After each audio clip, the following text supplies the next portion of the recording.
Moby-Dick or the Whale by Herman Melville. Prologues. Etymology supplied by a late consumptive usher to a grammar school. The pale usher threadbare in coat, heart, body, and brain. I see him now. He was ever dusting his old lexicons and grammars with a queer handkerchief mockingly embellished with all the gay flags of all the known nations of the world. He loved to dust his old grammars. It somehow mildly reminded him of his mortality. Quote, "While you take in hand to school others, and to teach them by what name a whalefish is to be called in our tongue, leaving out through ignorance the letter H, which almost alone mocketh the signification of the word, you deliver that which is not true." Hacklet quote whale Swedish and Danish vowel. This animal is named from roundness or rolling, for in Danish havel is arched or vaulted. Webster's dictionary quote whale, it is more immediately from the Dutch and German vollen. Anglo-Saxon vien to roll to wallow. Richardson's dictionary Keto's Greek ketus Latin, well Anglo-Saxon, have Danish vowel. Dutch, val, Swedish, val, Icelandic, whale, English, baleen, French, balena, Spanish, Pekinui Nui, Fiji. Piki Nui, Aromanguin extracts. Supplied by a sub-librarian. It will be seen that this mere painstaking bearer and grubworm of a poor devil of a sub appears to have gone through the long Vaticans and street stalls of the earth, picking up whatever random allusions to whales he could anyways find in any book whatsoever, sacred or profane. Therefore, you must not in every case at least take the higgledy-piggledy whale statements, however authentic in these extracts, for veritable gospel sloggy. Far from it, as touching the ancient authors generally, as well as the poets here appearing. These extracts are solely valuable or entertaining as affording a glancing bird's-eye view of what has been promiscuously said, thought, fancied, and sung of Leviathan by many nations and generations, including our own. So far thee well, poor devil of a sub, whose commentator I am. Thou belongs to that hopeless sallow tribe which no wine of this world will ever warm, and for whom even pale sherry would be too rosy strong, but with whom one sometimes loves to sit and feel poor devilish too, and grow convivial upon tears, and say to them bluntly with full eyes and empty glasses, and in not altogether unpleasant sadness, give it up, subs.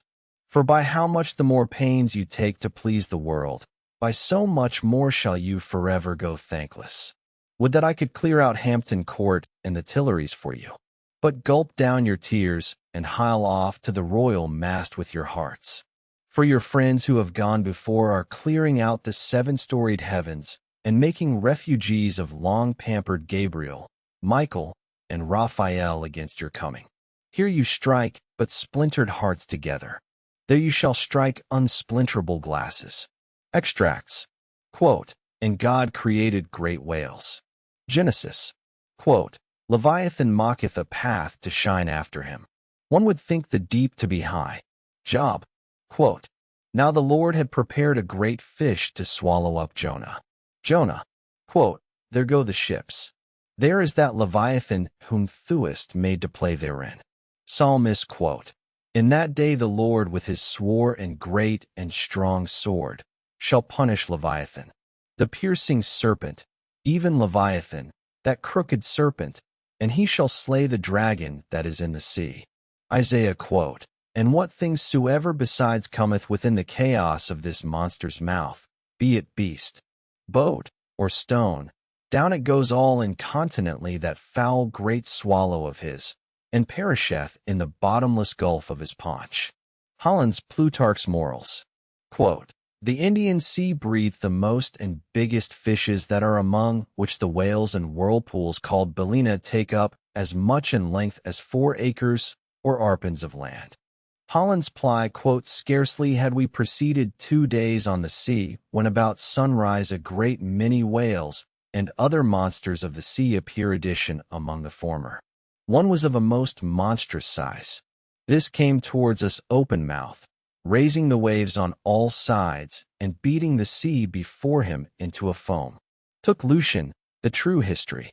Quote, He visited this country also with a view of catching horse whales, which had bones of very great value for their teeth, of which he brought some to the king.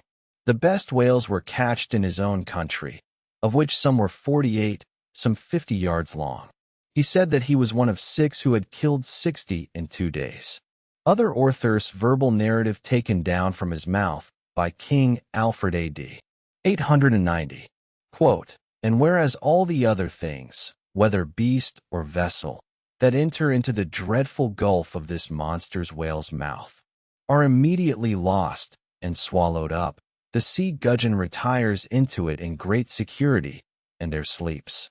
Montaigne, Apology for Raymond Sabant. Quote, "Let us fly. Let us fly. Old Nick, take me if it's not Leviathan, described by the noble prophet Moses in the life of the patient Job Rabbles." Quote, "This whale's liver was 2 cartloads stows annals." Quote, "The great Leviathan that mocketh the seas to see like boiling pan." Lord Bacon's version of the Psalmists. Quote, "Touching that monstrous bulk of the whale or orc, we have received nothing certain. They grow exceeding fat in so much that an incredible quantity of oil will be extracted out of one whale." In the same place History of Life and Death. Quote, "The sovereign thing on earth is parasity for an inward bruise." King Henry. Quote, "Very like a whale, Hamlet."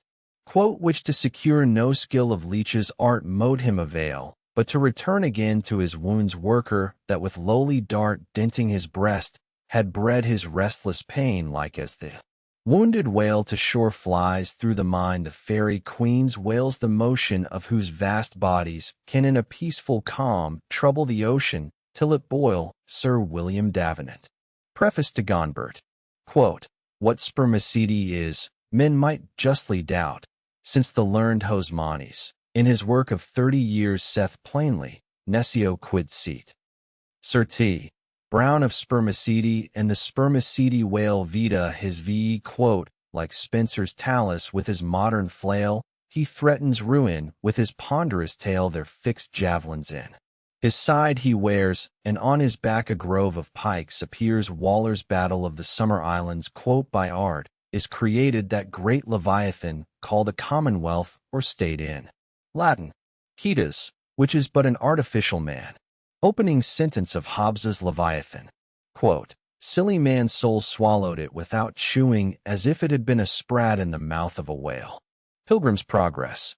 Quote, "That sea beast, Leviathan, which God of all his works created hugest that swim the ocean stream."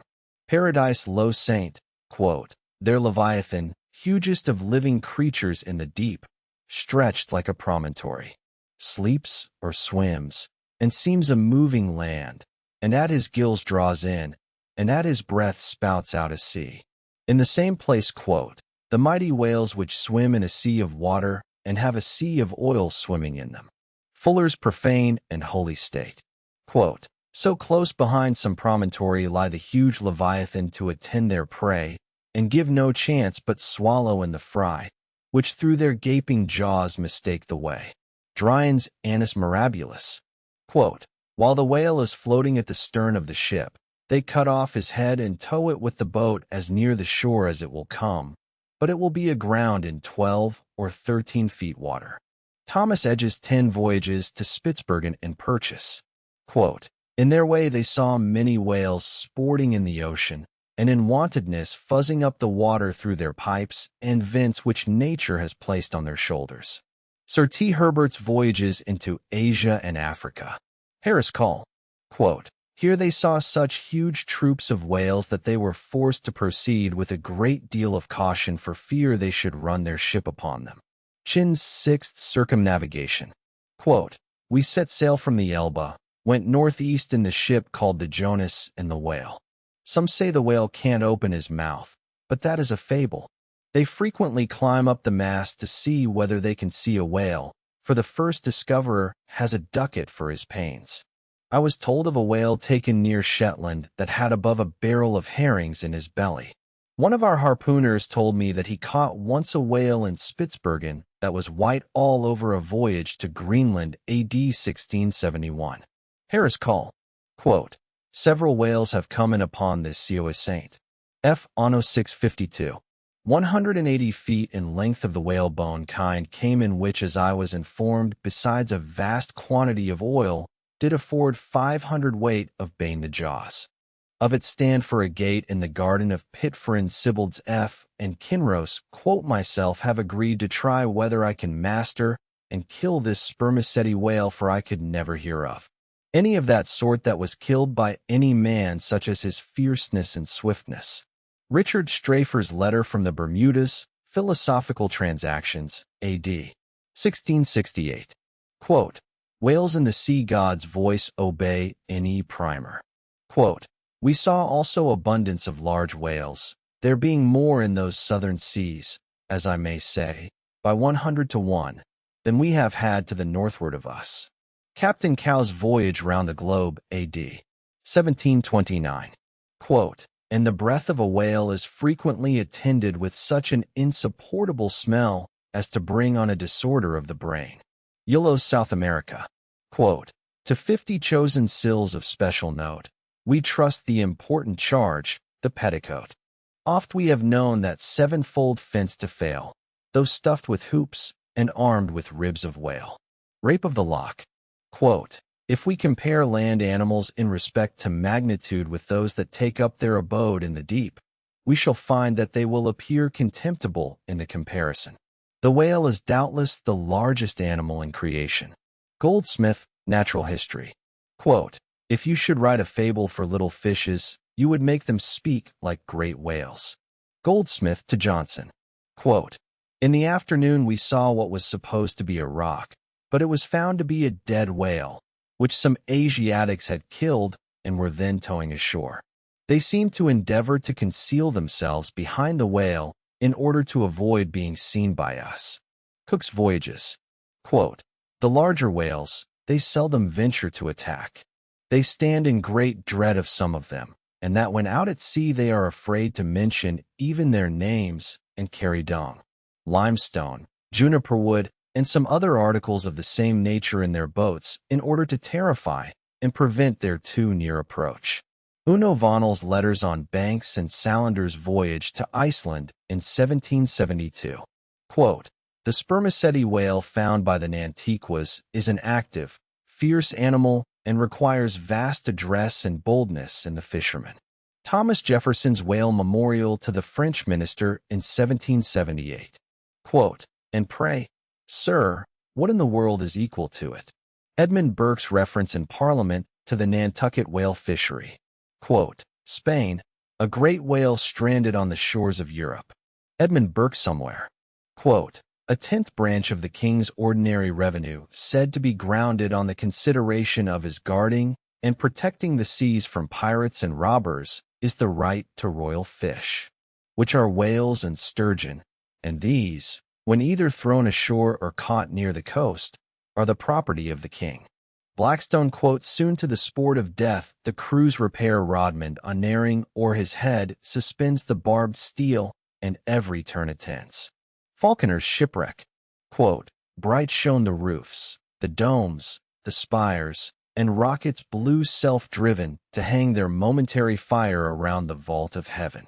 So fire with water to compare the ocean serves on high, upspouted by a whale in air to express unwieldy joy. Cowper on the Queen's Visit to London. Quote, 10 or 15 gallons of blood are thrown out of the heart at a stroke with immense velocity. John Hunter's account of the dissection of a whale, a small-sized one. Quote, the aorta of a whale is larger in the bore than the main pipe of the waterworks at London Bridge, and the water roaring in its passage through that pipe is inferior in impetus and velocity to the blood gushing from the whale's heart. Paley's Theology. Quote, the whale is a mammiferous animal without hind feet. Baron Cuvier. Quote, in 40 degrees south, we saw spermaceti whales, but did not take any till the 1st of May, the sea being then covered with them. Collins' Voyage for the purpose of extending the spermaceti whale fishery. Quote, in the free element beneath me swam, floundered and dived in play, in chase, in battle, fishes of every color, form, and kind, which language cannot paint, and mariner had never seen. From dread Leviathan to insect millions peopling every wave, gathered in shoals as immense like floating islands.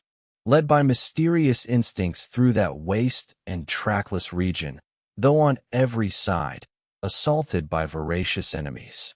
Whales, sharks, and monsters armed in front or jaw with sword, saws, spiral horns, or hooked fangs.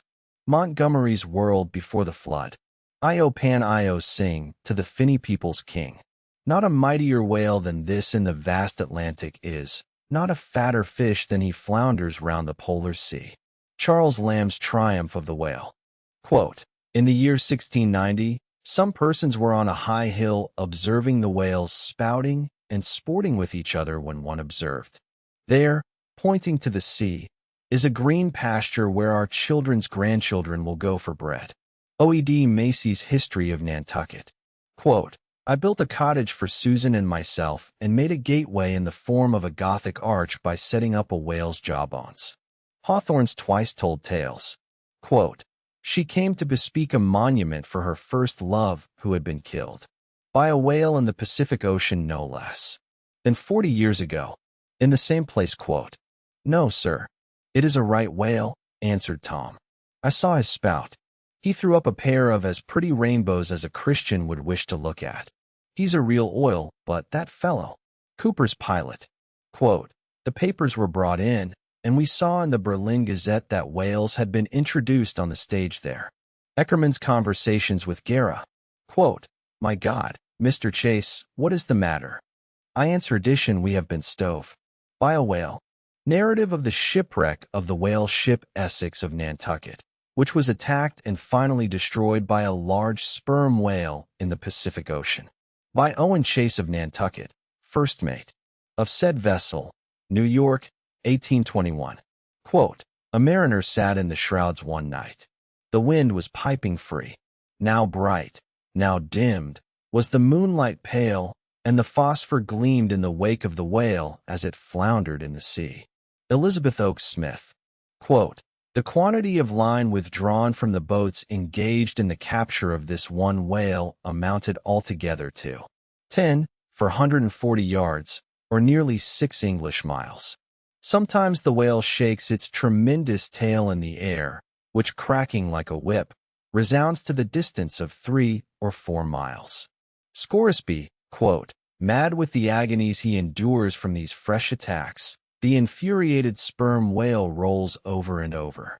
He rears his enormous head, and with wide expanded jaws, snaps at everything around him. He rushes at the boats with his head. They are propelled before him with vast swiftness and sometimes utterly destroydition. It is a matter of great astonishment that the consideration of the habits of so interesting, and in a commercial point of view so important an animal as the sperm whale should have been so entirely neglected, or should have excited so little curiosity among the numerous and many of them competent observers that of late years must have possessed the most abundant and most convenient opportunities of witnessing their habitudes. Thomas Beale's History of the Sperm Whale, 1839. Quote, the cachalot sperm whale is not only better armed than the true whale, Greenland, or right whale, in possessing a formidable weapon at either extremity of its body, but also more frequently displays a disposition to employ these weapons offensively, and in a manner at once so artful, bold, and mischievous as to lead to its being regarded as the most dangerous to attack of all the known species of the whale tribe. Frederick de Bell Bennett's Whaling Voyage Round the Globe, 1840. Quote, October 13. There she blows sung out from the mast-head. Where away? Demanded the captain. 3 points off the lee bow, sir. Raise up your wheel. Steady, steady, sir. Mast-head. Ahoy! Do you see that whale now? Aye, sir, a shaw of sperm whales. There she blows. There she breaches. Sing out every time. Aye, sir, there she blows. There, there, there she blows. Bows, bows. How far off? 2 miles and a half. Thunder and lightning so near. Call all hands. J. Ross Brown's Etchings of a Whaling Cruise. 1846. Quote, "The whale ship Globe, on board of which vessel occurred the horrid transactions we are about to relate, belonged to the island of Nantucket." Narrative of the Globe by Lely and Hussey, survivors, A.D. 1828. Quote, "Being once pursued by a whale which he had wounded, he parried the assault for some time with a lance. But the furious monster at length rushed on the boat, himself and comrades only being preserved by leaping into the water when they saw that onset was inevitable." Missionary Journal of Timon and Bennett. Quote, "Nantucket itself," said Mr. Webster, "is a very striking and peculiar portion of the national inter-established. There is a population of 8 or 9,000 persons living here in the sea, adding largely every year to the national wealth by the boldest and most persevering industry." Report of Daniel Webster's speech in the U.S. Senate on the application for the erection of a breakwater at Nantucket. 1828. Quote, "The whale fell directly over him and probably killed him in a moment. The Whale and His Captors, or The Whaleman's Adventures, and the Whale's Biography, gathered on the homeward cruise of the Commodore Preble, by Reverend Henry T. Schwer." Quote, "If you make the least damn bit of noise," replied Samuel, "I will send you to hell." Life of Samuel Comstock, the Mutineer, by his brother, William Comstock. Another version of the whale ship Globe narrative. Quote, "The voyages of the Dutch and English to the Northern Ocean, in order, if possible, to discover a passage through it to India, though they failed of their main object, laid open the haunts of the whale." McCulloch's Commercial Dictionary. Quote, "These things are reciprocal.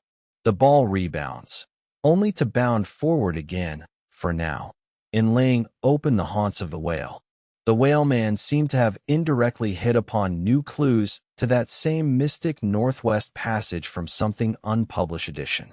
Quote, "It is impossible to meet a whale ship on the ocean without being struck by her near appearance. The vessel under short sail, with lookouts at the mast-heads eagerly scanning the wide expanse around them, has a totally different air from those engaged in regular voyage currents and whaling USXX. Quote, "Pedestrians in the vicinity of London and elsewhere may recollect having seen large curved bones set upright in the earth, either to form arches over gateways or entrances to a love's.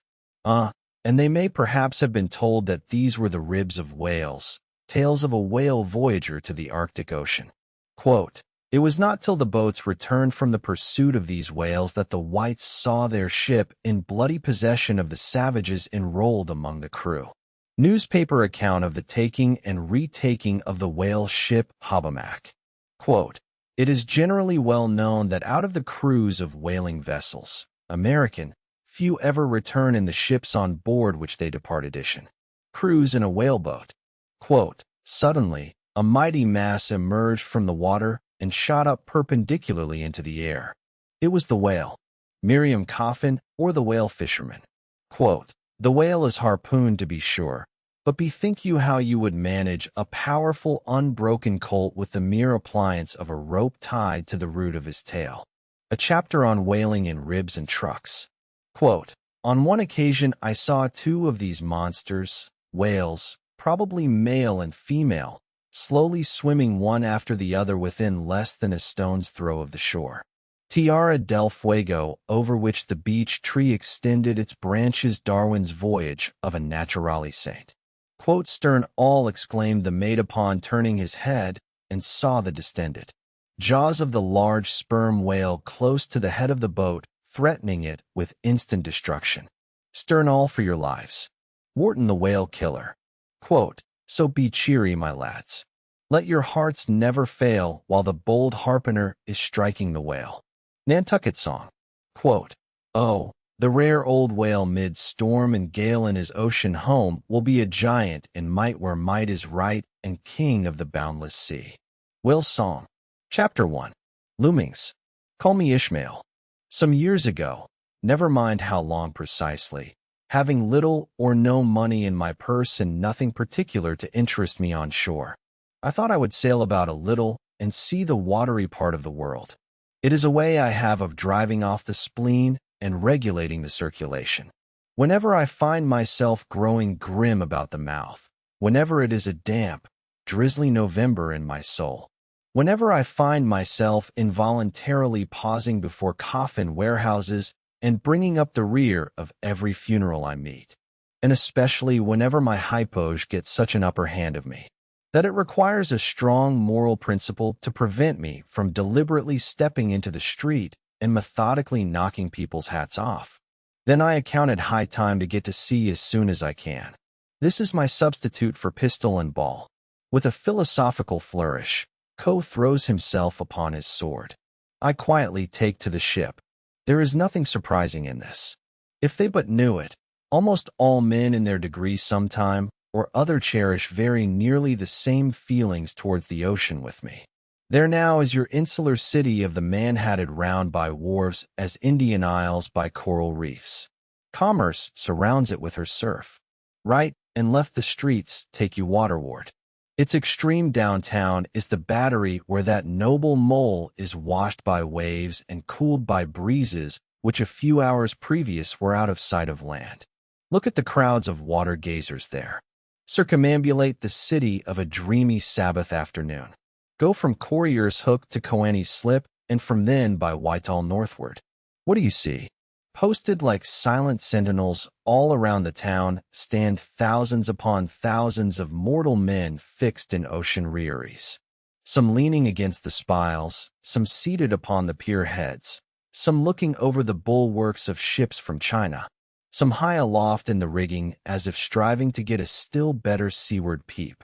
But these are all landsmen of weekdays pinned up in lath and plaster, tied to counters, nailed to benches, clenched to desks. How then is this? Are the green fields gone? What do they hear? But look, here come more crowds pacing straight for the water and seemingly bound for a dive. Strange. Nothing will content them but the extremest limit of the land. Leadering under the shady lee of yonder warehouses will not suffice. No, they must get just as nigh the water as they possibly can without falling in. And there they stand, miles of them, leagues. Inlanders all, they come from lanes and alleys, streets and avenues, north, east, south, and established, yet here they all unite. Tell me, does the magnetic virtue of the needles of the compasses of all those ships attract them thither? Once more, say you are in the country, in some high land of lakes. Take almost any path you please, and 10 to 1 it carries you down in a dale and leaves you there by a pool in the stream. There is magic in it. Let the most absent-minded of men be plunged in his deepest rearies. Stand that man on his legs, set his feet a-going, and he will infallibly lead you to water, if water there be, in all that region. Should you ever be athirst in the great American desert, try this experiment if your caravan happen to be supplied with a metaphysical professor. Yes, as everyone knows, meditation and water are wedded forever. But here is the arty saint he desires to paint you the dreamiest, shadiest, quietest, most enchanting bit of romantic landscape in all the valley of Asako. What is the chief element he employs? There stand his trees, each with a hollow trunk, as if a hermit and a crucifix were within. And here sleeps his meadow, and there sleep his cattle, and up from yonder cottage goes a sleepy smoke. Deep into the distant woodlands winds a mazy way, reaching to overlapping spurs of mountains bathed in their hillside blue. But though the picture lies thus tranced, and though this pine tree shakes down its sighs like leaves upon the shepherd's head, yet all were vain, unless the shepherd's eye were fixed upon the magic stream before him. Go visit the prairies in June, when for scores on scores of miles you wade need among tiger leas. What is the one charm wanting? Water. There is not a drop of water there. Were Niagara but a cataract of sand, would you travel your 1,000 miles to see it? Why did the poor poet of Tennessee, upon suddenly receiving 2 handfuls of silver, deliberate whether to buy him a coat, which he sadly needed, or invest the money in a pedestrian trip to Rockaway Beach? Why is almost every robust, healthy boy with a robust, healthy soul in him at some time or other crazy to go to sea. Why, upon your first voyage as a passenger, did you yourself feel such a mystical vibration when first told that you and your ship were now out of sight of land? Why did the old Persians hold the sea holy? Why did the Greeks give it a separate deity, an own brother of Jove? Surely all of this is not without meaning. And still deeper the meaning of that story of Narcissus, who, because he could not grasp the tormenting mild image he saw in the fountain, plunged into it and was drowned. Edition, but that same image we ourselves see in all rivers and oceans. It is the image of the ungraspable phantom of life, and this is the key to it all. Now, when I say I am in the habit of going to sea whenever I begin to grow hazy about the eyes and begin to be overconscious of my lungs, I do not mean to have it inferred that I ever go to sea as a passenger. For to go as a passenger, you must needs have a purse, and a purse is but a rag unless you have something in it. Besides, passengers get seasick, grow quarrelome, don't sleep of nights, do not enjoy themselves much as a general thing. No, I never go as a passenger, nor though I am something of a salt, do I ever go to sea as a commodore or a captain or a cook. I abandon the glory and distinction of such offices to those who like them. For my part, I abominate all honorable, respectable toils, trials, and tribulations of every kind, whatever.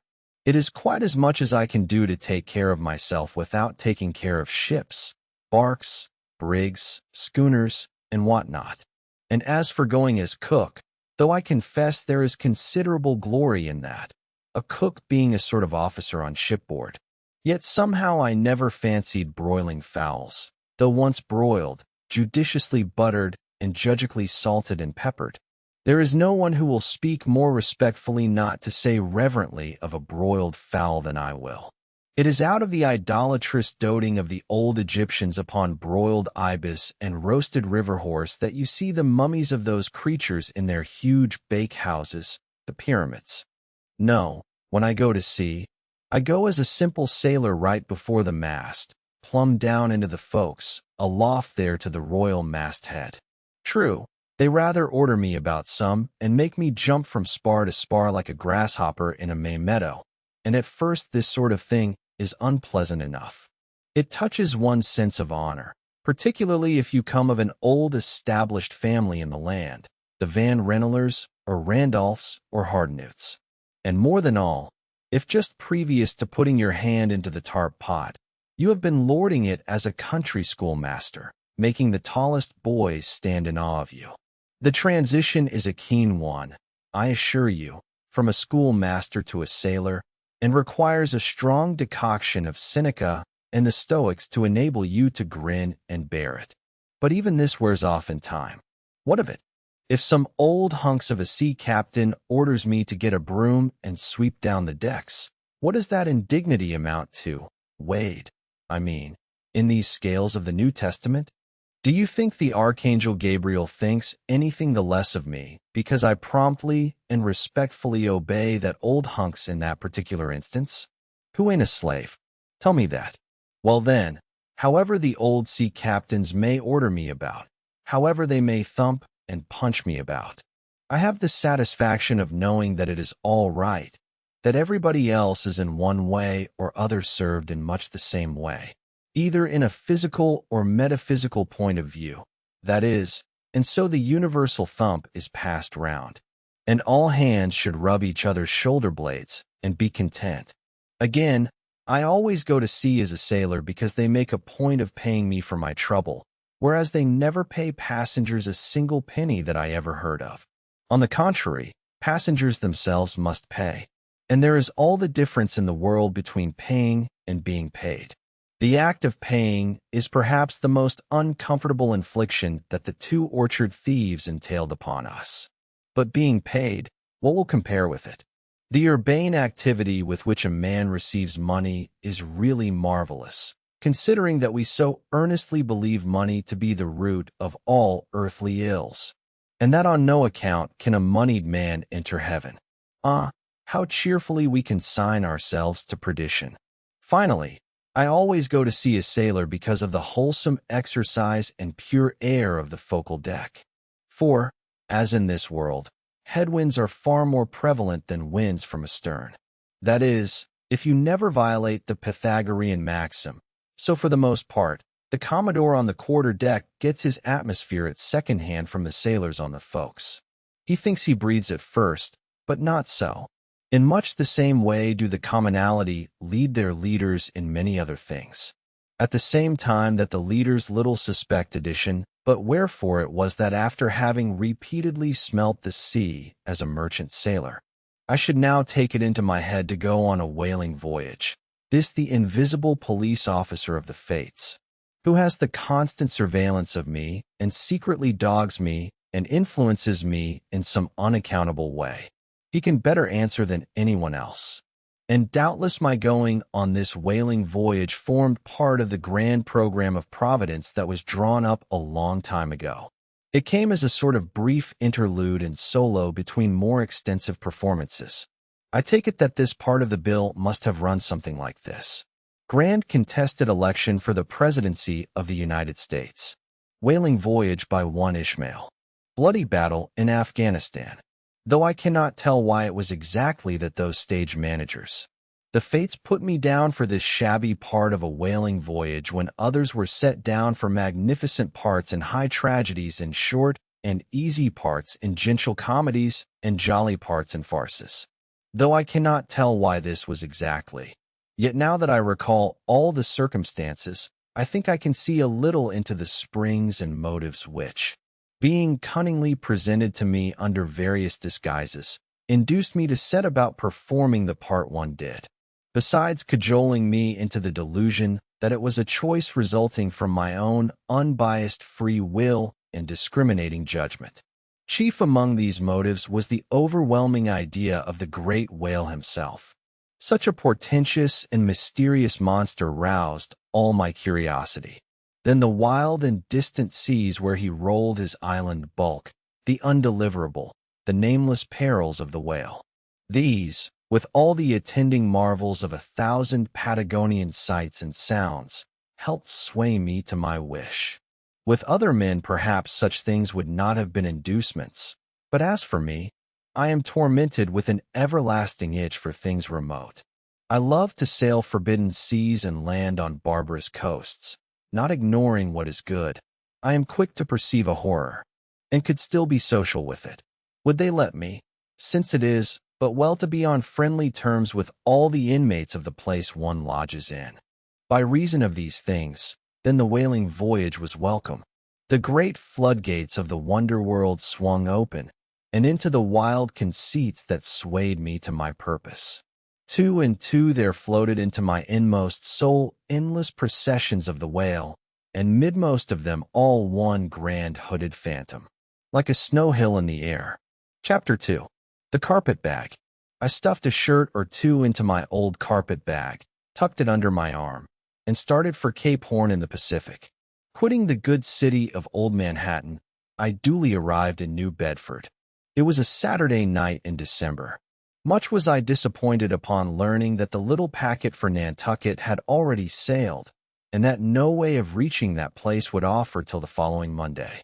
As most candidates for the pains and penalties of whaling stop at this same New Bedford then to embark on their voyage, it may as well be related that I, for one, had no idea of so doing, for my mind was made up to sail in no other than a Nantucket craft, because there was a fine, boisterous something about everything connected with that famous old island which amazingly pleased me.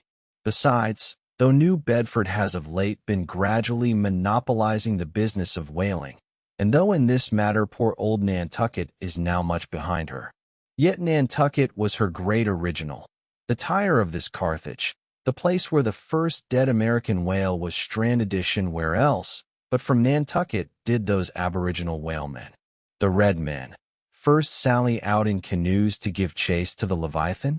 And where but from Nantucket, too, did that first adventurous little sloop put forth, partly laden with imported cobblestones? So goes the story, to throw at the whales, in order to discover when they were nigh enough to risk a harpoon from the bowsprit. now having a night, a day, and still another night following before me in New Bedford, ere I could embark for my destined port, it became a matter of concernment where I was to eat and sleep. Meanwhile, it was a very dubious-looking, nay, a very dark and dismal night, bitingly cold and cheerless. I knew no one in the place. With anxious grapes, I had sounded my pocket and only brought up a few pieces of silver. So wherever you go, Ishmael, said I to myself, as I stood in the middle of a dreary street, shouldering my bag, and comparing the gloom toward the north with the darkness towards the south. Wherever in your wisdom you may conclude to lodge for the night, my dear Ishmael, be sure to inquire the price, and don't be too particular. With halting steps I paced the streets and passed the sign of the crossed harpoons, but it looked too expensive and jolly there. Further on, from the bright red windows of the Swordfish Inn, there came such fervent rays that it seemed to have melted the packed snow and ice before the house. For everywhere else the congealed frost lay thin and thick in a hard asphaltic pavement, rather weary for me when I struck my foot against the flinty projections, because from hard, remorseless service the soles of my boots were in a most miserable plight.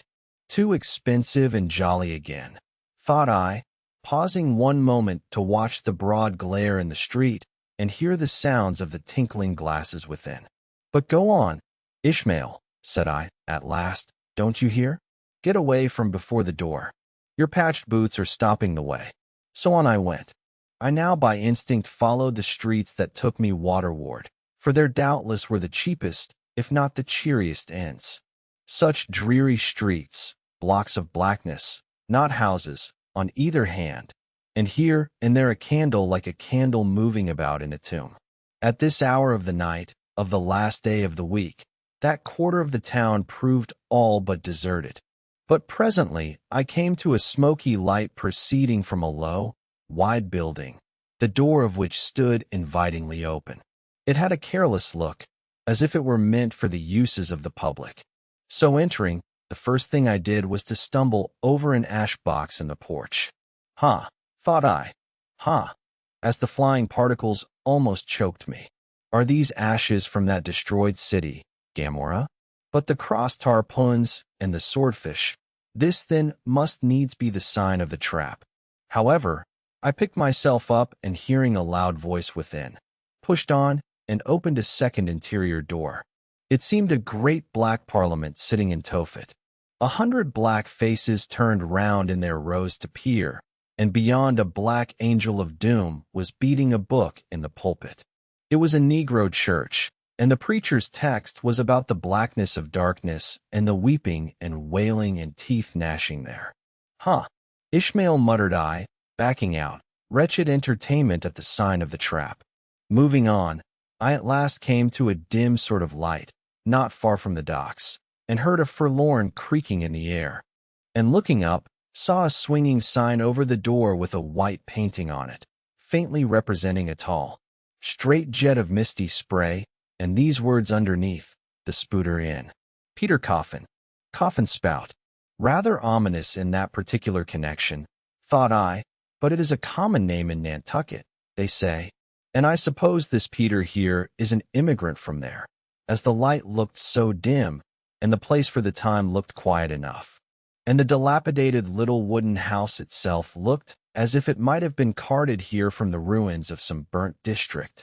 And as the swinging sign had a poverty-stricken sort of creak to it, I thought that here was the very spot for cheap lodgings, and the best of pea coffee. It was a queer sort of place, a gable-ended old house, one side pollied as it were, and leaning over sadly. It stood on a sharp, bleak corner, where that tempestuous wind kept up a worse howling than ever it did about poor Paul's toss, for Fort Eurelon nevertheless is a mighty pleasant zephyr to anyone indoors, with his feet on the hob, quietly toasting for be-addition. In judging of that tempestuous wind called Euralodon, says an old writer, of whose works I possess the only copy extant, it mocketh a marvelous difference whether thou lookst out at it from a glass window where the frost is all on the outside, or whether thou observest it from that sashless window, where the frost is on both sides, and of which the white death is the only glaze. True enough, thought I, as this passage occurred to my mind. Old black letter, thou reasonest well. Yes, these eyes are windows, and this body of mine is the house. What a pity they didn't stop up the chinks in the crannies, though, and thrust in a little lint here and there. But it's too late to make any improvements now. The universe is finished edition, the copstone is on, and the chips were carted off 1,000,000 years ago. Poor Lazarus there chattering his teeth against the curbstone for his pillow and shaking off his tatters with his shiverings.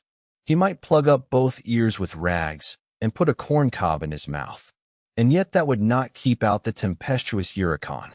Euralodon says old dies in his red silken wrapper. He had a redder one afterwards. Pooh, what a fine frosty night! How Orion glitters! What northern lights! Let them talk of their oriental summer climes, of everlasting conservatories. Give me the privilege of making my own summer with my own coals.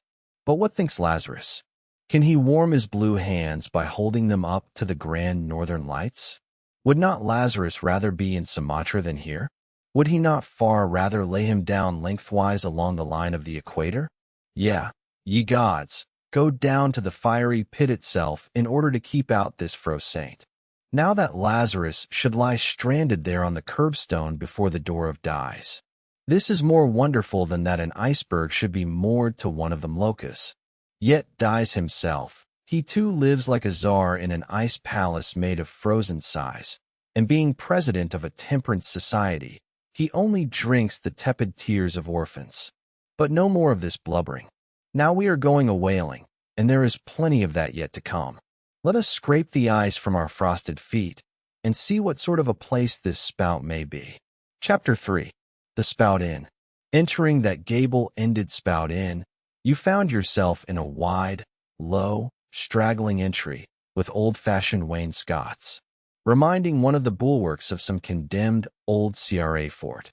On one side hung a very large oil painting so thoroughly Bess and every way defaced that in the unequal crosslights by which you viewed it, it was only by diligent study and a series of systematic visits to it, and careful inquiry of the neighbors that you could anyway arrive at an understanding of its purpose.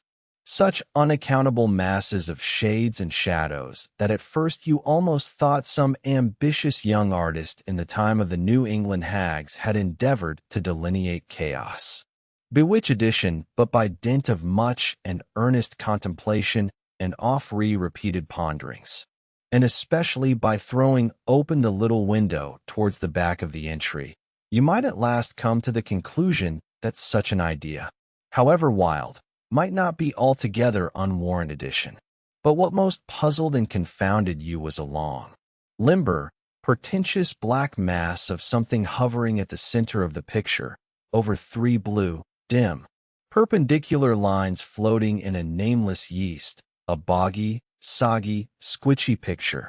Truly enough to drive a nervous man distract edition, yet was there a sort of indefinite, half-attained, unimaginable sublimity about it that fairly froze you to it, till you involuntarily took an oath with yourself to find out what that marvelous painting meant. Ever and anon a bright, but alas deceptive idea would dart you through. It's the Black Sea in a midnight gale. It's the unnatural combat of the four primal elements. It's a blasted heath. It's a Hyperborean winter scene. It's the breaking up of the icebound stream of time. But at last all these fancies yielded to that one portentous something in the picture's midst that once found out, and all the rest were plain. But stop. Does it not bear a faint resemblance to a gigantic fish, even the great Leviathan himself? In fact, the artist's design seemed this, a final theory of my own, partly based upon the aggregated opinions of many aged persons with whom I conversed upon the subject. The picture represents a Cape Horner in a great hurricane, the half-founded ship weltering there with its three dismantled masts alone visible, and an exasperated whale purposing to spring clean over the craft, as in the enormous act of impaling himself upon the three mast-heads. The opposite wall of this entry was hung over with a heathenish array of monstrous clubs and spears. Some were thickly set with glittering teeth resembling ivory saws. Others were tufted with knots of human hair, and one was sickle-shaped with a vast handle sweeping round like the segment made in the new-mown grass by a long-armed mower. You shuddered as you gazed and wondered what monstrous cannibal and savage could ever have gone at death harvesting with such a hacking, horrifying implement. Mixed with these were rusty old whaling lances and harpoons, all broken in deformation. Some were storied weapons. With this once long last, now wildly elbowed, 50 years ago did Nathan Swain kill 15 whales between a sunrise and a sunset. And that harpoon, so like a corkscrew now, was flung in the Javan seas and run away with by a whale years afterward, slain off the Cape of Bland Company. The original iron entered nigh the tail, and like a restless needle sojourning in the body of a man, traveled full 40 feet, and at last was found embedded in the hump. Crossing this dusky entry and on through yon low-arched way, cut through what in old times must have been a great central chimney with fireplaces all round, you enter the public room, a still duskier place as this, with such low, ponderous beams above, and such old wrinkled planks beneath that you would almost fancy you trod some old craft's cockpits. Especially of such a howling night, when this corner-anchored old ark rocked so furiously on one side stood a long, low shelf-like table covered with cracked glass cases, filled with dusty rarities gathered from this wide world's remotest nooks. Projecting from the further angle of the room stands a dark-looking den, the bar, a rude attempt at a right whale's head.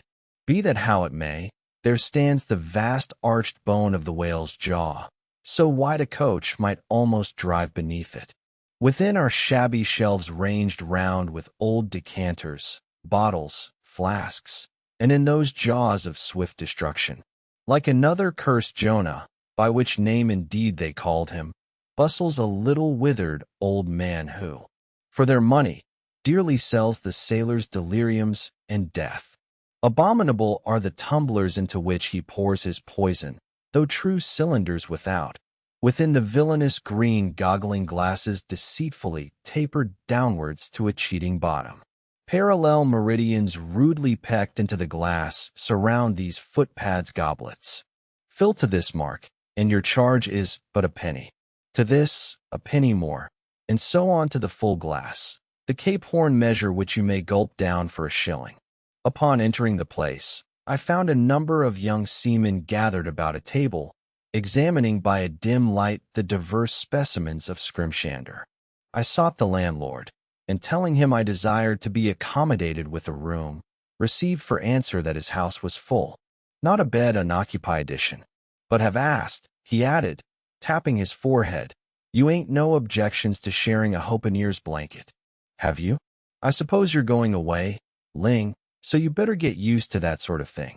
I told him that I never liked to sleep two in a bed, that if I should ever do so, it would depend upon who the harpooner might be, and that if he, the landlord, really had no other place for me, and the harpooner was not decidedly objectionable, why, rather than wander further about a strange town on so bitter a night, I would put up with the half of any decent man's blanket.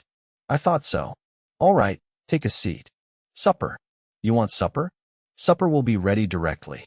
I sat down on an old wooden settle carved all over like a bench on the battery. At one end, a ruminating tar was still further adorning it with his jackknife, stooping over and diligently working away at the space between his legs. He was trying his hand at a ship under full sail, but he didn't make much headway, I thought. At last some 4 or 5 of us were summoned to our meal in an adjoining room. It was cold as Iceland, no fire at all. The landlord said he couldn't afford it. Nothing but 2 dismal tallow candles, each in a winding sheet. We were fain to button up our monkey jackets and hold to our lips cups of scalding tea with our half-frozen fingers. But the fare was of the most substantial kind. Not only meat and potatoes, but dumplings. Good heavens! Dumplings for supper. One young fellow in a green box coat addressed himself to these dumplings in a most direful manner. "My boy," said the landlord, "you'll have the nightmare to a dead certainty." "Landlord," I whispered, "that ain't the harpooner, is it?" "Oh no," said he, looking sort of diabolically funny. "The harpooner is a dark-complexioned chap. He never eats dumplings. He don't. He eats nothing but steaks, and he likes them rare." "The devil he does," says I. "Where's that harpooner? Is he here?" "He'll be here for long," was the answer. I could not help it, but I began to feel suspicious of this dark-complexioned harpooner. At any rate, I made up my mind that if it so turned out that we should sleep together, he must undress and get into bed before I did. Supper over, the company went back to the barroom.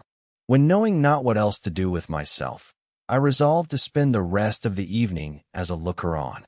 Presently a rioting noise was heard without. Starting up, the landlord cried, "That's the grandpa's crew. I seed her reported in the offing this morning. A 3 years' voyage and a full ship. Hera, boys, now we'll have the latest news from the Fijis." A tramping of sea boots was heard in the entry. The door was flung open, and in rolled a wild set of mariners enough, enveloped in their shaggy watch coats, and with their heads muffled in woolen comforters, all barened and ragged, and their beards stiff with icicles. They seemed an eruption of bears from Labrador. They had just landed from their boat, and this was the first house they entered. No wonder then that they made a straight wake for the whale's mouth, the bar, when the wrinkled little old Jonah, their officiating soon, poured them out brimmers all round. One complained of a bad cold in his head, upon which Jonah mixed him a pitch-like potion of gin and molasses, which he swore was a sovereign cure for all colds and catarrhs, whatever, never mind of how long-standing, or whether caught off the coast of Labrador or on the weather side of an ice island. The liquor soon mounted into their heads, as it generally does, even with the erranteest toppers newly landed from sea, and they began capering about most obstreperously. I observed, however, that one of them held somewhat aloof, and though he seemed desirous not to spoil the hilarity of his shipmates by his own sober face, yet upon the whole he refrained from making as much noise as the rest. This man interested me at once, and since the sea gods had ordained that he should soon be my shipmate, though a sleeping partner one, so far as this narrative is concerned, I will here venture upon a little description of him. He stood a full 6 feet in height, with noble shoulders and a chest like a cofferdam. I have seldom seen such brawn in a man. His face was deeply brown and burnt, making his white teeth dazzling by the contrast, while in the deep shadows of his eyes floated some reminiscences that did not seem to give him much joy. His voice at once announced that he was a Southerner, and from his fine stature I thought he must be one of those tall mountaineers from the Alleghanian Ridge in Virginia. When the raillery of his companions had mounted to its height, this man slipped away unobserved, and I saw no more of him till he became my comrade on the sea. In a few minutes, however, he was missed by his shipmates, and being, it seems, for some reason, a huge favorite with them, they raised a cry of, "Bulkington! Bulkington! Where's Bulkington?" and darted out of the house in pursuit of him. It was now about 9:00, and the room seeming almost supernaturally quiet after these orgies. I began to congratulate myself upon a little plan that had occurred to me just previous to the entrance of the seamen. No man prefers to sleep two in a bed. In fact, you would a good deal rather not sleep with your own brother. I don't know how it is, but people like to be private when they are sleeping. And when it comes to sleeping with an unknown stranger in a strange inn in a strange town, and that stranger a harpooner, then your objections indefinitely multiply. Nor was there any earthly reason why I, as a sailor, should sleep two in a bed more than anybody else. For sailors no more sleep two in a bed at sea than bachelor kings do ashore.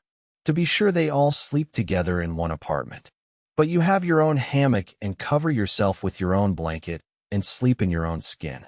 The more I pondered over this harpooner, the more I abominated the thought of sleeping with him. It was fair to presume that being a harpooner, his linen, or woolen as the case, might be would not be of the tittiest, certainly none of the fin established. I began to twitch all over. Besides, it was getting late, and my decent harpooner ought to be home and going bedwards. Suppose now he should tumble in upon me at midnight. How could I tell from what hole he had been coming? Landlord, I've changed my mind about that hopiner. I shan't sleep with him. I'll try the bench here. Just as you please.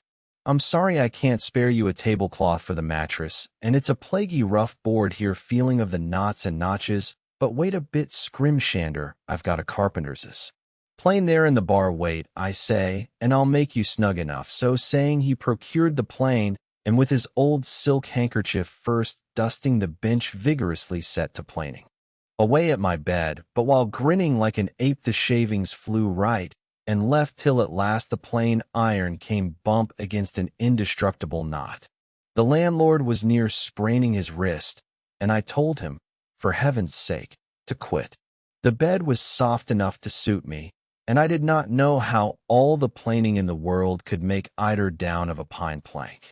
So gathering up the shavings with another grin, and throwing them into the great stove in the middle of the room, he went about his business, and left me in a brown study. I now took the measure of the bench and found that it was a foot too short, but that could be mended with a chair. But it was a foot too narrow, and the other bench in the room was about 4 inches higher than the planed one, so there was no yoking them.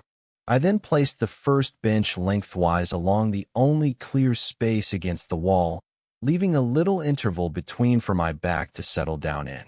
But I soon found that there came such a draught of cold air over me from under the sill of the window that this plan would never do at all, especially as another current from the rickety door met the one from the window, and both together formed a series of small whirlwinds in the immediate vicinity of the spot where I had thought to spend the night. The devil fetch that hopiner, thought I, but stop.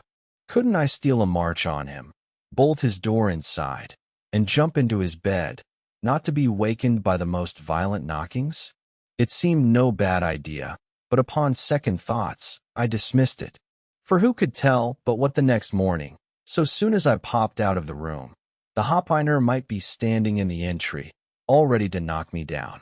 Still looking around me again, and seeing no possible chance of spending a sufferable night unless in some other person's bed, I began to think that after all I might be cherishing unwarrantable prejudices against this unknown harpooner.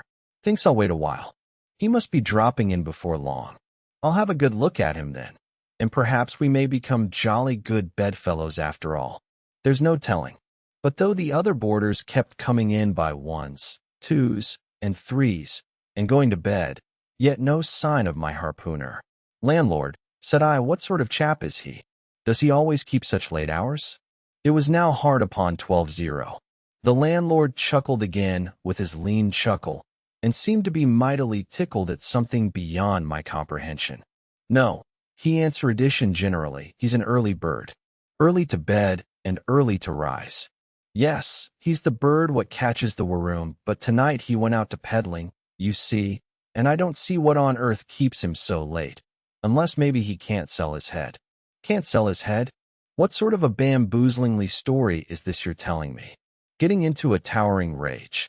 Do you pretend to say, landlord, that this harpooner is actually engaged this blessed Saturday night, or rather Sunday morning, in peddling his head around town?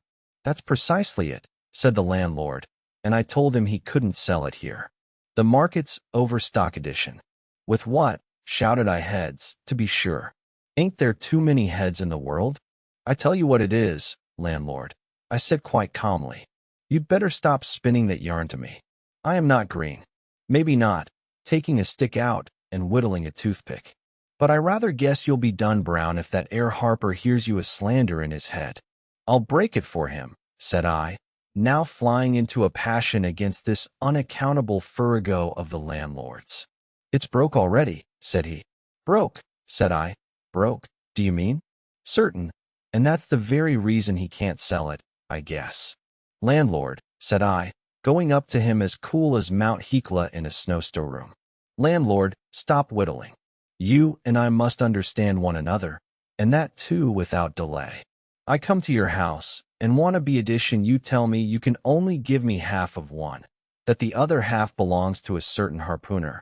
And about this harpooner whom I have not yet seen, you persist in telling me the most mystifying and exasperating stories, tending to beget in me an uncomfortable feeling towards the man whom you designed for my bedfellow, a sort of connection, landlord, which is an intimate and confidential one in the highest degree.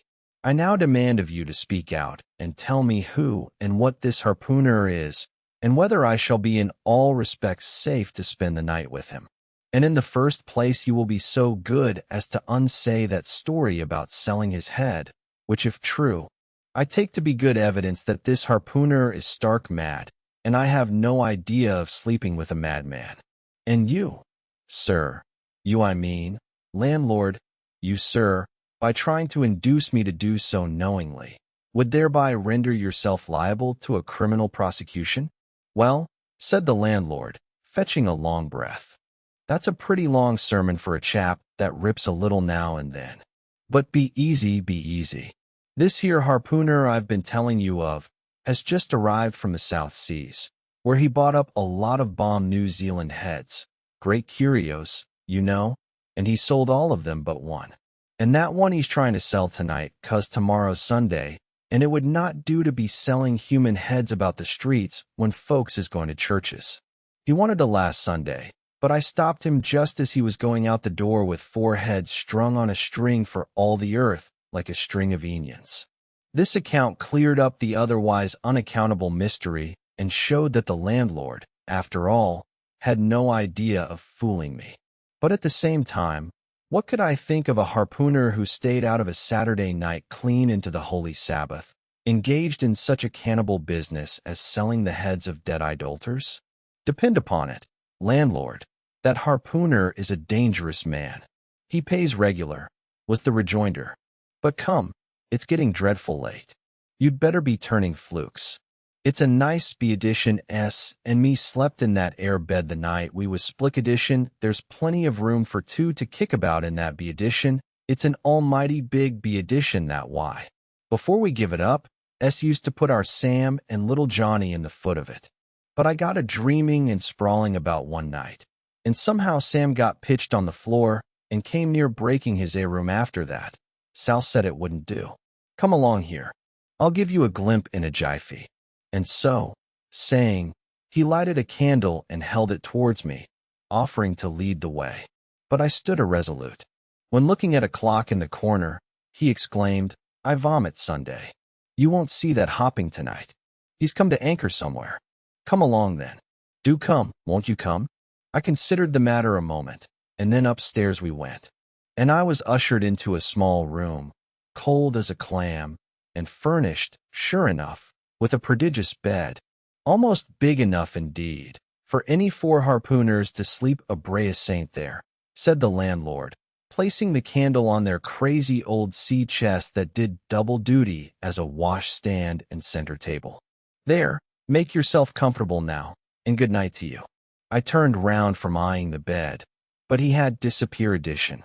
Folding back the counterpane, I stood over the B-edition, though none of the most elegant. It yet stood the scrutiny tolerable well. I then glanced around the room, and besides the bedstead and center table, could see no other furniture belonging to the place, but a rude shelf, the 4 walls, and a papered fireboard representing a man striking a whale.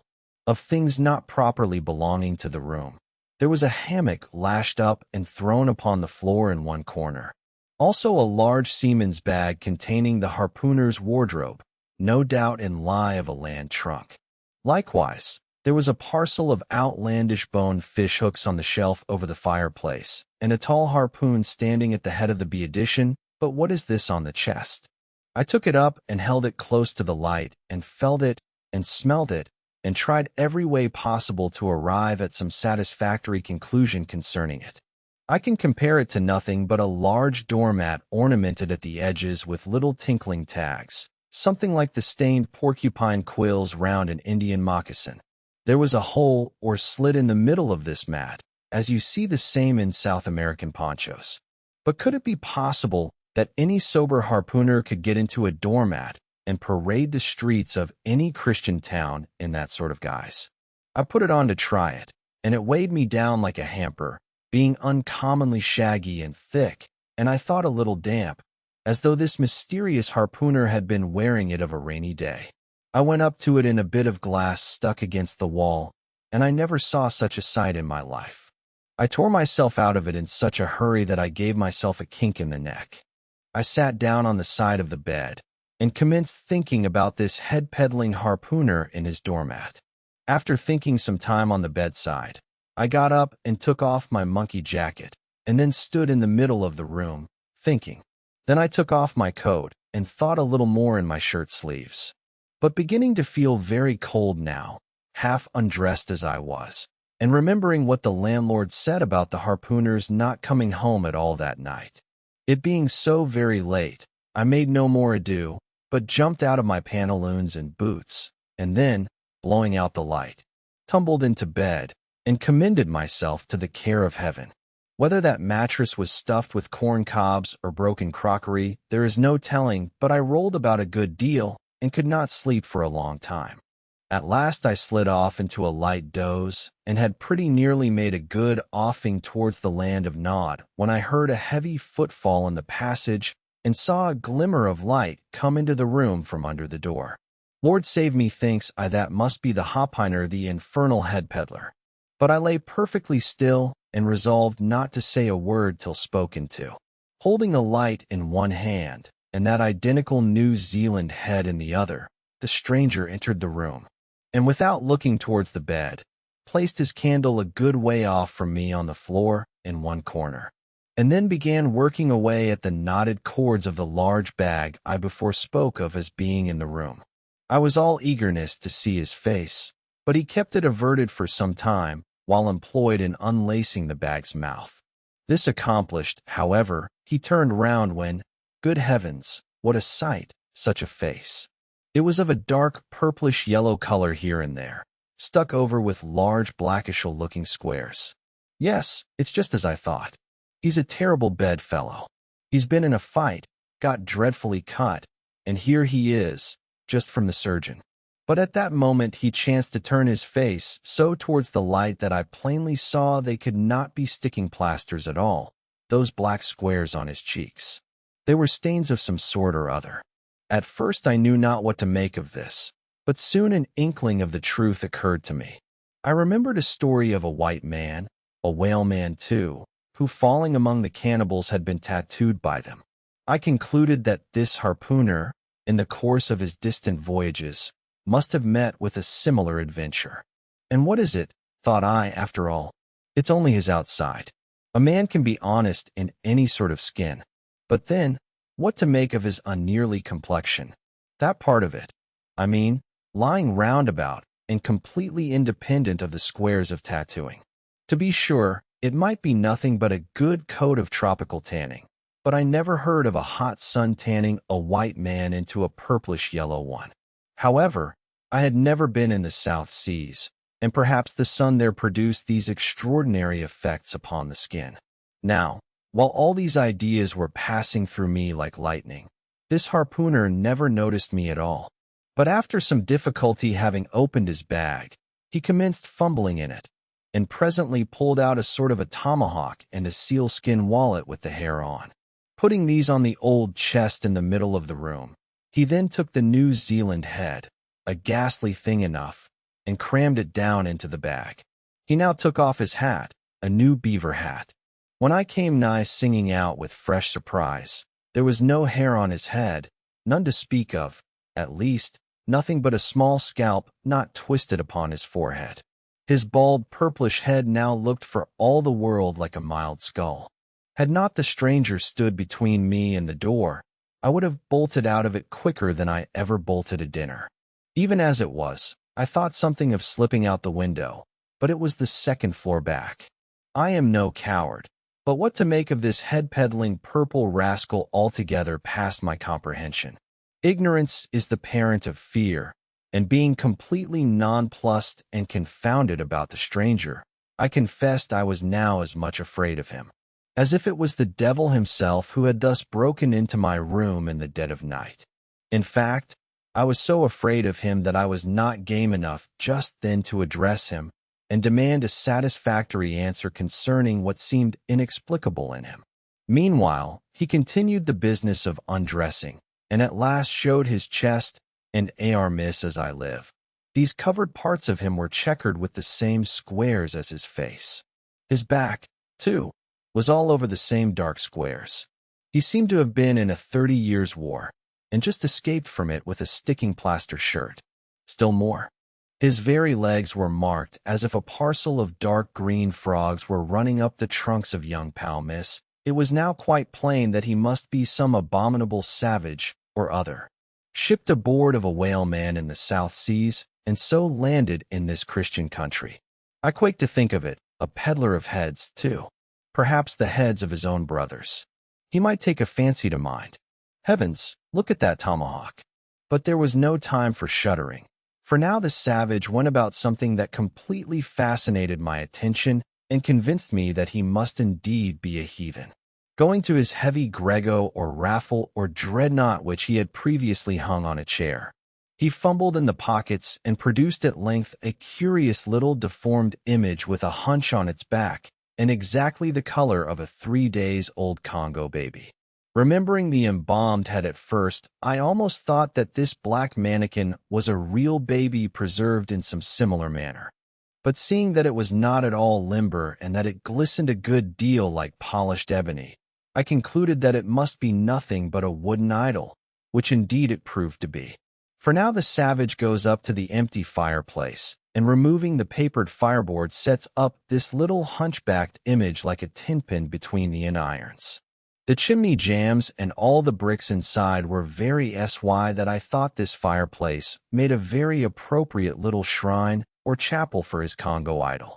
I now screwed my eyes hard toward the half-hidden image feeling, but ill at ease meantime to see what was next to follow.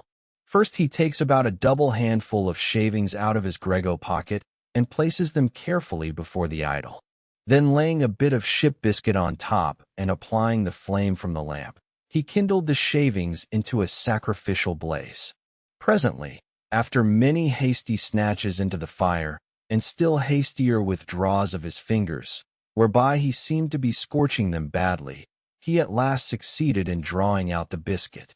Then blowing off the heat and ashes a little, he made a polite offer of it to the little negro, but the little devil did not seem to fancy such dry sort of fare at all. He never moved his lips. All these strange antics were accompanied by still stranger guttural noises from the devote, who seemed to be praying in a sing-song, or else singing some pagan psalmody or other, during which his face twitched about in the most unnatural manner. At last extinguishing the fire, he took his idol up very unceremoniously and bagged it again in his grego pocket as carelessly as if he were a sportsman bagging a dead woodcock.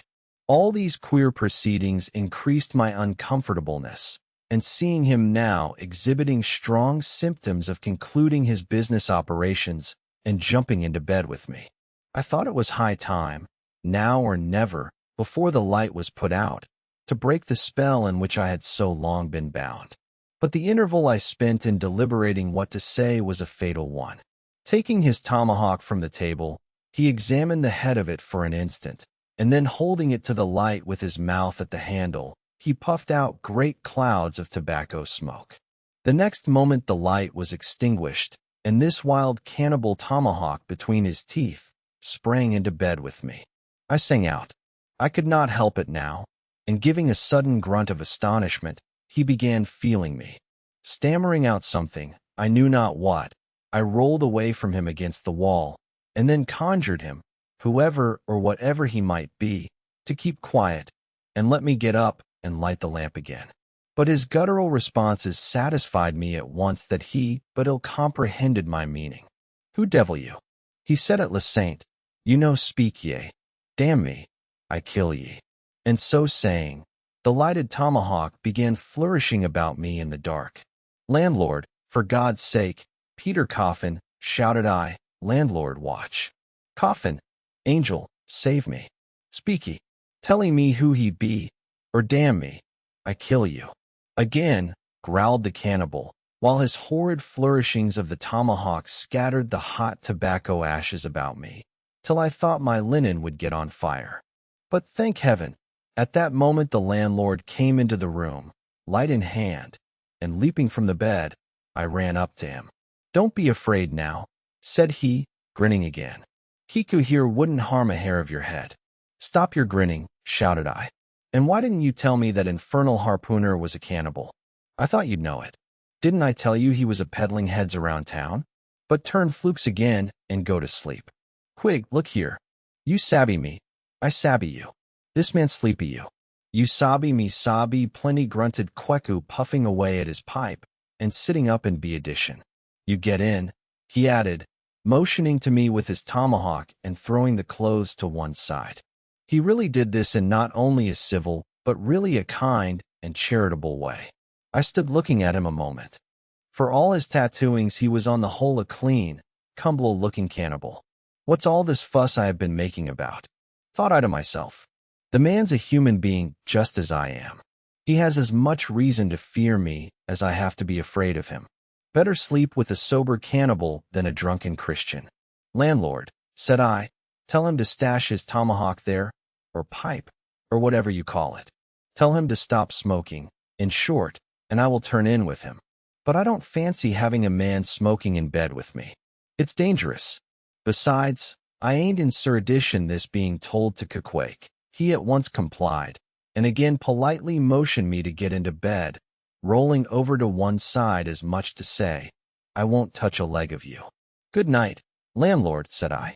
"You may go." I turned in and never slept better in my life. Chapter 4. The Counterpane. Upon waking next morning about daylight, I found Quaquag's arm thrown over me in the most loving and affectionate manner. He had almost thought I had been his wife. The counterpane was of patchwork full of odd little party-called squares and triangles, and this arm of his tattooed all over with an interminable labyrinth of a figure, no two parts of which were of one precise shade, owing, I suppose, to his keeping his arm at sea unmethodically in sun and shade, his shirt sleeves irregularly rolled up at various times. This same arm of his, I say, looked for all the world like a strip of that same patchwork lieutenant indeed. Partly lying on it as the arm did when I first awoke, I could hardly tell it from the quilt, they so blended their hues together. And it was only by the sense of weight and pressure that I could tell that Quake was hugging me. My sensations were strange. Let me try to explain them. When I was a child, I well remember a somewhat similar circumstance that befell me. Whether it was a reality or a dream, I never could entirely settle. The circumstance was this. I had been cutting up some caper or other. I think it was trying to crawl up the chimney, as I had seen a little sweep do a few days previous, and my stepmother, who somehow or other was all the time whipping me or sending me to bed supperless. My mother dragged me by the legs out of the chimney and packed me off to bed. Though it was only 2:00 in the afternoon of the 21st June, the longest day of the year in our hemisphere. I felt dreadfully, but there was no help for it. So upstairs I went to my little room in the 3rd floor, undressed myself as slowly as possible so as to kill time, and with a bitter sigh, got between the sheets. I lay there dismally calculating that 16 entire hours must elapse before I could hope for a resurrection. 16 hours in B-addition the small of my back act to think of it, and it was so light, too, the sun shining in at the window, and a great rattling of coaches in the streets, and the sound of gay voices all over the house. I felt worse and worse. At last I got up, dressed, and softly going down in my stocking feet, sought out my stepmother, and suddenly threw myself at her feet, beseeching her as a particular favor to give me a good slippering for my misbehavior. Anything indeed but condemning me to lie abed such an endurable length of time. But she was the best and most conscientious of stepmothers, and back I had to go to my room. For several hours I lay there broad awake, feeling a great deal worse than I have ever done since, even from the greatest subsequent misfortunes. At last I must have fallen into a troubled nightmare of a doze, and slowly waking from it, half steeped in dreams, I opened my eyes, and the before sunlit room was now wrapped in outer darkness. Instantly I felt a shock running through all my frame. Nothing was to be seen and nothing was to be heard, but a supernatural hand seemed placed in mine. My arm hung over the counterpane, and the nameless, unimaginable, silent form or phantom to which the hand belonged seemed closely seated by my bedside. For what seemed ages piled on ages, I lay there frozen with the most awful fears, not daring to drag away my hand. Yet, ever thinking that if I could but stir it 1 single inch, the horrid spell would be broken. I knew not how this consciousness at last glided away from me, but waking in the morning, I shudderingly remembered it all. And for days and weeks and months afterwards, I lost myself in confounding attempts to explain the mystery. Nay, to this very hour I often puzzle myself with it. Now take away the awful fear, and my sensations at feeling the supernatural hand in mine were very similar in their strange to those which I experienced on waking up and seeing Kweku's pagan arm thrown around me. But at length all the past night's events soberly recurred one by one in fixed reality, and then I lay, only alive to the comical predicament. For though I tried to move his arm, unlock his bridegroom clasp, yet sleeping as he was, he still hugged me tightly as though naught but death should part us twain. I now strove to rouse him. Kiku, but his only answer was a snore. I then rolled over my neck, feeling as if it were in a horse collar, and suddenly felt a slight scratch. Throwing aside the counterpane, there lay the tomahawk, sleeping by the savage's side, as if it were a hatchet-faced baby. A pretty pickle, truly thought I, a bed here in a strange house in broad day with a cannibal and a tomahawk. Quake.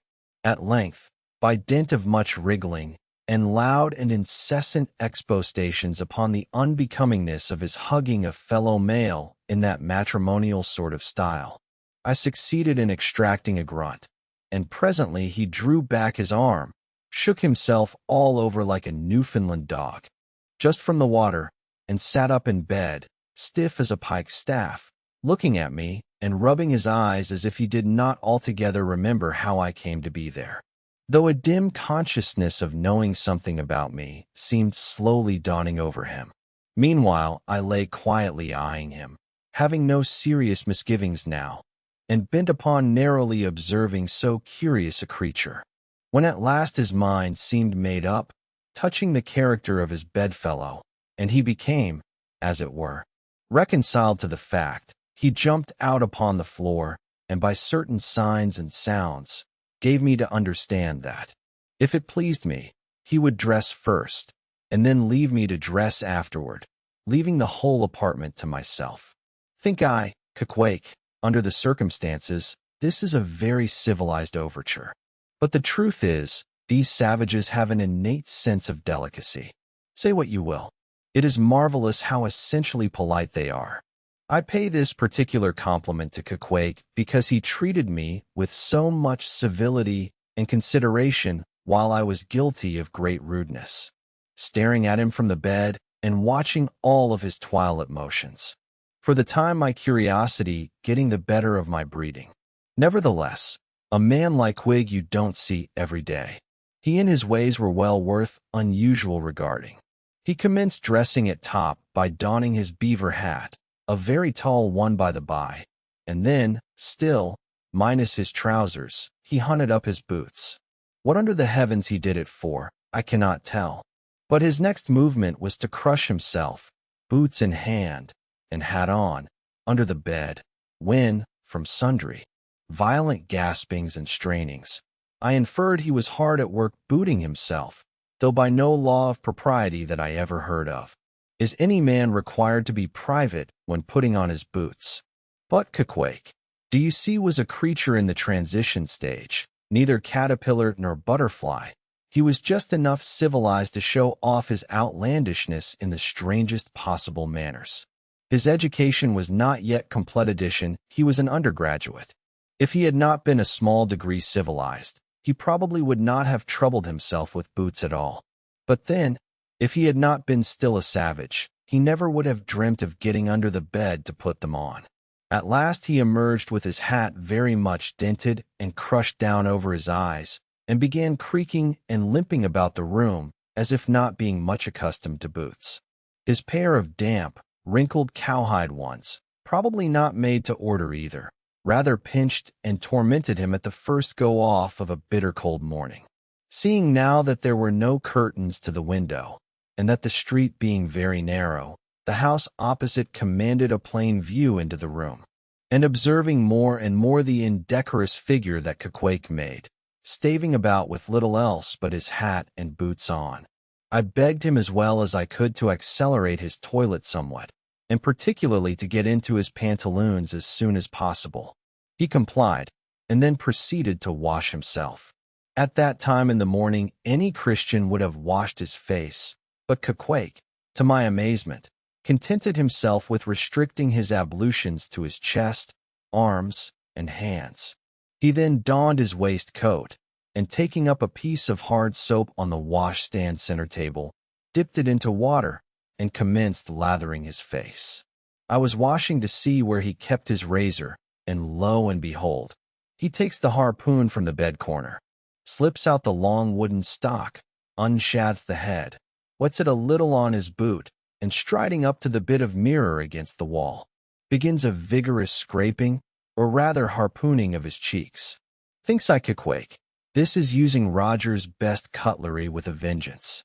Afterwards, I wondered less at this operation when I came to know what fine steel the head of a harpoon is made, and how exceedingly sharp the long, straight edges are always kept.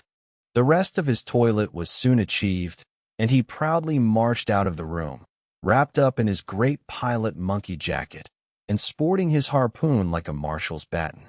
Chapter 5. Breakfast. I quickly followed suit, and descending into the barroom, accosted the grinning landlord very pleasantly. I cherished no malice toward him, though he had been skylocking with me not a little in the matter of my bedfellow. However, a good laugh is a mighty good thing, and rather too scarce a good thing, the more the pity. So if any one man in his own proper person affords stuff for a good joke to anybody, let him not be backward, but let him cheerfully allow himself to spend and be spent in that way. And the man that has anything bountifully laughable about him, be sure there is more in that man than you perhaps think for. The barroom was now full of the boarders who had been dropping in the night previous, and whom I had not as yet had a good look at. They were nearly all whalemen, chief mates and second mates and third mates, and sea carpenters, and sea coopers, and sea blacksmiths, and harpooners and shipkeepers. A brown and brawy company with bossy beards, an unshorn shaggy set, all wearing monkey jackets for morning gowns. You could pretty plainly tell how long each one had been ashore. This young fellow's healthy cheek is like a sun-toasted pear in hue, and would seem to smell almost as musky. He cannot have been 3 days landed from his Indian voyage. That man next to him looks a few shades lighter. You might say a touch of satinwood is in him. In the complexion of a third, still lingers a tropic tawn, but slightly bleached withal. He doubtless has tarried whole weeks ashore. But who could show a cheek like Kiku, which barred with various tints seemed like the Andes' western slope to show forth in one array contrasting climates zone by zone? "Grubho," now cried the landlord, flinging open a door, and in we went to breakfast. They say that men who have seen the world thereby become quite at ease in manner, quite self-possessed in company. Not always, though. Leonard, the great New England traveler, and Park, the Scotch one, of all men, they possess the least assurance in the parlor. But perhaps the mere crossing of Siberia in a sledge drawn by dogs, as Ledger did, or the taking of a long solitary walk on an empty stomach in the Negro heart of Africa, which was the sum of poor Mongo's performances. This kind of travel, I say, may not be the very best mode of attaining a high social polish. Still, for the most part, that sort of thing is to be had anywhere. These reflections just here are occasioned by the circumstance that after we were all seated at the table, and I was preparing to hear some good stories about whaling. To my no small surprise, nearly every man maintained a profound silence. And not only that, but they looked embarrassed. Yes, here were a set of sea dogs, many of whom, without the slightest bashfulness, had boarded great whales on the high seas, entire strangers to them, and dulled them dead without winking. And yet here they sat at a social breakfast table, all of the same calling, all of kindred tastes, looking round as sheepishly at each other, as though they had never been out of sight of some sheepfold among the green mountains. A curious sight, these bashful bears, these timid warrior whalemen. But as for Queequeg, why Quecca sat there among them at the head of the table, too. It so chanced, as cool as an icicle. To be sure, I cannot say much for his breeding. His greatest admirer could not have cordially justified his bringing his harpoon into breakfast with him, and using it there without ceremony, reaching over the table with it to the imminent jeopardy of many heads, and grappling the beefsteaks toward him. But that was certainly very coolly done by him, and everyone knows that in most people's estimation to do anything coolly is to do it gently. We will not speak of all K's peculiarities here, how he has stood coffee and hot rolls, and applied his undivided attention to beefsteaks done rare enough that when breakfast was over, he withdrew like the rest into the public room, lighted his tomahawk pipe, and was sitting there quietly digesting and smoking with his inseparable hat on when I sighed out for a stroll. Chapter 6. The Street. If I had been astonished at first catching a glimpse of so outlandish an individual as Queequeg circulating among the polite society of a civilized town, that astonishment soon departed upon taking my first daylight stroll through the streets of New Bedford.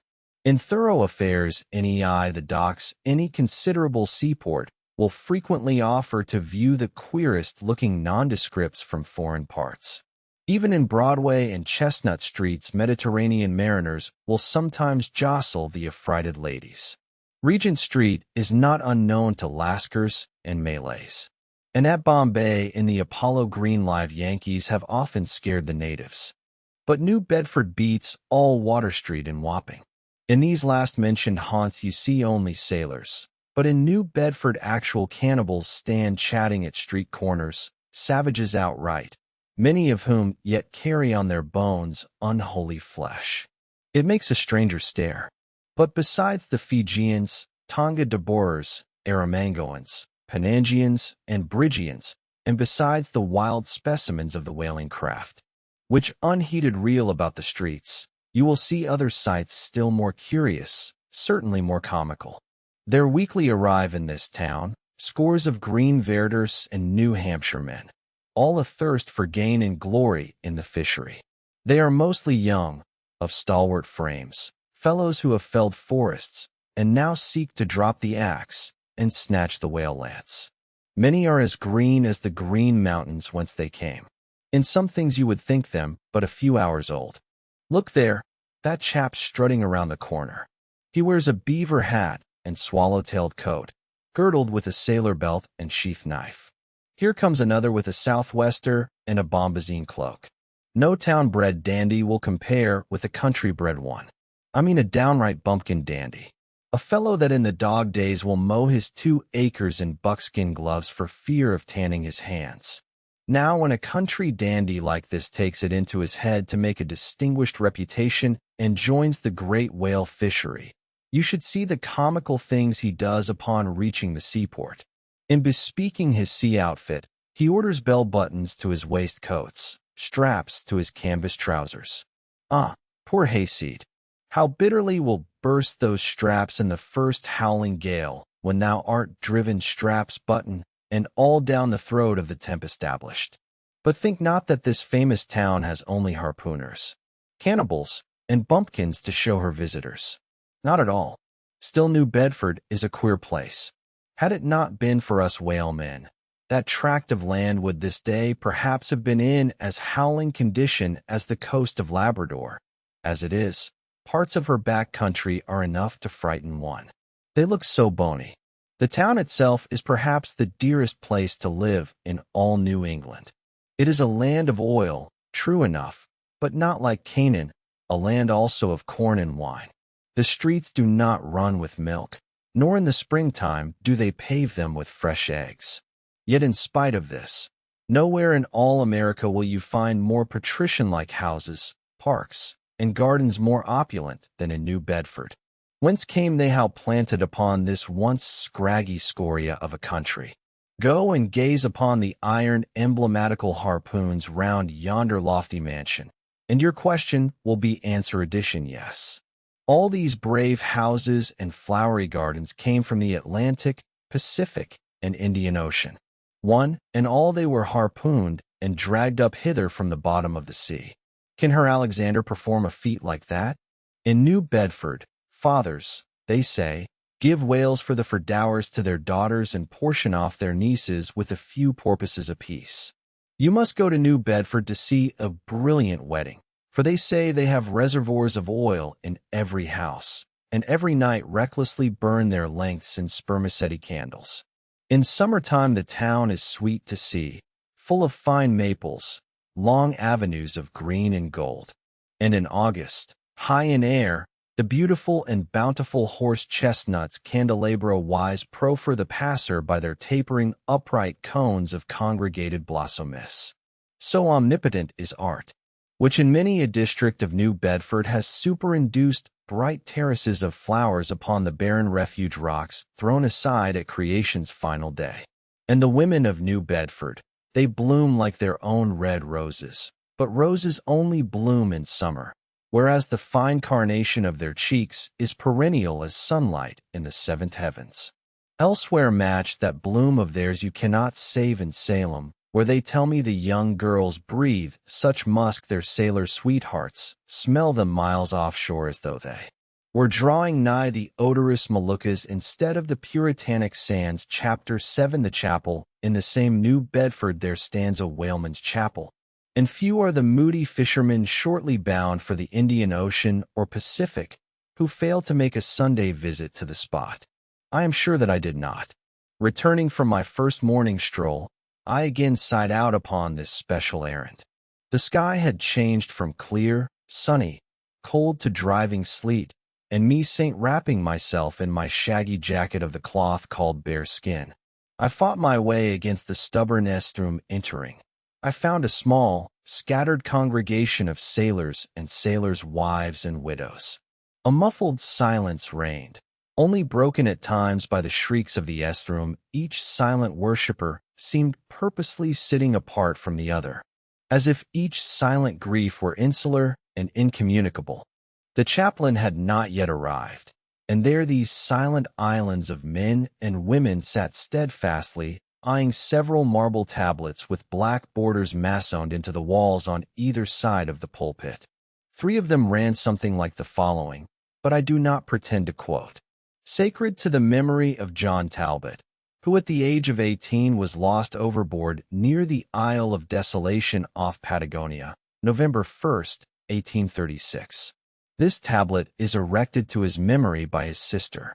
Sacred to the memory of Robert Long, Willis Ellery, Nathan Coleman, Walter Canny, Seth Macy, and Samuel G.L. forming one of the boat's crews of the ship Eliza, who were towed out of sight by a whale on the offshore ground in the Pacific, December 31st, 1839. This marble is here placed by their surviving shipmates, sacred to the memory of the late Captain Ezekiel Hardy, who in the bows of his boat was killed by a sperm whale on the coast of Japan August 3rd, 1833. This tablet is erected to his memory by his widow. Shaking off the sleet from my iced glazed hat and jacket, I seated myself near the door, and turning sideways was surprised to see Quake near me.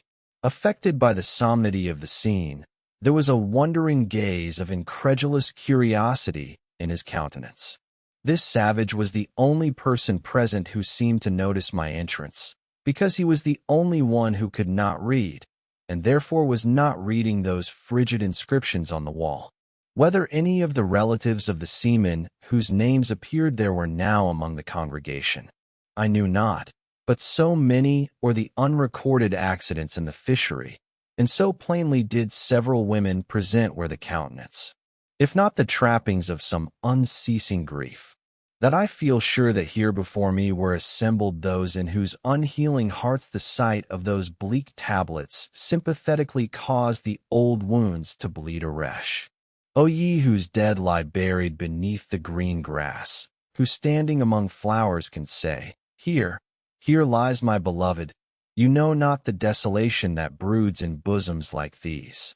What bitter blanks in those black, bordered marbles which cover no ashes! What despair in those immovable inscriptions! What deadly voids and unbidden infidelities in the lines that seem to gnaw upon all faith and refuse resurrections to the beings who have placelessly perished without a grave! As well might those tablets stand in the cave of Elephant as here. In what census of living creatures the dead of mankind are included? Why it is that a universal proverb says of them that they tell no tales, though containing more secrets than the good one's sands. How it is that to his name, who yesterday departed for the other world, we prefix so significant and infidel a word, and yet do not thus entitle him. If he but embarks for the remotest Indies of this living earth, why the life insurance companies pay death forfeitures upon immortals. In what eternal unerring paralysis and deadly hopeless trance yet lies antique Adam, who died 60 round centuries ago. How it is that we still refuse to be comforted for those who we nevertheless maintain are dwelling in unspeakable bliss. Why all the living so strive to hush all the dead. Wherefore but the rumor of a knocking in a tomb will terrify a whole city. All these things are not without their meanings.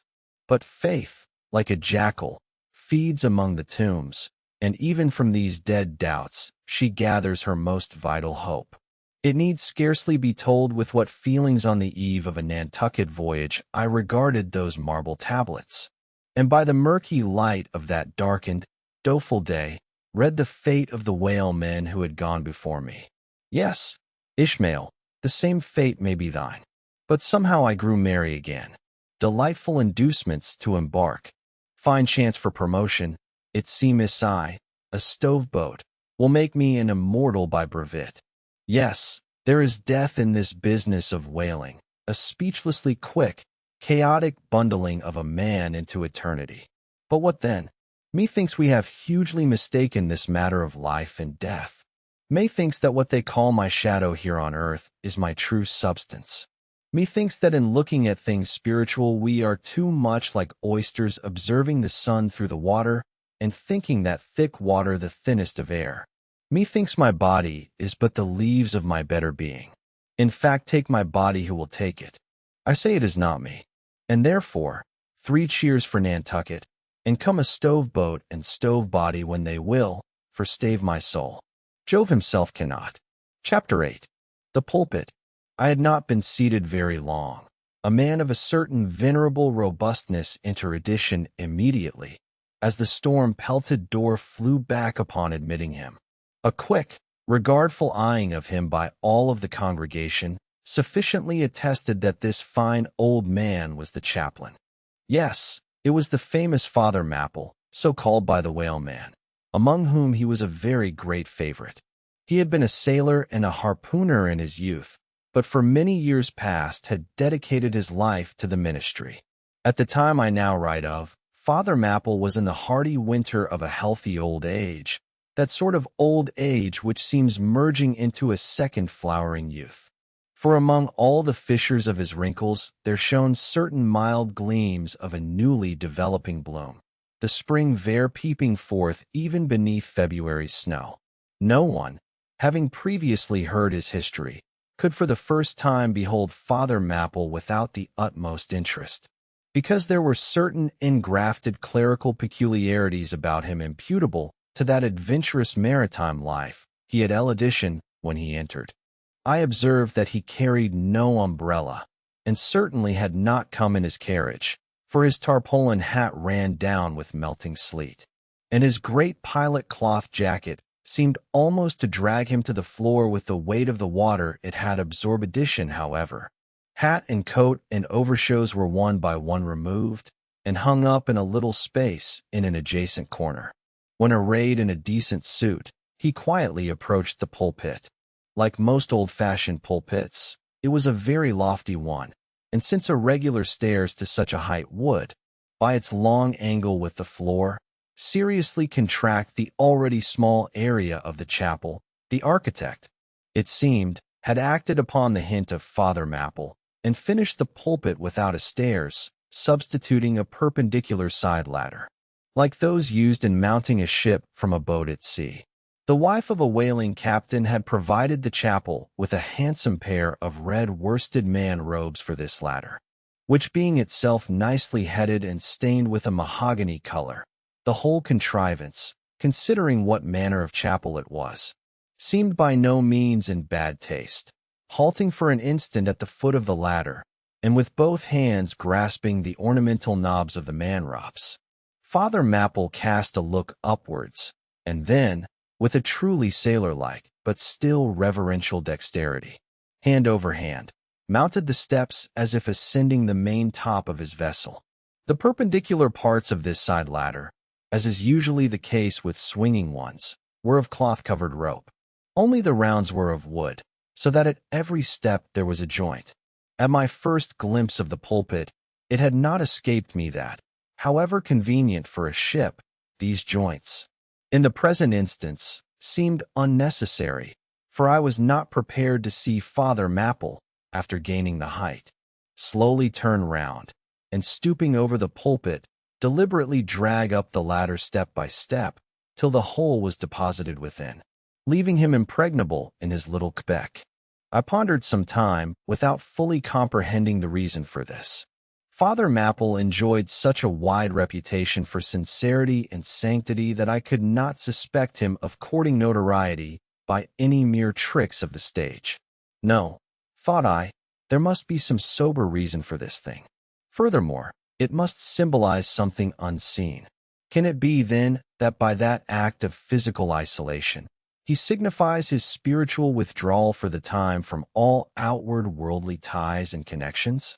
Yes, for replenished with the meat and wine of the word to the faithful man of God. This pulpit, I see, is a self-containing stronghold, a lofty Aranstein with a perennial well of water within the walls. But the side ladder was not the only strange feature of the place. Borrowed from the chaplain's former seafarings, between the marble cenotaphs on either hand of the pulpit, the wall which formed its back was adorned with a large painting representing a gallant ship beating against a terrible storm off a lee coast of black rocks and snowy breakers. But high above the flying scud and dark rolling clouds, there floated a little isle of sunlight from which beamed forth an angel's face.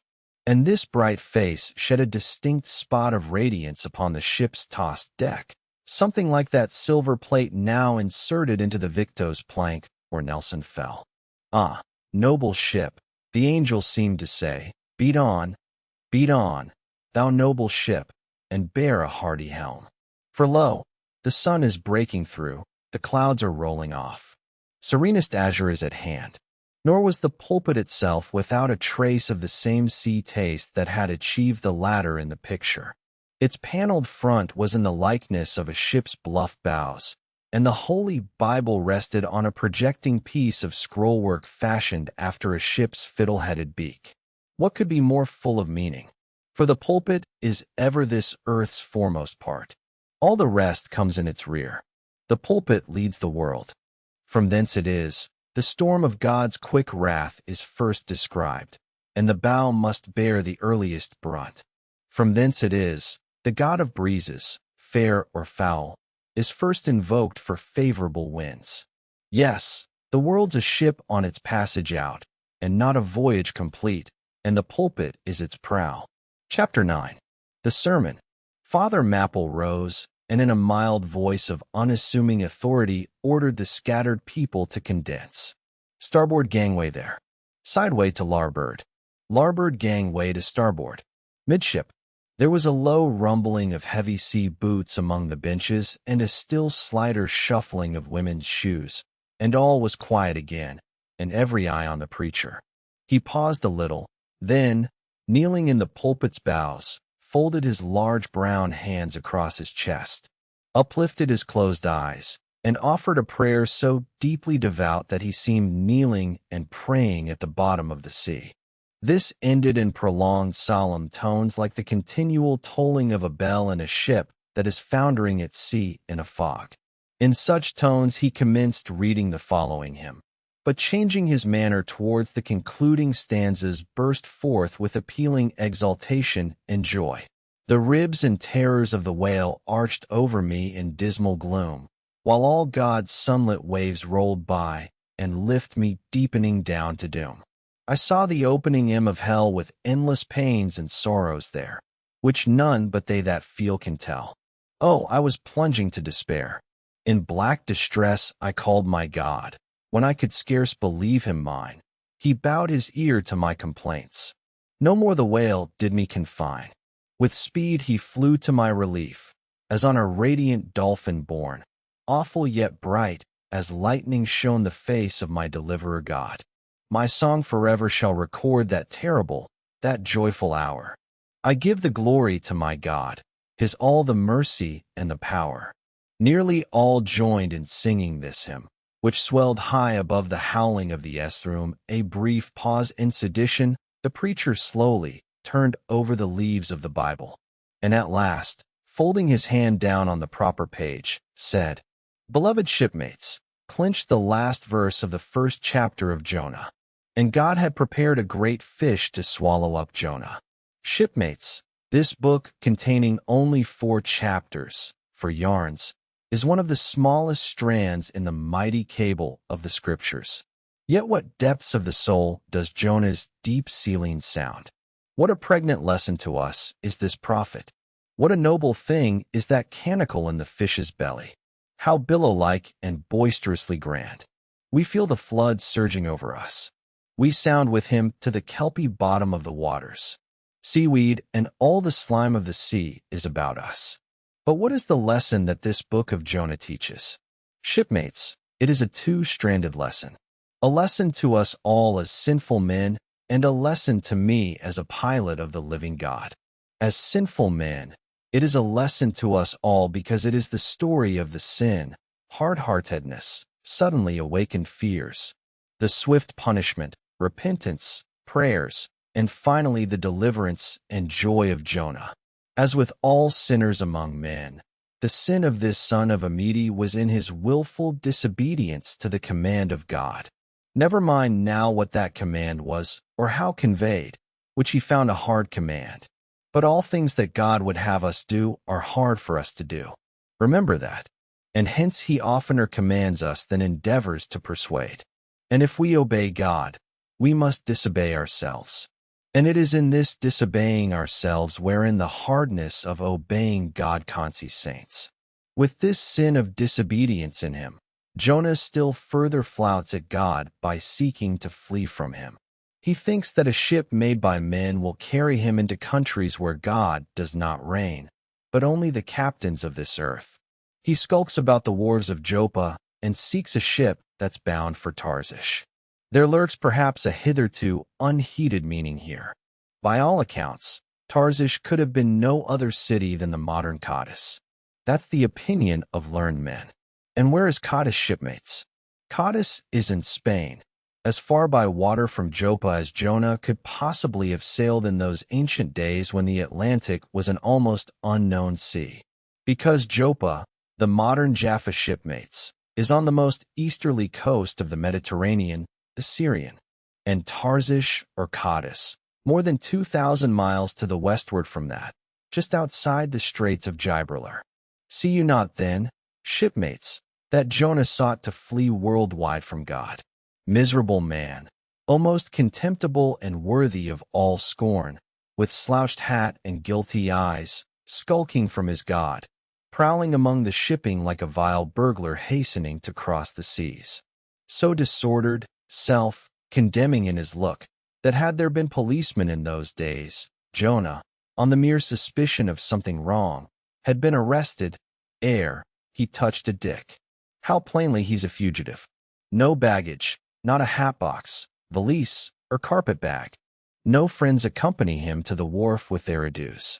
At last, after much dodging search, he finds the tarry ship receiving the last items of her cargo. And as he steps on board to see its captain in the cabin, all the sailors for the moment desist from hoisting in the goods to mark the stranger's evil eye. Jonah sees this, but in vain he tries to look all ease and confidence. In vain essays his wretched smile. Strong intuitions of the men assure the mariners he can be no innocent. In their gamesome but still serious way, one whispers to the other, "Jack, he's robbed a widow." Or, "Joe, do you mark him? He's a bigamy saint or hairy lad. I guess he's the adulterer that broke jail in old Gomorrah." Or be like one of the missing murderers from Sodom. Another runs to read the bill that's stuck against the spile upon the wharf to which the ship is moored, offering 500 gold coins for the apprehension of a parricide and containing a description of his person. He reads and looks from Jonah to the bill, while all his sympathetic shipmates now crowd round Jonah, prepared to lay their hands upon him. Frightened Jonah trembles, and summoning all his boldness to his face only looks so much the more a coward. He will not confess himself suspected, but that itself is strong suspicion. So he makes the best of it, and when the sailors find him not to be the man that is advertised, they let him pass, and he descends into the cabin. "Who's there?" cries the captain at his busy desk, hurriedly making out his papers for the custom-miss. "Who's there?" Oh, how that harmless question mangles Jonah for the instant. He almost turns to flee again, but he rallies. "I seek a passage in this ship to Tarshish. How soon sail ye, sir?" Thus far the busy captain had not looked up to Jonah, though the man now stands before him. But no sooner does he hear that hollow voice than he darts a scrutinizing glance. "We sail with the next coming tide." At last, he slowly answered, still intently eyeing him. "No sooner, sir." "Soon enough, for any honest man. That goes a passenger." "Huh, Jonah, that's another stab." But he swiftly calls away the captain from the scent. "I'll sail with you," he says. "The passage money. How much is that?" "I'll pay now." For it is particularly written, "Shipmates," as if it were a thing not to be overlooked in this history that he paid the fare thereof the craft did sail. And taken with the context, this is full of meaning. Now Jonah's captain's shipmates was one whose discernment detects crime in any, but whose cupidity exposes it only in the penniless. In this world, shipmates, sin that pays its way can travel freely and without a passport, whereas virtue, if a pauper, is stopped at all frontiers. So Jonah's captain prepares to test the length of Jonah's purse, ere he judge him openly. He charges him thrice the usual sum, and it's assented to. Then the captain knows that Jonah is a fugitive, but at the same time resolves to help a flight that paves its rear with gold. Yet when Jonah fairly takes out his purse, prudent suspicion still molests the captain. He rings every coin to find a counterfeit. Not a forger, anyway, he mutters, and Jonah is put down for his passage. "Point out my stadiatrum, sir," says Jonah. "Now I'm travely. I need sleep." "Thou looks like it," says the captain. "There's thy room." Jonah enters and would lock the door, but the lock contains no key. Hearing him foolishly fumbling there, the captain laughs slowly to himself and mutters something about the doors of convict cells being never allowed to be locked within.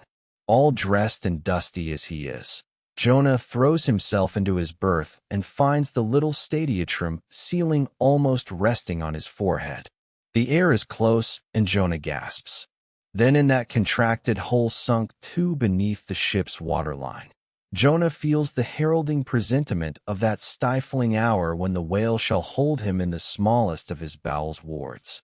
Screwed at its axis against the side, a swinging lamp slightly oscillates in Jonah's room, and the ship heeling over towards the wharf with the weight of the last bales received. The lamp, flame, and all, though in slight motion, still maintains a permanent obliquity with reference to the room. Though in truth infallibly straight itself, it but made obvious the false lying levels among which it hung. The lamp alarms and frightens Jonah as lying in his berth his tormented eyes roll round the place, and this thus far successful fugitive finds no refuge for his restless glance. But that contradiction in the lamp more and more appalls him. The floor, the ceiling, and the side are all awry. "Oh, so my conscience hangs in me," he groans. "Straight upward so it burns. But the chambers of my soul are all in crookedness." Like one who after a night of drunken revelry hides to his bed, still reeling but with conscience yet pricking him as the plungings of the Roman racehorse, but so much more strike his steel tags into him. As one who in that miserable plight still turns and turns in giddy anguish, praying God for annihilation until the fit be past addition, and at last, amid the whirl of woe he feels, a deep stupor steals over him, as over the man who bleeds to death, for conscience is the wound, and there's naught to stench it. So, after sore wrestlings in his berth, Jonah's prodigy of ponderous misery drags him drowning down to sleep. And now, the time of tide has come. The ship casts off her cables, and from the deserted wharf, the uncheered ship for Tarshish, all careening, glides to sea. That ship, my friends, was the first of recorded smugglers. The contraband was Jonah, but the sea rebels, he will not bear the wicked burden. A dreadful storm comes on. The ship is like to break. But now when the boatswain calls all hands to lighten her, when boxes, bales, and jars are clattering overboard, when the wind is shrieking and the men are yelling, and every plank thunders with trampling feet right over Jonah's head, in all this raging tumult, Jonah sleeps his hideous sleep. He sees no black sky and raging sea, feels not the reeling timbers, and little hears he or heeds he the far rush of the mighty whale, which even now with open mouth is cleaving the seas after him. My shipmate's Jonah was gone down into the sides of the ship, a berth in the cabin as I have taken it, and was fast asleep. But the frightened master comes to him and shrieks in his dead ear, "What meanest thou, O sleeper? Arise." Startled from his lethargy by that dire cry, Jonah staggers to his feet, and stumbling to the deck, grasps a shroud to look out upon the sea. But at that moment he is sprung upon by a panther billow leaping over the bulwarks. Wave after wave thus leaps onto the ship, and finding no speedy vent, runs roaring fore and aft, till the mariners come nigh to drowning while yet afloat. And ever as the white moon shows her affright face from the steep gullies in the blackness overhead, aghast Jonah sees the rearing bowsprit pointing high upward, but soon beat downward again towards the tormented deep. Terrors upon terrors run shouting through his soul. In all his cringing attitudes, the god-fugitive is now too plainly known. The sailors mark him more and more certain grow their suspicions of him, and at last fully to test the truth. By referring the whole matter to high heaven, they fall to casting lots, to see for whose cause this great tempest was upon him. The lot is Jonah's, that discovered then how furiously they mob him with their questions. "What is thine occupation? Whence comest thou? Thy country? What people?" But mark now shipmates the behavior of poor Jonah. The eager mariners but ask him who he is and where from, whereas they not only receive an answer to those questions, but likewise another answer to a question not put by them. But the unsolicited answer is forced from Jonah by the hard hand of God that is upon him. "I am a Hebrew," he cries, "and then I fear the Lord God of heaven, who hath made the sea and the dry land." Fear him, O Jonah. I well might thou fear the Lord God. Then straightway he now goes on to make a full confession, whereupon the mariners became more and more appalled, but still are pitiful. For when Jonah, not yet supplicating God for mercy, since he but too well knew the darkness of his deserts, when wretched Jonah cries out to them to take him and cast him forth into the sea, for he knew that it was for his sake this great tempest was upon them, they mercifully turn from him and seek by other means to save the ship. But all in vain the indignant gale howls louder, and then with one hand raised invokingly to God, with the other they not unreluctantly lay hold of Jonah, And now behold Jonah taken up as an anchor and dropped into the sea, when instantly an oily calmness floats out from the east. And the sea is still as Jonah carries down the gale with him, leaving smooth water behind. He goes down in a whirling heart of such a masterless commotion that he scarce heeds the moment when he drops seething into the yawning jaws awaiting him. And the whale shoots to all his ivory teeth like so many white bolts upon his prison. Then Jonah prayed unto the Lord out of the fish's belly. But observe his prayer and learn a weighty lesson. For sinful as he is, Jonah does not weep and wail for direct deliverance. He feels that his dreadful punishment is just. He leaves all his deliverance to God, contenting himself with this, that spite of all his pains and pangs, he will still look towards his holy temple. And here, shipmates, his true and faithful repentance, not clamorous for pardon, but grateful for punishment. And how pleasing to God was this conduct in Jonah is shown in the eventual deliverance of him from the sea and the whale. Shipmates, I do not place Jonah before you to be copied for his sin, but I do place him before you as a model for repentance. Sin not. But if you do, take heed to repent of it like Jonah. While he was speaking these words, the howling of the shrieking, slanting storm without seemed to add new power to the preacher, who, when describing Jonah's sea storm, seemed tossed by a storm himself. His deep chest heaved as with a ground swell. His tossed arms seemed the wearing elements at work, and the thunders that rolled away from off his swarthy brow. And the light leaping from his eye made all his simple hearers look on him with a quick fear that was strange to them. There now came a lull in his look as he silently turned over the leaves of the book once more, and at last, standing motionless with closed eyes for the moment, seemed communing with God and himself. But again he leaned towards the people, and bowing his head lowly with an aspect of the deepest, yet manliest humility, he spake these words: Shipmates, God has laid but one hand upon you. Both his hands press upon me. I have read you by what murky light may be mine the lesson that Jonah teaches to all sinners, and therefore to you, and still more to me, for I am a greater sinner than you. And now, how gladly would I come down from this Mast-Head and sit on the hatches there where you sit and listen as you listen, while someone of you reads me that other and more awful lesson which Jonah teaches to me as a pilot of the living God. How being anointed pilot, prophet, or speaker of true things, and bidden by the Lord to sound those unwelcome truths in the ears of a wicked Nineveh, Jonah, appalled at the hostility he should raise, fled from his mission, and sought to escape his duty and his God by taking ship at Joppa. But God is everywhere. Tarshish he never reached edition, as we have seen.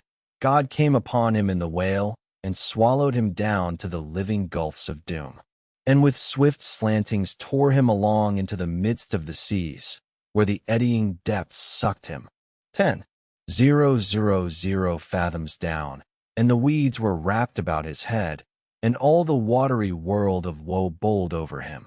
Yet even then, beyond the reach of any plummet, out of the belly of hell, when the whale grounded upon the ocean's utmost bones, even then God heard the engulfed repenting prophet, when he saw edition. Then God spake unto the fish, and from the shuddering cold and blackness of the sea, the whale came breaching up towards the warm and pleasant sun, and all the delights of air and earth, and vomited out Jonah upon the dry land. When the word of the Lord came a second time, and Jonah bruised and beaten, his ears like two seashells still multitudinously murmuring of the ocean, Jonah did the Almighty's bidding. And what was that, shipmates? To preach the truth to the face of falsehood. That was it. This, shipmates, is the other lesson. And woe to that pilot of the living God who slight it. Woe to him whom this world charms from gospel duty. Woe to him who seeks to pour oil upon the waters when God has brooded them into a gale. Woe to him who seeks to please rather than to appall. Woe to him whose good name is more to him than goodness. Woe to him who in this world courts not dishonor. Woe to him who would not be true, even though to be false were salvation. Yea, woe to him who, as the great pilot Paul has it, while preaching to others, is himself a castaway.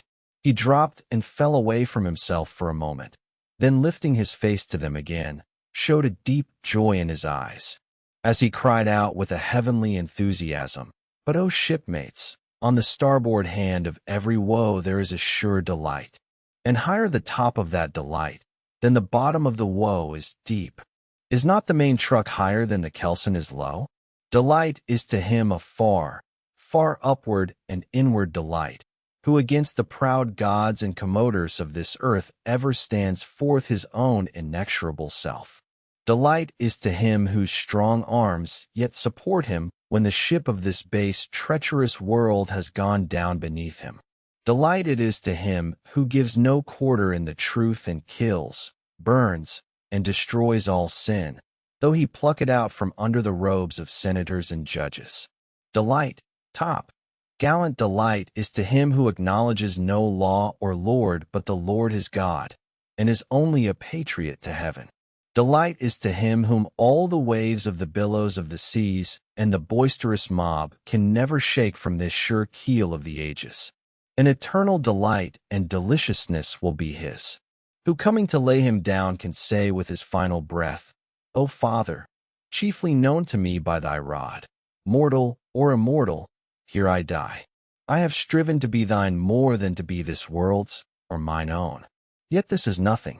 I leave eternity to thee. For what is man that he should live out the lifetime of his God? He said no more, but slowly, waving a benediction, covered his face with his hands, and so remained kneeling till all the people had departed, and he was left alone in the place. Chapter 10. A Bosom Friend. Returning to the Spouter-Inn from the chapel, I found Kiku there quite alone, he having left the chapel before the benediction some time. He was sitting on a bench before the fire with his feet on the stove hearth, and in one hand was holding close to his face that little Negro idol of his, peering hard into its face, and with a jackknife gently whittling away at its nose, meanwhile humming to himself in his heathenish way. But being now interrupted, he put up the image, and pretty soon, going to the table, took up a large book there, and placing it on his lap, began counting the pages with deliberate regularity, at every 50th page, as I fancied, stopping a moment, looking vacantly around him, and giving utterance to a long-drawn, gurgling whistle of astonishment.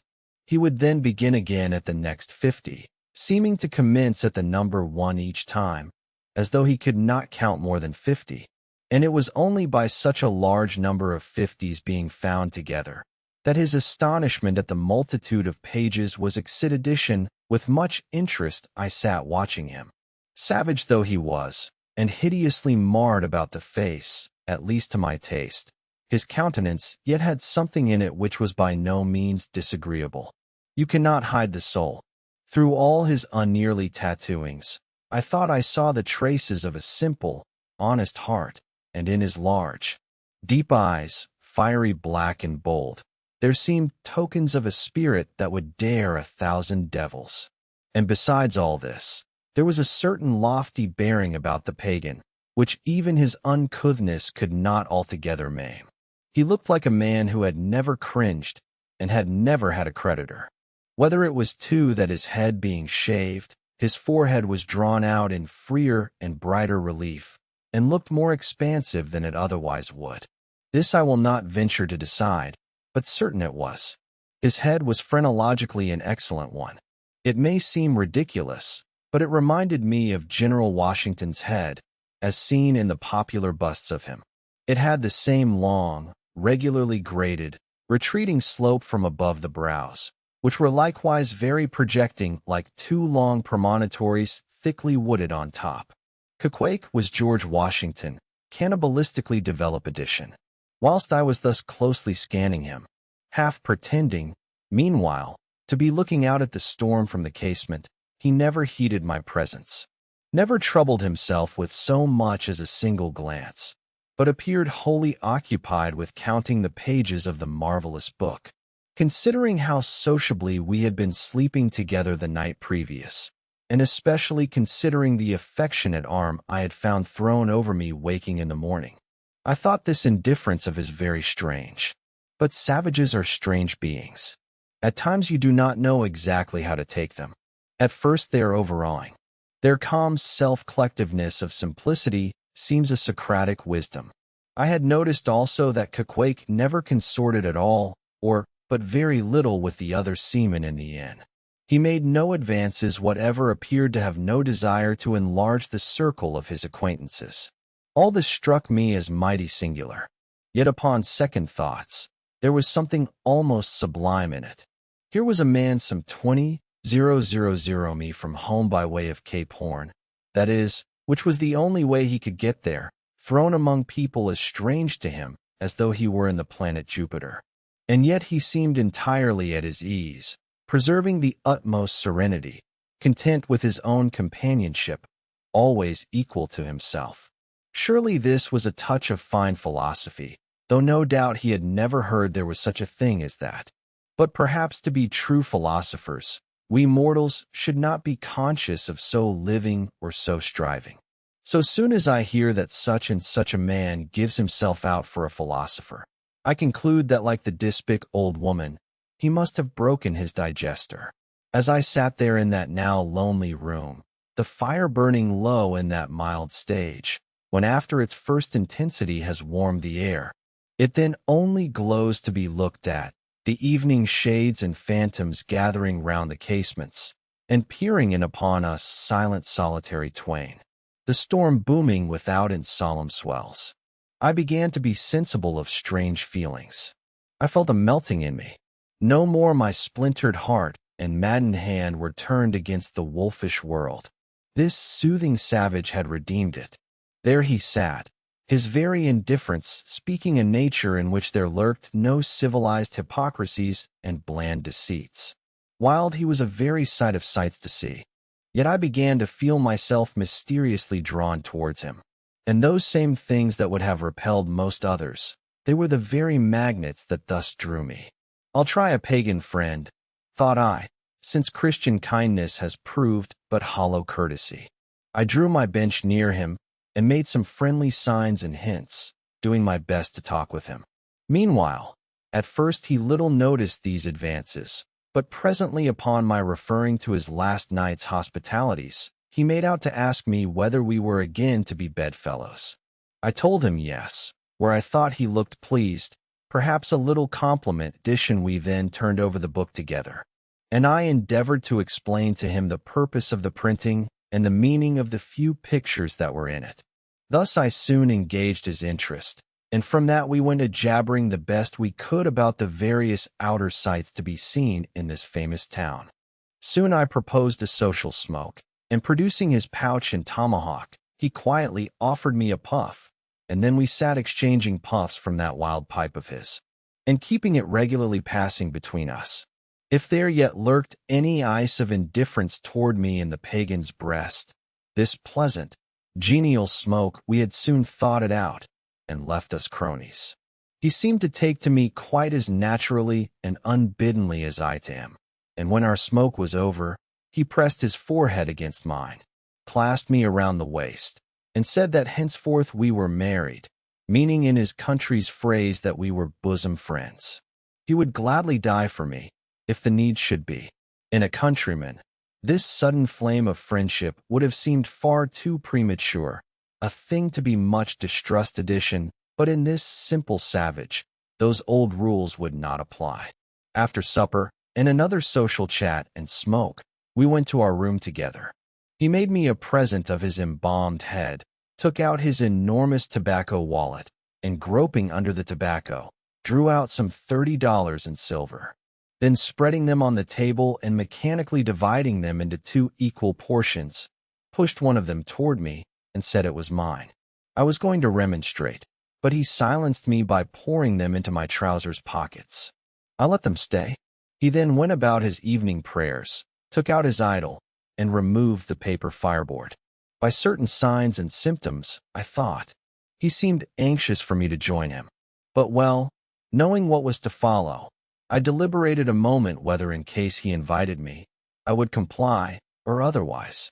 I was a good Christian, born and bred in the bosom of the infallible Presbyterian Church. How then could I unite with this wild idolator in worshipping his piece of wood? But what is worship? Thought I. Do you suppose now, Ishmael, that the magnanimous God of heaven and earth, pagans and all included, can possibly be jealous of an insignificant bit of black wood? Impossible. But what is worship? To do the will of God. That is worship. And what is the will of God? To do to my fellow man what I would have my fellow man do to me. That is the will of God. Now Queequeg is my fellow man. And what do I wish that this Queequeg would do to me? Why unite with me in my particular Presbyterian form of worship? Consequently, I must then unite with him in his ergo, I must turn idolator.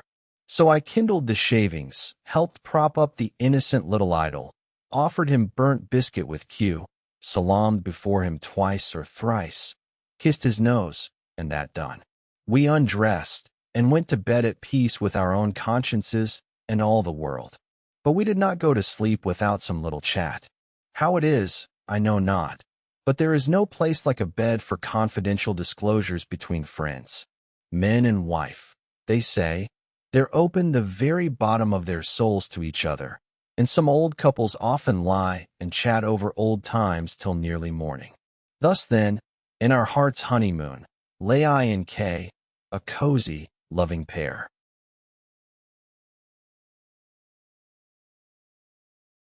Chapter 11. Nightgown.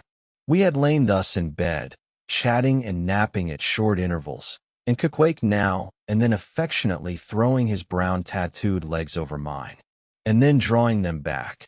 So entirely sociable and free and easy were we, when, at last, by reason of our confabulations, what little nappishness remained in us altogether departed, and we felt like getting up again, though daybreak was yet some way down the future. Yes, we became very wakeful, so much so that our recumbent position began to grow wearisome, and by little and little we found ourselves sitting up, the clothes well tucked around us, leaning against the headboard with our 4 knees drawn up close together and our 2 noses bending over them, as if our knee pans were warming pants. We felt very nice and snug, the more so since it was so chilly out of doors. Indeed, out of bed clothes, too, seeing that there was no fire in the room. The more so, I say, because truly to enjoy bodily warmth, some small part of you must be cold. For there is no quality in this world that is not what it is merely by contrasaint. Nothing exists in itself. If you flatter yourself that you are all over comfortable and have been so for a long time, then you cannot be said to be comfortable anymore. But if, like Queequeg and me in the bed, the tip of your nose or the crown of your head be slightly chilled, why then indeed in the general consciousness you feel most delightfully and unmistakably warm for this reason. A sleeping apartment should never be furnished with a fire, which is one of the luxurious discomforts of the rich. For the height of this sort of deliciousness is to have nothing but the blanket between you and your snugness and the cold of the outer air. Then there you lie like the one warm spark in the heart of an Arctic crystal. We had been sitting in this crouching manner for some time, when all at once I thought I would open my eyes. For when between sheets, whether by day or by night, and whether asleep or awake, I have a way of always keeping my eyes shut, in order, the more to concentrate on the snugness of being in bed, because no man can ever feel his own identity or right, except his eyes be closed, as if darkness were indeed the proper element of our essences, though light be more congenial to our clay part. Upon opening my eyes then, and coming out of my own pleasant and self-created darkness into the imposed and coarse outer gloom of the unilluminated 12-0 at night, I experienced a disagreeable revulsion. Nor did I at all object to the hint from Kiku that perhaps it were best to strike a light, seeing that we were so wide awake. And besides, he felt a strong desire to have a few quiet puffs from his tomahawk. Be it said that though I had felt such a strong repugnance to his smoking in the bed the night before, Yet see how elastic our stiff prejudices grow when love comes once to bend them.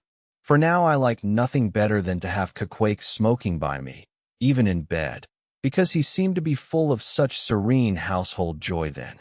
I no more felt unduly concerned for the landlord's policy of insurance.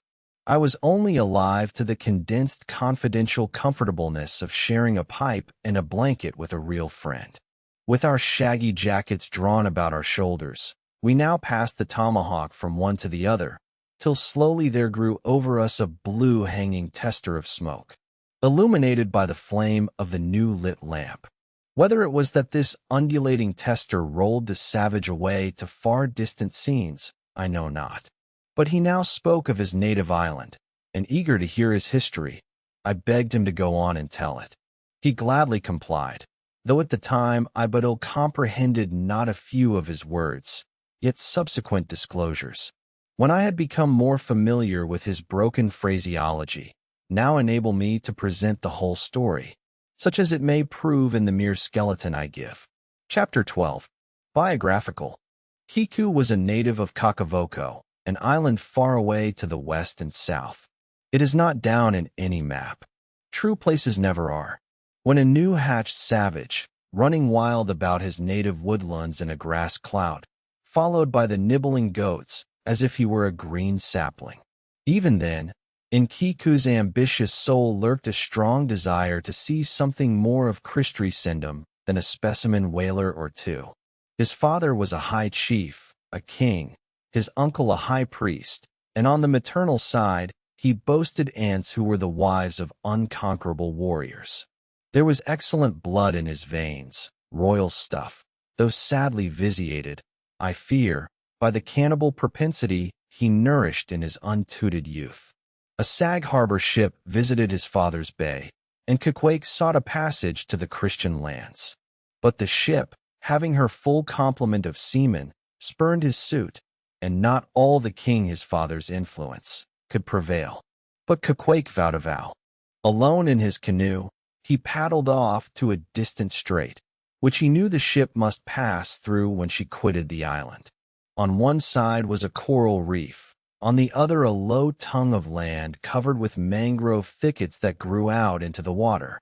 Hiding his canoe, still afloat among these thickets, with its prow seaward, he sat down in the stern, paddle low in hand, and when the ship was gliding by, like a flash, he darted out, gained her side, and with one backward dash of his foot, capsized and sank the canoe, climbed up the chains, and throwing himself at full length upon the deck, grappled a ringbolt there, and swore not to let go, though hacked in pieces.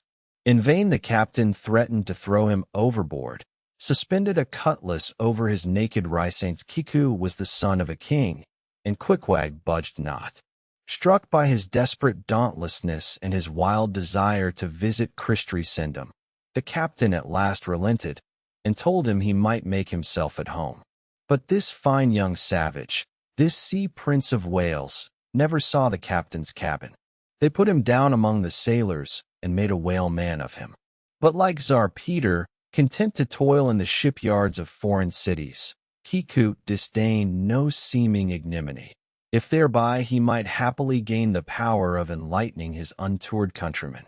For at bottom, so he told me, he was actuated by a profound desire to learn among the Christians the arts whereby to make his people still happier than they were, and more than that, still better than they were. But alas, the practices of whalemen soon convinced him that even Christians could be both miserable and wicked, infinitely more so than all his father's heathens. Arrived at last in Old Sag Harbor, and seeing what the sailors did there, and going on to Nantucket, and seeing how they spent their wages in that place also, poor Caquay gave it up for lost. Thought he, it's a wicked world in all meridians. I'll die a pagan. And thus an old idolator at heart, he yet lived among these Christians, wore their clothes, and tried to talk their gibberish, hence the queer ways about him, though now some time from home. By hence I asked him whether he did not propose going back and having a coronation, since he might now consider his father dead and gone, he being very old and feeble at the last accounts. He answered, "No, not yet," and added that he was fearful Christianity, or rather Christians, had unfitted him for ascending the pure and undefiled throne of 30 pagan kings before him. But by and by, he said he would return as soon as he felt himself baptized again. For the nonce, however, he proposed to sail about and sow his wild oats in all 4 oceans. They had made a harpooner of him, and that barbed iron was in lie of a scepter. Now I asked him what might be his immediate purpose touching his future movements. He answered to go to sea again in his old vocation. Upon this I told him that whaling was my own design, and informed him of my intention to sail out of Nantucket as being the most promising port for an adventurous whaleman to embark from. He had once resolved to accompany me to that island, ship aboard the same vessel, get into the same watch, the same boat, the same mess with me, in short, to share my every hap, with both my hands in his, boldly dip into the potluck of both worlds. To all this I joyously assented, for besides the affection I now felt for Queequeg, he was an experienced harpooner, and as such could not fail to be of great usefulness to one who, like me, was wholly ignorant of the mysteries of whaling, though well acquainted with the sea, as known to merchant seamen. His story being ended with his pipe's last dying puff, Queequeg embraced me, pressed his forehead against mine, and blowing out the light, we rolled over from each other this way and that, and very soon were sleeping. Chapter 13. Wheelbarrow. Next morning, Monday, after disposing of the embalmed head to a barber for a block, I settled my own and comrade's bill using, however, my comrade's money. The grinning landlord, as well as the boarders, seemed amazingly tickled at the sudden friendship which had sprung up between me and Kiku, especially as Peter Coffin's and bull stories about him had previously so much alarmed me concerning the very person whom I now accompanied with. We borrowed a wheelbarrow, and embarking our things, including my own poor carpet bag and Queequeg's canvas sack and hammock, away went down to the Moss, a little Nantucket packet schooner moored at the wharf.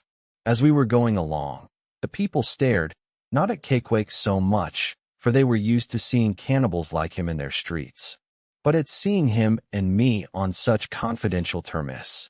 But we heeded them not, going along, wheeling the barrow by turns, and Queequeg now and then stopping to adjust the sheath on his harpoon barbs. I asked him why he carried such a troublesome thing with him ashore, and whether all whaling ships did not find their own harpoons. To this in substance he replied that though what I hinted was true enough, yet he had a particular affection for his own harpoon, because it was of assured stuff, well tried in many a mortal combat, and deeply intimate with the hearts of whales. In short, like many inland reapers and mowers who go into the farmers' meadows armed with their own sides, though in no wise obliged to furnish them. Even so, Queequeg, for his own private reasons, preferred his own harpoon. Shifting the barrow from my hand to his, he told me a funny story about the first wheelbarrow he had ever seen. It was in Sag Harbor. The owners of his ship, it seems, had lent him one, in which to carry his heavy chest to his boarding house. Not to seem ignorant about the thing, though in truth he was entirely so, concerning the precise way in which to manage the barrow. Kiku put his chest upon it, lashes it fast, and then shoulders the barrow and marches up the wharf. "Why," said I, "Kiku, you might have known better than that, one would think. Didn't the people laugh?" Upon this he told me another story. The people of his island of Kakavako, it seems, at their wedding feasts, expressed the fragrant water of young coconuts into a large stained calabash like a punch bowl. And this punch bowl always forms the great central ornament on the braided mat where the feast is held. Now, a certain grand merchant ship once touched at Kakavako, and its commander, from all accounts a very stately, punctilious gentleman, at least for a sea captain. This commander was invited to the wedding feast of Queequeg's sister, a pretty young princess just turned of 10. Well, When all the wedding guests were assembled at the bride's bamboo cottage, this captain marches in, and being assigned the post of honor, placed himself over against the punch bowl, and between the high priest and his majesty the king, Quecca's father. Grace being said, for those people have grace as well as we, though Queque told me that unlike us, who at such times look downward to our platters, they, on the contrary, copying the ducks, glance upward to the great giver of all saints. Grace, I say, being said, the high priest opens the banquet by the immemorial ceremony of the island, that is, dipping his consecrated and consecrating fingers into the bowl before the blessed beverage circulates. Seeing himself placed next to the priest, and noting the ceremony, and thinking himself being captain of a ship as having plain precedence over a mere island king, especially in the king's own house, the captain coolly proceeds to wash his hands in the punch bowl, taking it, I suppose, for a huge finger glass. Now say what you think now. Didn't our people laugh? At last, passage paid and luggage safe, we stood on board the schooner. Hoisting sail, it glided down the Acashnet River. On one side, New Bedford rose in terraces of streets, their ice-covered trees all glittering in the clear cold air.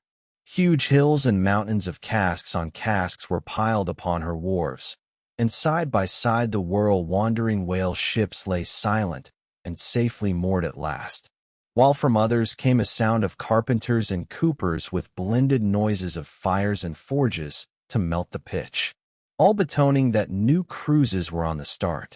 That one most perilous and long voyage ended only begins a second, and a second ended only begins a third, and so on forever, and for eyes such as the endlessness, yea, the intolerableness of all earthly effort, gaining the more open water, the bracing breeze waxed fresh, the little moss tossed the quick foam from her bows, as a young cold his snortings how I snuffed.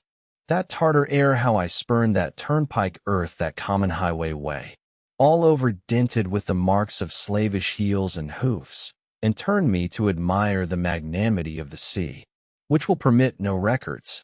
At the same foam fountain, Queque seemed to drink and reel with me. His dusky nostrils swelled apart. He showed his filed and pointed teeth.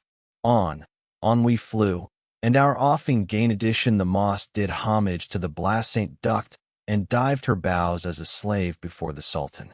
Sideways leaning, we sideways dart addition, every rope yarn tingling like a wire, the two tall masts buckling like Indian canes in land tornadoes. So full of this reeling scene were we, as we stood by the plunging bowsprit, that for some time we did not notice the jeering glances of the passengers. A lubber-like assembly, who marveled the two fellow beings should be so companionable, as though a white man were anything more dignified than a whitewashed Negro. But there were some boobies and bumpkins there, who, by their intense greenness, must have come from the heart and center of all Verkey's young saplings, mimicking him behind his back. I thought the bumpkin's hour of doom was come. Dropping his harpoon, the brawny savage caught him in his arms, and by an almost miraculous dexterity and strength, sent him high up bodily into the air. Then, slightly tapping his stern in mid-somerset, the fellow landed with bursting lungs upon his feet, while Queque, turning his back upon him, lighted his tomahawk pipe, and passed it to me for a puff. "Captain! Captain!" yelled the bumpkin, running towards that officer. "Captain! Captain! Here's the devil!" "Hello! You, sir!" cried the captain, a gaunt rib of the sea, stalking up to K. "What in thunder do you mean by that? Don't you know you might have killed that chap?" "What him say?" said Queque as he mildly turned to me. "He say," said I, "that you came near Killy, that man there," pointing to the still shivering greenhorn. "Killy?" cried Queque, twisting his tattooed face into an unnearly expression of disdain. "Ah, him bevy. Small fishy. Queque. No Killy so smally fishy.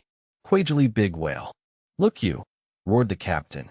"I'll killy you, you cannibal, if you try any more of your tricks aboard here, so mind your eye." But it so happened just then that it was high time for the captain to mind his own eye. The prodigious strain upon the mainsail had parted the weather sheet, and the tremendous boom was now flying from side to side, completely sweeping the entire after part of the deck. The poor fellow whom Cakewake had handled so roughly was swept overboard. All hands were in a panic, and to attempt snatching at the boom to stay it seemed madness. It flew from right to left and back again, almost in one ticking of a watch, and every instant seemed on the point of snapping into splinters. Nothing was done, and nothing seemed capable of being done. Those on deck rushed toward the bows and stood eyeing the boom as if it were the lower jaw of an exasperated whale. In the midst of this consternation, Cakewake dropped deftly to his knees, and crawling under the path of the boom, whipped hold of a rope, secured one end to the bulwarks, and then, flinging the other like a lasso, caught it round the boom, as it swept over his head, and at the next jerk the spar was that way trapped, and all was safe. The schooner was run into the wind, and while the hands were clearing away the stern boat, Kiku, stripped to the waist, darted from the side with a long living arc of a leap. For 3 minutes or more he was seen swimming like a dog, throwing his long arms straight out before him, and by turns revealing his brawny shoulders through the freezing foam. I looked at the grand and glorious fellow, but saw no one to be save addition the greenhorn had gone down. Shooting himself perpendicularly from the water, Cakewake now took an instant glance around him, and seeming to see just how matters were, dived down and disappear addition a few minutes more, and he rose again, one arm still striking out, and with the other dragging a lifeless room. The boat soon picked them up. The poor bumpkin was restored addition. All hands voted Cakewake, and noble Trump, the captain, begged his pardon. From that hour I clove to K like a barnacle. Yea, till poor Cakewake took his last long dive. Was there ever such unconsciousness? He did not seem to think that he at all deserved a medal from the humane and magnanimous societies. He only asked for water, fresh water, something to wipe the brine off. That done, he put on dry clothes, lighted his pipe, and leaning against the bulwarks, and mildly eyeing those around him, seemed to be saying to himself, "It's a mutual joint stock world in all meridians. We cannibals must help these Christians." Chapter 14. Nantucket. Nothing more happened on the passage worthy of mentioning. So after a fine run, we safely arrived in Nantucket. Nantucket. Take out your map and look at it. See what a real corner of the world it occupies. How it stands there away offshore, more lonely than the Eddystone Lighthouse. Look at it. A mere hillock and elbow of sand, all beach and without a background. There is more sand there than you would use in 20 years as a substitute for blotting paper.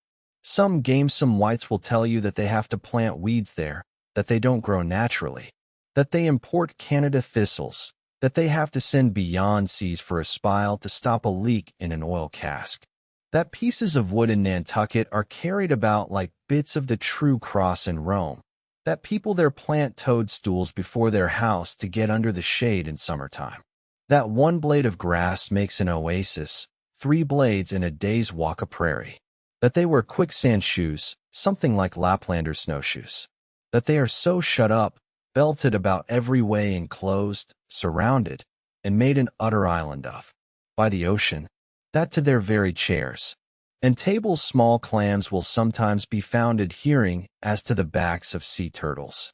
But these extravaganzas only show that Nantucket is no Illinois. Look now at the wondrous traditional story of how this island was settled by the red men. Thus goes the legend. In olden times an eagle swooped down upon the New England coast and carried off an infant Indian in its talons. With loud laments the parents saw their child borne out of sight over the wide waters.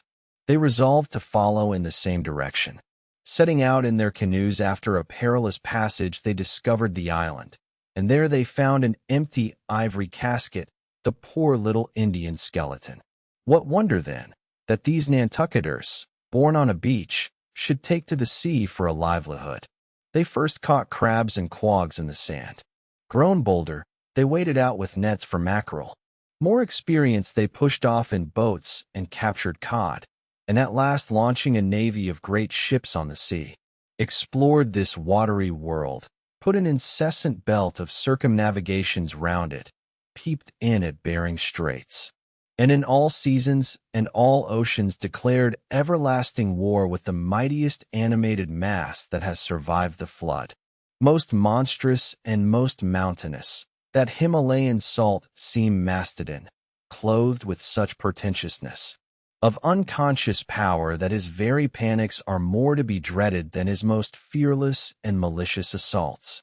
And thus of these naked Nantucketers, these sea hermits, issuing from there until in the sea, overrun and conquered the watery world like so many Alexanders, parceling out among them the Atlantic, Pacific, and Indian Oceans, as the three pirate powers did Poland. Let America add Mexico to Texas and pile Cuba upon Canada. Let the English overswarm all India and hang out their blazing banner from the sun. 2/3 of this terraqueous globe are the Nantucketers, for the sea is his. He owns it as emperors own empires, other seamen having but a right-of-way through it.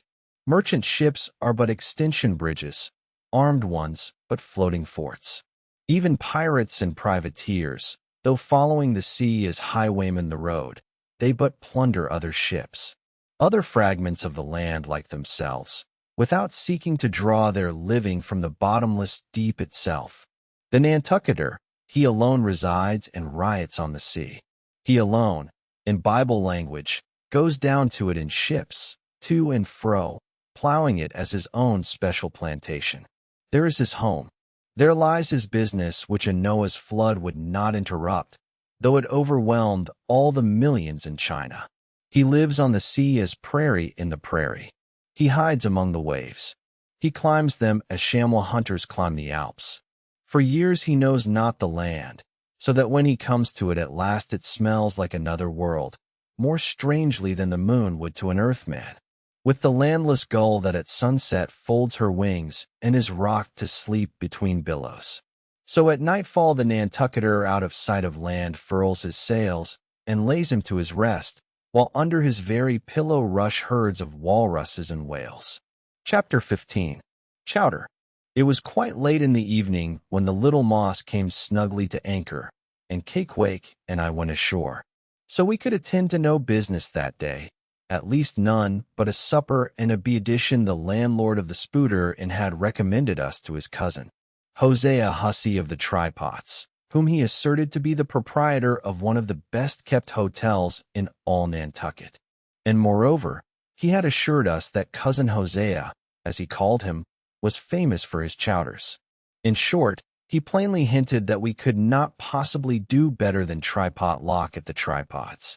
But the directions he had given us about keeping a yellow warehouse on our starboard hand till we opened a white church to the larboard, and then keeping that on the larboard hand till we made a corner 3 points to the starboard, and that done, then asked the first man we met where the place was.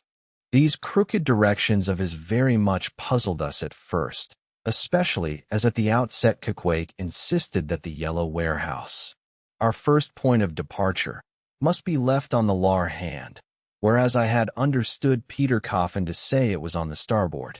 However, by dint of beating about a little in the dark, and now and then knocking up a peaceable inhabitant to inquire the way, we at last came to something which there was no mistaking. 2 enormous wooden pots, painted black and suspended by asses' ears, swung from the cross trees of an old top mast, planted in front of an old doorway. The horns of the cross trees were sawed off on the other side, so that this old top mast looked not a little like the gallows. Perhaps I was oversensitive to such impressions at the time, but I could not help staring at this gallows with vague misgiving. A sort of sick was in my neck as I gazed up to the 2 remaining horns. Yes, 2 of them, one for Cakewake and one for me. It's ominous, thinks I, a coffin, my innkeeper, upon landing in my first whaling port. Tombstones staring at me in the whaleman's chapel, and here a gallows, and a pair of prodigious black pots too. Are these last throwing out oblique hints touching toe? I was called from these reflections by the sight of a freckled woman with yellow hair and a yellow gown, standing in the porch of the inn under a dull red lamp swinging there that looked much like an injured eye, and carrying on a brisk scolding with a man in a purple woolen shirt. "Get along with ye," she said to the man, "or I'll be combing you." "Come on, Queequeg," said I. "All right, there is Mrs. Hussey." And so it turned out, Mr. Hosea Hussey being from home, but leaving Mrs. Hussey entirely competent to attend to all his affairs. Upon making known our desires for supper and a bed, Mrs. Hussey, postponing further scolding for the present, ushered us into a little room, and seating us at a table spread with the relics of a recently concluded repast, turned round to us and said, "Clam or cod?" "What's that about cods, ma'am?" said I, with much politeness. "Clam or cod?" She repeated, "A clam for supper." "A cold clam. Is that what you mean, Mrs. Hussey?" says I. "But that's a rather cold and clammy reception in the winter-time, ain't it, Mrs. Hussey?" But being in a great hurry to resume scolding the man in the purple shirt, who was waiting for it in the entry, and seeming to hear nothing but the word clam, Mrs. Hussey hurried towards an open door leading to the kitchen and bawling out "clam for two, disappear edition." "Quig," said I, "do you think that we can make out a supper for us both on one clam?" However, a warm and savory steam from the kitchen served to belly the apparently cheerless prospect before us. But when that smoking chowder came in, the mystery was delightfully explained. "Oh, sweet friends, hearken to me." It was made of small juicy clams scarcely bigger than hazelnuts, mixed with pounded ship biscuit and salted pork cut up into little flakes. The whole enriched with butter and plentifully seasoned with pepper and lieutenant, our appetites being sharpened by the frosty voyage, and in particular Queequeg, seeing his favorite fishing food before him, and the chowder being surpassingly excellent, we dispatched it with great expedition, when leaning back a moment, and bethinking me of Mrs. Tussey's clam and cod announcement, I thought I would try a little experiment. Stepping to the kitchen door, I uttered the word cod with great emphasis and resumed my seat. In a few moments the savory steam came forth again, but with a different flavor, and in good time a fine cod chowder was placed before us. We resumed business, and while plying our spoons in the bowl, thinks I to myself, I wonder now if this here has any effect on the head. What's that stultifying saying about chowder-headed people? But look, Queequeg, ain't that a live eel in your bowl? Where's your harpoon? Fishiest of all fishy places was the tripods, which well deserved its name. For the pots there were always boiling chowders. Chowder for breakfast and chowder for dinner and chowder for supper till you began to look for fish bones coming through your clothes. The area before the house was paved with clamshells. Mrs. Hussey wore a polished necklace of codfish vertebrae, and Hosea Hussey had his account books bound in superior old shark skin. There was a fishy flavor to the milk, too, which I could not at all account for, till one morning, happening to take a stroll along the beach among some fishermen's boats, I saw Hosea's brindled cow feeding on fish remnants, and marching along the sand with each foot in a cod's decapitated head, looking very slipshod, I assure you. Supper concluded, we received a lamp and directions from Mrs. Hussey concerning the nearest way to Be-Edition, but as Queequeg was about to precede me up the stairs, the lady reached forth her arm and demanded his harpoon. She allowed no harpoon in her chambers. "Why not?" said I. "Every true whaleman sleeps with his harpoon." "But why not?" "Because it's dangerous," says she. "Ever since young Stiggs, coming from that unfortunate voyage of his, when he was gone 4 years and a half, with only 3 barrels of, was found dead in my first floor back with his harpoon in his side. Ever since then, I allow no boarders to take such dangerous weapons in their rooms at night. So, Mr. Queequeg," for she had learned his name, "I will just take this here iron and keep it for you until morning. But the chowder, clam or cod tomorrow for breakfast, men." "Both," says I, "and let's have a couple of smoked herring by way of variety." Chapter 16. The Ship.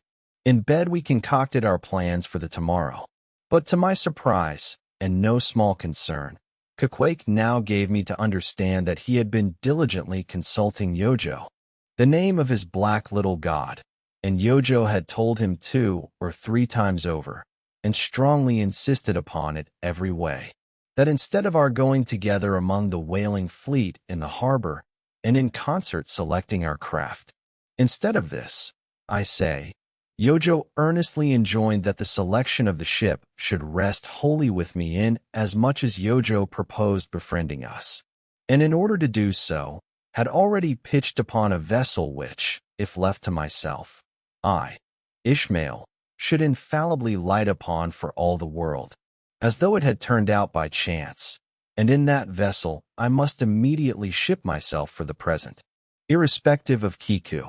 I have forgotten to mention that in many things Kakwong placed great confidence in the excellence of Yojo's judgment and surprising forecast of things, and cherished Yojo with considerable esteem as a rather good sort of god, who perhaps meant well enough upon the whole, but in all cases did not succeed in his benevolent designs. Now this plan of Quike's, or rather Yojo's, touching the selection of our craft, I did not like that plan at all. I had not a little relied upon Quickwic's sagacity to point out the where best fitted to carry us and our fortunes securely.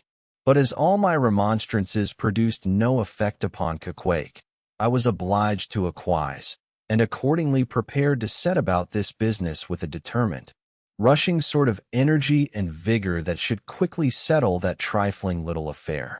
Next morning, early leaving Quickwig, shut up with Yojo in our little bedroom, for it seemed that it was some sort of Lent or Ramadan or day of fasting, humiliation, and prayer with Quickwig and Yojo that day.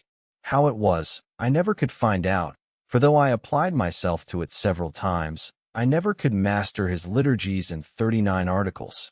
Leaving Quickwig, then fasting on his tomahawk pipe, and Yojo warming himself at his sacrificial fire of shavings, I sighed out among the shipping. After much prolonged sauntering and many random inquiries, I learned that there were 3 ships up for 3 years' voyages, the Devil Dam, the Titbit, and the Pequod. Devil Dam, I do not know the origin of Tit. Pequod, you will no doubt remember, was the name of a celebrated tribe of Massachusetts Indians, now extinct as the ancient mess. I peered in pride about the Devil Dam. From her, hopped over to the Tit, and finally, going on board the Pequod, looked around her for a moment, and then decided that this was the very ship for us. You may have seen many a quaint craft in your day, for all I know. Square-toed luggers, mountainous Japanese junks, butterbox galliots, and whatnot. But take my word for it, you never saw such a rare old craft as this same rare old Pequod. She was a ship of the old school, rather small if anything, with an old-fashioned claw-footed look about her, long-seasoned and weather-stained in typhoons and calms of all 4 oceans. Her old hull's complexion was darkened like a French grenader's who has alike fought in Egypt and Siberia. Her venerable bows looked beard-edition, her masts cut somewhere on the coasts of Japan where her original ones were lost overboard in a gale. Her masts stood stiffly up like the spines of the 3 old kings of Cologne. Her ancient decks were worn and wrinkled like the pilgrim-worshipped flagstone in Canterbury Cathedral, where Becket Biel edition, but to all these her old antiquities were added new, and marvelous features pertaining to the wild business that for more than half a century she had follow edition old Captain Peleg, many years her chief mate before he commanded another vessel of his own, and now a retired seaman and one of the principal owners of the Pequod. This old Peleg, during the term of his chief mateship, had built upon her original grotesqueness and inlaid it all over, with a quaintness both of material and device, unmatched by anything except it be Thoril Hake's carved buckler or bedstead. She was a Paric Ethiopian emperor, his neck heavy with pendants of polished ivory. She was a thing of trophies, a cannibal of a Sarafort tricking herself forth in the chaste bones of her enemies. All round her unpaneled open bulwarks were garnished like one continuous jaw with the long sharp teeth of the sperm whale inserted there for pins to fasten her old hemp and tendons too. Those thus ran not through base blocks of landwood, but deftly traveled over sheave of sea ivory. Scorning a turnstile wheel at her reverend helm, she sported there a tiller, and that tiller was in one mass, curiously carved from the long, narrow, lower jaw of her hereditary foe.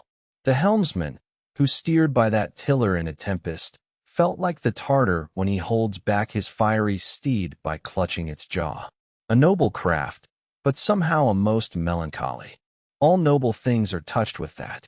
Now, when I looked about the quarter-deck for someone having authority in order to propose myself as a candidate for the voyage, at first I saw nobody, but I could not well overlook a strange sort of tent, or rather wigwam, pitched a little behind the main mass.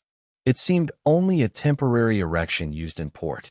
It was of a conical shape some 10 feet high, consisting of the long, huge slabs of limber black bone taken from the middle and highest part of the jaws of the right whale, planted with their broad ends on the deck.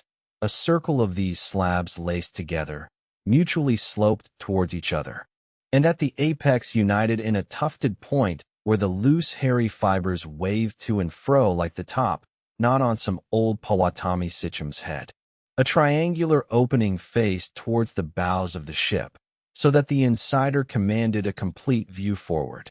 And half concealed in this queer tenement, I at length found one who, by his seemed to have authority, and who, it being noon, and the ship's work suspended, was now enjoying respite from the burden of command. He was seated on an old-fashioned oak chair, wriggling all over with curious carving, and the bottom of which was formed of a stout interlacing of the same elastic stuff of which the wigwam was constructed. There was nothing so very particular perhaps about the appearance of the elderly man I saw. He was brown and brawny like most old seamen and heavily rolled up in blue pilot cloth cut in the Quaker style. Only there was a fine and almost microscopic network of the minutest wrinkles interlacing round his eyes, which must have arisen from his continual sailings and many hard gales, and always looking to windward. For this causes the muscles about the eyes to become pursed together. Such eye wrinkles are very effectual in a scowl. "Is this the captain of the Pequod?" said I, advancing to the door of the tent. "Supposing it be the captain of the Pequod, what dost thou want of him?" He demanded. "I was thinking of shipping." "Thou was thou. I see thou art no antitrare. Ever been in a stove boat?" "No, sir, I never Avenue. Thus know nothing at all about whaling, I dare say." Nothing, sir, but I have no doubt I soon shall learn. I've been several voyages in the merchant service, and I think that merchant service be damned. Talk not that lingo to me. Dost see that leg? I'll take that leg away from thy stern, if ever thou talkest of the merchant service to me again. Marchant service in addition, I suppose now you feel considerable proud of having served in those marching ships. But flukes, man, what makes thee want to go away then? It looks a little suspicious, don't it? Hast not been a pirate? Hast thou did not rob thy last captain? Did thou did not think of murdering the officers when thou gettest to sea? I protested my innocence of these things. I saw that under the mask of these half-humorous innuendos, this old seaman, as an insulated Quakerish Nantucketer, was full of his insular prejudices, and rather distrustful of all aliens, unless they hailed from Cape Cod or the Vineyard. But what takes thee a whaling? I want to know that before I think of shipping ye. Well, sir, I want to see what whaling is. I want to see the world. Want to see what whaling is? Have you clapped an eye on Captain Ahab? Who is Captain Ahab, sir? I thought so. Captain Ahab is the captain of this ship. I am mistaken then. I thought I was speaking to the captain himself. Thou art speaking to Captain Peleg. That's who you're speaking to, young man. It belongs to me and Captain Bildad to see the Pequod fitted out for the voyage and supplied with all her needs, including crew. We are part owners and agents. But as I was going to say, if thou want us to know what whaling is, as thou tellest you do, I can put you in the way of finding it out before you bind yourself to it past backing out. Clap eye on Captain Ahab, young man, and thou wilt find that he has only one leg. What do you mean, sir? Was the other lost by a whale? Lost by a whale? Young man, come nearer to me. It was devoured, chewed up, crunched by the monstrousest paramedi that ever chipped a boat. Ah, I was a little alarmed by his energy, perhaps also a little touched at the hearty grief in his concluding exclamation, but said as calmly as I could, "What you say is no doubt true enough, sir. But how could I know there was any peculiar ferocity in that particular whale, though indeed I might have inferred as much from the simple fact of the accident? Now look you, young man, thy lungs are a sort of a soft, do you see? Thou does not talk shark a bit. Sure you've been to sea before now." "Sure of that, sir," said I. "I thought I told you that I had been 4 voyages in the merchant." "Hard down on that. Mind what I said about the merchant service? Don't aggravate me. I won't have it. But let us understand each other. I have given thee a hint about what whaling is. Do you yet feel inclined for it?" "I do, sir." "Very good.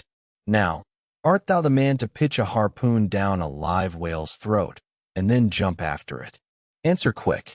"I am, sir, if it should be positively indispensable to do so, not to be got rid of, that is, which I don't take to be the fact." "Good again. Now then, thou not only want us to go whaling to find out by experience what whaling is, but you also want to go in order to see the world. Was that not what you said?" "I thought so." "Well, then just step forward there and take a peep over the weather bow, and then back to me and tell me what you see there." For a moment I stood a little puzzled by this curious request, not knowing exactly how to take it, whether humorously or in earnest. But concentrating all his crow's feet into one skull, Captain Peleg started me on the errand.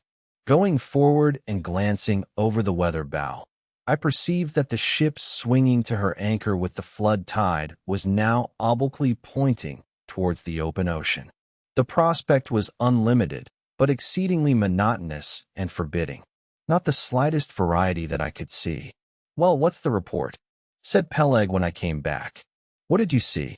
"Not much," I replied. "Nothing but water.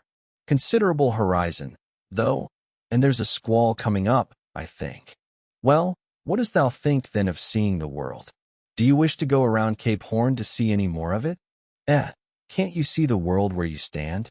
I was a little staggered, but go ailing I must, and I would, and the Pequod was as good a ship as any, I thought the best, and all this I now repeated to Peleg. Seeing me so determined, he expressed his willingness to ship me. "And thou mayest as well sign the papers right off," he added, "come along with." And so saying, he led the way below deck into the cabin. Seated on the transom was what seemed to me a most uncommon and surprising figure. It turned out to be Captain Bildad, who along with Captain Peleg was one of the largest owners of the vessel.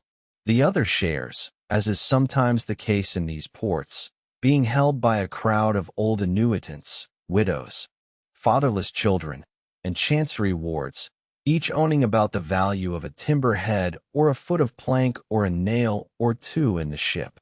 People in Nantucket invest their money in whaling vessels the same way that you do yours in approved state stocks, bringing in good inter-established now.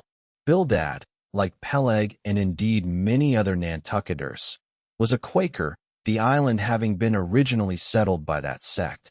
And to this day its inhabitants in general retain in an uncommon measure the peculiarities of the Quaker, only variously and anomalously modified by things altogether alien and heterogeneous. For some of these same Quakers are the most sanguinary of all sailors and whale hunters. They are fighting Quakers. They are Quakers with a vengeance. So that there are instances among them of men who named with Scripture names, a singularly common fashion on the island, and in childhood naturally imbibing the stately dramatic, the thou of the Quaker idiom, still from the audacious, daring, and boundless adventure of their subsequent lives, strangely blend with these unoutgrown peculiarities. 1,000 bold dashes of character not unworthy of a Scandinavian sea king or a poetical pagan Roman. And when these things unite in a man of greatly superior natural force, with a globular brain and a ponderous heart, who has also by the stillness and seclusion of many long night watches in the remotest waters and beneath constellations never seen here at the north, been led to think untraditionally and independently, receiving all nature's sweet or savage impressions fresh from her own virgin, voluntary and confiding breast, and thereby chiefly, but with some help from accidental advantages, to learn a bold and nervous lofty language. That man makes one in a whole nation's senses a mighty pageant creature formed for noble tragedies. Nor will it at all detract from him dramatically regarded, if either by birth or other circumstances, he have what seems a half-willful, overruling morbidness at the bottom of his nature. For all men tragically great are made so through a certain morbidness. Be sure of this, O young ambition. All mortal greatness is but disease. But as yet we have not to do with such a one, but with quite another, and still a man who, if indeed peculiar, it only results again from another phase of the Quaker modified by individual circumstances. Like Captain Peleg, Captain Bildad was a well-to-do retired whaleman. But unlike Captain Peleg, who cared not a rush for what are called serious things, and indeed deemed those selfsame serious things the veriest of all trifles, Captain Bildad had not only been originally educated according to the strictest sect of Nantucket Quakerism, but all his subsequent ocean life and the sight of many unclad creatures round the Horn, all that had not moved this native-born Quaker one single jot, had not so much as altered one angle of his established still. For all this immutableness, there was some lack of common consistency about the worthy Captain Bildad. Though refusing from conscientious scruples to bear arms against land invaders, yet himself had illimitably invaded the Atlantic and Pacific, and though a sworn foe to human bloodshed, yet had he in his straight-bodied coat spilled tons upon tons of Leviathan gore.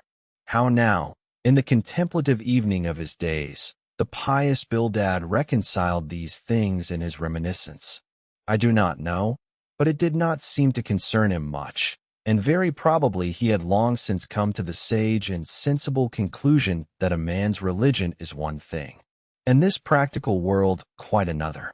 This world pays dividends, rising from a little cabin boy in short clothes of the drabest drab to a harpooner in the broad shad-bellied waistcoat, from that becoming boat-header, chief mate and captain, and finally a ship owner. Bill Ladd, as I hinted before, had concluded his adventurous career by wholly retiring from active life at the goodly age of 60 and dedicating his remaining days to the quiet receiving of his well-earned income. Now, Bildad, I am sorry to say, had the reputation of being an incurable old hunks, and in his seagoing days, a bitter, hard taskmaster. They told me in Nantucket, though it certainly seems a curious story, that when he sailed the old Cattegut whaleman, his crew, upon arriving home, were mostly all carried ashore to the hospital, sore, exhausted, and worn out. For a pious man, especially for a Quaker, he was certainly rather hard-hearted. To say the least, he never used to swear though at his men, they said, but somehow he got an inordinate quantity of cruel, unmitigated hard work out of them. When Bildad was a chief mate, to have his drab-cold eye intently looking at you made you feel completely nervous, till you could clutch something, a hammer or a marlin spike, and go to work like mad at something or other. Never mind what. Indolence and idleness perished before him. His own person was the exact embodiment of his utilitarian character. On his long gaunt body he carried no spare flesh, no superfluous beard, his chin having a soft, economical nap to it, like the worn nap of his broad-brimmed hat. Such then was the person that I saw seated on the transom when I followed Captain Peleg down into the cabin. The space between the decks was small, and there bolt upright sat old Bill Ladd, who always sat so, and never leaned, and this to save his coat-tails. His broad brim was placed beside him. His legs were stiffly crossed, his drab vesture was buttoned up to his chin, and spectacles on nose, he seemed absorbed in reading from a ponderous volume. "Build!" cried Captain Peleg. "At it again, Bill lad. You've been studying those scriptures now for the last 30 years, to my certain knowledge. How far you get, Bildad?"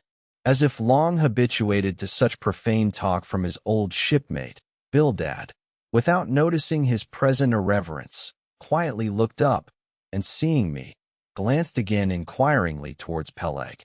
"He says he's our man, Bildad," said Peleg. "He wants to ship."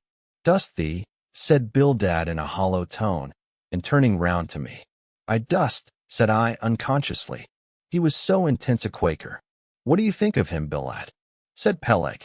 "He'll do," said Bildad, eyeing me, and then went on spelling away at his book in a mumbling tone quite audible. I thought him the queerest old Quaker I ever saw, especially as Peleg, his friend and old shipmate, seemed such a bluster, but I said nothing, only looking round me sharply. Peleg now threw open a chest, and drawing forth the ship's articles, placed pen and ink before him, and seated himself at a little table.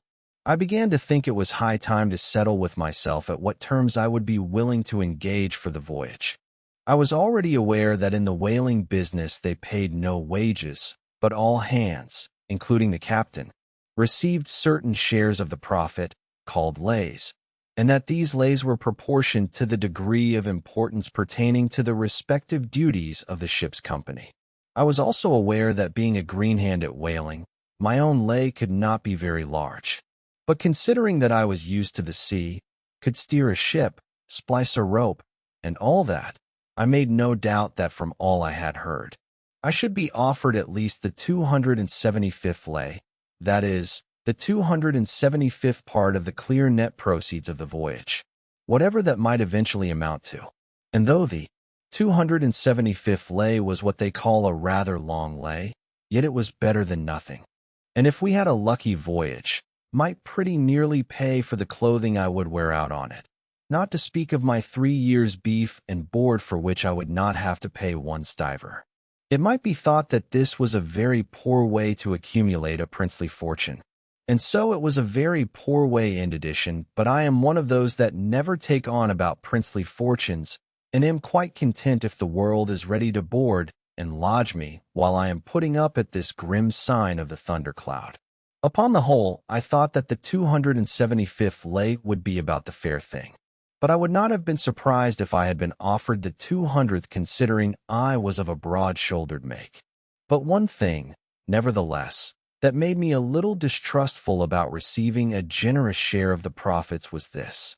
Sure, I had heard something of both Captain Peleg and his unaccountable old crony Bill Lad, how that they, being the principal proprietors of the Pequod, therefore the other and more inconsiderable scattered owners left nearly the whole management of the ship's affairs to these two. And I did not know but what the stingy old Bill Lad might have a mighty deal to say about shipping hands, especially as I now found him on board the Pequod, quite aided home there in the cabin, and reading his Bible as if at his own fireside. Now, while Peleg was vainly trying to mend a pen with his jack-knife, old Bildad, to my no small surprise, considering that he was such an interested party in these proceedings, Bildad never heeded us, but went on mumbling to himself out of his book, "Lay not up for yourselves treasures upon earth, where well, Captain Bildad," interrupted Peleg. "What do you say? What lay shall we give this young man?" "Thou knowest best," was the sepulchral reply. "The 777th wouldn't be too much, would it? Where moth and rust do corrupt. But lay indeed, thought I, and such a lay. The 777th. Well, old Bildad, you are determined that I, for one, shall not lay up many lays here below, where moth and rust do corrupt." It was an exceedingly long lay, that end edition, and though from the magnitude of the figure it might at first deceive the landsman, yet the slightest consideration will show that though 777 is a pretty large number, yet when you come to make a tenth of it, You will see as I say that the 777th part of a farthing is a good deal less than 777 gold doubloons. And so thought I at the time. I blast your eyes, Bildad, cried Peleg. Thou dost not want to swindle this young man. He must have more than that. 777th again, said Bildad without lifting his eyes, and then went on mumbling. For where your treasure is, there will your heart be also.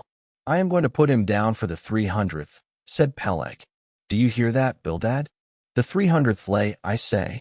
Bildad laid down his book, and turning solemnly towards him, said, Captain Peleg, thou hast a generous heart, but thou must consider the duty thou owe us to the other owners of this ship, widows and orphans, many of them, and that if we too abundantly reward the labors of this young man, we may be taking bread from those widows and those orphans. The 777th lay, Captain Peleg. Thou, Bildad, roared Peleg, starting up and clattering about the cabin. Last year, Captain Bildad, if I had followed thy advice in these matters, I would have for now had a conscience to lug about, and would be heavy enough to founder the largest ship that ever sailed round Cape Horn. Captain Peleg, said Bildad steadily, thy conscience may be drawing 10 in of water or 10 fathoms. I can't tell. But as thou art still an impenitent man, Captain Peleg, I greatly fear lest thy conscience be but a leaky one, and will in the end sink thee foundering down to the fiery pit, Captain Peleg. Fiery pit, fiery pit. You insult me, man. Past all natural bearing. You insult me. It's an all-fired outrage to tell any human creature that he's bound to hell. Flux and flames. Bildad, say that again to me, and start my soul bolts. Yes, I'll swallow a live goat with all his hair and horns on. Out of the cabin, ye caning drab-cold son of a wooden gun. A straight wake with ye. As he thundered out this, he made a rush at Bildad, but with a marvelous oblique sliding celerity, Bildad for that time eluded him. Alarmed at this terrible outburst between the two principal and responsible owners of the ship, and feeling half a mind to give up all idea of sailing in a vessel so questionably owned and temporarily commanded, I stepped aside from the door to give egress to Bildad, who I made no doubt was all eagerness to vanish before the awakened wrath of Peleg.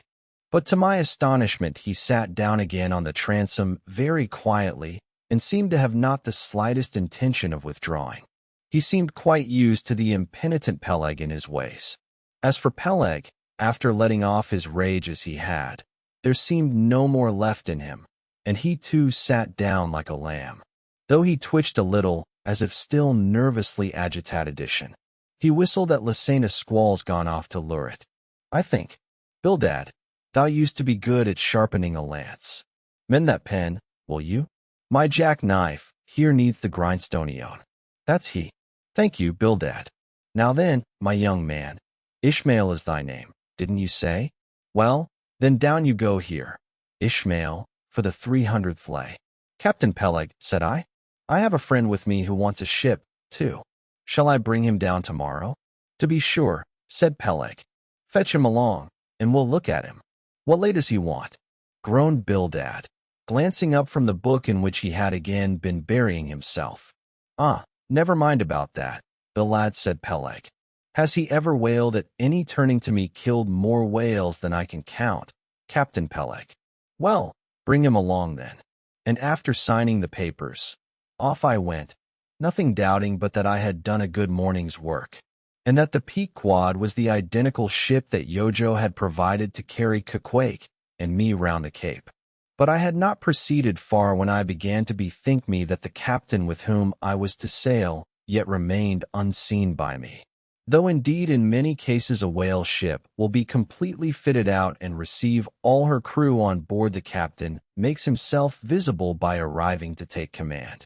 For sometimes these voyages are so prolonged, and the shore intervals at home so exceedingly brief, that if the captain have a family, or any absorbing concernment of that sort, he does not trouble himself much about his ship in port, but leaves her to the owners till all is ready for sea. However, It is always as well to have a look at him before irrevocably committing yourself into his hands. Turning back, I accosted Captain Peleg, inquiring where Captain Ahab was to be found. "And what dost thou want of Captain Ahab?" "It's all right enough. Thou art ship edition, yes, but I should like to see him. But I don't think you wilt be able to at present. I don't know exactly what's the matter with him, but he keeps close inside the house. A sort of sick, and yet he don't look so. In fact, he ain't sick. But no, he isn't well either. Anyhow, young man, he won't always see me, so I don't suppose he will thee. He's a queer man, Captain Ahab. So some think, but a good one. Oh, thou like him well enough. No fear, no fear. He's a grand, ungodly, godlike man, Captain Ahab. Doesn't speak much, but when he does speak, then you may well listen. Mark, be forewarned edition, Ahab's above the common.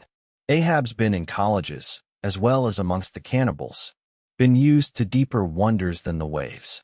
Fixed his fiery lance in mightier stranger foes than whales. His lance I the keenest and the sheest that out of all our isle. Oh, he ain't Captain Bildad. No, and he ain't Captain Peleg. He's Ahab, boy. And Ahab of old thou knowest was a crowned king, and a very vile one. When that wicked king was slain, the dogs did they not lick his blood? Come hither to me. Hither, hither, said Peleg, with a significance in his eye that almost startled me. Look ye, lad. Never say that on board the Pequod. Never say it anywhere. Captain Ahab did not name himself. It was a foolish, ignorant whim of his crazy widowed mother who died when he was only 12 months old. And yet the old Squatistic Gayhead said that the name would somehow prove prophetic. And perhaps other fools like her may tell thee the same. I wish to warn thee, it's a lie. I know Captain Ahab well. I've sailed with him as mate years ago. I know what he is. A good man. Not a pious good man like Bildad, but a swearing good man, something like me. Only there's a good deal more of him. I know that he was never very jolly, and I know that on the passage home he was a little out of his mind for a spell. But it was the sharp shooting pains in his bleeding stump that brought that about, as anyone might see. I know, too, that ever since he lost his leg last voyage by that arsed whale, he's been a kind of moody, desperate, moody, and savage sometimes. But that will all pass off. And once for all let me tell thee and assure thee, young man, it's better to sail with a moody good captain than a laughing bad one. So goodbye to thee, and wrong not Captain Ahab, because he happens to have a wicked name. Besides, my boy, he has a wife not 3 voyages wedded, a sweet resigned girl. Think of that. And by that sweet girl, that old man has a child. Hold ye then, can there be any utter hopeless harm in Ahab? No, my lad. Stricken, blasted if he be, Ahab has his humanities. As I walked away, I was full of thoughtfulness. What had been incidentally revealed to me of Captain Ahab filled me with a certain wild vagueness of painfulness concerning him, and somehow at the time I felt a sympathy and a sorrow for him, but for I don't know what, unless it was the cruel loss of his leg. And yet I also felt a strange awe of him, but that sort of awe which I cannot at all describe was not exactly awe. I do not know what it was, but I felt it, and it did not disensin me towards him, though I felt impatience at what seemed like mystery in him so imperfectly as he was known to me then. However, my thoughts were at length carried in other directions, so that for the present dark Ahab slipped my mind. Chapter 17. The Ramadan. As Kiku's Ramadan, or fasting and humiliation, was to continue all day, I did not choose to disturb him till towards nightfall, for I cherished the greatest respect towards everybody's religious obligations, never mind how comical, and couldn't find it in my heart to undervalue even a congregation of ants worshipping a toadstool, or those other creatures in certain parts of our earth, who, with a degree of footmanism quite unprecedented in other planets, bowed down before the torso of a deceased landed proprietor merely on account of the inordinate possessions yet owned and rented in his name. I say we good Presbyterian Christians should be charitable in these things, and not fancy ourselves so vastly superior to other mortals, pagans and what not, because of their half-crazy conceits on these subjects. There was Kay now certainly entertaining the most absurd notions about Yojo and his Ramadan. But what of that? Quake thought he knew what he was about. I suppose he seemed to be content, and there let him are established. All our arguing with him would not avail. Let him be, I say, and heaven have mercy on us all, Presbyterians and pagans alike, for we are all somehow dreadfully cracked about the head, and sadly need mending. Towards evening, when I felt assured that all his performances and rituals must be over, I went up to his room and knocked at the door, but no answer. I tried to open it, but it was fastened inside.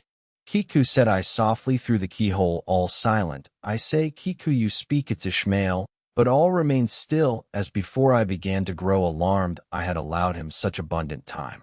I thought he might have had an apoplectic fit. I looked through the keyhole, but the door opening into an odd corner of the room, the keyhole prospect, was but a crooked and sinister one. I could only see part of the footboard of the head and a line of the wall, but nothing more.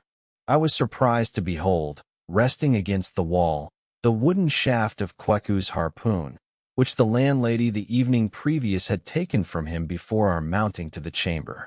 That's strange, thought I, but at any rate, since the harpoon stands yonder, and he seldom or never goes abroad without it, therefore he must be inside here, and no possible mistake. Kakwong. All still, something must have happened. Addition. Aplexy. I tried to burst open the door, but it stubbornly resisted. Addition. Running downstairs, I quickly stated my suspicions to the first person I met, the chambermaid. La. She see our addition. I thought something must be the matter. I went to make the bed after breakfast, and the door was locked, and not a mouse to be heard. And it's been just so silent ever since. But I thought maybe you had both gone off and locked your baggage in for safekeeping. La, ma'am, mistress, murder, Mrs. Hussey, apoplexy. And with these cries, she ran toward the kitchen, I following. Mrs. Hussey soon appeared with a mustard pot in one hand and a vinegar crew in the other, having just broken away from the occupation of attending to the castors and scolding her little black boy. Meantime, Woodhouse, cried I, which way to it? Run, for God's sake, and fetch something to pry open the door. The axe. The axe. He's had a stroke. Depend upon it. And so saying, I was unmethodically rushing upstairs again empty-handed, when Mrs. Hussey interposed the mustard pot and vinegar cruet and the entire castor of her countenance. What's the matter with you, young man? Get the axe. For God's sake, run for the doctor, someone, while I pry it open. Look here, said the landlady, quickly putting down the vinegar quid, so as to have one hand free. Look here, are you talking about prying open any of my doors? And with that she seized my arm. What's the matter with you? What's the matter with you, shipmate? In as calm, but as rapid a manner as possible, I gave her to understand the whole case. Unconsciously clapping the vinegar cruet to one side of her nose, she ruminated for an instant, then exclaimed, No, I haven't seen it since I put it there. Running to the little closet under the landing of the stairs, she glanced in and returning told me that Kiku's harpoon was missing. He's killed himself, she see our addition. It's unfortunate Stig's done over again. There goes another counterpane. God pity his poor mother. It'll be the ruin of my house. Has the poor lad a sister? Where's that girl? There, Betty. Go to Snarless the painter and tell him to paint me a sign with no suicides permitted here and no smoking in the parlor. Might as well kill both birds at once. Kill. Ah, the Lord be merciful to his ghost saint. What's that noise there? You, young man, have asked there. And running up after me, she caught me as I was again trying to force open the door. I don't allow it. I won't have my premises spoil. Edition. Go for the locksmith. There's one about a mile from here, but a vast, putting her hand in her side pocket. Here's a key that'll fit, I guess. Let's see. And with that, she turned it in the lock, but alas, Kiku's supplemental bolt remained undrawn within. Have to burst it open, said I, and was running down the entry a little for a good start when the landlady caught at me again, vowing that I should not break down her premises.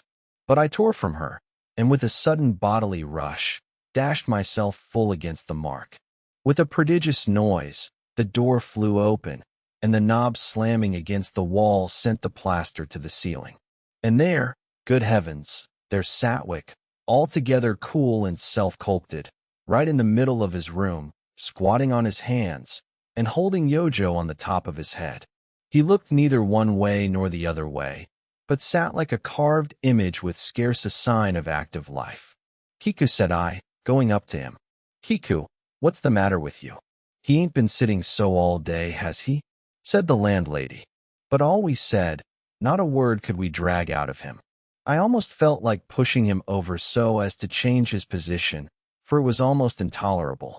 It seemed so painfully and unnaturally constrained, especially as in all probability he had been sitting so for upwards of 8 or 10 hours, going to without his regular meals. "Mrs. Hussey," said I, "he's alive at all events. So leave us, if you please, and I will see to this strange affair myself." Closing the door upon the landlady, I endeavored to prevail upon QG to take a chair, but in vain. There he sat, and all he could do. For all my polite arts and blandishments, he would not move a peg, nor say a single word, nor even look at me, nor notice my presence in the slightest way. I wonder, thought I, if this can possibly be a part of his Ramadan. Do they fast on their hams that way in his native island? It must be so. Yes, it's part of his creed, I suppose. Well, then let him are established he'll get up sooner or later, no doubt. It can't last forever, thank God, and his Ramadan only comes once a year, and I don't believe it's very punctual. Then I went down to supper. After sitting a long time listening to the long stories of some sailors who had just come from a plum-pudding voyage, as they call it. That is a short whaling voyage in a schooner or brig confined to the north of the line in the Atlantic Ocean only.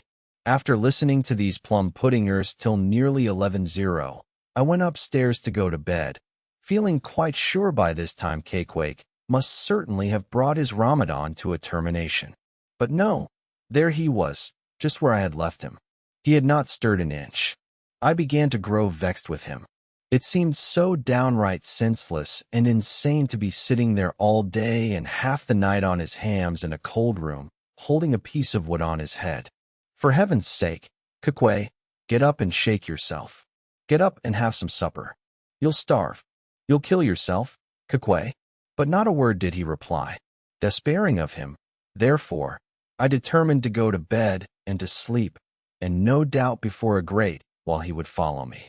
But previous to turning in, I took my heavy bear-skin jacket and threw it over him, as it promised to be a very cold night, and he had nothing but his ordinary round jacket on. For some time, do all I would, I could not get into the faintest doze. I had blown out the candle, and the mere thought of Kweku not 4 feet off, sitting there in that uneasy position, stark alone in the cold and dark, this made me really wretchedish think of it, sleeping all night in the same room with a wide-awake pagan on his hams in this dreary, unaccountable Ramadan.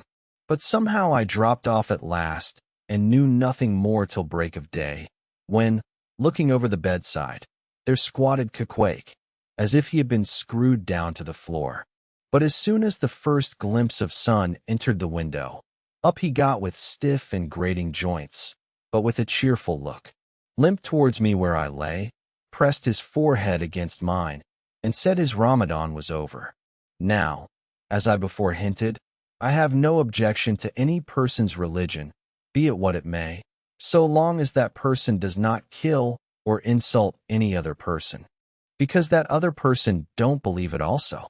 But when a man's religion becomes really frantic, when it is a positive torment to him, and in fine makes this earth of ours an uncomfortable inn to lodge in, then I think it high time to take that individual aside and argue the point with him.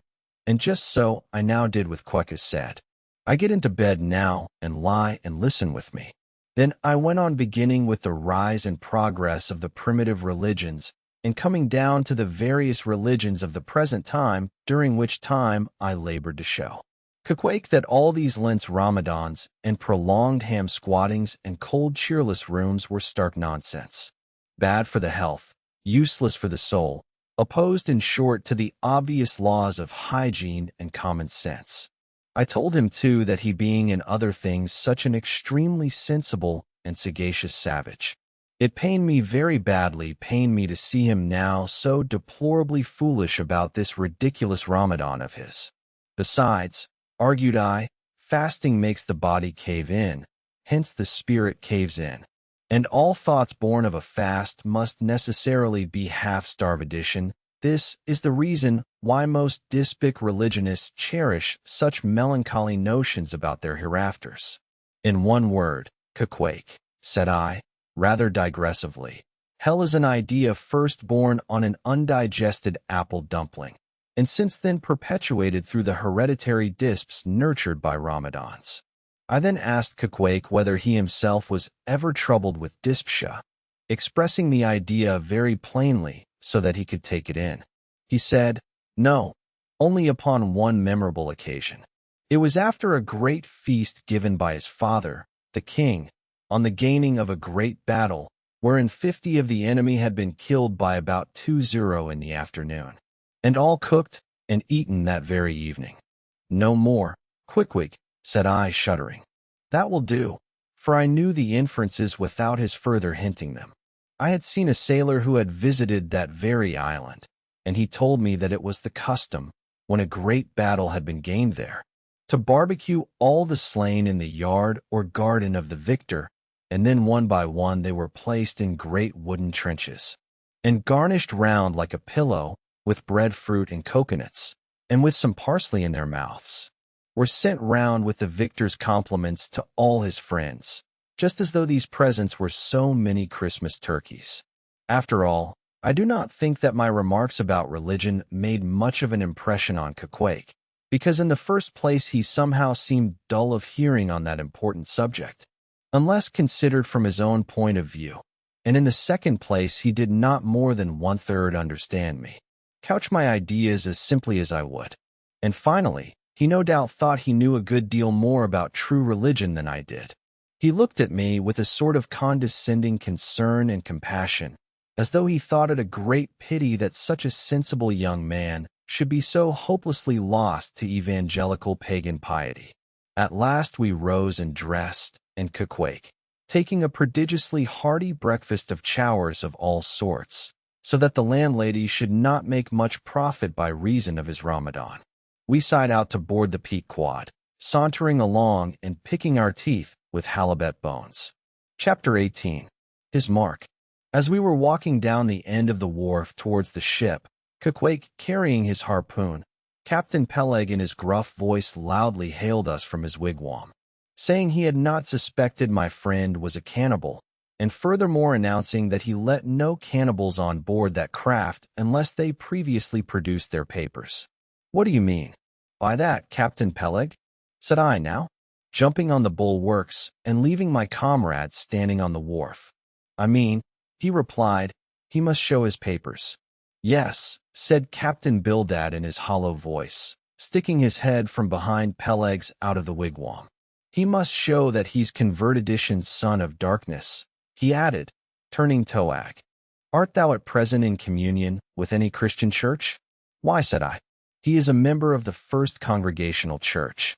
Here be it said that many tattooed savages sailing in Nantucket ships at last come to be converted into churches. First Congregational Church, cried Bildad, what that worships in Deacon Deuteronomy Coleman's meeting house. And so saying, taking out his spectacles, he rubbed them with his great yellow bandana handkerchief, and putting them on very carefully came out of the wigwam and leaning stiffly over the bulwarks took a good long look at Quake. How long has he been a member? He then said, turning to me. Not very long, I rather guess, young man. No, said Peleg, and he hasn't been baptized right either, or it would have washed some of that devil's blue off his face. Do tell now, cried Bildad. Is this Philistin a regular member of Deacon Deuteronomy's meeting? I never saw him going there. and I pass it every Lord's Day. I don't know anything about Deacon Deuteronomy or his meeting, said I. All I know is that Kiku here is a born member of the First Congregational Church. He is a deacon himself. Quiques, young man, said Bildad sternly, thou art skylarking with me. Explain thyself, thou young Hittite. What church does thee mean? Answer me. Finding myself thus hard pushed, I replied, I mean, sir, the same ancient Catholic church to which you and I, and Captain Peleg there, and Kiku here, and all of us, and every mother, son, and soul of us belong. The great and everlasting first congregation of this whole worshipping world. We all belong to that. Only some of us cherish some queer crotchets, in no way touching the grand belief. In that we all join hands. Splice thou mean splice hands, cried Peleg, drawing nearer. Young man, you'd better ship for a missionary instead of a form hand. I never heard a better sermon. Deacon Deuteronomy. Why, Father Mapple himself couldn't beat it. And he's reckoned something. Come aboard. Come aboard. Never mind about the papers. I say tell Quog there. What's that you call him? Tell Quahog to step along by the great anchor. What a harpoon he's got there. Looks like good stuff that, and he handles it about right. I say Quog, or whatever your name is. Did you ever stand in the head of a whaleboat? Did you ever strike a fish? Without saying a word, Kiku, in his wild sort of way, jumped upon the bulwarks, from thence into the bows of one of the whaleboats hanging to the side, and then bracing his left knee and poisoning his harpoon, cried out in some such way as this, Captain, you see him small drop tar on water there. You see him? Well, suppose him one whale eye. Well then, and taking sharp aim at it, he darted the iron right over Bildad's broad brim clean across the ship's deck, and struck the glistening tar spot out of sight. Now, Sadwickly hauling in the line. S'pose him. Why that whale dead? Quick, Bild, said Peleg, his partner, who, aghast at the close vicinity of the flying harpoon, had retreated towards the cabin gangway. Quick, I say you, Bildad, and get the ship's papers. We must have Quog, in one of our boats. Look, you Quog, we'll give you the 90th lay, and that's more than ever was given a harpooner yet out of Nantucket. So down we went into the cabin, and to my great joy, Queequeg was soon enrolled among the same ship's company to which I myself belong. When all preliminaries were over, and Peleg had got everything ready for signing, he turned to me and said, I guess Quog there don't know how to write, does he? I say, Quog, blast ye, dost thou sign thy name, or make thy mark? But at this question, Hugh, who had twice or thrice before taken part in similar ceremonies, looked no ways abashed, but taking the offered pen, copied upon the paper in the proper place, an exact counterpart of the queer round figure which was tattooed upon his arm, so that through Captain Peleg's obstinate mistake touching his epaulette, it stood something like this. Quahog, his mark X. Meanwhile, Captain Bildad sat earnestly and steadfastly eyeing Queequeg, and at last, rising solemnly and fumbling in the huge pockets of his broad-skirted drab coat, took out a bundle of tracts, and selecting one entitled The Latter Day Coming, or No Time to Lose, placed it in Kiku's hands, and grasping them and the book with both his, looked earnestly into his eyes, and said, Son of darkness, I must do my duty by thee. I am part owner of this ship, and feel concern for the souls of all its crew. If thou still clingst to thy pagan ways, which I sadly fear, I beseech thee, remain not, for I, a Beal bondsman, spurn the idle bell and a hideous dragon. Turn from the wrath to come. Mind thine eye, I say. Oh, goodness gracious! Steer clear of the fiery pit. Something of the salt sea yet lingered in old Billed's language heterogeneously mixed with scriptural and domestic phrases. Avast there, Bildad. Avast now spoiling our harpooner, cried Peleg.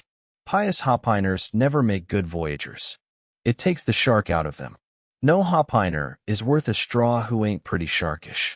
There was young Nat Swain, once the bravest boat header out of all Nantucket in the vineyard. He joined the meeting and never came to good.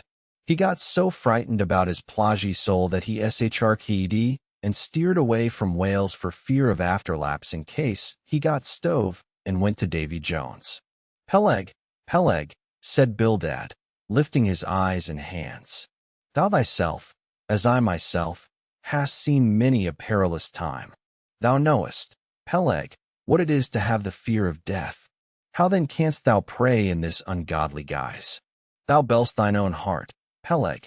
Tell me, when this same Pequod here had her 3 masts overboard in that typhoon on Japan, that same voyage when thou went mate with Captain Ahab, did thou not think of death and the judgment? Then, hear him now. Oh, cried Peleg, marching across the cabin and thrusting his hands far down into his pockets. Hear him, all of you. Think of that. When every moment we thought the ship would sink, death and the judgment, then what? With all 3 masts making such an everlasting thundering against the side, and every sea breaking over us 4.5. Think of death and the judgment then. No time to think about death. Then life was what Captain Ahab and I was thinking of. And how to save all hands, how to rig jury masts, how to get into the nearest port. That's what I was thinking of. Bildad said no more, buttoning up his coat, stalked on deck, where we followed him. There he stood, very quietly, overlooking some sailmakers who were mending a topsail in the Y St. Now, and then he stooped to pick up a patch or save an end of tarred twine, which otherwise might have been lost. Edition. Chapter 19, The Prophet. Shipmates, have you shipped in that ship? Kakwang and I had just left the Pequod, and were sauntering away from the water, for the moment, each occupied with his own thoughts, when the above words were put to us by a stranger, who, pausing before us, leveled his massive forefinger at the vessel in question. He was but shabbily apparelled in faded jacket and patched trousers, a rag of a black handkerchief investing his neck. A confluent smallpox had in all directions flowed over his face and left it like the complicated ribbed bed of a torrent when the rushing waters have been dried up. Have you shipped in her? He repeated. Edition. You mean the ship Pequod? I suppose, said I, trying to gain a little more time for an uninterrupted look at him. I, the Pequod. That ship there, he said, drawing back his whole arm, and then rapidly shoving it straight out from him, with the fixed bayonet of his pointed finger darted full at the object. Yes, said I, we have just signed the articles. Anything down there about your souls? About what? Oh, perhaps you haven't got any, he said quickly. No matter, though. I know many chaps that haven't got any. Good luck to him, and they are all the better off for it. A soul's a sort of a fifth wheel to a wagon. What are you jabbering about, shipmate, said I. He's got enough, though, to make up for all deficiencies of that sort and other chaps. Abruptly, said the stranger, placing a nervous emphasis upon the word he. Quake, said I, let's go. This fellow is broken loose from somewhere. He's talking about something and somebody we don't know. Stop, cried the stranger. You said true. You haven't seen Old Thunder yet, have you? Who's Old Thunder? Said I, again, riveted with the insane earnestness of his manner. Captain Ahab? What?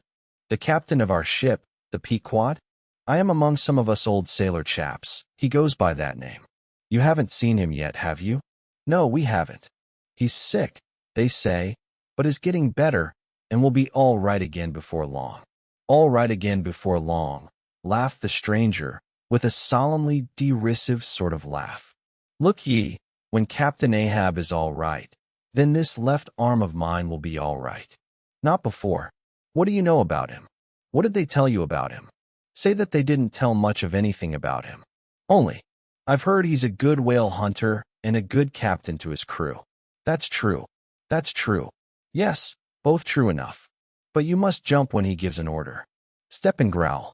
Growl and go. That's the word with Captain Ahab. But nothing about the thing that happened to him off Cape Horn long ago when he lay like dead for 3 days and nights. Nothing about that deadly scrimmage with the Spaniard before the altar in Santa. Heard nothing about that, eh? Nothing about the silver calabash he spat into. And nothing about losing his leg last voyage according to the prophecy. Didn't you hear a word about the matters, and something more, eh? No, I don't think you did. How could you? Who knows it? Not all Nantucket, I guess. But how's ever my app you've heard tell about the leg, and how he lost it? You have heard of that, I dare say. Oh yes, that everyone knows him, O Saint, I mean. They know he's only one leg, and that a Parma said he took the other off. My friend, said I, what all this gibberish of yours is about, I don't know, and I don't much care, for it seems to me that you must be a little damaged in the head. But if you are speaking of Captain Ahab of that ship there, the Pequod, then let me tell you that I know all about the loss of his leg. All about it, eh? Sure you do. All pretty sure. With finger pointed and eye leveled at the Pequod, the beggar-like stranger stood a moment, as if in troubled reverie, and then, starting a little, turned and said, You've ship edition, have you names down on the papers? Well, what's signed is signed, and what's to be will be, and then again, perhaps it won't be after all. Anyhow, it's all fixed and arranged already, and some sailors or other must go with him, I suppose. As well these as any other men, God pity him. A morning to your shipmates. Morning. The ineffable heavens bless ye. I'm sorry I stopped ye. Look here, friend, said I. If you have anything important to tell us, out with it. But if you're only trying to bamboozle us, you're mistaken in your game. That's all I have to say. And it's said very well. And I like to hear a chap talk up that way. You are just the man for him. The likes of you. Morning to your shipmates. Morning. Oh, when you get there, tell them I've concluded not to make one of them. Ah, my dear fellow, you can't fool us that way. You can't fool us. It is the easiest thing in the world for a man to look as if he had a great secret in him. Morning to your shipmates. Morning. Morning it is, said I. Come along, Kiku. Let's leave this crazy man. But stop. Tell me your name, will you? Elijah. Elijah, thought I. And we walked away, both commenting after each other's fashion upon this ragged old sailor, and agreed that he was nothing but a humbug trying to be a bugbear. But we had not gone perhaps above 00 red yards when, chancing to turn a corner, and looking back as I did so, who should be seen but Elijah following us though at a distance. Somehow the sight of him struck me, so that I said nothing to quake of his being behind, but passed on with my comrade, anxious to see whether the stranger would turn the same corner that we did. He did, and then it seemed to me that he was dogging us, but with what intent I could not for the life of me imagine. This circumstance, coupled with his ambiguous, half-hinting, half-revealing, shrouded sort of talk, now begot in me all kinds of vague wonderments and half-apprehensions, and all connected with the Pequod and Captain Ahab, and the leg he had lost, and the Caphorn fit, and the silver calabash, and what Captain Peleg had said of him when I left the ship on the day previous, and the prediction of the squat to Sig, and the voyage we had bound ourselves to sail, and 100 other shadowy things. I was resolved to satisfy myself whether this ragged Elijah was really dogging us or not, and with that intent crossed the way with Kiku, and on that side of it retraced our steps. But Elijah passed on without seeming to notice us. This relieved me, and once more, and finally, as it seemed to me, I pronounced him in my heart a humbug. Chapter 20. All astir. A day or two passed, and there was great activity aboard the Pequod.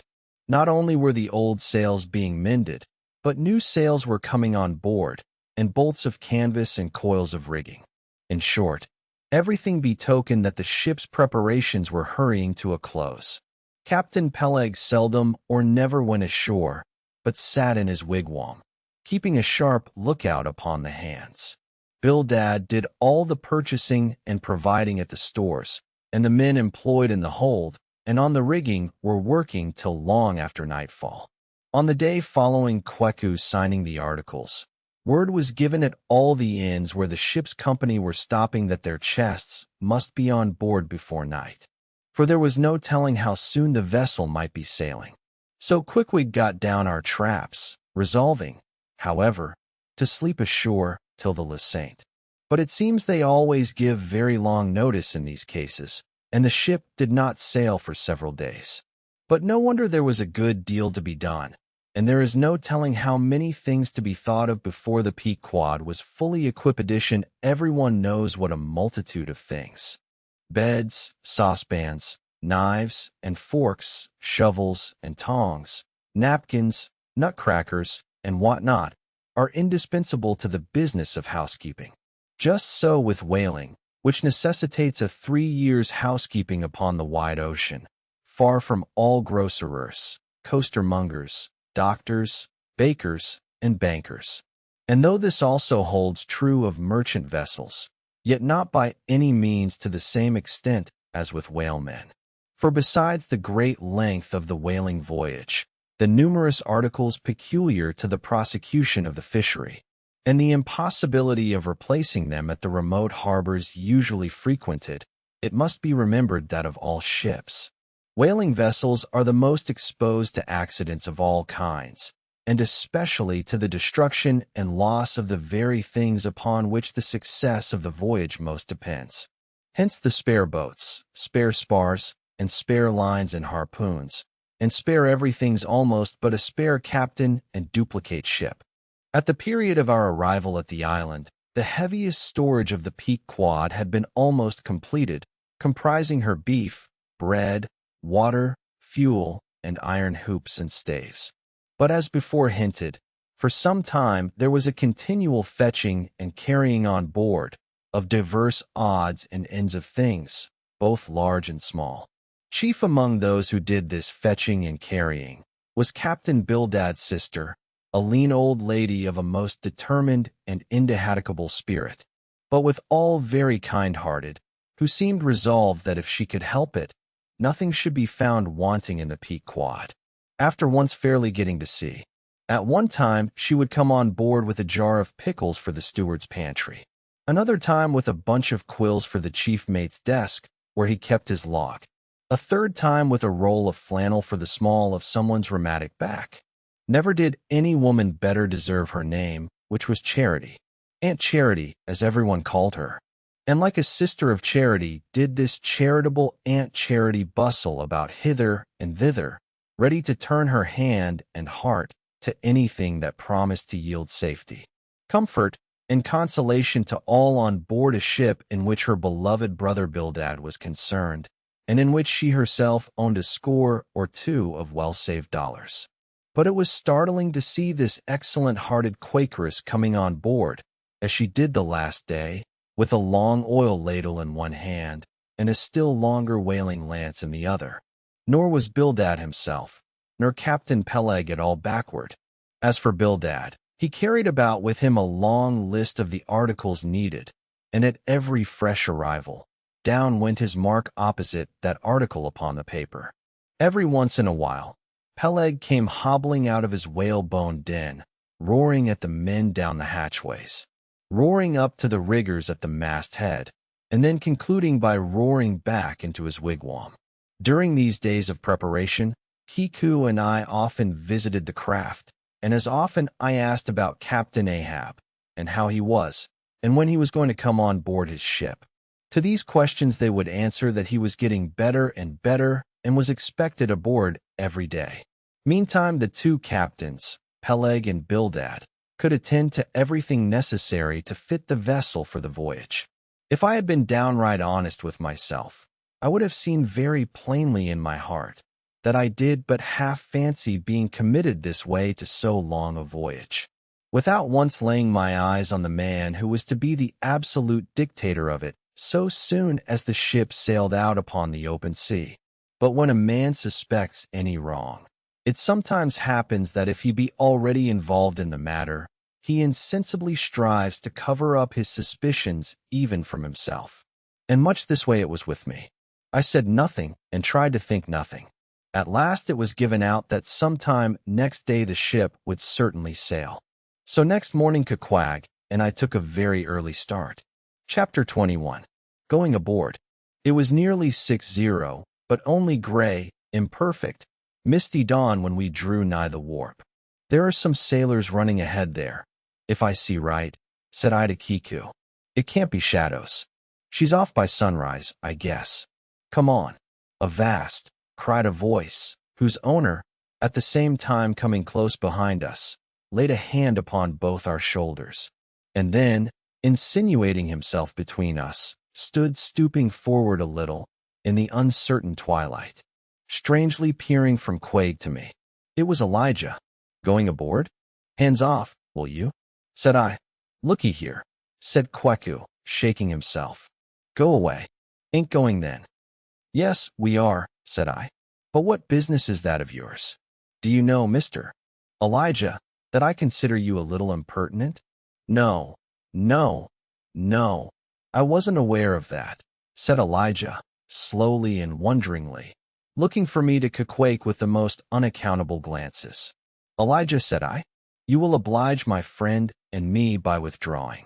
We are going to the Indian and Pacific Oceans, and would prefer not to be detained. Addition, you be coming back before breakfast? He's cracked, Kika, said I. Come on.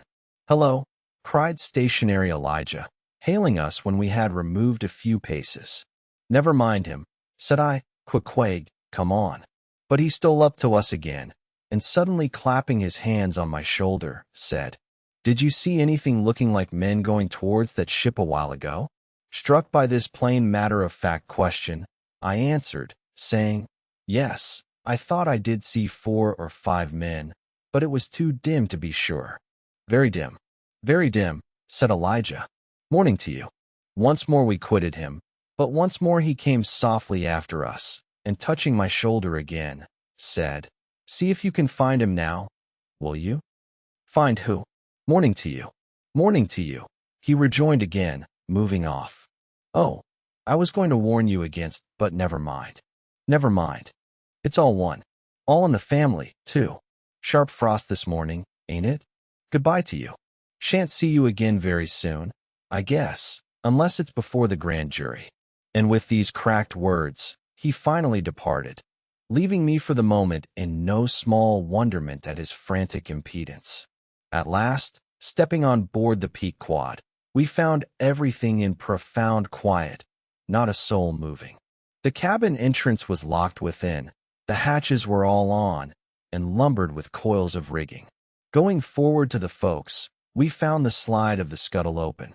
Seeing a light, we went down, and found only an old rigger there, wrapped in a tattered pea-jacket. He was thrown at whole length upon 2 chests, his face downwards, and enclosed in his folded armis the profoundest slumber slept upon him. Those sailors we saw, Quake, where can they have gone to? Said I, looking dubiously at the sleeper. But it seemed that when on the wharf, Quake had not at all noticed what I now alluded to. Hence I would have thought myself to have been optically deceived in that matter, were it not for Elijah's otherwise inexplicable question. But I beat the thing down, and again, marking the sleeper, jocularly hinted to Quake that perhaps we had best sit up with the body, telling him to establish himself accordingly. He put his hand upon the sleeper's rear as though feeling if it was soft enough, and then, without moru, quietly sat down there. Gracious, Kiku, don't sit there, said I. Oh, parrot seat, said Kweku. My country won't hurt him. Face said I called that his face. A very benevolent countenance then. But how hard he breathes. He's heaving himself. Get off, Quake. You're heavy. It's grinding the face of the poor. Get off, Kiku Quag. Look, he'll twitch you off soon. I wonder he don't wake. Quickwag removed himself to just beyond the head of the sleeper and lighted his tomahawk pipe. I sat at the feet. We kept the pipe passing over the sleeper and from one to the other. Meanwhile, upon questioning him in his broken fashion, Queque gave me to understand that in his land, owing to the absence of settees and sofas of all sorts, the kings, chiefs, and great people generally were in the custom of fattening some of the lower orders for ottomans. And to furnish a house comfortably in that respect, you had only to buy up 8 or 10 lazy fellows and lay them round in the piers and alash. Besides, it was very convenient on an excursion, much better than those garden chairs, which are convertible into walking sticks. Upon occasion, a chief calling his attendant, and desiring him to make a settee of himself under a spreading tea, perhaps in some damp marshy place. While narrating these things, Every time Quake received the tomahawk from me, he flourished the hatchet side of it over the sleeper's head. What's that for, Kiku? Parry, easy, killy. Oh, parry, easy. He was going on with some wild reminiscences about his tomahawk pipe, which it seemed had, in its two uses, both brained his foes and soothed his soul when we were directly attracted to the sleeping rigger. The strong vapor was now completely filling the contracted hole. It began to tell upon him. He breathed with a sort of muffledness, then seemed troubled in the nose, then revolved over once or twice, then sat up and rubbed his eyes. Hello, he breathed at Le Saint Hubie, you smokers? Shipped men, answered I. When does she sail? Are you going in her bee? She sails today. The captain came aboard last night.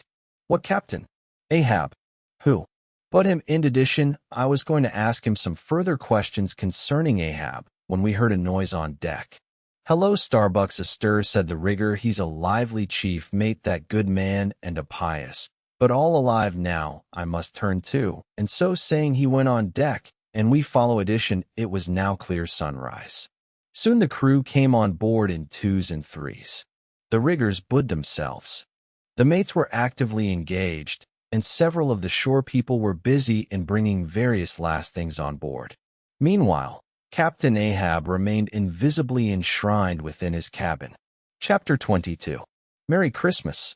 At length, towards noon, upon the final dismissal of the ship's riggers, and after the Pequod had been hauled out from the wharf, and after the ever-thoughtful Charity had come off in a whaleboat, with her last gift, a nightcap for Stub, the second mate, her brother-in-law, and a spare Bible for the steward.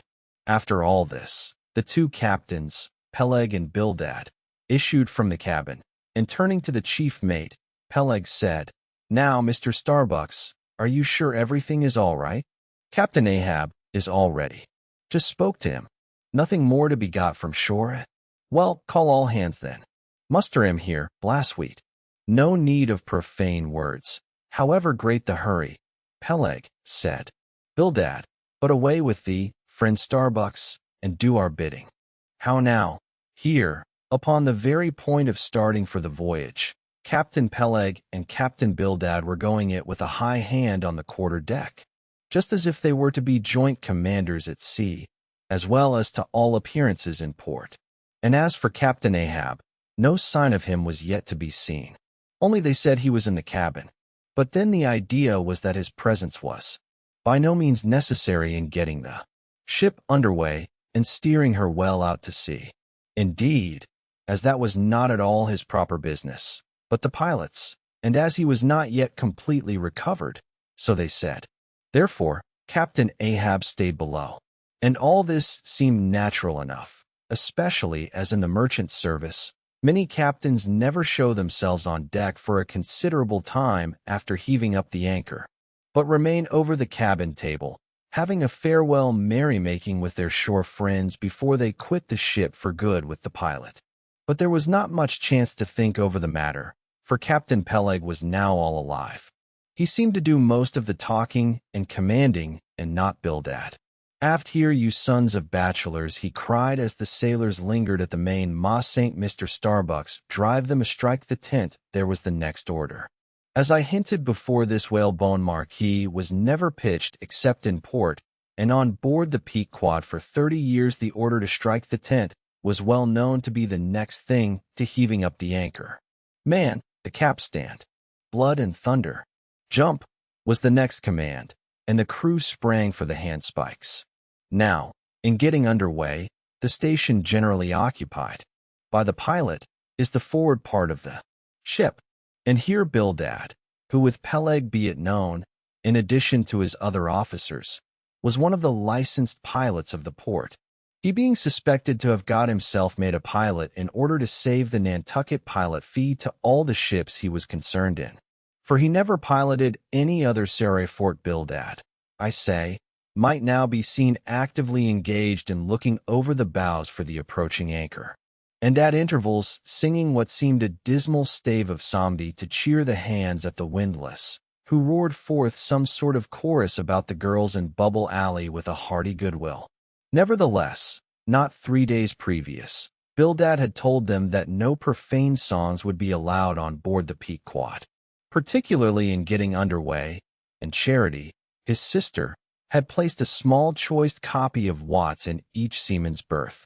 Meantime, overseeing the other part of the ship, Captain Peleg ripped and swore astern in the most frightful manner. I almost thought he would sink the ship before the anchor could be got up. Involuntarily, I paused on my handspike and told Kiku to do the same. Thinking of the perils, we both ran, and starting on the voyage was such a devil for a pilot. I was comforting myself, however, with the thought that in pious Bildad might be found some salvation. In spite of his 777th lay, when I felt a sudden sharp poke in my rear, and turning round was horrified at the apparition of Captain Peleg in the act of withdrawing his leg from my immediate vicinity. That was my first kick. Is that the way they heave in the merchant service? Hero edition, spring, thou sheep head. Spring, and break thy backbone. Why don't you spring? I say, all of you. Spring, quag, spring, thou chap with a red whisker. Spring there, Scotch cap. Spring, thou green pants. Spring, I say, all of you, and spring your eyes out. And so saying, he moved along the windlass here and there, using his leg very freely, while Imperturbable kept leading off with his salad. Thinks I, Captain Peleg must have been drinking something today. At last the anchor was up, the sails were set, and off we glid. Edition, it was a short, cold Christmas. And as the short northern day merged into night, we found ourselves almost broad upon the wintry ocean, whose freezing spray cased us in ice as in polished armor. The long rows of teeth on the bulwarks glistened in the moonlight, and like the white ivory tusks of some huge elephant, vast curving icicles depended from the bows.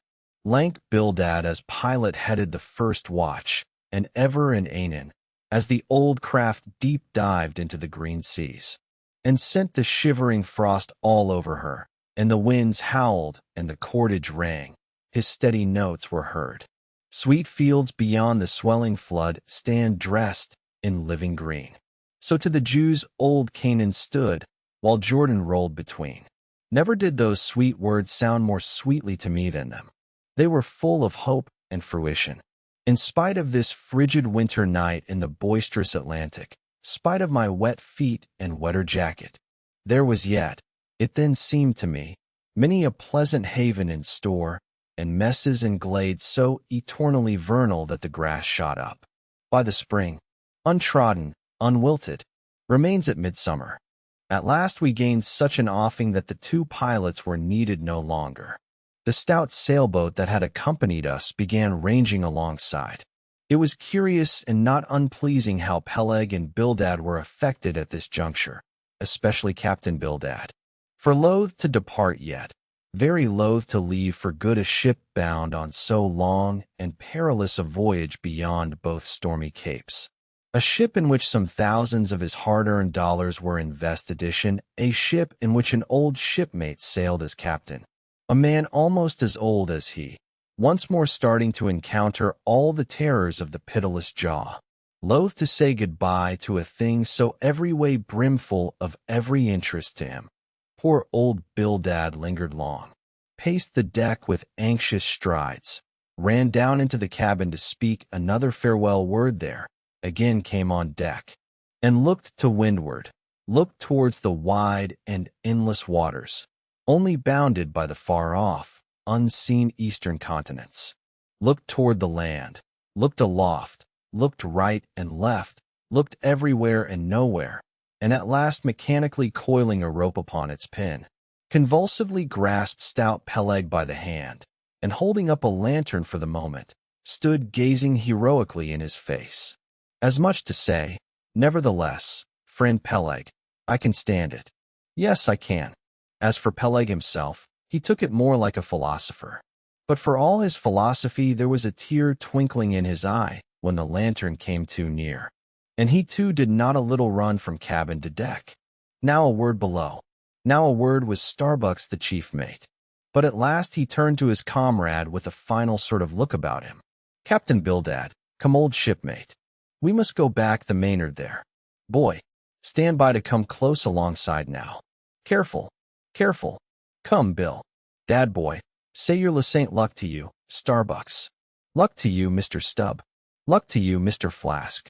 Goodbye and good luck to you all. And this day, 3 years, I'll have a hot supper smoking for you in old Nantucket. Hurrah and away. God bless you, and have you in his holy keeping. Men, murmured old Bildad almost incoherently. I hope you'll have fine weather now, so that Captain Ahab may soon be moving among you. A pleasant sun is all he needs, and you'll have plenty of them in the tropic voyage you go. Be careful in the hunt, you mates. Don't stave the boats needlessly, you hopiners. Good white cedar plank is raised full 3% within the year. Don't forget your prayers either. Mr. Starbucks, mind that cooper. Don't waste the spare staves. Oh, the sail needles are in the green locker. Don't whale it too much on the Lord's days, men. But don't miss a fair chance either. That's rejecting heaven's good gifts. Have an eye to the molasses, tears, Mr. Stub. It was a little leaky, I thought.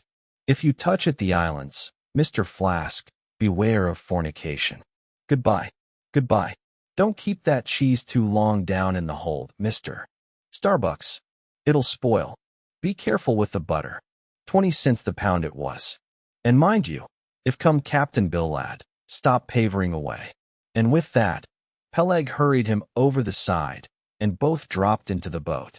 Ship and boat diverged in the cold, damp night breeze blew between. A screaming gulf flew overhead.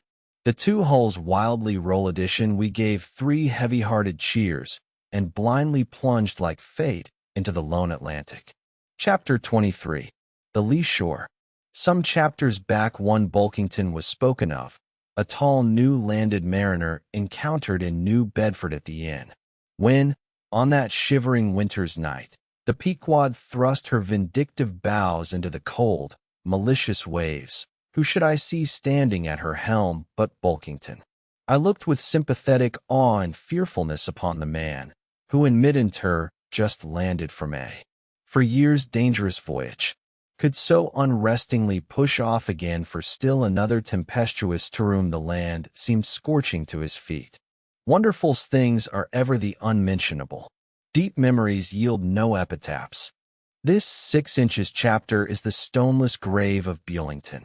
Let me only say that it fared with him as with the storm-tossed ship that miserably drives along the lured land. The port would fain give succor. The port is pitiful. In the port is safety, comfort, hearthstone, supper, warm blankets, friends, all that's kind to our mortalities. But in that gale, the port, the land, is that ship's direst jeopardy. She must fly all hospitality. One touch of land, though it but graze the keel, would make her shudder through and through. With all her might she crowds all sail offshore. In so doing fights against the very winds that fain would blow her homeward, seeks all the lashed sea's landlessness again, for refuge's sake, forlornly rushing into peril her only. Friend, her bitterest foe, know ye now Bulkington glimpses do you seem to see of that mortally intolerable truth that all deep earnest thinking is but the intrepid effort of the soul to keep the open independence of her sea, while the wildest winds of heaven and earth conspire to cast her on the treacherous slavish shore.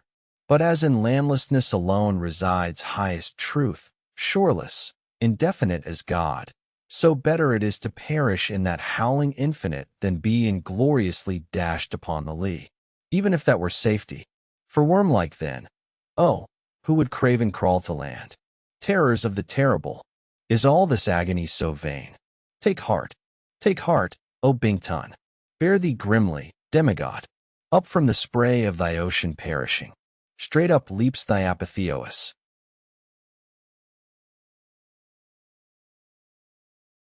Chapter 24.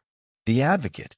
As Caquake and I are now fairly embarked in this business of whaling, and as this business of whaling has somehow come to be regarded among landsmen as a rather unpoetical and disreputable pursuit, therefore I am all anxiety to convince you, ye landsmen, of the injustice hereby done to us hunters of whales. In the first place, it may be deemed almost superfluous to establish the fact that among people at large, the business of whaling is not accounted on a level with what are called the liberal professions. If a stranger were introduced into any miscellaneous metropolitan society, it would but slightly advance the general opinion of his merits. Were he presented to the company as a harpooner, say, and if, in emulation of the naval officers, he should append the initials SWF, sperm whale fishery, to his visiting card, such a procedure would be deemed preeminently presuming and ridiculous. Doubtless one leading reason why the world declines honoring us whalemen is this. They think that at best our vocation amounts to a butchering sort of business, and that when actively engaged therein we are surrounded by all manner of defilements. Butchers we are, that is true. But butchers also, and butchers of the bloodiest badge, have been all the martial commanders whom the world invariably delights to honor. And as for the matter of the alleged uncleanliness of our business, you shall soon be initiated into certain facts hitherto pretty generally unknown, and which upon the whole will triumphantly plant the sperm whale ship, at least among the cleanliest things of this tidy earth. But even granting the charge in question to be true, what disordered slippery decks of a whale ship are comparable to the unspeakable carry-in of those battlefields from which so many soldiers return to drink in all ladies' plaudits? And if the idea of peril so much enhances the popular conceit of the soldier's profession, let me assure you that many a veteran who has freely marched up to a battery would quickly recoil at the apparition of the sperm whale's vast tail fanning into eddies the air over his head. For what are the comprehensible terrors of man compared with the interland terrors and wonders of God? But though the world scouts at us whale hunters, yet does it unwittingly pay us the profoundest homage, yea, in all abounding adoration, for almost all the tapers, lamps, and candles that burn round the globe burn, as before so many shrines to our glory. But look at this matter in other lights. Weigh it in all sorts of scales. See what we whalemen are and have been. Why did the Dutch in De Witt's time have admirals of their whaling fleets? Why did Louis XVI of France at his own personal expense fit out whaling ships from Dunkirk and politely invite to that town some score or two of families from our own island of Nantucket? Why did Britain between the years 1750 and 1788 pay her whalemen in bounties of upwards of 1 million? And lastly, how comes it that we whalemen of America now outnumber all the rest of the banded whalemen in the world, sail a navy of upwards of 700 vessels, manned by 18,000 men, yearly consuming $4 million of dollars? The ship's worth, at the time of sailing, $20 million, and every year importing into our harbors a well-read harvest of $7 million. How comes all this, if there be not something quiescent in whaling? But this is not the half. Look again. I freely assert that the cosmopolite philosopher cannot for his life point out one single peaceful influence, which within the last 60 years has operated more potentially upon the whole broad world taken in one aggregate than the high and mighty business of whaling. One way and another it has begotten events so remarkable in themselves, and so continuously momentous in their sequential issues, that whaling may well be regarded as that Egyptian mother who bore offspring themselves pregnant from her womb. It would be a hopeless, endless task to catalogue all these things. Let a handful suffice. For many years past, the whale ship has been the pioneer in ferreting out the remotest and least known parts of the earth. She has explored seas and archipelagos which had no chart, where no Cook or Vancouver had ever sail edition, if American and European men of war now peacefully ride in once savage harbors. Let them fire salutes to the honor and glory of the whale ship, which originally showed them the way and first interpreted between them and the savages. They may celebrate as they will the heroes of exploring expeditions, your Cooks, your Krusensteins. But I say that scores of anonymous captains have sailed out of Nantucket that were as great and greater than your Cook and your Krusenstern. For in their succorless, empty-handedness, they in the heathenish shark waters, and by the beaches of unrecorded javelin islands, battled with virgin wonders and terrors that Cook with all his marines and muskets would not willingly have daradition. All that has made such a flourish of in old South Sea voyages. Those things were but the lifetime commonplaces of our heroic Nantucketers, often adventures which Vancouver dedicates 3 chapters to. These men accounted unworthy of being set down in the ship's common log. Ah, the world! Oh, the world! Until the whale fishery rounded Cape Horn, no commerce but colonial. Scarcely any intercourse but colonial was carried on between Europe and the long line of the opulent Spanish provinces on the Pacific Soissant. It was the whalemen who first broke through the jealous policy of the Spanish crown touching those colonies. And if space permitted, it might be distinctly shown how from those whalemen at last eventuated the liberation of Peru, Chile, and Bolivia from the yoke of old Spain, and the establishment of eternal democracy in those parts. That great America on the other side of the sphere, Australia, was given to the enlightened world by the whaleman. After its first blunder-born discovery by a Dutchman, all other ships long shunned those shores as pestiferously barbarous, but the whale ship touched there. The whale ship is the true mother of that now mighty colony. Moreover, in the infancy of the first Australian settlement, the immigrants were several times saved from starvation by the benevolent biscuit of the whale ship, luckily dropping an anchor in their waters. The uncounted isles of all Polynesia confess the same truth, and do commercial homage to the whale ship that cleared the way for the missionary and the merchant, and in many cases carried the primitive missionaries to their first destinations.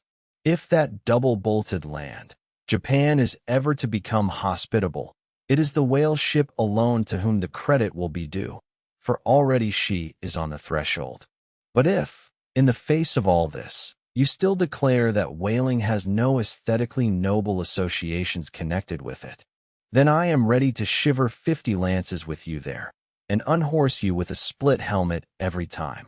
The whale has no famous author, and whaling no famous chronicler. You will say the whale no famous author, and whaling no famous chronicler. Who wrote the first account of our Leviathan? Who but mighty Job? And who composed the first narrative of a whaling voyage? Who but no less a prince than Alfred the Great, who with his own royal pen took down the words from Arthur, the Norwegian whale hunter of those times? And who pronounced our glowing eulogy in Parliament? Who but Edmund Burke? True enough, but then whale men themselves are poor devils. They have no good blood in their veins. No good blood in their veins. They have something better than royal blood there. The grandmother of Benjamin Franklin was Mary Morrill. Afterwards, by marriage, Mary Feulier, one of the old settlers of Nantucket and the ancestress to a long line of folders and hopiners, all kith and kin to the noble Benjamin, to this day darting the barbed iron from one side of the world to the other. Good again. But then all confess that somehow whaling is not respectable. Whaling not respectable. Whaling is imperial. By the old English statutory law, the whale is declared a royal fish. Oh, that's only nominal. The whale himself is never figured in any grand imposing way. The whale never figured in any grand imposing way. In one of the mighty triumphs given to a Roman general upon his entering the world's capital, the bones of a whale brought all the way from the Syrian coast were the most conspicuous object in the symbol procession. Footnote. See subsequent chapters for something more on this head. End of footnote. Granted, since you cite it, but say what you will, there is no real dignity in whaling. No dignity in whaling. The dignity of our calling, the very heavens established Satis, is a constellation in the south. No more. Drive down your hat in the presence of the Tsar and take it off to K. No more. I know a man that in his lifetime has taken 350 whales. I account that man more honorable than that great captain of antiquity who boasted of taking as many walled towns. And as for me, If by any possibility there be any as yet undiscovered prime thing in me, if I shall ever deserve any real repute in that small but high-hushed world, which I might not be unreasonably ambitious of, if hereafter I shall do anything that upon the whole a man might rather have done than to have left undone, if at my death my executives, or more properly my creditors, find any precious as manuscripts in my desk, then here I prospectively ascribe all the honor and the glory to whaling. For a whale ship was my Yale College and my Harvard. Chapter 25. Postscript. In behalf of the dignity of whaling, I would fain advance not but substantiated facts. But after embattling his facts, an advocate who should wholly suppress a not unreasonable surmise, which might tell eloquently upon his case, such an advocate, would he not be blameworthy? It is well known that at the coronation of kings and queens, even modern ones, a certain curious process of seasoning them for their functions has gone through. There is a salt cellar of state, so-called, and there may be a caster of state. How they use the salt precisely, who knows? Certain I am, however, that a king's head is solemnly oiled at his coronation, even as a head of salad. Can it be, though, that they anoint it with a view of making his interior run well, as they anoint machinery? Much might be ruminated here concerning the essential dignity of this regal process. Because in common life we esteem but meanly and contemptibly a fellow who anoints his hair and palpably smells of that anointing. In truth, a mature man who uses hair oil, unless medically that man has probably got a quaggy spot in him somewhere. As a general rule, he can't amount to much in his totality. But the only thing to be considered here is this. What kind of oil is used at coronation? Certainly, it cannot be olive oil or macassar oil, nor castor oil, nor bear's oil, nor train oil, nor cod liver oil.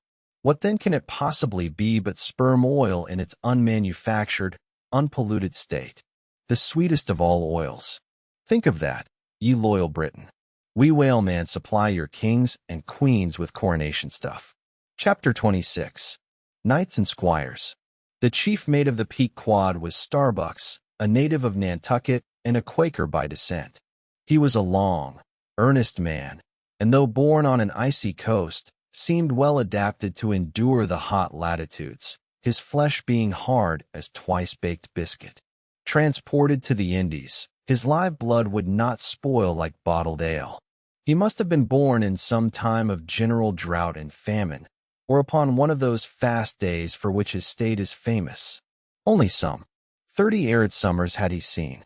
Those summers had dried up all his physical superfluousness, but this his thinness, so to speak, seemed no more the token of wasting anxieties and cares than it seemed the indication of any bodily blight.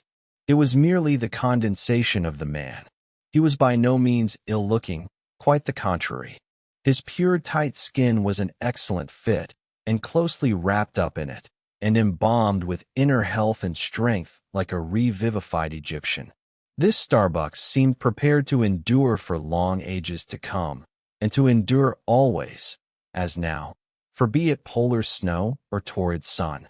Like a patent chronometer, his interior vitality was warranted to do well in all climates.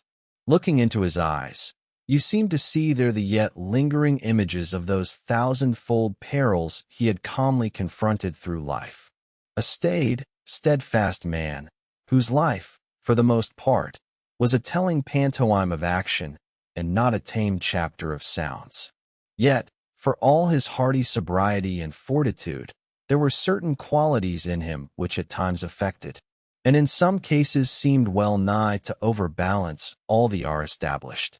Uncommonly conscientious for a seaman and endued with a deep natural reverence the wild watery loneliness of his life did therefore strongly incline him to superstition, but to that sort of superstition which in some organizations seems rather to spring somehow from intelligence than from ignorance. Outward portents and inward presentiments were his, and if at times these things bent the welded iron of his soul, so much more did his faraway domestic memories of His young Cape wife and child tend to bend him still more from the original ruggedness of his nature, and open him still further to those latent influences which, in some home-started men, restrain the gush of daredevil daring so often against by others in the more perilous vicissitudes of the fisheries. "I will have no man in my boat," said Starbucks, "who is not afraid of a whale." By this he seemed to mean not only that the most reliable and useful courage was that which arises from the fair estimation of the encountered peril, but that an utterly fearless man is a far more dangerous comrade than a coward. "I said, Stub the second mate Starbucks, there is as careful a man as you'll find anywhere in this fishery. But we shall harangue see what that word careful precisely means when used by a man like Stub or almost any other whale hunter." Starbucks was no crusader after perils. In him courage was not a sentiment, but a thing simply useful to him, and always at hand upon all mortally practical occasions. Besides, he thought perhaps that in this business of whaling, courage was one of the great staple outfits of the ship, like her beef and her bread, and not to be foolishly lost edition therefore. He had no fancy for lowering for whales after sundown, nor for persisting in fighting a fish that too much persisted in fighting him. For thought Starbucks, I am here in this critical ocean to kill whales for my living and not to be killed by them for theirs. And that hundreds of men had been so kill edition Starbucks well knew. What doom was his own father's? Where in the bottomless deeps could he find the torn limbs of his brother?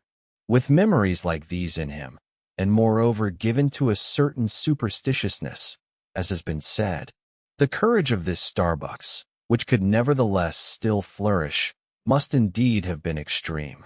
But it was not in reasonable nature that a man so organized, and with such terrible experiences and remembrances as he had, it was not in nature that these things should fail in latently engendering an element in him which, under suitable circumstances, would break out from its confinement and burn all his courage up.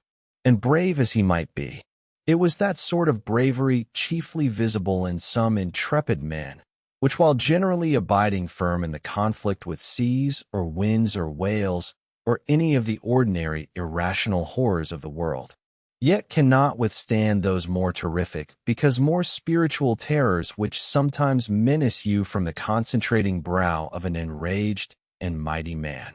But were the coming narrative to reveal in any instance the complete abasement of poor Starbuck's fortitude, scarce might I have the heart to write it, for it is a thing most sorrowful, nay shocking, to expose the fall of valor in the soul. Men may seem detestable as joint stock companies and nations, knaves, fools, and murderers there may be.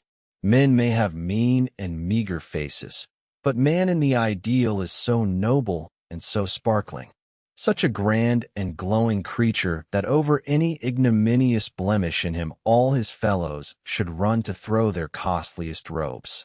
That immaculate manliness we feel within ourselves, so far within us that it remains intact, though all the outer characters seem gone, bleeds with keenest anguish at the undraped spectacle of a valor-ruined man. Nor can piety itself at such a shameful sight completely stifle her upbridings against the permitting stars. But this august dignity I treat of is not the dignity of kings and robes, but that abounding dignity which has no robed investiture. Thou shalt see it shining in the arm that wields a pick or drives a spike. That democratic dignity which on all hands radiates without end from God himself, the great God absolute, the center and circumference of all democracy, his omnipresence, our divine equality.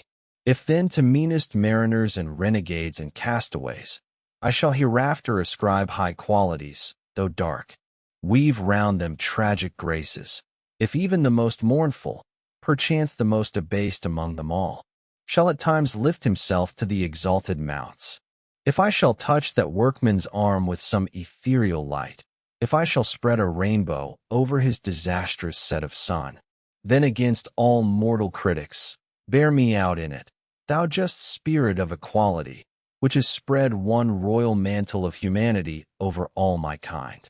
Bear me out in it, thou great democratic God, who did not refuse the swart convict Bunin, the pale poetic pearl. Thou who did clothed with doubly hammered leaves of finest gold the stumped and poppered arm of old Cervantes. Thou who did pick up Andrew Jackson from the pebbles, who dst hurl him upon a war-horse, who thunder him higher than a throne. Thou who in all thy mighty earthly marchings ever cullest thy selectest champions from the kingly commons. Bear me out in it, O God. Chapter 27. Knights and Squires. Stub was the second mate. He was a native of Cape Cod, and hence, according to local usage, he was called a Cape Codman, a happy-go-lucky, neither craven nor valiant, taking perils as they came with an indifferent air, and while engaged in the most imminent crisis of the chase, toiling away calm and collected as a journeyman joiner, engaged for the year. Good-humored, easy, and careless, he presided over his whaleboat, as if the most deadly encounter were but a dinner. And his crew all invited Gue Saints, he was as particular about the comfortable arrangement of his part of the boat, as an old stage driver is about the snugness of his box. When close to the whale in the very death lock of the fight, he handled his unpitying lance coolly and offhandedly, as a whistling tinker his hammer. He would hum over his old rigged tunes while flank and flank with the most exasperated monster. Long usage had for this Stub converted the jaws of death into an easy chair. What he thought of death itself, there was no telling. Whether he ever thought of it at all might be a question, but if he ever did chance to cast his mind that way after a comfortable dinner, no doubt, like a good sailor, he took it to be a sort of a call to the watch to tumble aloft and be themselves there about something which he would find out when he obeyed the order, and not sooner. What perhaps with other things made Stubbs such an easygoing, unfearing man, so cheerfully trudging off with the burden of life in a world full of grave peddlers, all bowed to the ground with their packs. What helped to bring about that almost impious good humor of his? That thing must have been his pipe, for like his nose, his short black little pipe was one of the regular features of his face. You would almost as soon have expected him to turn out of his bunk without his nose as without his pipe. He kept a whole row of pipes there, ready loaded, stuck in a rack, within easy reach of his hand. And whenever he turned in, he smoked them all out in succession, lighting one from another to the end of the chapter, then loading them again to be in readiness anew. For when Stub dressed, instead of first putting his legs into his trousers, he put his pipe into his mouth. I say this continual smoking must have been one cause at least of his peculiar disposition, for everyone knows that this earthly air, whether ashore or afloat, is terribly infected with the nameless miseries of the numberless mortals who have died exhaling it. And as in a time of cholera some people go about with camphorated handkerchiefs to their mouths, so likewise against all mortal tribulations, Stubbs' tobacco smoke might have operated as a sort of disinfecting agent. The third mate was Flask, a native of Tisbury and Martha's Vineyard, a short, stout, ruddy young fellow, very pugnacious concerning whales, who somehow seemed to think that the great leviathans had personally and hereditarily affronted him, and therefore it was a sort of point of honor with him to destroy them whenever in counter-addition. So utterly lost was he to all sense of reverence for the many marvels of their majestic bulk and mystic ways, and so dead to anything like an apprehension of any possible danger from encountering them, that in his poor opinion the wondrous whale was but a species of magnified mouse, or at least water rat, requiring only a little circumvention and some small application of time and trouble in order to kill and boil. This ignorant, unconscious fearlessness of his made him a little waggish in the matter of whales. He followed these fish for the fun of it, and a 3 years' voyage round Cape Horn was only a jolly joke that lasted that length of time. As a carpenter's nails are divided into wrought nails and cut nails, so mankind may be similarly divided. Little Flask was one of the wrought ones, made to clinch tight and last long.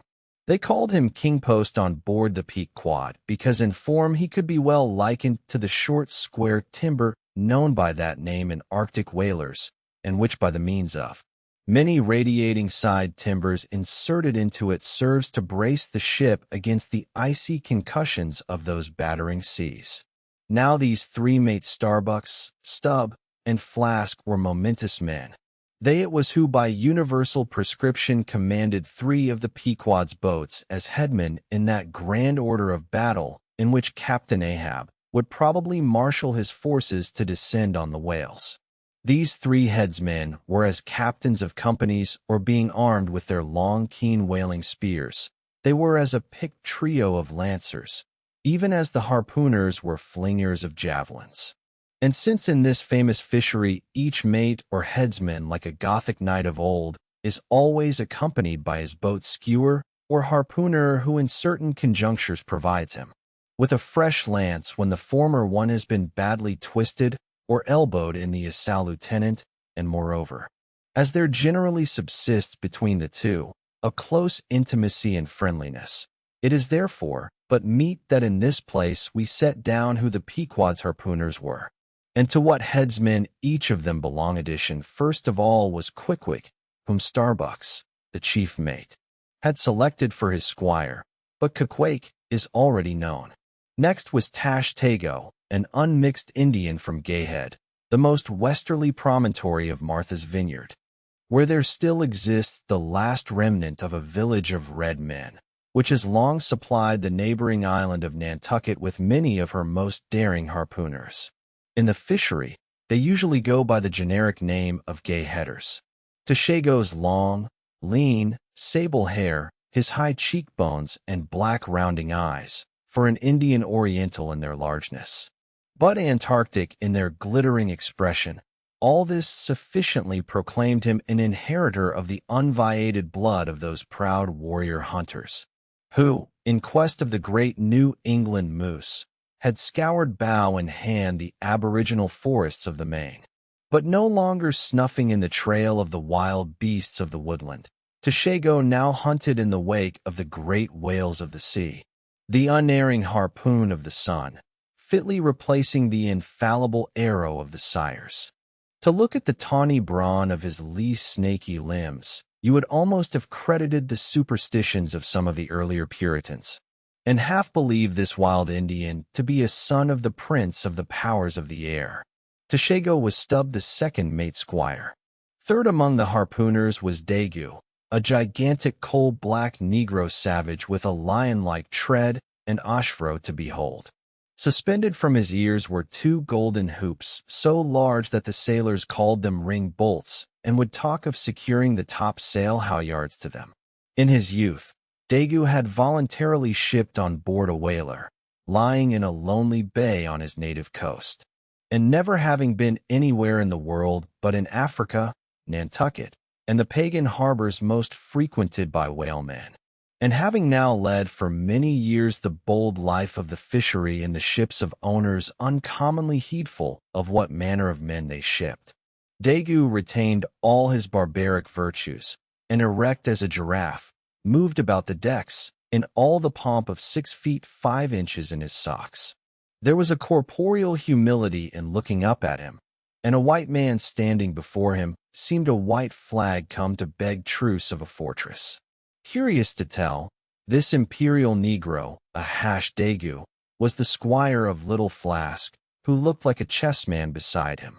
As for the residue of the Pequod's company, be it said that at the present day, not more than 1 in 2 of the many thousand men before the mast employed in the American whale fishery are Americans born, though pretty nearly all the officers are. Herein it is the same with the American whale fishery as it is with the American Army and military and merchant navies and the engineering forces employed in the construction of the American canals and railroads.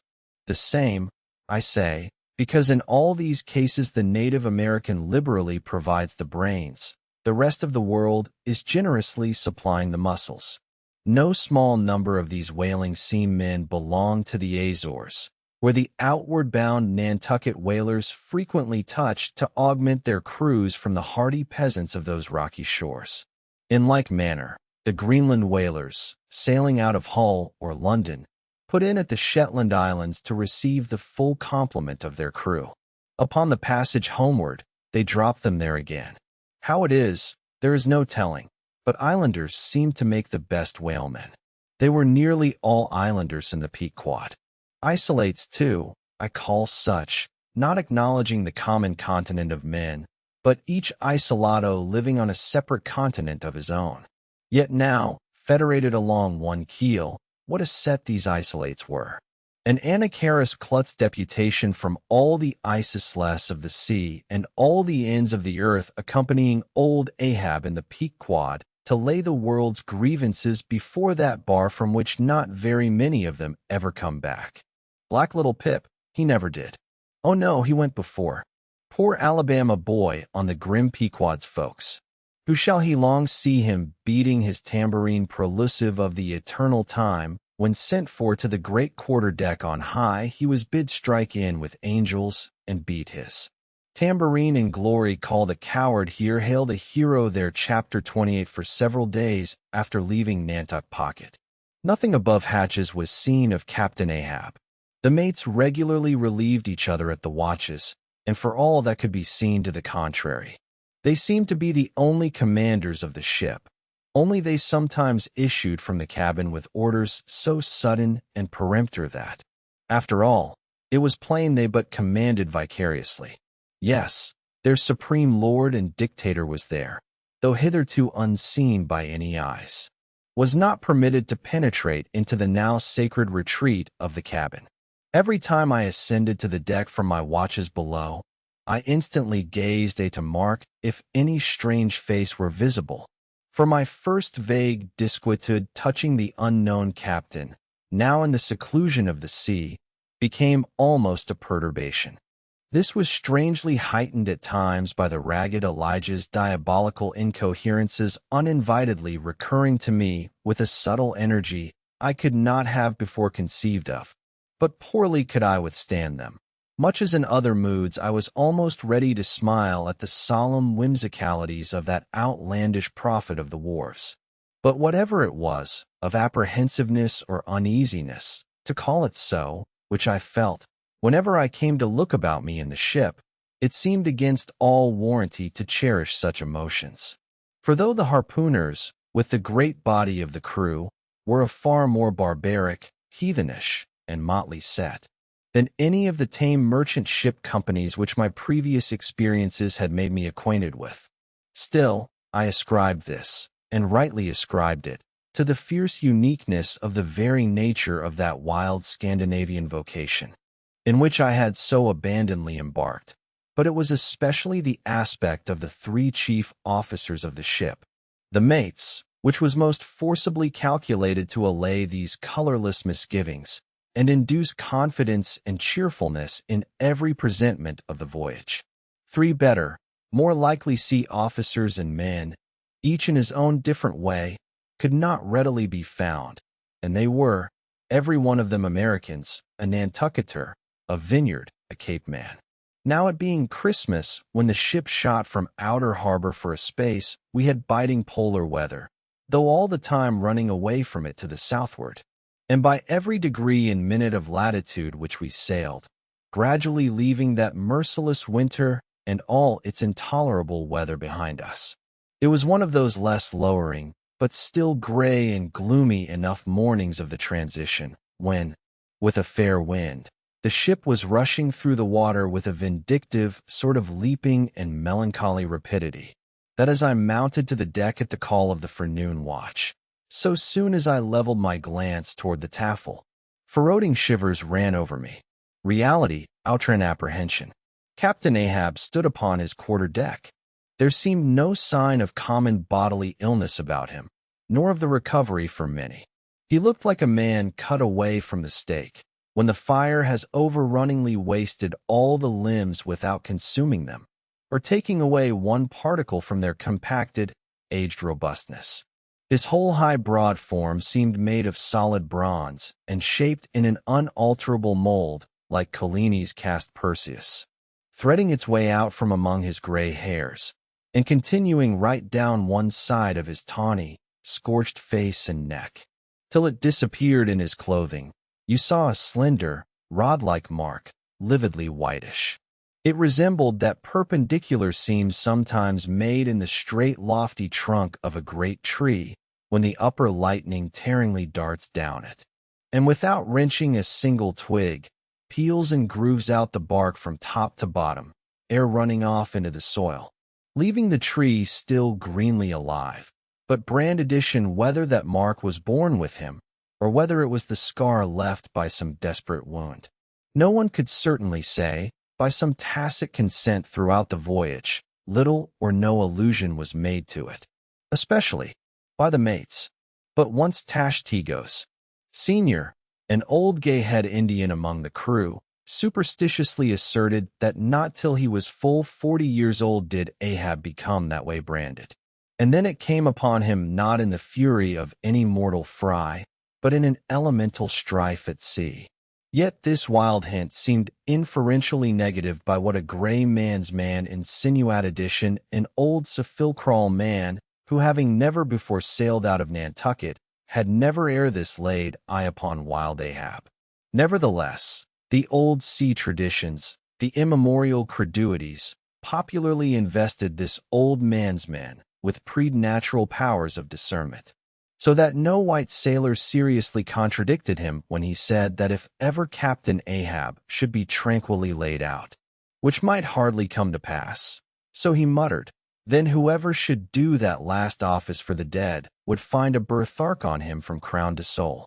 So powerfully did the whole grim aspect of Ahab affect me, and the livid brand which streaked it, that for the first few moments I hardly noted that not a little of this overbearing grimness was owing to the barbaric white leg upon which he partly stood.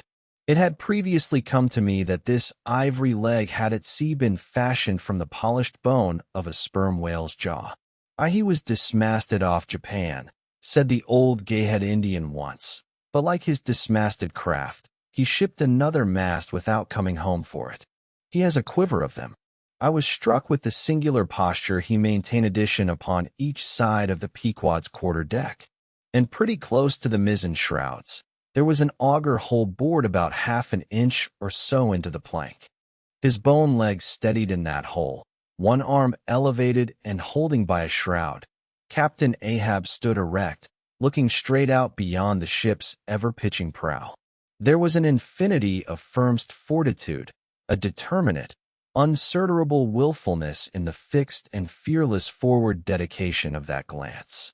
Not a word he spoke, nor did his officers say aught to him, though by all their minutest gestures and expressions they plainly showed the uneasy, if not painful, consciousness of being under a troubled master-eye. And not only that, but moody, stricken Ahab stood before them with a crucifixion in his face, in all the nameless, regal, overbearing dignity of some mighty woe. Ere long from his first visit in the air, he withdrew into his cabin, but after that morning he was every day visible to the crew, either standing in his pivot hole, or seated upon an ivory stool he had, or heavily walking the deck. As the sky grew less gloomy, indeed began to grow a little genial, he became still less and less a recluse, as if, when the ship had sailed from home, nothing but the dead wintry bleakness of the sea had then kept him so secluded. And by it came to pass that he was almost continually in the air, but as yet for all that he said or perceptibly did on the at last sunny deck, he seemed as unnecessary there as another Mast-Saint. But the Pequod was only making a passage now, not regularly cruising.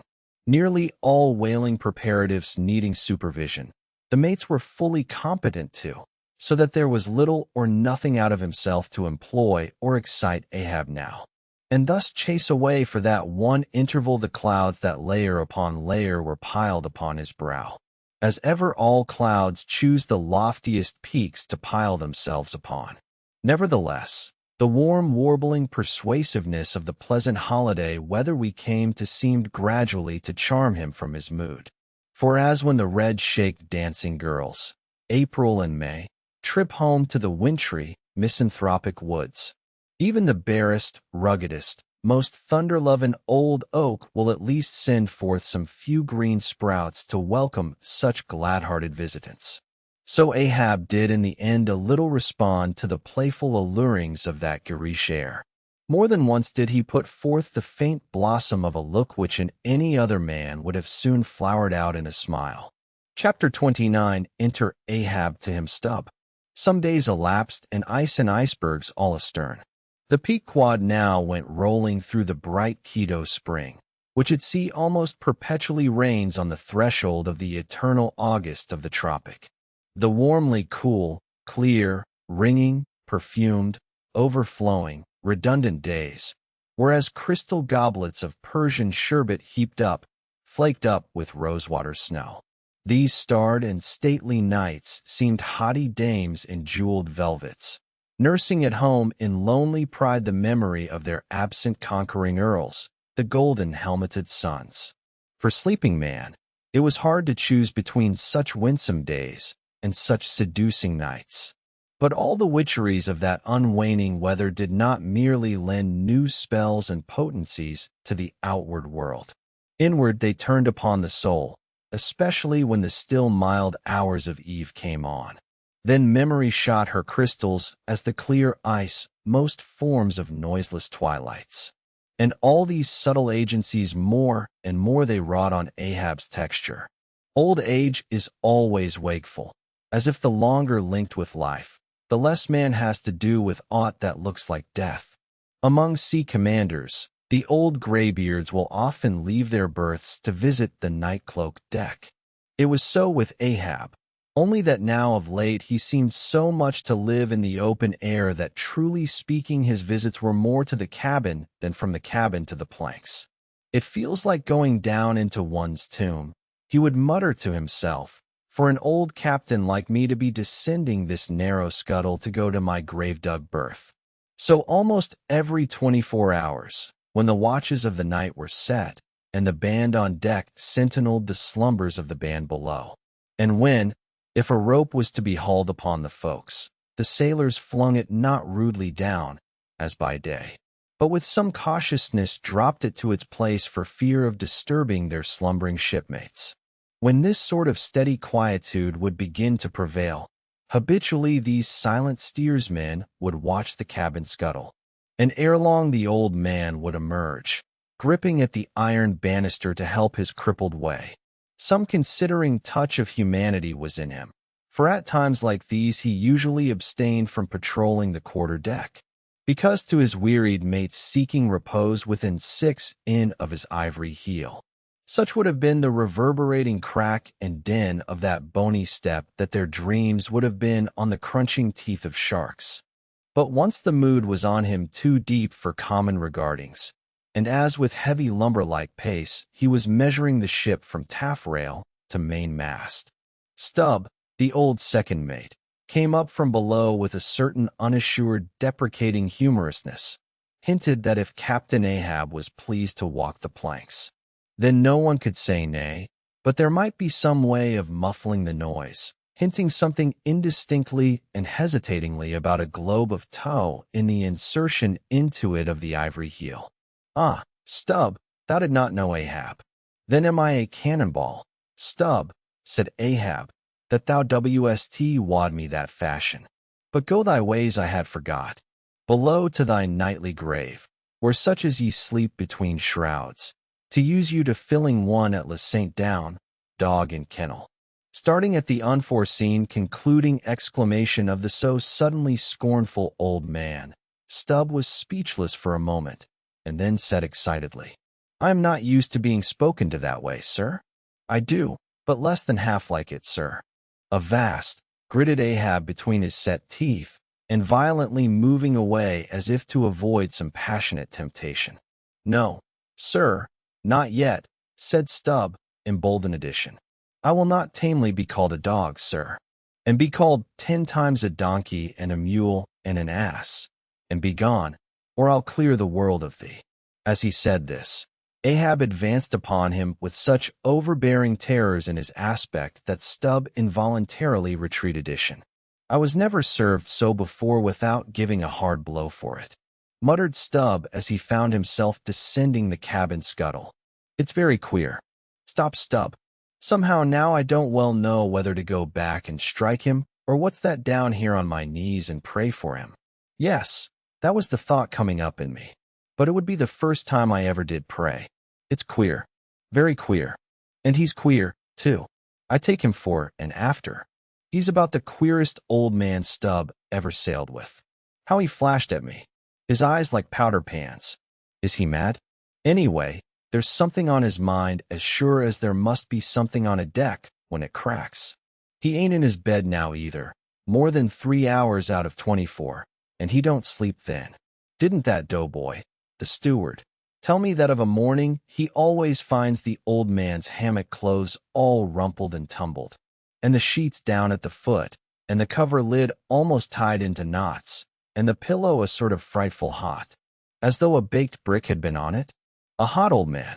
I guess he's got what some folks sure call a conscience. It's a kind of tick-dolly row, they say. Worse, nor a toothache.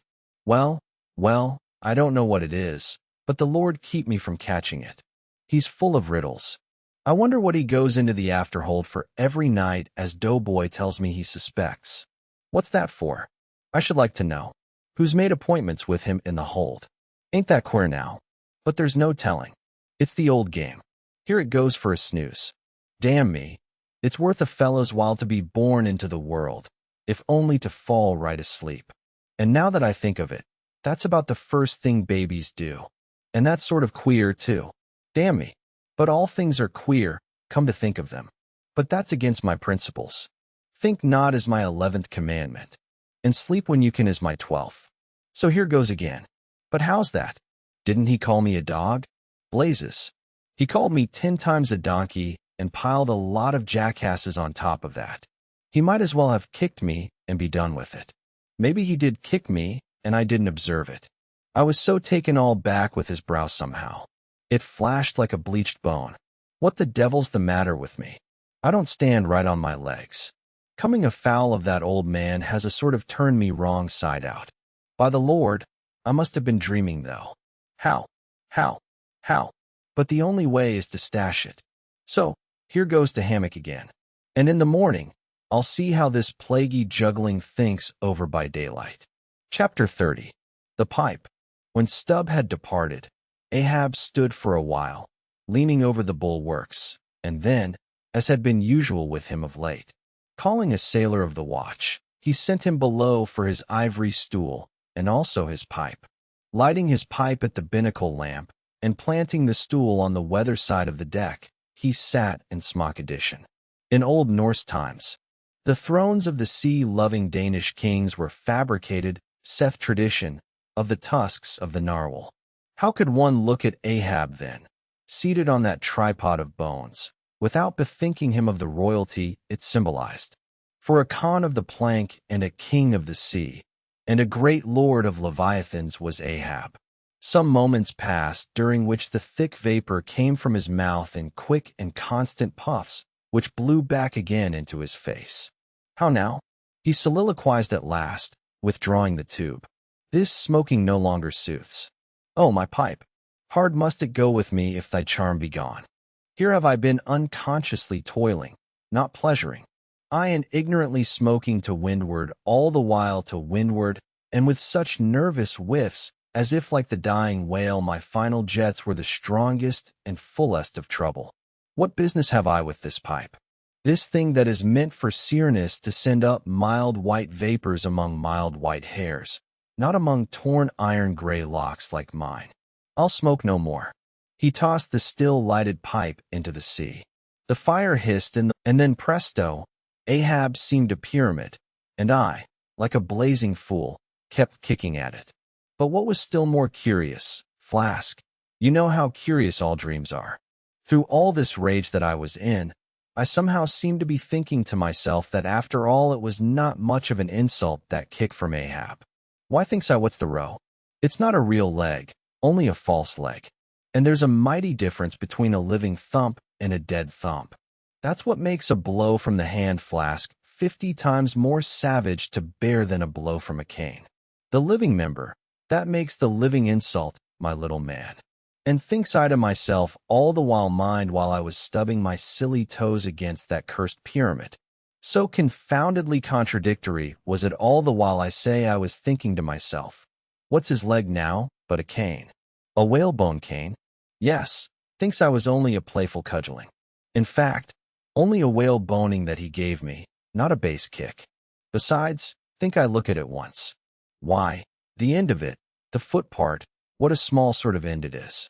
Whereas if a broad-footed farmer kicked me, there's a devilish broad insolent, but this insult is whittled down to a point only. But now comes the greatest joke of the dream. Flask. While I was battering away at the pyramid, a sort of badger-haired old merman with a hump on his back takes me by the shoulders and slews me round. What are you about? Says he, Slidman. But I was frightened addition such a fizz. But somehow next moment I was over the fright. What am I about? Says I at Saint. And what business is that of yours? I should like to know, Mr. Humpback. Do you want a kick? By the Lord, Flask. I had no sooner said that than he turned round his stern to me, bent over, and dragging up a lot of seaweed he had for a clout. What do you think I saw? Why, thunder alive, man. His stern was stuck full of marlin spikes with the points out. Says I on second thoughts, I guess I won't kick you, old fellow. Why, Stub, says he, why, Stub, and kept muttering it all the time. A sort of eating of his own gums like a chimney hag. Seeing he wasn't going to stop saying over his why, Stub, I thought I might as well fall to kicking the pyramid again. But I had only just lifted my foot for it when he roared out, Stop that kicking. Hello, says I. What's the matter now, old fellow? Look ye here, says he. Let's argue the insolent Captain Ahab kicked you, didn't he? Yes, he did, says I. Right here it was. Very good, says he. He used his ivory leg, didn't he? Yes, he did, says I. Well, then, says he, why, Stub, what have you to complain of? Didn't he kick you with right goodwill? It wasn't a common pitch-pine leg he kicked with, was it? No, you were kicked by a great man, and with a beautiful ivory leg, Stub. It's an honor. I consider it an honor. Listen, why, Stub. In old England, the greatest lords think it great glory to be slapped by a queen and made garter knights of. But be your bow, Stub, that ye were kicked by old Ahab and made a wise man of. Remember what I say. Be kicked by him. Account his kicks honors, and on no account kick back. For you can't help yourself. Why, Stub, don't you see that pyramid? With that, he all of a sudden seemed somehow in some queer fashion to swim off into the air. I snored, rolled over, and there I was in my hammock. Now, what do you think of that dream, Flask? I don't know. It seems sort of foolish to me, though. Maybe. But it's made a wise man of me. Flask, do you see Ahab standing there sideways looking over the stern? Well, the best thing you can do, Flask, is to let the old man alone. Never speak to him, whatever he says. Hello. What's that? He shouts. Hark, Mast-Head there. Look sharp, all of you. There are whales here. If you see a white one, split your lungs for him. What do you think of that now, Flask? Ain't there a small drop of something queer about that? A white whale. Did you mark that, man? Look ye, there's something special in the wind. Stand by for it, Flask. Ahab has that's bloody on his mind. But Mom, he comes this way. Chapter 32. Sloggy. Already we are boldly launched upon the deep. But soon we shall be lost in its unsured harborless immensities. Ere that come to pass, ere the Pequod's wetty hull rolls side by side with the barnacled hulls of the Leviathan. At the outset, it is but well to attend to a matter almost indispensable to a thorough appreciative understanding of the more special Leviathanic revelations and allusions of all sorts which are to follow. It is some systematized exhibition of the whale and his broad genera that I would now fain put before you. Yet it is no easy task, the classification of the constituents of a chaos. Nothing less is here edition. Listen to what the best and latest authorities have laid down. Quote, no branch of zoology is so much involved as that which is entitled sloggy. End quote. Says Captain Scoresby, A.D. 1820. Quote, it is not my intention, were it in my power, to enter into the inquiry as to the true method of dividing the citation into groups and families. Utter confusion exists among historians of this animal." End quote. Sperm whale, says Surgeon Beale at 1839. Quote, "Unfitness to pursue our research in the unfathomable waters." End quote. Quote, "Impenetrable veil covering our knowledge of the cetacea." End quote. Quote, "A field strewn with thorns." End quote. Quote, "All these incomplete indications but serve to torture us naturali saints." End quote. Thus speak of the whale, the great Cuvier and John Hunter, and lessen those lights of zoology and anatomy. Nevertheless, though of real knowledge there be little, yet of books there are aplenty. And so in some small degree with Cetology or the science of whales. Many are the men small and great, old and new, landsmen and seamen who have at large or in little written of the whale. Run over a few.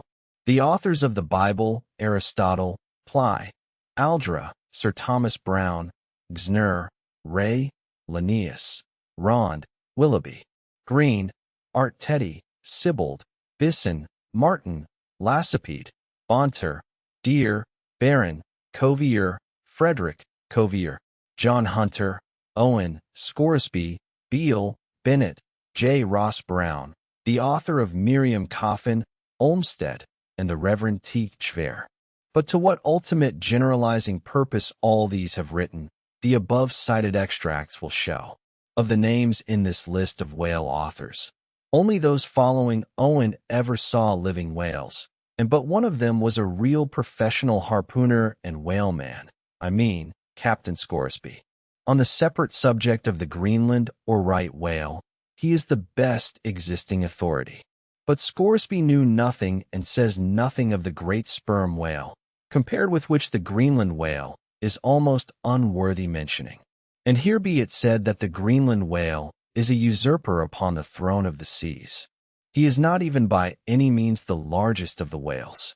Yet, owing to the long priority of his claims, and the profound ignorance which until some 70 years back invested the then fabulous or utterly unknown sperm whale, and which ignorance to this present day still reigns in all but some few scientific retreats and whale ports.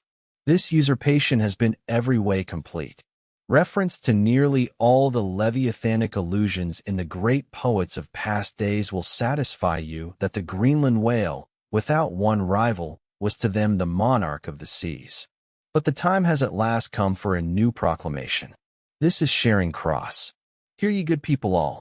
The Greenland whale is Depot's edition, the great sperm whale now reigneth. There are only 2 books in being which at all pretend to put the living sperm whale before you, and at the same time in the remotest degree succeed in the attempt. Those books are Bee's and Bennett's, both in their time surgeons to English South Sea whale ships, and both exact and reliable men. The original matter touching the sperm whale to be found in their volumes is necessarily small, but so far as it goes, it is of excellent quality, though mostly confined to scientific description. As yet, however, the sperm whale, scientific or poetic, lives not complete in any literature. Far above all other hunted whales, his is an unwritten life. Now the various species of whale need some sort of popular comprehensive classification, if only an easy outline one for the present, hereafter to be filled in all its departments by subsequent laborers, as no better man advances to take this matter in hand. I hereupon offer my own poor endeavors. I promise nothing complete, because any human thing supposed to be complete must for that very reason infallibly be faulty. I shall not pretend to a minute anatomical description of the various species, or in this place at least to much of any description. My object here is simply to project the draft of a systematization of syllogy. I am the architect, not the builder, but it is a ponderous task. No ordinary letter sorter in the post office is equal to it. To grope down into the bottom of the sea after them, to have one's hands among the unspeakable foundations, ribs, and very pelvis of the world, this is a fearful thing. What am I that I should essay to hook the nose of this Leviathan? The awful tauntings and job might well appall me. Will he, the Leviathan, make a covenant with thee? Behold, the hope of him is vain. But I have swam through libraries and sailed through oceans. I have had to do with whales with these visible hands. I am in earnest, and I will try. There are some preliminaries to settle. First, the uncertain, unsettled condition of this science of Cetology is in the very vestibule attested by the fact that in some quarters it still remains a moot point whether the whale be a fish. In his System of Nature AD 1776, Linnaeus declares, quote, "I hereby separate the whales from the fish." End quote. But I of my own knowledge know that down to the year 1850, sharks and shad, alewives and herring against Linnaeus's express edict were still found dividing the possession of the same seas with the Leviathan. The grounds upon which Linnaeus would fain have banished the whales from the waters. He states as follows, quote, "On account of their warm blockular heart, their lungs, their movable eyelids, their hollow ears, penum intrantum feminism," end quote. And finally, ex lurguritoque. I submitted all this to my friends Simeon Macy and Charlie Coffin of Nantucket, both messmates of mine in a certain voyage, and they united in the opinion that the reasons set forth were altogether insufficient. Charlie profanely hinted they were humbug. Be it known that, waiving all argument, I take the good old-fashioned ground that the whale is a fish, and call upon Holy Jonah to back me. This fundamental thing settle edition, the next point, is in what internal respect does the whale differ from other fish?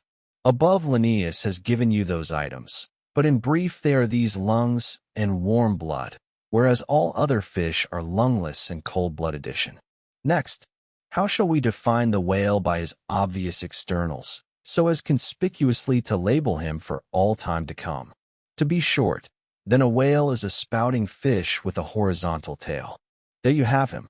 However contracted, that definition is the result of expanded meditation.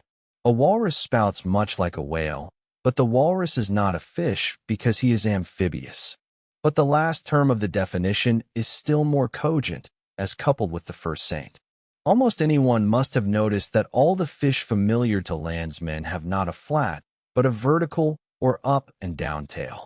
Whereas among spouting fish the tail, though it may be similarly shaped, invariably assumes a horizontal position. By the above definition of what a whale is, I do by no means exclude from the Leviathanic brotherhood any sea creature hitherto identified with the whale by the best informed Nantucketers, nor on the other hand link with it any fish hitherto authoritatively regarded as alien. Hence, all the smaller spouting and horizontal-tailed fish must be included in this grand plan of Cetology. Now then come the grand divisions of the entire whale, Saint footnote. I am aware that down to the present time the fish-styled lamins and Dong's pigfish and sowfish of the coffins of Nantucket are included by many naturalists among the whales. But as these pigfish are a noisy, contemptible set, mostly lurking in the mouths of rivers and feeding on wet hay, and especially as they do not spout, I deny their credentials as whales, and have presented them with their passports to quit the kingdom of Sloggy. End of footnote. First, according to magnitude, I divide the whales into 3 primary books subdivisible into chapters, and these shall comprehend them all, both small and large. 1. The folio whale. 2. The octavo whale. 3. The duodecimo whale. As the type of the folio, I present the sperm whale. Of the octavo, the grampus; of the duodecimo, the porpoise folios. Among these I here include the following chapters: 1. The sperm whale, 2. The right whale, 3. The finback whale. For the humpback whale, 5. The razorback whale, 6. The sulphur bottom whale. Book 1 folio chapter 1 sperm whale. This whale among the English of old, vaguely known as the trumple whale and the Physeter whale, and the anvil-headed whale, is the present cachilo of the French and the pot's fish of the Germans and the macrocephalus of the long words. He is without doubt the largest inhabitant of the globe, the most formidable of all whales to encounter, the most majestic in aspect, and lastly, by far the most valuable in commerce. He being the only creature from which that valuable substance spermaceti is obtained. Addition, all his peculiarities will in many other places be enlarged upon. It is chiefly with his name that I now have to do. Philologically considered, it is absurd. Some centuries ago, when the sperm whale was almost wholly unknown in his own proper individuality, and when his oil was only accidentally obtained from the stranded fish. In those days, spermaceti, it would seem, was popularly supposed to be derived from a creature identical with the one then known in England as the Greenland or right whale. It was the idea also that this same spermaceti was that quickening humor of the Greenland whale, which the first syllable of the word literally expresses. In those times also spermaceti was exceedingly scarce, not being used for light, but only as an ointment and medicament. It was only to be had from the drugas as you nowadays buy an ounce of rhubarb. When, as I opine, in the course of time, the true nature of spermaceti became known, its original name was still retained by the dealers, no doubt to enhance its value by a notion so strangely significant of its scarcity. And so the appellation must have at last come to be bestowed upon the whale from which this spermaceti was really derivation. Book 1. Folio, Chapter 2, Right Whale. In one respect, this is the most venerable of the leviathans, being the one first regularly hunted by man. It yields the article commonly known as whalebone or bane, and the oil specially known as whale oil, an inferior article in commerce. Among the fishermen, he is indiscriminately designated by all the following titles: the whale, the Greenland whale, the black whale, the great whale, the true whale, the right whale. There is a deal of obscurity concerning the identity of the species thus multitudinously baptized. What then is the whale which I include in the second species of my folios? It is the great mysticetus of the English naturalists, the Greenland whale of the English whaleman, the bale ordinaire of the French whaleman, the Groen's wallfish of the Swedes. It is the whale which for more than 2 centuries past has been hunted by the Dutch and English in the Arctic seas.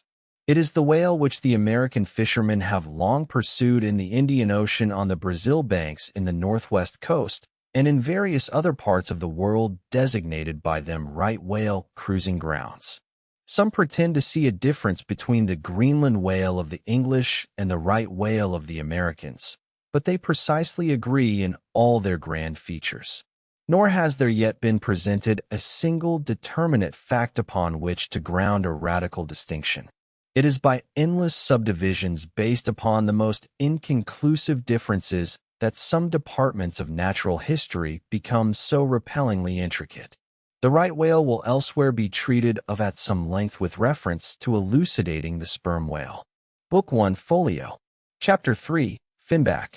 Under this head, I reckon a monster which by the various names of Finback, Tall Spout, and Long John, has been seen almost in every sea, and is commonly the whale whose distant jet is so often described by passengers crossing the Atlantic. In the New York packet tracks, in the length he attains, and in his bane, the Finback resembles the right whale, but is of a less portly girth and a lighter color approaching to olive. His great lips present a cable-like aspect, formed by the intertwisting, slanting folds of large wrinkles. His grand distinguishing feature, the fin from which he derives his name, is often a conspicuous object. This fin is some 3 or 4 feet long, growing vertically from the hinder part of the back of an angular shape and with a very sharp pointed end. Even if not the slightest other part of the creature be visible, this isolated fin will at times be seen plainly projecting from the surface. When the sea is moderately calm and slightly marked with spherical ripples, and this gnomon-like fin stands up and casts shadows upon the wrinkled surface, it may well be supposed that the watery circle surrounding it somewhat resembles a dial with its style and wavy hour lines engraved on it. On that dial, the shadow often goes back. The Finback is not gregarious.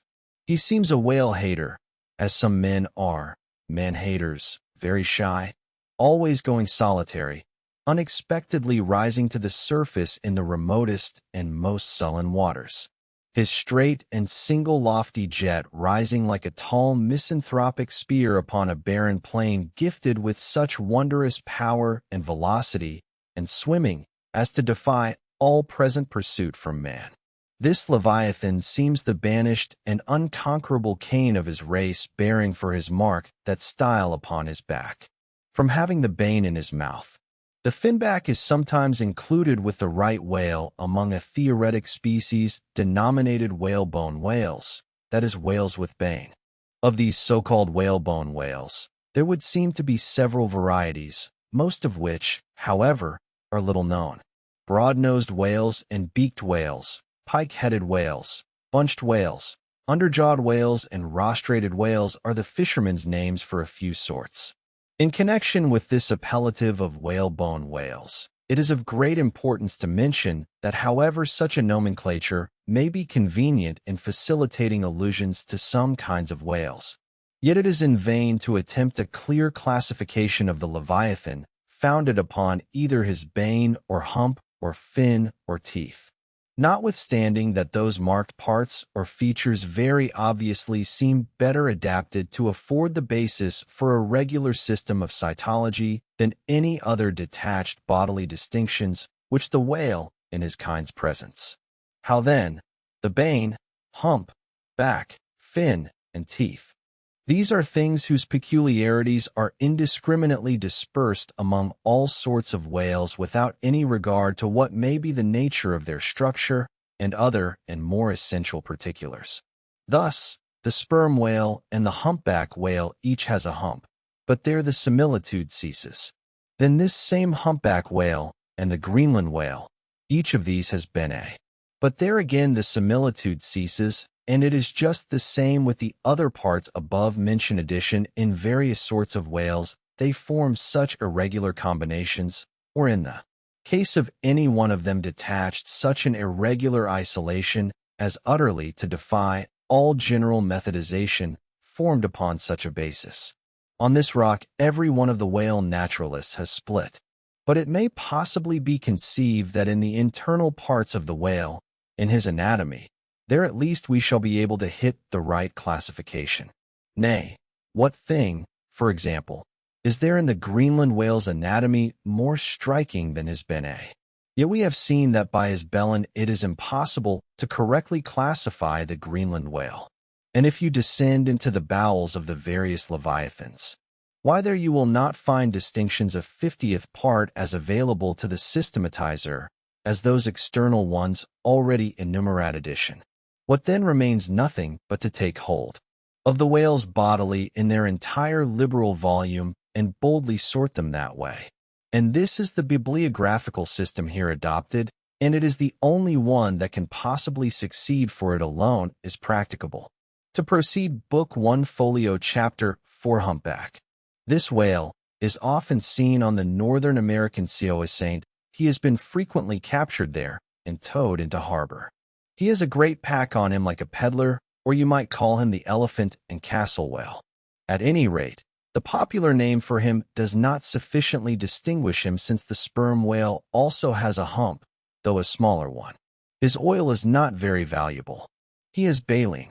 He is the most gamesome and light-hearted of all whales, making more gay foam and white water generally than any other of them. Book 1 Folio. Chapter 5. Razorback. Of this whale, little is known but his name. I have seen him at a distance off Cape Horn. Of a retiring nature, he eludes both hunters and philosophers. Though no coward, he has never yet shown any part of him but his back, which rises in a long, sharp ridge. Let him go. I know little more of him, and nor does anybody else. Book 1. Folio. Chapter 6. Sulphur Bottom. Another retiring gentleman with a brimstone belly, doubtless got by scraping along the Tartarian tiles in some of his profounder divings. He is seldom seen, at least I have never seen him, except in the remoter southern seas, and then always at too great a distance to study his countenance. He is never Chaz. Addition, he would run away with rope walks of line. Prodigies are told of him. Adieu, Sulphur Bottom. I can say nothing more that is true of ye, nor can the oldest Nantucketer. Thus ends Book 1, folio, and now begins Book 2, octavo. Octavos. These embrace the whales of middling magnitude, among which present may be numbered 1 the grampus, 2 the blackfish, 3 the narwhal, 4 the thrasher, 5 the killer. Footnote. Why this book of whales is not denominated the quarto is very plain. Because while the whales of this order, though smaller than those of the former order, nevertheless retain a proportionate likeness to them in figure, yet the bookbinder's quarto volume, in its dimensioned form, does not preserve the shape of the folio volume, but the octavo volume does. End of footnote. Book 2, octavo, Chapter 1, Grandpas. Though this fish, whose loud sonorous breathing, or rather blowing, has furnished a proverb to landsmen, is so well known a denizen of the deep, yet he is not popularly classed among whales. But possessing all the grand distinctive features of the Leviathan, most naturalists have recognized him for one.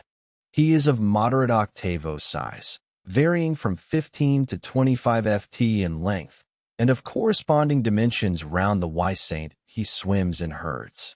He is never regularly hunted, though his oil is considerable in quantity and pretty good for light. By some fishermen, his approach is regarded as premonitory of the advance of the great sperm whale. Book 2, octavo, Chapter 2, Blackfish. I give the popular fishermen's names for all these fish, for generally they are established where any name happens to be vague or inexpressive. I shall say so, and suggest another. I do so now, touching the blackfish, so-called, because blackness is the rule among almost all whales. So call him the hyena whale, if you please. His boricity is well known, and from the circumstance that the inner angles of his lips are curved upwards, he carries an everlasting Mephilian grin on his face. This whale averages some 16 or 18 feet in length. He is found in almost all latitudes. He has a peculiar way of showing his dorsal hooked fin in swimming, which looks something like a Roman nose. When not more profitably employed, these sperm whale hunters sometimes capture the hyena whale to keep up the supply of cheap oil for domestic employment. As some frugal housekeepers, in the absence of company and quite alone by themselves, burn unsavory tallow instead of odorous wax. Though their blubber is very thin, some of these whales will yield you upwards of 30 gallons of oil. Book 2, octavo, Chapter 3, Narwhal. That is nostril whale. Another instance of a curiously named whale, so named, I suppose, from his peculiar horn being originally mistaken for a peaked nose. The creature is some 16 feet in length, while its horn averages 5 feet, though some exceed 10 and even attain to 15 feet. Strictly speaking, this horn is but a lengthened tusk growing out from the jaw in a line a little depressed from the horizontal. But it is only found on the sinister side, which has an ill effect, giving its owner something analogous to the aspect of a clumsy left-handed man. What precise purpose this ivory horn or lance answers, it would be hard to say. It does not seem to be used like the blade of the swordfish and billfish, though some sailors tell me that the narwhal employs it for a rake in turning over the bottom of the sea for food. Charlie Coffin said it was used for an ice piercer, for the narwhal, rising to the surface of the polar sea, and finding it sheeted with ice thrusts his horn up and so breaks through. But you cannot prove either of these surmises to be correct.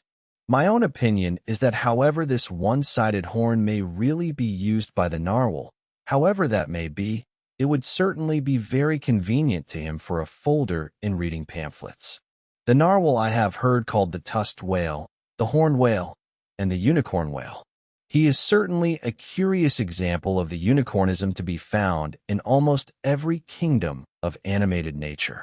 From certain cloistered old authors, I have gathered that this same sea unicorn's horn was in ancient days regarded as the great antidote against poison, and as such preparations of it brought immense prices. It was also distilled to a volatile salts for fainting ladies, the same way that the horns of the male deer are manufactured into hartshorn. Originally, it was in itself accounted an object of great curiosity. Black letter tells me that Sir Martin Frobisher, on his return from that voyage, when Queen Bess did gallantly wave her jeweled hand to him from a window of Greenwich Palace, as his bold ship sailed down the Thames. Quote, when Sir Martin returned from that voyage, saith Blacklet letter, on bended knees, he presented to her Highness a prodigious long horn of the narwhal, which for a long period after hung in the castle at Windsor. End quote. An Irish author of hers that the Earl of Leicester on bended knees did likewise present to her Highness another horn pertaining to a land beast of the unicorn nature. The narwhal has a very picturesque leopardike look, being of a milk-white ground color dotted with round and oblong spots of black. His oil is very superior, clean and fine, but there is little of it, and he is seldom hunted. He is mostly found in these circumpolar seas. Book 2. Octavo. Chapter 4. Killer. Of this whale, little is precisely known to the Nantucketer, and nothing at all to the professed naturally saint. From what I have seen of him at a distance, I should say he was about the bigness of a grampus. He is very savage, a sort of Fiji fish. He sometimes takes the great folio whales by the lip and hangs there like a leech till the mighty brood is worried to death. The killer is never hunted. I never heard what sort of oil he has. Exception might be taken to the name bestowed upon this whale on the ground of its indistinctness. For we are all killers on land and on sea, Bonapartes and sharks included. Book 2. Octavo. Chapter 5. Thrasher. This gentleman is famous for his tail, which he uses for a ferule in thrashing his foes.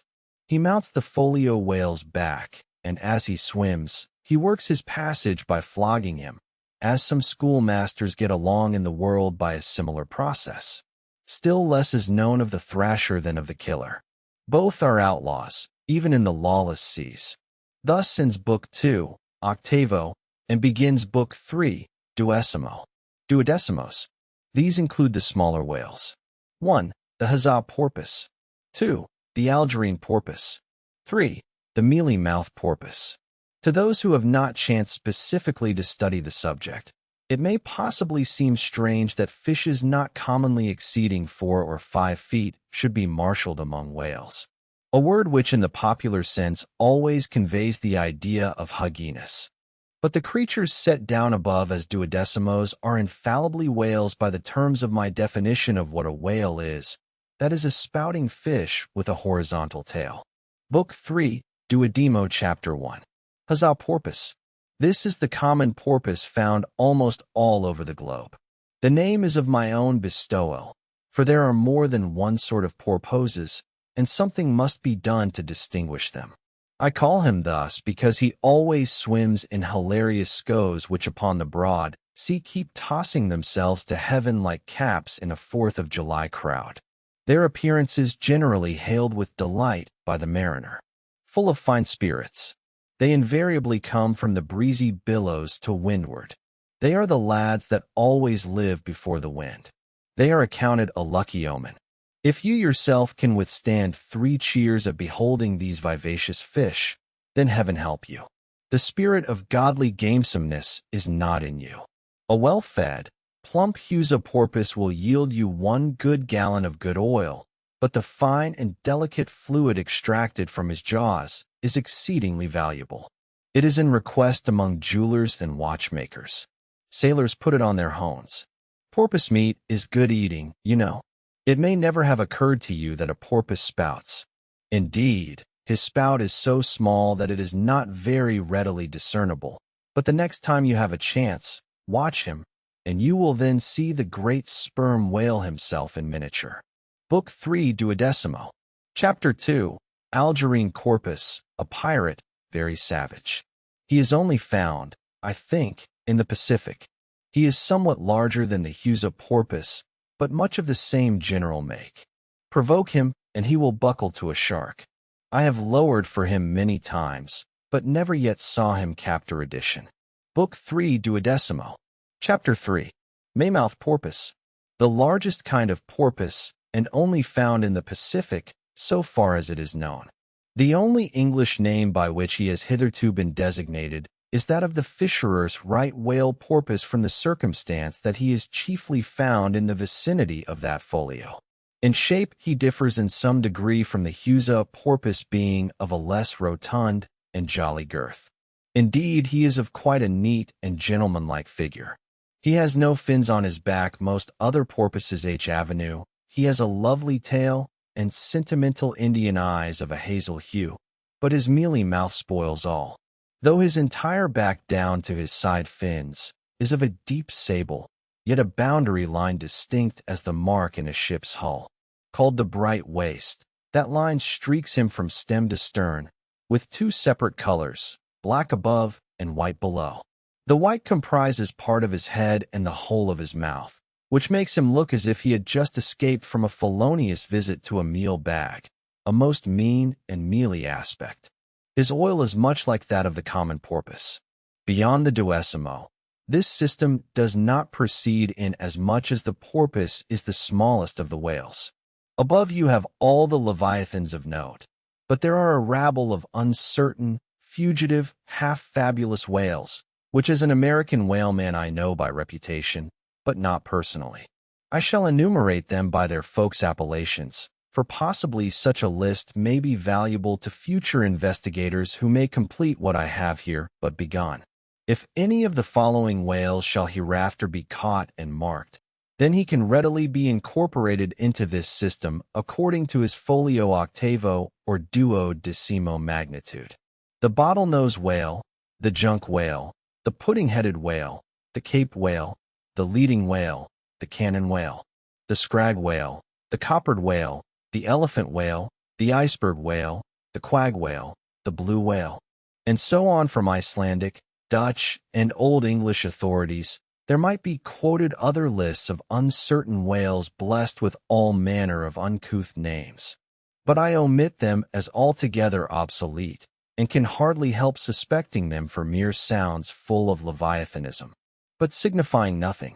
Finally, it was stated at the outset that this system would not be here, and at once perfect edition you cannot but plainly see that I have kept my word. But I now leave my ecological system standing thus unfinished, even as the great cathedral of Cologne was left with the cranes still standing upon the top of the uncompleted tower. For small erections may be finished by their first architects. Grand ones, true ones, ever leave the copstone to posterity. God keep me from ever completing anything. This whole book is but a dra fort nay, but the draft of a dra fort time, strength, cash, and patience. Chapter 33. The Specksnyder. Concerning the officers of the whalecraft, this seems as good a place as any to set down a little domestic peculiarity on shipboard, arising from the existence of the harpooner class of officers, a class unknown, of course, in any other marine than the whale fleet. The large importance attached to the harpooner's vocation is evinced by the fact that originally in the old Dutch fishery 2 centuries or more ago, the command of a whale ship was not wholly lodged in the person now called the captain, but was divided between him and an officer called the Specksnyder. Literally, this word means fat cutter. Usage, however, in time made it equivalent to chief harpooner. In those days, the captain's authority was restricted to the navigation and general management of the vessel, while over the whale hunting department and all its concerns, the Specksnyder or chief harpooner reigns supreme. In the British Greenland fishery, under the corrupted title of Specksnyder, this old Dutch official is still retained, but his former dignity is sadly abridged. At present, he ranks simply as senior harpooner, and as such is but one of the captain's more inferior subaltern. Nevertheless, as upon good conduct of the harpooners the success of a whaling voyage largely depends, and since in the American fishery he is not only an important officer in the boat, but under certain circumstances, night watches on a whaling ground, the command of the ship's deck is also his. Therefore, the grand political maxim of the sea demands that he should nominally live apart from the men before the mast, and be in some way distinguished as their professional superior, though always by them familiarly regarded as their social equal. Now, the grand distinction drawn between officer and man at sea is this: the first lives aft, the last forward. Hence, in whale ships and merchantmen alike, the mates have their quarters with the captain, and so too in most of the American whalers, the harpooners are lodged in the after part of the ship. That is to say, they take their meals in the captain's cabin and sleep in a place indirectly communicating with it. Though the long period of a southern whaling voyage, by far the longest of all voyages now or ever made by man, the peculiar perils of it, and the community of interest prevailing among a company, all of whom, high or low, depend for their profits, not upon fixed wages, but upon their common luck, together with their common vigilance, intrepidity, and hard work. Though all these things do in some cases tend to beget a less rigorous discipline than in merchantmen generally. Yet never mind how much like an old Mesopotamian family these whalemen may in some primitive instances live together. For all that the punctilious externals at least of the quarter-deck are seldom materially relaxed and in no instance done away. Indeed, many are the Nantucket ships in which you will see the skipper parading his quarter-deck with an elated grandeur not surpassed in any military navy. Nay, extorting almost as much outward homage as if he wore the imperial purple, not the shabbiest of pilot cloth.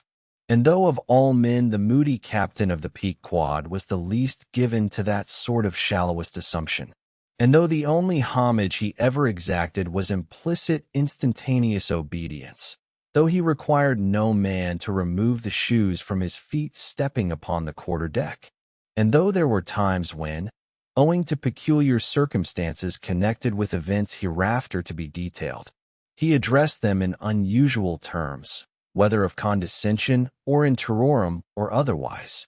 Yet even Captain Ahab was by no means unobservant of the paramount forms and usages of the sea, nor perhaps will it fail to be eventually perceived that behind those forms and usages, as it were, he sometimes masked himself, incidentally making use of them for other and more private ends than they were legitimately intended to subserve. That certain sultanism of his brain, which had otherwise in good degree remained unmanifest edition. Through those forms that same sultanism became incarnate in an irresistible dictatorship. For be a man's intellectual superiority what it will, it can never assume the practical available supremacy over other men without the aid of some sort of external arts and entrenchments always in themselves more or less paltry and base. This it is that forever keeps God's true princes of the empire from the world's hustings, and leaves the highest honors that this air can give to those men who become famous more through their infinite inferiority to the choice hidden handful of the divine inert than through their undoubted superiority over the dead level of the mass. Such large virtue lurks in these small things, when extreme political superstitions invest them, that in some royal instances, even to idiot imbecility, they have imparted potency. But when, as in the case of Nicholas the Tsar, the ringed crown of geographical empire encircles an imperial brain, then the plebeian herds crouch abased before the tremendous centralization. Nor will the tragic dramatist who would depict moral indomitableness in its fullest sweep and direct swing ever forget a hint incidentally so important in his art as the one now alluded to. But Ahab, my captain, still moves before me in all his Nantucket grimness and shagginess. And in this episode touching emperors and kings, I must not conceal that I have only to do with a poor old whale hunter like him, and therefore all outward majestical trappings and housings are denied me. O Ahab, what shall be grand in thee? It must needs be plucked at from the skies and dived for in the deep and featured in the unbodied air. Chapter 34. The Cabin Table. It is noon, and Doughboy the steward, thrusting his pale loaf of bread face from the cabin scuttle, announces dinner to his lord and master, who sitting in the lee quarter-boat has just been taking an observation of the sun and is now mutely reckoning the latitude on the smooth medallion-shaped tablet reserved for that daily purpose on the upper part of his ivory leg. From his complete inattention to the tidings, you would think that moody Ahab had not heard his menial. But presently catching hold of the mizzen shrouds, he swings himself to the deck, and in an even unexhalated voice, saying, "Dinner, Mr. Starbucks," disappears into the cabin. When the last echo of his sultan's step has died away, and Starbucks, the first emir, has every reason to suppose that he is seated, then Starbucks rouses from his quietude, takes a few turns along the planks, and after a grave peep into the binnacle, says with some touch of pleasantness, "Dinner, Mr. Stubb," and descends the scuttle. The second emir lounges about the rigging a while, and then, slightly shaking the main brace to see whether it will be all right with that important rope, he likewise takes up the old burden, and with a rapid "Dinner, Mr. Flask," follows after his predecessors. But the third emir, now seeing himself all alone on the quarter-deck, seems to feel relieved from some curious restraint, for tipping all sorts of knowing winks in all sorts of directions, and kicking off his shoes, he strikes into a sharp but no-less squall of a hornpipe right over the Grand Turk's head, and then by a dexterous sleight, pitching his cap up into the meson top for a shelf, he goes down rollicking, so far at least as he remains visible from the deck, reversing all other processions by bringing up the rear with music. But ere stepping into the cabin doorway below, he pauses, ships a new face altogether, and then, independent, hilarious little Flask enters King Ahab's presence in the character of Abjectus, or the SL Avenue. It is not the least among these strange things bred by the intense artificialness of sea usages that while in the open air of the deck some officers will upon provocation bear themselves boldly and defyingly enough towards their commander, yet 10 to 1 let those very officers the next moment go down to their customary dinner in that same commander's cabin, and straightway their inoffensive, not to say deprecatory and humble air towards him as he sits at the head of the table. This is marvelous, sometimes most comical. Wherefore this difference a problem? Perhaps not. To have been Belshazzar, king of Babylon, and to have been Belshazzar not haughtily but courteously, therein certainly must have been some touch of mundane grandeur. But he who in the rightly regal and intelligent spirit presides over his own private dinner table of invited guests, that man's unchallenged power and dominion of individual influence for a time, that man's royalty of state transcends Belshazzar's. For Belshazzar was not the great established. He who has but once dined his friends has tasted what it is to be Caesar. It is a witchery of social czarship which there is no withstanding. Now if to this consideration you superadd the official supremacy of a shipmaster, then by inference you will derive the cause of that peculiarity of sea life just mentioned. Addition. Over his ivory inlaid table, Ahab presided like a mute-maimed sea lion on the white coral beach, surrounded by his warlike but still differential cubs. In his own proper turn, each officer waited to be served. Addition. They were as little children before Ahab, and yet in Ahab there seemed not to lurk the smallest social arrogance. With one mind their intent, eyes all fastened upon the old man's knife as he carved the chief dish before him. I do not suppose that for the world they would have profaned that moment with the slightest observation, even upon so neutral a topic as the weather, number, and when reaching out his knife and fork between which the slice of beef was locked, Ahab thereby motioned Starbuck's plate towards him. The mate received his meat as though receiving alms, and cut it tenderly, and a little started, if perchance the knife grazed against the plate, and chewed it nolessly, and swallowed it, not without circumspection. For like the coronation banquet at Frankfurt, where the German emperor profoundly DS with the 7 imperial electors, so these cabin meals were somehow solemn meals eaten in awful silence. And yet at table old Ahab forbade not conversation. Only he himself was dumb. What a relief it was to choking Stub when a rat made a sudden racket in the hold below. And poor little Flask, he was the youngest son and little boy of this weary family party. His were the shin bones of the saline beef. His would have been the drumsticks. For Flask to have presumed to help himself, this must have seemed to him tantamount to larceny in the first degree. Had he helped himself at that table, doubtless never more would he have been able to hold his head up in this honest world. Nevertheless, strange to say, Ahab never forbade him, and had Flask helped himself, the chances were Ahab had never so much as noticed it. Least of all did Flask presume to help himself to butter, whether he thought the owners of the ship denied it to him, on account of its clotting his clear, sunny complexion, or whether he deemed that on so long a voyage in such marketless waters, butter was at a premium, and therefore was not for him a subaltern. However it was, Flask, alas, was a butterless man. Another thing, Flask was the last person down at dinner, and Flask is the first man up. Consider, for hereby Flask's dinner was badly jammed in point of time. Starbucks and Stub both had the start of him, and yet they also have the privilege of lounging in the rear. If Stub even, who is but a peg higher than Flask, happens to have but a small appetite, and soon shows symptoms of concluding his repasts, then Flask must bestir himself. He will not get more than 3 mouthfuls that day, for it is against holy usage for Stub to proceed Flask to the deck. Therefore, it was that Flask once admitted in private that ever since he had arisen to the dignity of an officer, from that moment he had never known what it was to be otherwise than hungry, more or less, for what he ate did not so much relieve his hunger as keep it immortal in him. Peace and satisfaction, thought Flask, have forever departed from my stomach. I am an officer, but how I wish I could fish a bit of old-fashioned beef in the folks, as I used to when I was before the Ma Saint. There's the fruits of promotion now.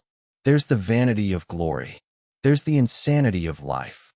Besides, if it were so that any mere sailor of the Pequod had a grudge against Flask and Flask's official capacity, all that sailor had to do in order to obtain ample vengeance was to go at dinner time and get a peep at Flask through the cabin skylight, sitting silly and dumbfounded before awful Ahab.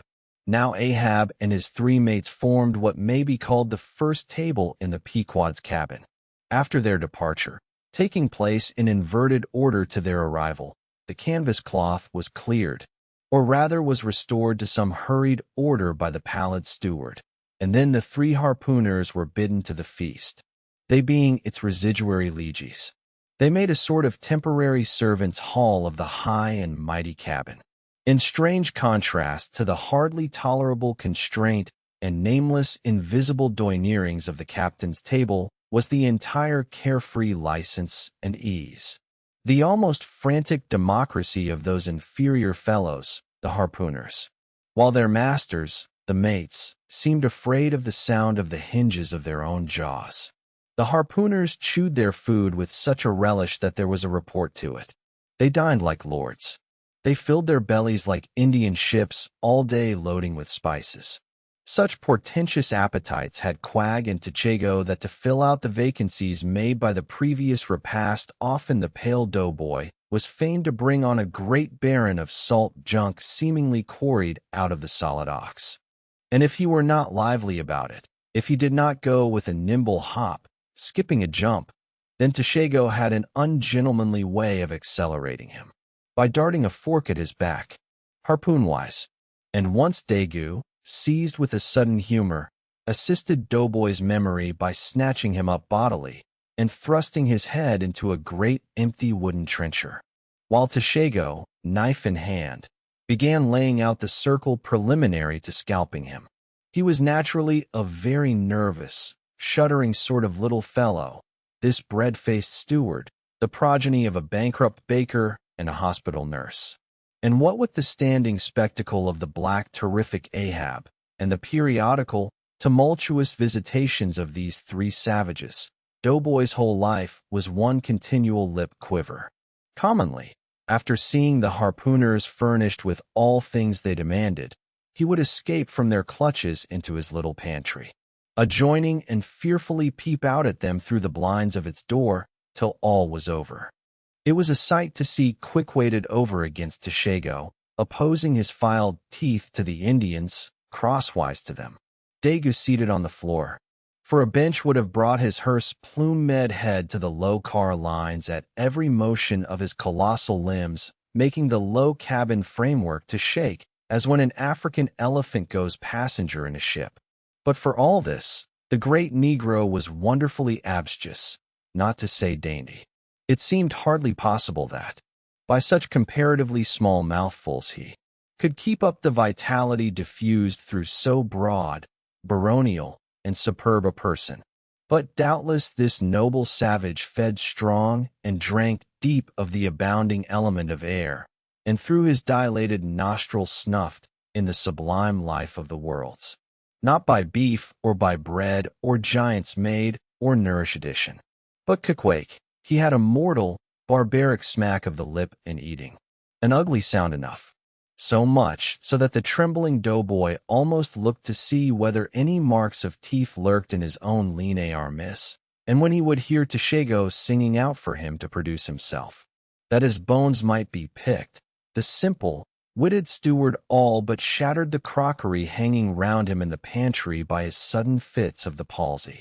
Nor did the whetstone which the harpooners carried in their pockets for their lances and other weapons, and with which whetstones at dinner they would ostentatiously sharpen their knives. That grating sound did not at all tend to tranquilize poor doughboy. How could he forget that in his island days Caquake, for one, must certainly have been guilty of some murderous convivial indiscretions? Alas, doughboy, hard fairest the white waiter who waits upon cannibals. Not a napkin should he carry on his arm, but a buckler. In good time, though, to his great delight, the 3 salt sea warriors would rise and depart, to his credulous, fable-mongering ears, all their martial bones jingling in them at every step like Moorish scimitars and scabbards. But though these barbarians dined in the cabin and nominally lived there, still being anything but sedentary in their habits, they were scarcely ever in it except at meal times, and just before sleeping time when they passed through it to their own peculiar quarters. In this one matter, Ahab seemed no exception to most American whale captains, who as a set rather inclined to the opinion that by rights the ship's cabin belongs to them, and that it is by courtesy alone that anybody else is at any time permitted there, so that in real truth the mates and harpooners of the Pequod might more properly be said to have lived out of the cabin than in it. For when they did enter it, it was something as a street door enters a house, turning inwards for a moment, only to be turned out the next, and as a permanent thing residing in the open air. Nor did they lose much hereby. In the cabin was no companionship. Socially, Ahab was inaccessible. Though nominally included in the census of Christendom, he was still alien to it. He lived in the world as the last of the grizzly bears lived in settled Missouri, and as when spring and summer had departed that wild Logan of the woods, burying himself in the hollow of a tree, lived out the winter there, sucking his own paws, so in his inclement, howling old age, Ahab's soul, shut up in the caved trunk of his body, there fed upon the sullen paws of its gloom. Chapter 35. The Mast-Head. It was during the more pleasant weather that in due rotation with the other seamen, my first masthead came round. In most American whalemen, the mastheads are manned almost simultaneously with the vessels leaving her port, even though she may have 15,000 mi and more to sail ere reaching her proper cruising ground. And if after a 3, 4, or 5 years' voyage she is drawing nigh home with anything empty in her, say an empty vial even, then her mastheads are kept manned to the last, and not till her sky sail pulls sail in amongst the spires of the port does she altogether relinquish the hope of capturing one whale more. Now, as this business of standing mastheads, ashore or afloat, is a very ancient and interesting one, let us in some measure expatiate here. I take it that the earliest standards of mastheads were the old Egyptians, because in all my researches I find none prior to them. For though their progenitors, the builders of Babel, must doubtless by their tower have intended to rear the loftiest Mast-Head in all Asia or Africa either. Yet the final truck was put to it, as that great stone mast of theirs may be said to have gone by the board in the dread gale of God's wrath. Therefore, we cannot give these Babel builders priority over the Egyptians. And that the Egyptians were a nation of Mast-Head standards is an assertion based upon the general belief among archaeologists that the first pyramids were founded for astronomical purposes, a theory singularly supported by the peculiar stair-like formation of all four sides of those edifices, whereby, with prodigious long upliftings of their legs, those old astronomers were wont to mount to the apex and sing out for new stars, even as the lookouts of a modern ship sing out for a sail or a whale just bearing in sight. And Saint Stylites, the famous Christian hermit of old times, who built him a lofty stone pillar in the desert, and spent the whole latter portion of his life on its summit, hoisting his food from the ground with a tackle. In him we have a remarkable instance of a dauntless stander of Mast-Heads, who was not to be driven from his place by fogs or frosts, rain, hail, or sleet, but valiantly facing everything out to the last, literally died at his pasaint of modern standards of Mast-Heads. We have but a lifeless set, mere stone, iron, and bronze men, who, though well capable of facing out a stiff gale, are entirely incompetent to the business of singing out upon discovering any strange sight. There is Napoleon, who upon the top of the column of Vendôme stands with arms folded some 150 feet in the air, careless now who rules the decks below, whether Louis Philippe, Louis Blanc, or Louis the Devil, Great Washington, too, stands high aloft on his towering main mast in Baltimore, and like one of Hercules' pillars, his column marks that point of human grandeur beyond which few mortals will go. Admiral Nelson, also on a capstan of gunmetal, stands his Mast-Head in Trafalgar Square. And ever when most obscured by that London smoke, token is yet given that a hidden hero is there. For where there is smoke, there must be fire. But neither great Washington, nor Napoleon, nor Nelson will answer a single hail from below, however madly invoked to befriend by their counsels the distracted decks upon which they gaze. However, it may be surmised that their spirits penetrate through the thick haze of the future, and describe what scows and what rocks must be shun-edition. It may seem unwarrantable to couple in any respect the Mast-Head standards of the land with those of the sea, but that in truth it is not so, is plainly evinced by an item for which Obed Macy, the sole historian of Nantucket, stands accountable. The worthy OED tells us that in the early times of the whale fishery, airships were regularly launched in pursuit of the game. The people of that island erected lofty spars along the sea coast to which the lookouts ascended by means of nailed cleats, something as fowls go upstairs in a hen house. A few years ago, this same plan was adopted by the Bay whaleman of New Zealand, who upon describing the game gave notice to the ready-manned boats near beach. But this custom has now become obsolete. Turn we then to the one proper Mast-Head, that of a whale ship at sea. The three Mast-Heads are kept manned from sunrise to sunset, the seamen taking their regular turns as at the helm, and relieving each other every 2 hours. In the serene weather of the tropics, it is exceedingly pleasant, the Mast-Head. Nay, to a dreamy, meditative man, it is delightful.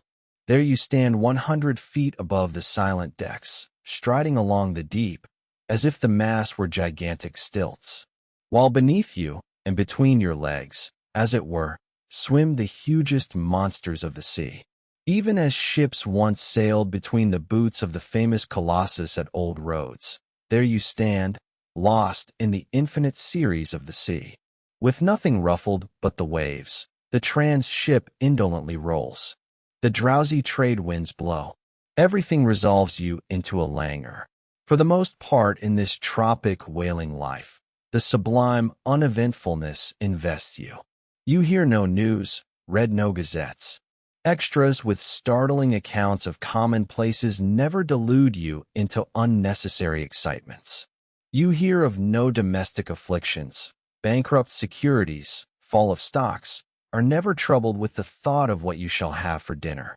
For all your meals for 3 years and more are snugly stowed in casks, and your bill of fare is immutable. In one of those southern whalemen on a long 3 or 4 years voyage, as often happens, the sum of the various hours you spend at the Mast-Head would amount to several entire months. And it is much to be deplored that the place to which you devote so considerable a portion of the whole term of your natural life should be so sadly destitute of anything approaching to a cozy inhabitiveness or adapted to breed a comfortable localness of feeling such as pertains to a bed, a hammock, a hearse, a sentry box, a pulpit, a coach, or any other of those small and snug contrivances in which men temporarily isolate themselves. Your most usual point of perch is the head of the tag-gallant mast, where you stand upon 2 thin parallel sticks almost peculiar to whaleman, called the tag-gallant cross-trees. Here tossed about by the sea, the beginner feels about as cozy as he would standing on a bull's horns. To be sure, in cold weather you may carry your house aloft with you in the shape of a watchcoat, but properly speaking, the thickest watchcoat is no more of a house than the unclad body. For as the soul is glued inside of its fleshy tabernacle, and cannot freely move about in it, nor even move out of it without running great risk of perishing, like an ignorant pilgrim crossing the snowy Alps in winter, so a watchcoat is not so much of a house as it is a mere envelope or additional skin encasing you. You cannot put a shelf or chest of drawers in your body, and no more can you make a convenient closet of your watchcoat. Concerning all this, it is much to be deplored that the mast-heads of a southern whale ship are unprovided with those enviable little tents or pulpits called crow's nests, in which the lookouts of a Greenland whaler are protected from the inclement weather of the frozen seas. In the fireside narrative of Captain Sleet, entitled A Voyage Among the Icebergs in Quest of the Greenland Whale, and incidentally for the rediscovery of the lost Icelandic colonies of Old Greenland. In this admirable volume, all standards of mastheads are furnished with a charmingly circumstantial account of the then recently invented crow's nest of the glacier, which was the name of Captain Sleet's good Sarah fort. He called it the Sleet's crow's nest in honor of himself, he being the original inventor and patentee, and free from all ridiculous false delicacy, and holding that if we call our own children after our own names, we fathers being the original inventors and patentees, so likewise we should denominate after ourselves any other apparatus we may beget. In shape the Sleet crow's nest is something like a large tier's pipe. It is open above, however, where it is furnished with a movable side screen to keep to windward of your head in a hard gale. Being fixed on the summit of the mast, you ascend into it through a little trap hatch in the bottom. On the after side, or the side next to the stern of the ship, is a comfortable seat with a locker underneath for umbrellas, comforters, and coats. In front is a leather rack in which to keep your speaking trumpet, pipe, telescope, and other nautical conveniences. When Captain Sleet in person stood his mast-head in this crow's nest of his, he tells us that he always had a rifle with him, also fixed in the rack, together with a powder flask and shot for the purpose of popping off the stray narwhal or vagrant sea unicorns infesting those waters. For you cannot successfully shoot at them from the deck owing to the resistance of the water, but to shoot down upon them is a very different thing. Now, it was plainly a labor of love for Captain Sleet to describe as he does all the little detailed conveniences of his crow's nest. But though he so enlarges upon many of these, and though he treats us to a very scientific account of his experiments in this crow's nest, with a small compass he kept there for the purpose of counteracting the errors resulting from what is called the local attraction of all binnacle magnets, an error ascribable to the horizontal vicinity of the iron in the ship's planks, and in the glacier's case perhaps to there having been so many broken-down blacksmiths among her crew. I say that though the captain is very discreet and scientific here, yet for all his learned binnacle deviations, azimuth compass observations, and approximate errors, he knows very well, Captain Sleet, that he was not so much immersed in those profound magnetic meditations as to fail being attracted occasionally towards that well-relinquished little case bottle so nicely tucked in on one side of his crow's nest within easy reach of his hand. Though upon the whole I greatly admire and even love the brave, the honest and learned captain, yet I take it very ill of him that he should so utterly ignore that case bottle, seeing what a faithful friend and comforter it must have been, while with mittened fingers and hooded head he was studying the mathematics aloft there in that bird's nest within 3 or 4 perches of the pole. But if we southern whale fishers are not so snugly housed aloft as Captain Sleet and his Greenland men were, yet that disadvantage is greatly counterbalanced by the widely contrasting serenity of those seductive seas in which we southers mostly float. For one, I used to lounge up in the rigging very leisurely, resting in the top to have a chat with Kiku or anyone else off duty whom I might find there, then ascending a little way further and throwing a lazy leg over the topsail yard, take a preliminary view of the watery pastures, and so at last mount to my ultimate destination. Let me make a clean breast of it here, and frankly admit that I kept but sorry guard with the problem of the universe revolving in me. How could I, being left completely to myself, at such a thought-engendering altitude, how could I but lightly hold my obligations to observe all whale ships' standing orders, keep your weather eye open, and sing out every time? And let me in this place movingly admonish you, you ship owners of Nantucket, beware of enlisting in your vigilant fisheries any lad with lean brow and hollow eye given to unseasonable meditativeness, and who offers to ship with the Fedallah instead of Boich in his head. Beware of such a one, I say. Your whales must be seen before they can be kill-edition, and this sunken-eyed young Platonist will tow you 10 wakes round the world and never make you 1 pint of sperm the richer. Nor are these munitions at all unneeded addition, for nowadays the whale fishery furnishes an asylum for many romantic, melancholy, and absent-minded young men disgusted with the carking cares of earth and seeking sentiment in tar and blubber. Childe Harold not infrequently perches himself upon the masthead of some luckless, disappointed whale ship, and in moody phrase ejaculates, "Roll on thou deep dark blue ocean, roll." 10,000 blubber hunters sweep over thee in vain. Very often do the captains of such ships take those absent-minded young philosophers to task, upbraiding them with not feeling sufficient interest in the voyage, half hinting that they are so hopelessly lost to all honorable ambition, as that in their secret souls they would rather not see whales than otherwise. But all in vain. Those young Platonists have a notion that their vision is imperfect. They are short-sighted. What use then to strain the visual nerve? They have left their opera glasses at home. "Why, thou monkey," said a harpooner to one of these lads, "we've been cruising now hard upon 3 years, and thou hast not raised a whale yet. Whales are scarce as hen's teeth whenever thou art up here." Perhaps they were, or perhaps there might have been scows of them in the far horizon. But lulled into such an opium-like listlessness of vacant unconscious reverie is this absent-minded youth by the blending cadence of waves with thoughts that at last he loses his identity, takes the mystic ocean at his feet for the visible image of that deep blue bottomless soul pervading mankind and nature, and every strange half-seen gliding beautiful thing that eludes him.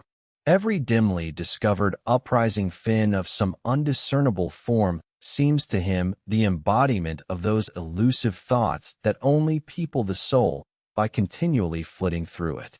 In this enchanted mood, thy spirit ebs away to whence it came, becomes diffused through time and space like Kramer's sprinkled pantheistic ashes, forming at last a part of every shore the round globe over. There is no life in thee now except that rocking life imparted by a gently rolling ship by her borrowed from the sea, by the sea from the inscrutable tides of God. But while this sleep, This dream is on you. Move your foot or hand an inch, slip your hold at all, and your identity comes back in horror.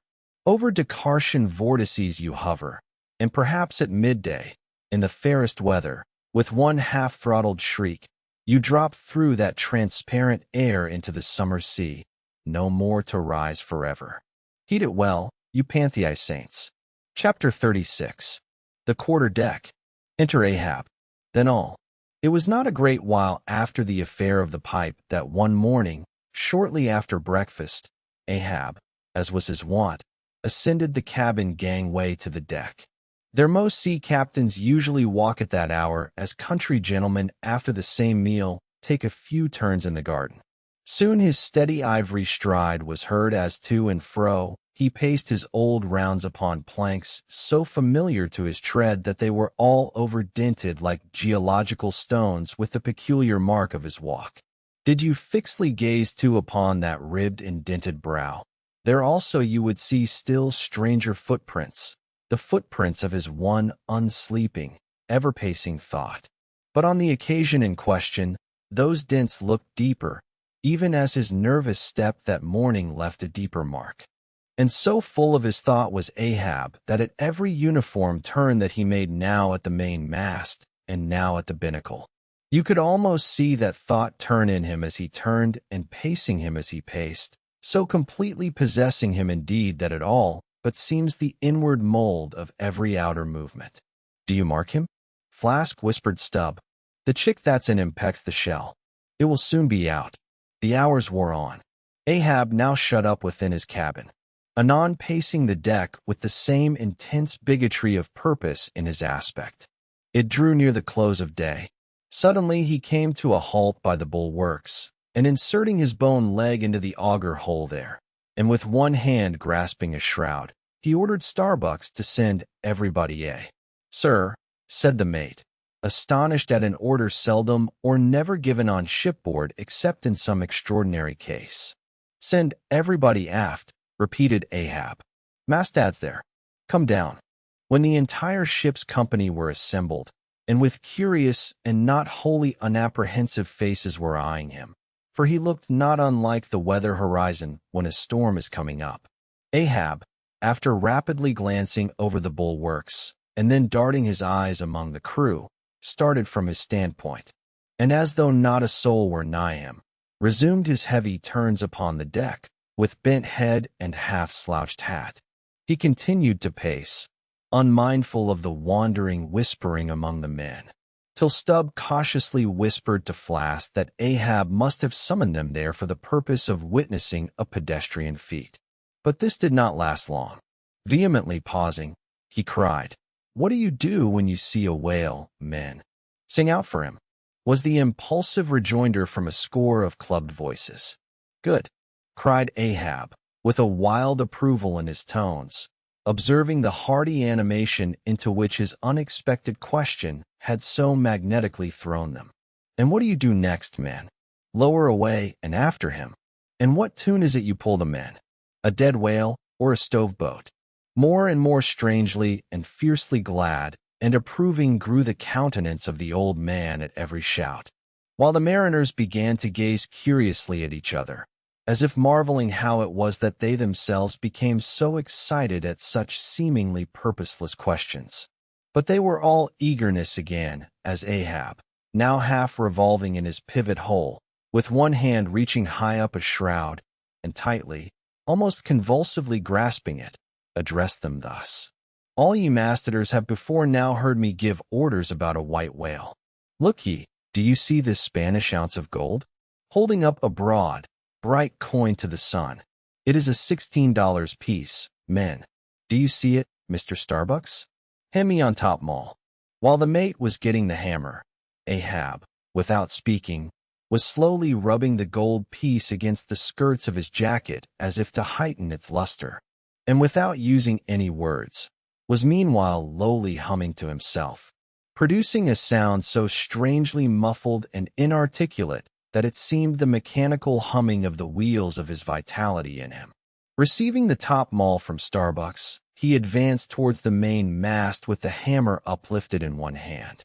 exhibiting the gold with the other, and with a high raised voice, exclaiming, "Whosoever of ye raises me a white-headed whale with a wrinkled brow and a crooked jaw, whosoever of ye raises me that white-headed whale with 3 holes punctured in his starboard fluke. Look ye, whosoever of you raises me that same white whale, he shall have this gold ounce, my boys." "Huzzah! Huzzah!" cried the seamen, as with swinging tarpons, they hailed the act of nailing the gold to the Mast-Head. "It's a white whale, I say," resumed Ahab as he threw down the top maul. "A white whale? Skin your eyes for him, men. Look sharp or white water. If you see but a bubble, sing out." All this while, Tashago, Dagu, and Queequeg had looked on with even more intense interest and surprise than the rest.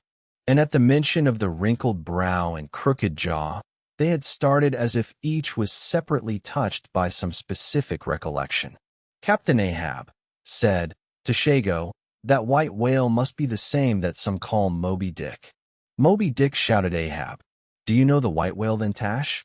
Does he finail a little curious, sir, before he goes down?" said the gay-header deliberately. "And he has a curious spout, too," said Dagu. "Very bushy, even for a parasaidy. And mighty quick, Captain Ahab. And he have 1, 2, 3. Oh, good many iron in him. Hide, too." "Captain," cried Queequeg disjointedly. "All chweezy tea a be chweez like him." Him faltering hard for a word, and screwing his hand round and round, as though uncering a bottle. "Like him. Poor crew," cried Ahab. "I could chew the harpoons lie all twisted and wrenched in him. I dagu his spout is a big one like a whole shock of wheat, and white as a pile of our Nantucket wool after the great annual sheep shearing. I Tashago, and he fantails like a split jib in a squall.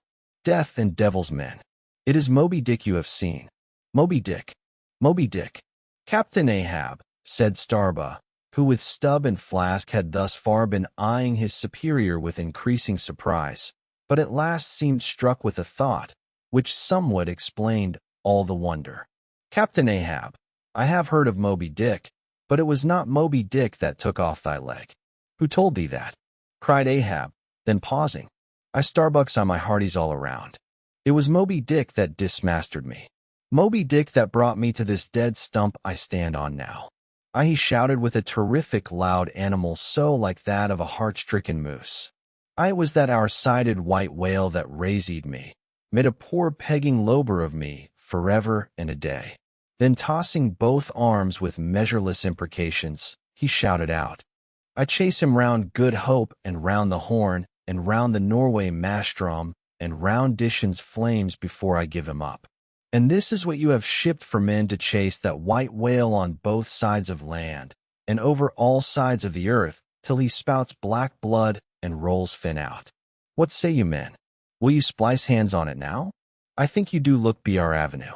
I shouted the harpooners and the seamen running closer to the excited old man. "A sharp eye for the white whale. A sharp lance for Moby-Dick. God bless ye." He seemed to half sob and half shout, "God bless ye, men. Steward, go draw the great measure of grog. But what's this long face about, Mr. Starbucks? Wilt thou not chase the white whale? Art not game for Moby-Dick?" "I am game for his crooked jaw, and for the jaws of death, too, Captain Ahab, if it fairly come in the way of the business we follow. But I came here to hunt whales, not my commander's vengeance. How many barrels will thy vengeance yield thee?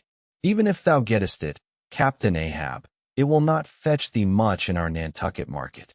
"Nantucket market? But come closer, Starbucks. Thou require us a little lower layer.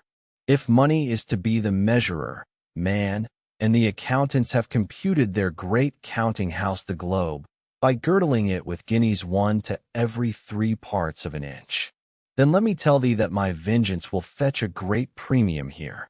"He smites his chest," whispered Stub. "What's that for?" "Methinks it rings most vast but hollow vengeance on a dumb brute," cried Starbucks, "that simply smokey-oat thee from blindest instinct madness to be enraged with a dumb thing, Captain. Ahab seems blasphemous airy yet again the little lower layer all visible objects, man, are but as pasteboard masks, but in each event in the living act. The undoubted dedition, there's some unknown but still reasoning thing, puts forth the moldings of its features from behind the unreasoning mask. If man will strike, strike through the mask. How can the prisoner reach outside except by thrusting through the wall? To me, the white whale is that wall shoved near to me. Sometimes I think there's not beyond, but is enough. He tasks me. He heaps me. I see in him outrageous strength, but with an inscrutable malice sinewing it. That inscrutable thing is chiefly what I hate. And be the white whale agent, or be the white whale principal, I will wreak that hate upon him. Talk not to me of blasphemy, man. I'd strike the sun if it insulted me. Or could the sun do that? Then I could do the other, since there is ever a sort of fair play herein, jealousy presiding over all creations. But not my master man is even that fair play. Who's over me? Truth hath no confines. Take off thine eye more intolerable than fiends' glarings as a doltish stare. So thou reddenest and pale-established my heat has melted thee to anger glow. But look ye, star, what is said in heat? That thing UNS says itself. There are men from whom warm words are small in dignity. I meant not to incense thee. Let it go. Look, see yonder Turkish cheeks of spotted tawn. Living, breathing pictures painted by the sun. The pagan leopards, the unrecking and unworriping things that live and seek and give no reason for the torrid life they feel. The crew, man, the crew, are they not one and all with Ahab in this matter of the whale? See Stub, he laughs. See yonder Chilion, he snorts to think of it. Stand up amidst the general hurricane. Thy one-tossed sapling cannot Starbucks. And what is it? Reckon it. It is but to help strike a fin. No wondrous feat for Starbucks. What is it more? From this one poor hunt, than the best lance out of all Nantucket. Surely he will not hang back, when every form hand has clutched a wet stone. Ah, constraining seize thee. I see the billow lifts thee. Speak. But speak I thy silence, then that voices thee. Aside something shot from my dilated nostrils. He has inhaled it in his lungs. Starbucks now is mine. Cannot oppose me now without rebellion. God keep me. Keep us all. Murmured Starbucks lowly, but in his joy at the enchanted, tacit acquiescence of the mate. Ahab did not hear his foreboding invocation, nor yet the low laugh from the hold, nor yet the pre-aging vibrations of the winds in the cordage, nor yet the hollow flap of the sails against the mass. As for a moment their hearts sank in, for again Starbuck's downcast eyes lighted up with the stubbornness of life. The subterranean laugh died away. The winds blew on. The sails filled out. The ship heaved and rolled as before. Ah, ye admonitions and warnings! Why stay ye not when you come? But rather are you predictions than warnings, you shadows, yet not so much predictions from without as verifications of the foregoing things within. For with little external to constrain us, the innermost necessities of our being, these still drive us on. The measure, cried Ahab. Receiving the brimming pewter and turning to the harpooners, he ordered them to produce their weapons. Then ranging them before him near the capstan with their harpoons in their hands, while his three mates stood at his side with their lances, and the rest of the ship's company formed a circle around the group. He stood for an instant searchingly, eyeing every man of his crew. But those wild eyes met his as the bloodshot eyes of the prairie wolves meet the eye of their leader. Ere he rushes on at their head in the trail of the bison, but alas, only to fall into the hidden snare of the Indian. Drink and pass, he cried, handing the heavy charged flag to this nearest seaman. The crew alone now drink round with it. Round short draughts, long swallows, men. It is hot as Satan's hoof. So it goes round excellently. It spiralizes in ye, forks out at the serpent's snapping eye. Well done. Almost drain addition that way it went. This way it comes. Hand it me. Here's a hollow. Men, you seem the years so brimming. Life is gulped and gone. Steward refill. Attend now, my braves. I have mustered you round this capstan, and you mates flank me with your lances, and you harpooners stand there with your irons. And you stout mariners, Ring me in that I may in some sort revive a noble custom of my fisherman fathers before me. O men, you will yet see that. Ha, boy, come back. Bad pennies come not sooner, handed me. Why now this putware had run brimming again. Wert not thou saint? Vitus's imp. Away thou, O advance, ye mates, cross your lances full before me. Well done. Let me touch the axis. So saying, with extended arm, he grasped the 3 level radiating lances at their cross centers, while so doing suddenly and nervously twitched them. Meanwhile, glancing intently from Starbucks to Stub, from Stub to Flask, it seemed as though by some nameless interior volition, he would fain have shocked into them the same fiery emotion accumulated within the laden jar of his own magnetic light. The 3 mates quailed before his strong, sustained, and mystic aspect. Stub and Flask looked sideways from him. The honest eye of Starbucks fell downright. In vain, cried Ahab. But maybe it is well, for did ye 3 but once take the full force shock, then my own electric thing that perhaps had expired from out me. Perchance, too, it would have dropped you dead. Perchance you need it not. Down, lances. And now, ye mates, I do appoint ye 3 cupbearers to my 3 pagan kinsmen there. Yen 3 most honorable gentlemen and noblemen, my valiant harpooners. Disdain the task? What? When the great Pope washes the feet of beggars, using his tiara for you. Oh, my sweet cardinals, your own condescension, that shall bend you to it. I do not order ye. Ye will it. Cut your sea-sinks and draw the poles, you hopiners. Silently obeying the order, the 3 harpooners now stood, with the detached iron part of their harpoons some 3 feet long, held barbs up before him. Stab me not with that keen steel. Cant them over. Know you not the goblet end? Turn up the socket. So now you cupbearers advance the irons. Take them. Hold them while I fill. Forthwith, with slowly going from one officer to the other, he brimmed the harpoon sockets with the fiery waters from the pewter. Now 3 to 3 ye stand. Commend the murderous chalices. Bestow them, ye who are now made parties to this indissoluble league. Ha, Starbucks! But the deed is done. Yon ratifying sun now waits to sit upon it. Drink, ye hopiners. Drink, and swear, ye men that man the deathful whaleboat's bow. Death to Moby-Dick. God hunt us all, if we do not hunt Moby-Dick to his death. The long barbed steel goblets were lifted, and to cries and maledictions against the white whale, the spirits were simultaneously quaffed down with a hiss. Starbucks palled and turned and shivered once more, and finally the replenished pewter went the rounds among the frantic crew. When waving his free hand to them, they all dispersed, and Ahab retired within his cabin. Chapter 37. Sunset. The cabin by the stern windows. Ahab sitting alone and gazing out. I leave a white and turbid wake. Pale waters, paler cheeks wherever I sail. The envious billows sidelong swell, toil my track. Let them. But first I pass. Yonder by the ever-brimming goblet's rim. The warm waves blush like wine. The gold brow plumbs the blue. The diver's sun's slow dive from noon goes down. My soul mounts up. She wearies with her endless hill. Is then the crown too heavy that I wear this iron crown of lumbery? Yet it is bright with many a gem. I the wearer see not its far flashings, but darkly feel that I wear that dazzlingly confounds. It is iron that I know, not gold. It is split, too, that I feel. The jagged edge galls me so. My brain seems to beat against the solid metal. I steel skull mine, the sort that needs no helmet from the most brain-battering fight. Dry heat upon my brow.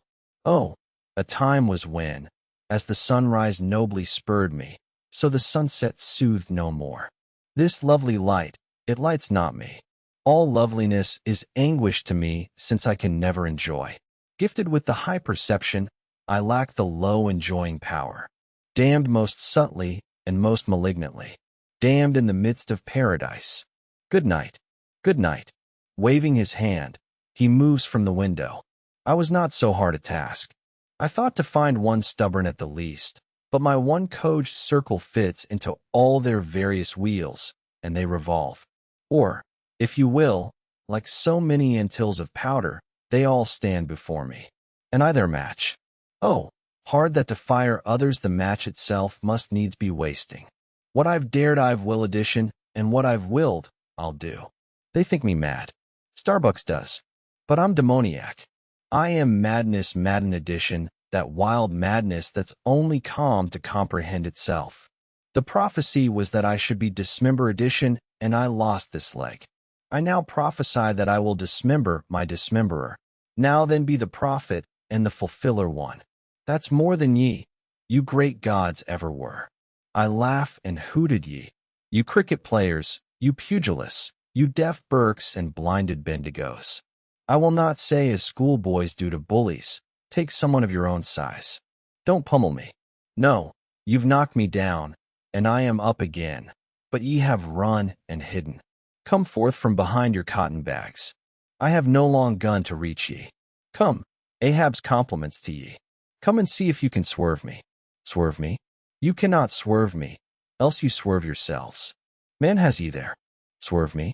The path to my fixed purpose is laid with iron rails whereon my soul is grooved to run over unsound gorges through the rifled hearts of mountains, under torrent beeditors unerringly. I rush knots an obstacle knots an angle to the iron way.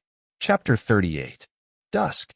By the main mist, Starbucks leaning against it. My soul is more than match addition, she's Overman addition, and by a madman. Insufferable sting that sanity should ground arms on such a field. But he drilled deep down and blasted all my reason out of me. I think I see his impious end, but feel that I must help him to it. Well, the ineffable thing has tied me to him. Tows me with a cable, I have no knife to cut. Horrible old man. Who's over him? He cries. He would be a Democrat to all above. Look how he lords it over all below.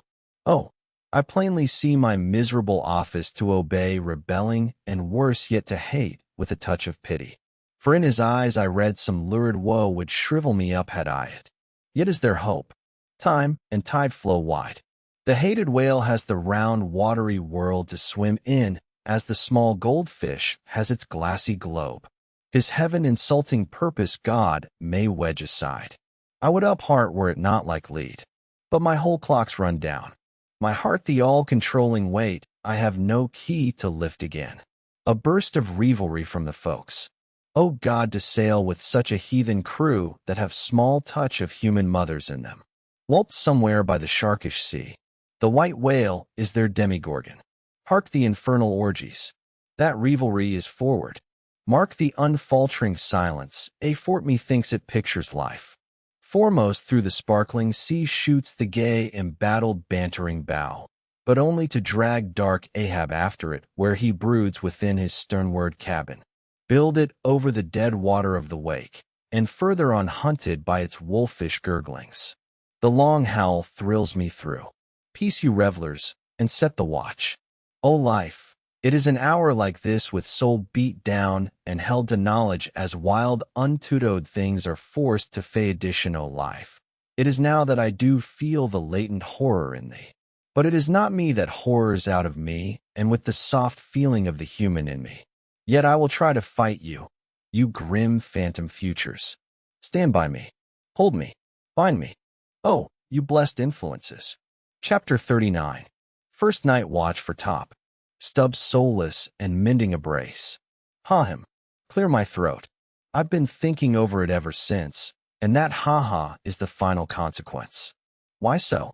Because a laugh's the wisest, easiest answer to all that's queer, and come what will, one's comfort's always Lafort that unfailing comfort is.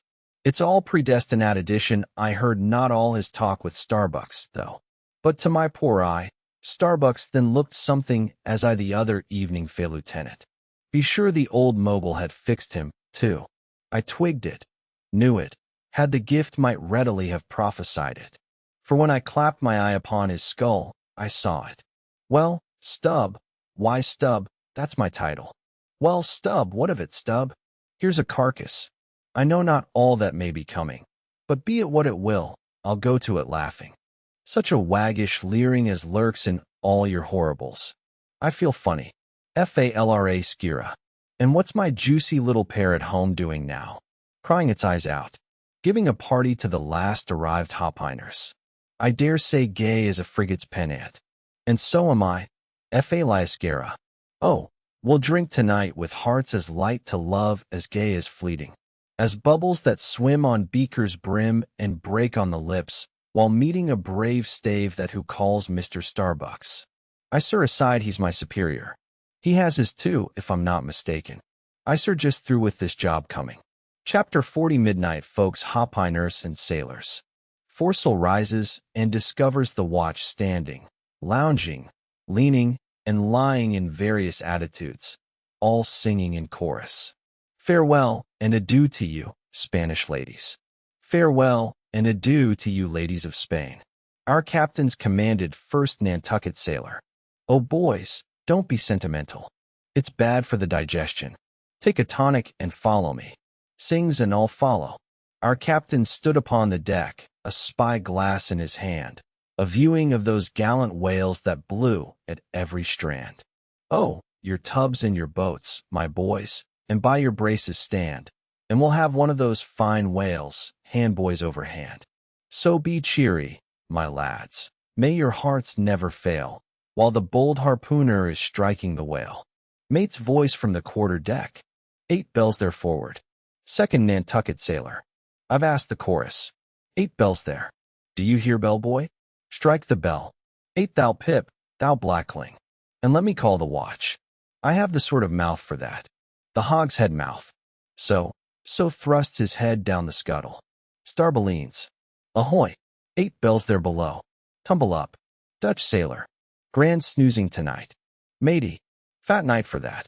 I marked this in our old mogul's wine. It's quite deadening to some asps.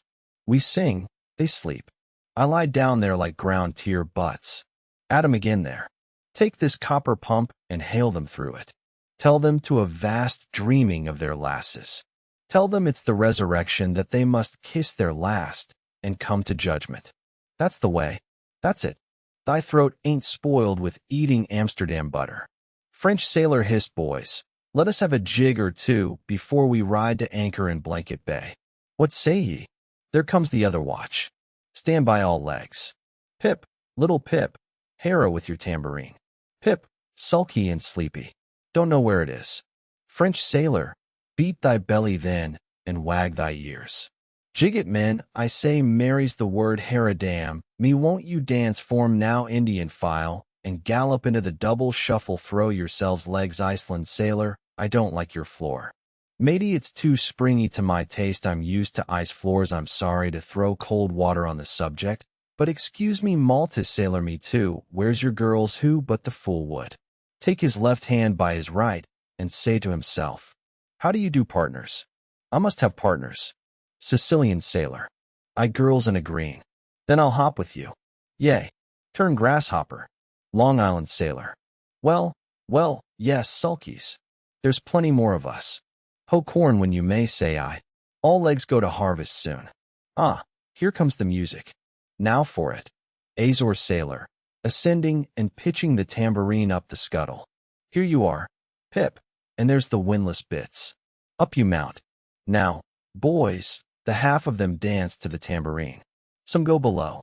Some sleep or lie among the coils of rigging. Oats aplenty. Azor sailor dancing. Go to it, Pip. Bang it, bellboy. Rig it, dig it, stig it. Quig it, bellboy. Make fireflies. Break the jinglers. Pip. Jinglers. You say? There goes another dropped off. I pound it. So, China sailor, rattle thy teeth then, and pound away. Make a paget of thyself. French sailor. Merry mad. Hold up thy hoop, Pip, till I jump through it. Split jibs. Tear yourselves. Pacheco quietly smoking. That's the white man. He calls that fun. Humph. I save my sweat. Old man sailor. I wonder whether those jolly lads bethink them of what they are dancing over. I'll dance over your GR Avenue, I will. That's the bitterest thread of your night, women, that beat headwinds round corners. Oh Christ, to think of the green navies and the green skull crew. Well, we like the whole world's a ball, as you scholars have it. and so it is right to make one ballroom of it. Dance on, lads. You're young. I was once. Third, Nantucket sailor. Spell. Oh, this is worse than pulling after whales in a calm. Give us a whiff, Tash. They cease dancing and gather in clusters. Meantime, the sky darkens. The wind rises. Lascar sailor by Brahma boys idle thou sail, soon the sky-born high-tide Ganges turn to wind thou show us thy black brow as a Maltese sailor reclining and shaking his cap it's the waves the snow caps turn to jig it now, they'll shake their tassels, soon now would all the waves were women, then I'd go drown and chassis with them evermore there's not so sweet on earth. Heaven may not match it as those swift glances of warm wild bosoms in the dance, when the over-arboring arms hide such ripe, bursting grapes. Sicilian sailor reclining. Tell me not of it. Hark ye, lad. Fleet interlacings of the limbs, lee swayings, coyings, flutterings, lip, heart, hip, all graze, unceasing touch and go. Not taste, observe ye, else come city, a pagan, nudging. Tahitian sailor, reclining on a mat. Hail holy nakedness of our dancing girls, the he. A low-veiled high palm Tahiti. I still rest me on thy mat, but the soft soil has slid. I saw thee woven in the wood my mat green the first day, I brought ye thence now worn and wilted quite. On me not thou, nor I can bear the change. How then if so be transplanted to yon sky? Hear I the roaring streams from Pyrohides' peak of spears when they leap down the crags and drown the villages. The blast up spine and meet it, leaps to his feet. Portuguese sailor, how the sea rolls swashing against the side. Stand by for reefing hardies. The winds are just crossing swords. How they go lunging presently. Danish sailor, crack, crack, old ship. So long as thou crackest, thou hold established. Well done. The mate there holds you to it stiffly.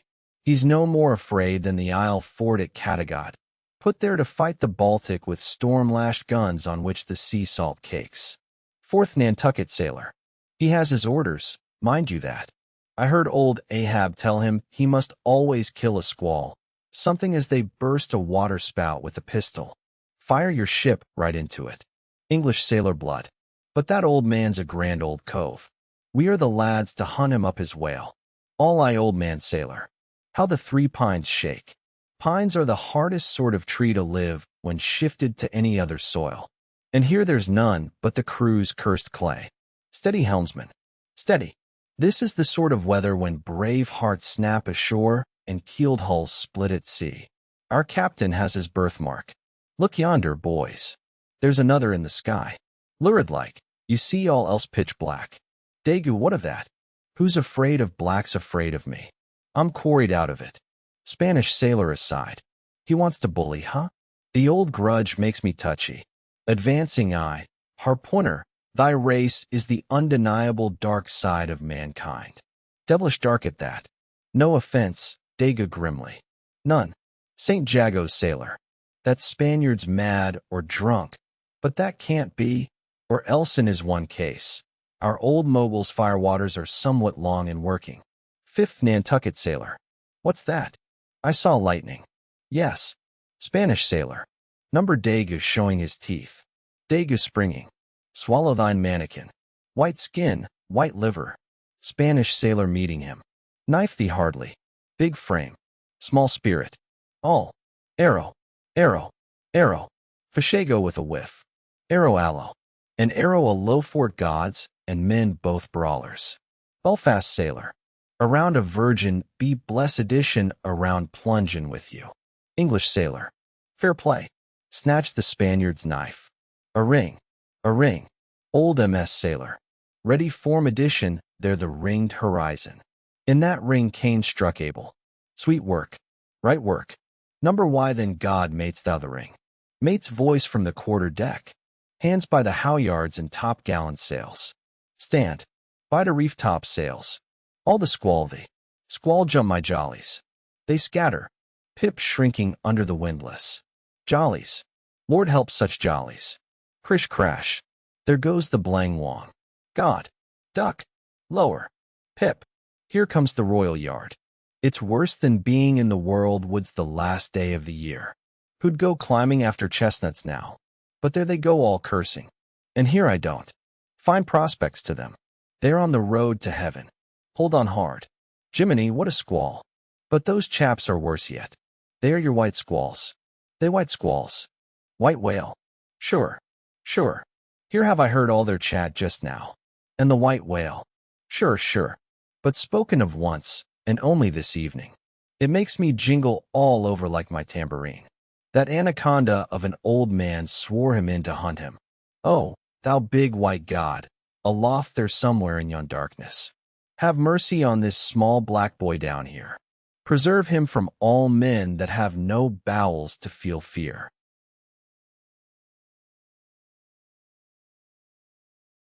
Chapter 41. Moby-Dick. I, Ishmael, was one of that crew. My shouts had gone up with the R established, my oath had been welded with theirs, and stronger I shouted, and more did I hammer and clench my oath, because of the dread in my soul. A wild, mystical, sympathetical feeling was in me. Ahab's quenchless feud seemed mine. With greedy ears I learned the history of that murderous monster against whom I and all the others had taken our oaths of violence and revenge. For some time past, though at intervals only, the unaccompanied, secluded white whale had haunted those univolized seas, mostly frequented by the sperm whale fishermen. But not all of them knew of his existence. Only a few of them comparatively had knowingly seen him, while the number who, as yet had actually and knowingly given battle to him, was small in addition, for owing to the large number of whale cruisers, the disorderly way they were sprinkled over the entire watery circumference, many of them adventurously pushing their quest along solitary latitudes, so as seldom or never for a whole 12-month or more on a stretch to encounter a single new-selling sail of any sort. The inordinate length of each separate voyage, the irregularity of the times of sailing from home, all these with other circumstances, direct and indirect, long obstructed the spread through the whole worldwide whaling fleet of the special individualizing tidings concerning Moby-Dick. It was hardly to be doubted that several vessels reported to have encountered at such or such a time or on such or such a meridian a sperm whale of uncommon magnitude and malignity, which whale, after doing great mischief to his assailants, had completely escaped them. To some minds it was not an unfair presumption, I say, that the whale in question must have been no other than Moby-Dick. Yet, as of late, the sperm whale fishery had been marked by various and not unfrequent instances of great ferocity, cunning, and malice in the monster attack. Therefore, it was that those who by accident ignorantly gave battle to Moby-Dick, such hunters, perhaps for the most part, were content to ascribe the peculiar terror he bred more, as it were, to the perils of the sperm whale fishery at large, than to the individual cause. In that way, mostly the disastrous encounter between Ahab and the whale had hitherto been popularly regarded. And as for those who previously hearing of the white whale by chance caught sight of him, in the beginning of the thing, they had every one of them almost as boldly and fearlessly lowered for him as for any other whale of that species. But at length such calamities did ensue in these assaults, not restricted to sprained wrists and ankles, broken limbs, or devouring amputations, but fatal to the last degree of fatality.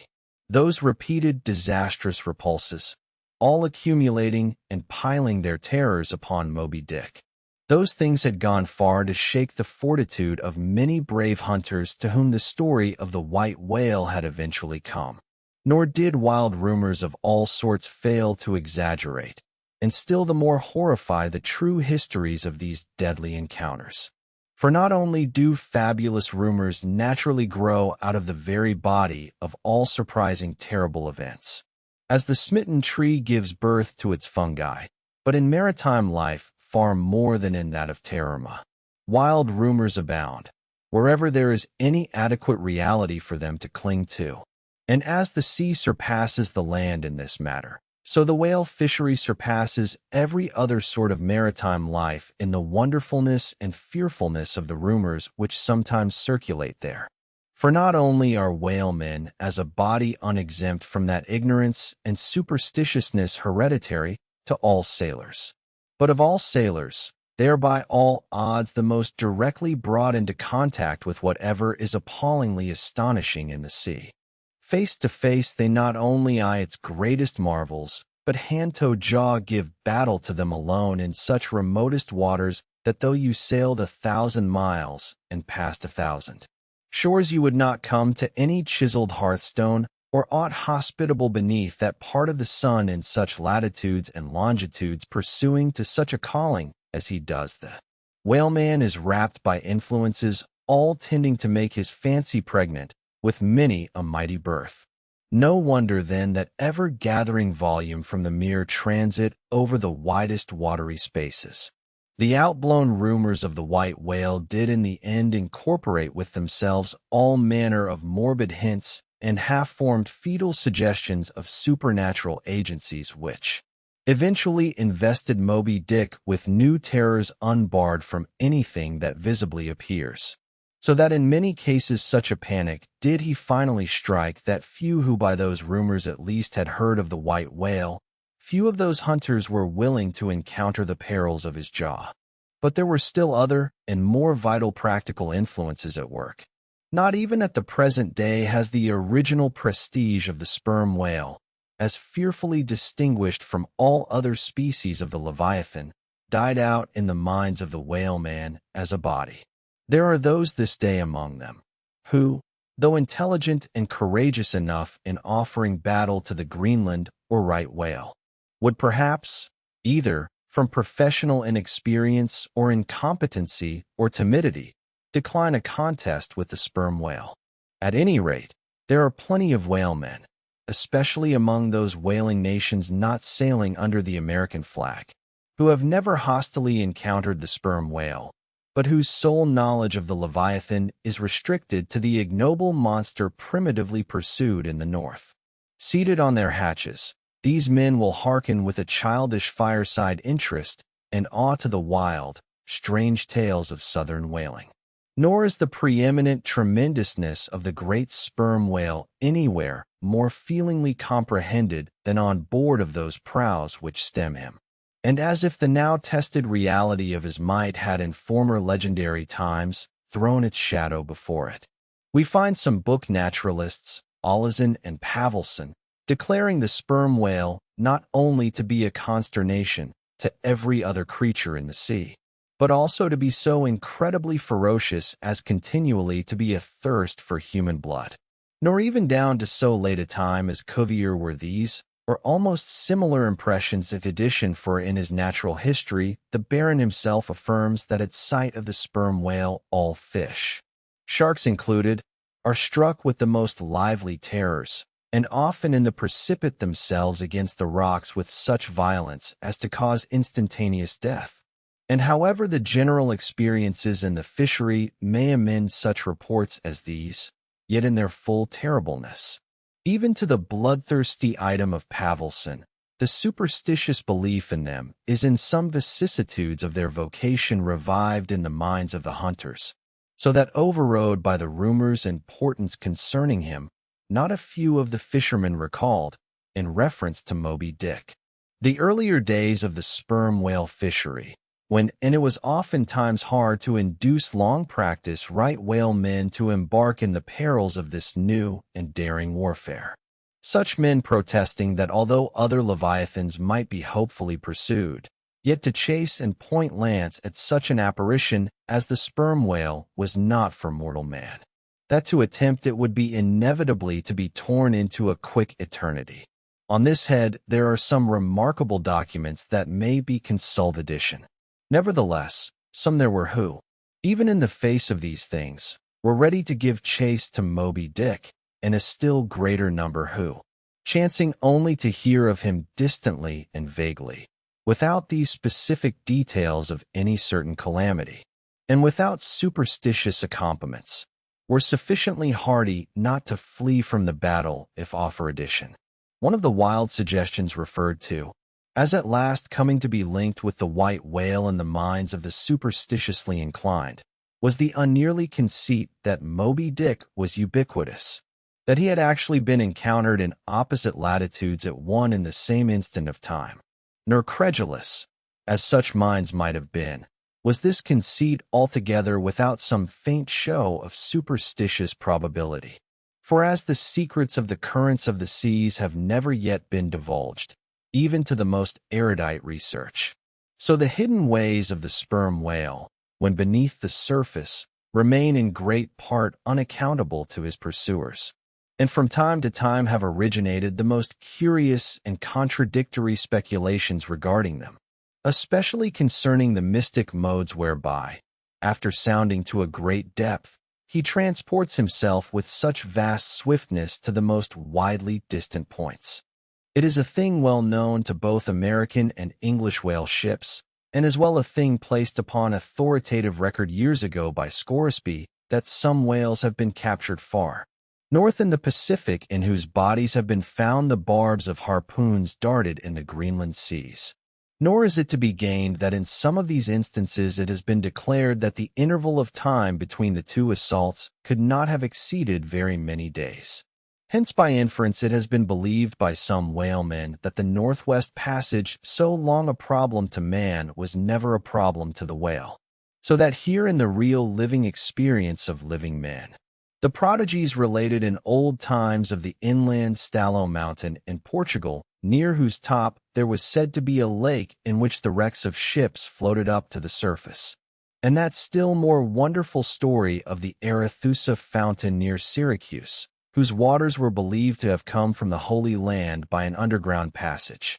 These fabulous narrations are almost fully equaled by the realities of the whalemen, forced into familiarity then with such prodigies as these, and knowing that after repeated intrepid assaults the white whale had escaped alive. It cannot be much matter of surprise that some whalemen should go still further in their superstitions, declaring Moby-Dick not only ubiquitous, but immortal, or immortality is but ubiquity in time, that though groves of spears should be planted in his flanks, he would still swim away unharmed addition, or if indeed he should ever be made to spout thick blood, such a sight would be but a ghastly deception. For again in unsanguined billows hundreds of leagues away, his unsullied jet would once more be seen. But even stripped of these supernatural surmisings, there was enough in the earthly make and incontestable character of the monster to strike the imagination with unwonted power. For it was not so much his uncommon bulk that so much distinguished him from other sperm whales, but as elsewhere thrown out, a peculiar snow-white wrinkled forehead and a high pyramidical white hump. These were his prominent features, the tokens whereby, even in the limitless uncharted seas, he revealed his identity at a long distance to those who knew him. The rest of his body was so stret and marbled with the same shrouded hue that in the end he had gained his distinctive appellation of the white whale, a name indeed literally justified by his vivid aspect when seen gliding at high noon through a dark blue sea, leaving a Milky Way wake of creamy foam all spangled with golden gleamings. Nor was it his unwonted magnitude, nor his remarkable hue, nor yet his deformed lower jaw that so much invested the whale with natural terror, as that unexampled intelligent malignity, which, according to specific accounts, he had over and over again evinced in his assaults. More than all, his treacherous retreats struck more dismay than perhaps aught else, for when swimming before his exulting pursuers, with every apparent symptom of alarm, he had several times been known to turn round suddenly, and bearing down upon them, either stave their boats to splinters or drive them back in consternation to their ship. Already several fatalities had attended his chase, but those similar disasters, however little brought to shore, were by no means unusual in the fishery. Yet in most instances such seemed the white whale's infernal of forethought of ferocity, that every dismembering or death that he caused was not wholly regarded as having been inflicted by an unintelligent agent, Judge then to what pitches of inflamed, distracted fury the minds of his more desperate hunters were impelled, when, amid the chips of chewed boats and the sinking limbs of torn comrades, they swam out of the white curds of the whale's direful wrath into the serene, exasperating sunlight that smiled on as if at a birth or a bridal. His 3 boats stove around him, and oars and men, both whirling in the eddies. One captain, seizing the line knife from his broken prow, had dashed at the whale as an Arkansas duelist at his foe, blindly seeking with a 6-inch blade to reach the fathom-deep life of the whale. That captain was Ahab, and then it was that suddenly sweeping his sickle-shaped lower jaw beneath him, Moby-Dick had reaped away Ahab's leg as a mower a blade of grass in the field. No turbaned Turk, no hired Venetian or Malay, could have smote him with more seeming malice. Small reason was there to doubt, then, that ever since that almost fatal encounter Ahab had cherished a wild vindictiveness against the whale. All the more fell for that in his frantic morbidness he at last came to identify with him not only all his bodily woes, but all his intellectual and spiritual exasperations. The white whale swam before him as the monomaniac incarnation of all those malicious agencies which some deep men feel eating in them till they are left living on with half a heart and half a lung. That intangible malignity which has been from the beginning, to whose dominion even the modern Christians ascribe one half of the worlds which the ancient Ophites of the East reverenced in their statue devil. Ahab did not fall down and worship it like them, but deliriously transferring its ideas to the abhorred white whale, he pitted himself all mutilated against it, all that most maddens and torments, all that stirs up the lees of things, all truth with malice in it, all that cracks the sinus and cakes the brain, all the subtle demonisms of life and thought, all evil to crazy Ahab were visibly personified and made practically assailable in Moby-Dick.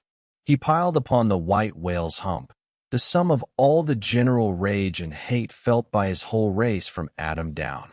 And then, as if his chest had been a mortar, he burst his hot heart's shell upon it. It is not probable that this monomania in him took its instant rise at the precise time of his bodily dismemberment. Then, in darting at the monster, knife in hand, he had but given loose to a sudden, passionate corporal animosity, and when he received the stroke that tore him, he probably but felt the agonizing bodily laceration, but nothing more. Yet when by this collision forced to turn towards home, and for long months of days and weeks, Ahab and anguish lay stretched together in one hammock, rounding in mid-winter that dreary howling Patagonian cape, then it was that his torn body and gashed soul bled into one another, and so interfusing made him mad, that it was only then on the homeward voyage after the encounter that the final monomania seized him, seems all but certain from the fact that at intervals during the passage he was a raving lunatic, and though unlimbed of a leg, yet such vital strength yet lurked in his Egyptian chest, and was moreover intensified by his delirium, that his mates were forced to lace him fast. Even there, as he sailed raving in his hammock in a strait jacket, he swung to the mad rockings of the gales, and when running into more sufferable latitudes, the ship, with mild stunned soles spread, floated across the tranquil tropics. And to all appearances the old man's delirium seemed left behind him with the Cap-Horn swells, and he came forth from his dark den into the blessed light and air. Even then, when he bore that firm, collected front, however pale, and issued his calm orders once again, and his mates thanked God, the dire madness was now gone. Even then Ahab, in his hidden self, raved on. Human madness is oftentimes a cunning and most feline thing. When you think it fled, it may have but become transfigured into some still, subtler ephorm. Ahab's full lunacy subsided not, but deepeningly contracted, like the unabated Hudson, when that noble Northman flows narrowly, but unfathomably through the Highland gorge. But as in his narrow, flowing monomania, Not one jot of Ahab's broad madness had been left behind. So in that broad madness, not one jot of his great natural intellect had perished, addition that before living agent now became the living instrument. If such a furious trope may stand, his special lunacy stormed his general sanity, and carried it, and turned all its concerted cannon upon its own mad mark. So that far from having lost his strength, Ahab, to that one end, did now possess 1,000-fold more potency than ever he had sanely brought to bear upon any one reasonable object.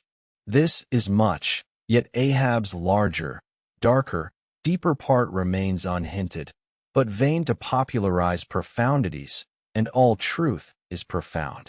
Winding far down from within the very heart of this spiked audal declun, where we here stand however grand and wonderful, now quit it, and take your way, you nobler, sadder souls, to those vast Roman halls of themes where far beneath the fantastic towers of man's upper earth his root of grandeur, his whole awful essence, sits in bearded state, an antique buried beneath antiquities, enthroned on torsos.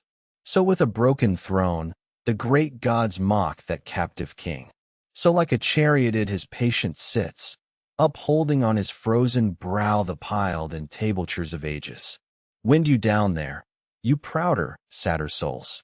Question that proud, sad king, of family likeness. Aye, he did beget you, ye young exiled royalties, and from your grim sire only will the old state's secret come. Now in his heart, Ahab had some glimpse of this, namely, all my means are sane, my motive and my object mad. Yet without power to kill or change or shun the fact, he likewise knew that to mankind he did long dissemble, in some sort, did still. But that thing of his dissembling was only subject to his perceptibility, not to his will determine it. Nevertheless, so well did he succeed in that dissembling, that when, with ivory leg he stepped ashore at last, no Nantucketer thought him otherwise than but naturally grieved, and that to the quick, with the terrible casualty which had overtaken him. The report of his undeniable delirium at sea was likewise popularly ascribed to a kindred cause.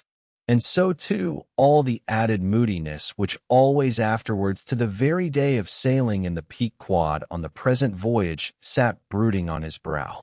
Nor is it so very unlikely that far from distrusting his fitness for another whaling voyage on account of such dark symptoms, the calculating people of that prudent isle were inclined to harbor the conceit that for those very reasons he was all the better qualified and set on edge for a pursuit so full of rage and wildness as the bloody hunt of whales, gnawed within and scorched without by the infixed, unrelenting fangs of some incurable idea. Such a one, could he be found, would seem the very man to dart his iron and lift his lance against the most appalling of all brutes, or if for any reason thought to be corporeally incapacitated for that, yet such a one would seem superlatively competent to cheer and howl on his underlings to the attack. But be all this as it may, certain it is that with the mad secret of his unabated rage bolted up and keyed in him, Ahab had purposely sailed upon the present voyage with the one only and all-engrossing object of hunting the white whale. Had any one of his old acquaintances on shore but half dreamed of what was lurking in him then, how soon would their aghast and righteous souls have wrenched the ship from such a fish-man. They were bent on profitable cruises, the profit to be counted down in dollars from the mint.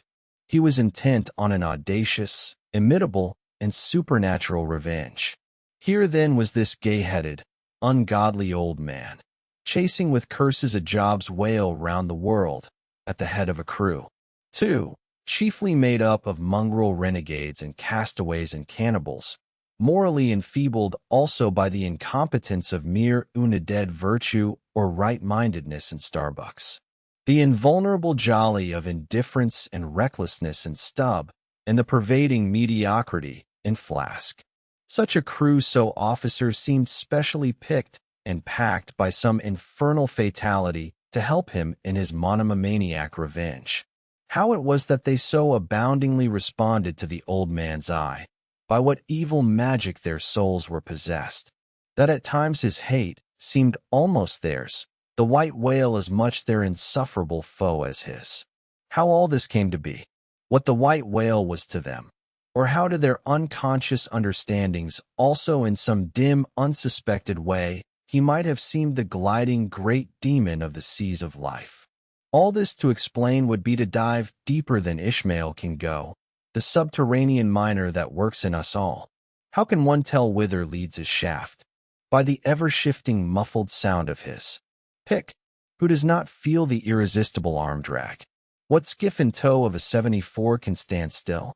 For one, I gave myself up to the abandonment of the time and the place, but while yet all a rush to encounter the whale, could see not in that brute, but the deadliest ill. Chapter 42. The Whiteness of the Whale. What the white whale was to Ahab has been in addition what at times he was to me as yet remains unsaid. Aside from those more obvious considerations touching Moby-Dick, which could not but occasionally awaken in any man's soul some alarm, there was another thought, or rather vague, nameless horror concerning him, which at times, by its intensity, completely overpowered. All the are established, and yet so mystical and well ineffable was it that I almost despair of putting it in a comprehensible ephoroom. It was the whiteness of the whale that above all things appalled me. But how can I hope to explain myself here, and yet in some dim, random way explain myself, I must else all these chapters might be not.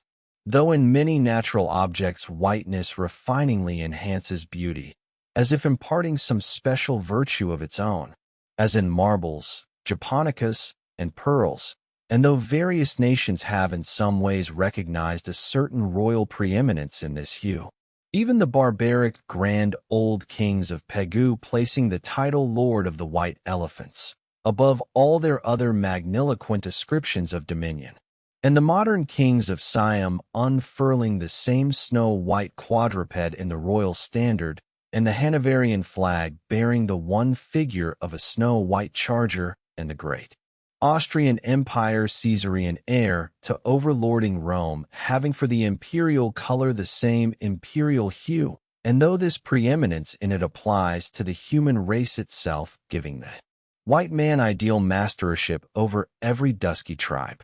And though besides all this, whiteness has been even made significant of gladness, for among the Romans a white stone marked a joyful day.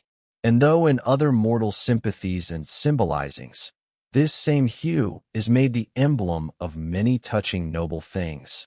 The innocence of brides, the benignity of age, though among the red men of America the giving of the white belt of wampum was the deepest pledge of honor.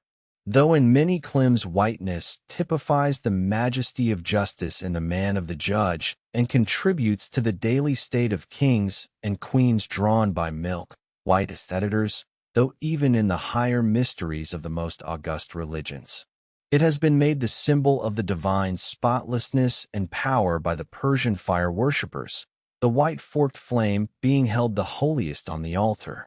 And in the Greek mythologies, great Jove himself being made incarnate in a snow-white bull. And though to the noble Irakwa the midwinter sacrifice of the sacred white dog was by far the holiest festival of their theology, that spotless faithful creature being held the purest envoy they could send to the Great Spirit with the annual tidings of their own fidelity. And though directly from the Latin word for white, all Christian priests derive the name of one part of their sacred vesture, the alb or tunic worn beneath the cassock. And though among the holy pomps of the Rish faith, white is specially employed in the celebration of the Passion of our Lord, though in the vision of St. John, white robes are given to the redeemed, and the 24 elders stand clothed in white before the great white throne, and the Holy One that sitteth there white like wool. Yet for all these accumulated associations with whatever is sweet and honorable and sublime, there yet lurks an elusive something in the innermost idea of this hue which strikes more of panic to the soul than that redness which errets in blood. This elusive quality it is which causes the thought of whiteness, when divorced from more kindly associations, and coupled with any object terrible in itself, to heighten that terror to the furthest bounds.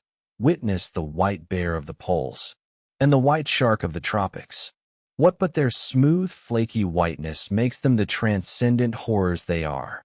That ghastly whiteness it is which imparts such an abhorrent mildness, even more loathsome than terrific, to the dumb gloating of their aspect, so that not the fierce-fanged tiger in his heraldic coat can so stagger courage as the white-shrouded bear or shark. Footnote with reference to the polar bear.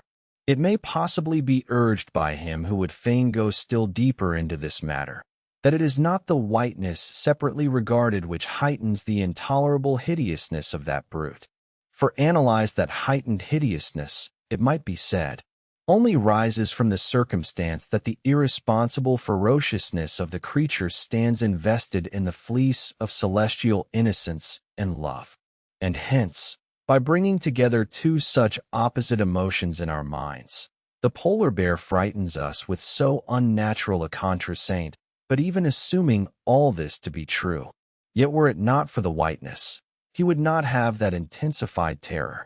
As for the white shark, the white gliding ghostliness of repose in that creature, when beheld in his ordinary moods, strangely tallies with the same quality in the polar quadrupedition. This peculiarity is most vividly hit by the French in the name they bestow upon that fish. The Romish Mass for the dead begins with Requiem Aeternam, eternal rest, whence Requiem denominating the Mass itself and any other funeral music. Now and all to the white silent stillness of death in this shark and the mild deadliness of his habits, the French call him Rahine. End of footnote. Beth, think thee of the albatross, whence come those clouds of spiritual wonderment and pale dread in which that white phantom sails in all imaginations. Not courage first through that spell, but God's great unflattering laurate nature. Footnote. I remember the first albatross I ever saw. It was during a prolonged gale and waters hard upon the Antarctic seas. From my forenoon watch below, I ascended to the overclouded deck, and there dashed upon the main hatches. I saw a regal, feathery thing of unspotted whiteness, and with a hooked Roman bill sublime.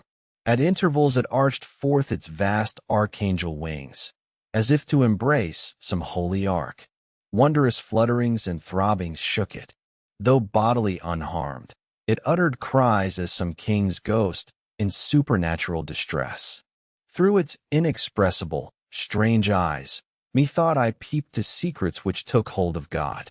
As Abraham before the angels I bowed myself. The white thing was so white, its wings so wide, and in those forever exiled waters, I had lost the miserable warping memories of traditions and of towns. Long I gazed at that prodigy of plumage.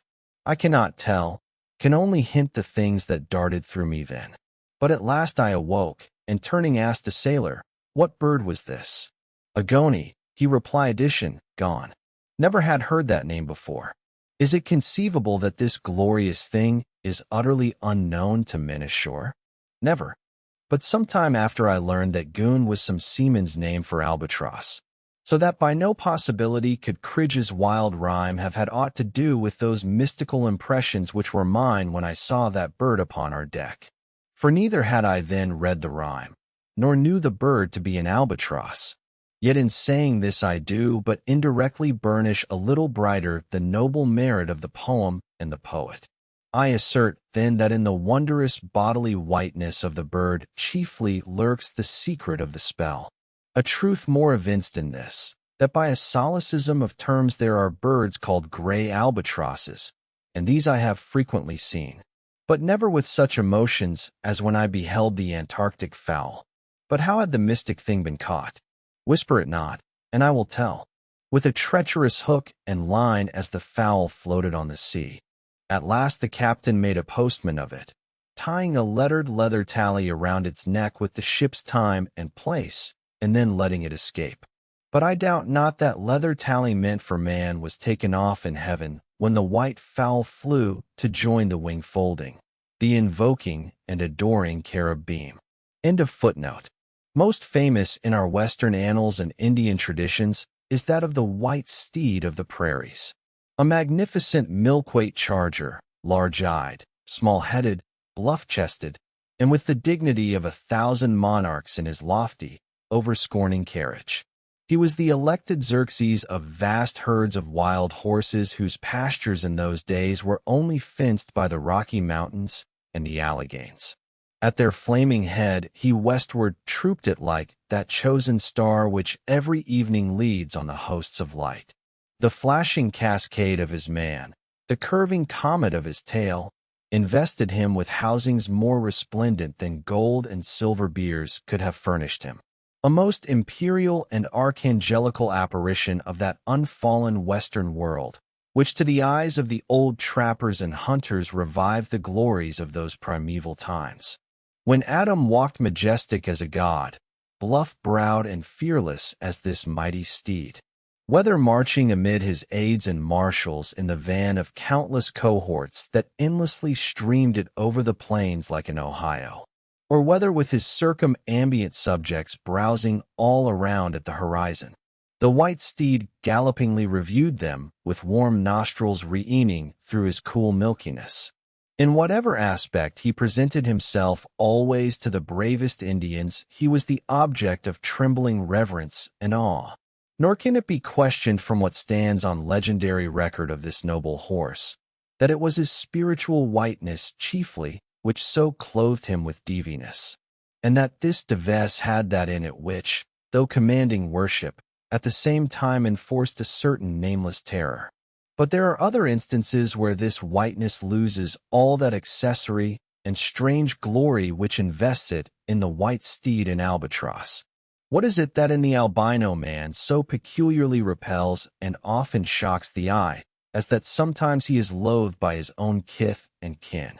It is that whiteness which invests him, a thing expressed by the name he bears.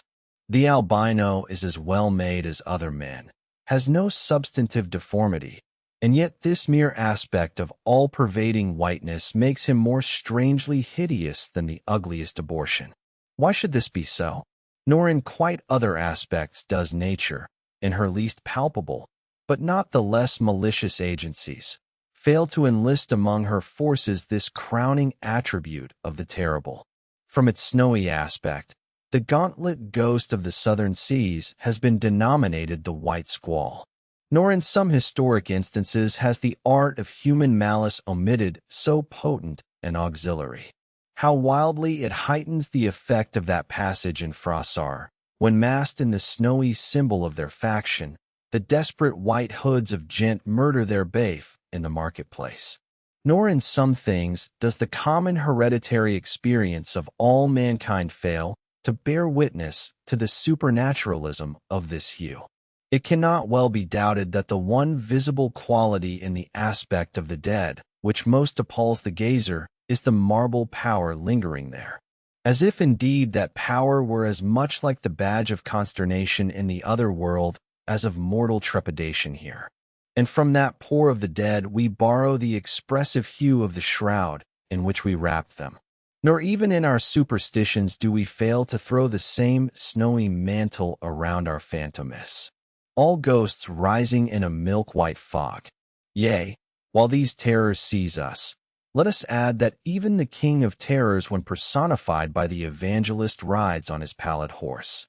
Therefore, in his other moods symbolize whatever grand or gracious thing he will. By whiteness, no man can deny that in its profoundest idealized significance it calls up a peculiar apparition to the soul. But though without dissent this point be fixed, how is mortal man to account for it? To analyze it would seem impossible.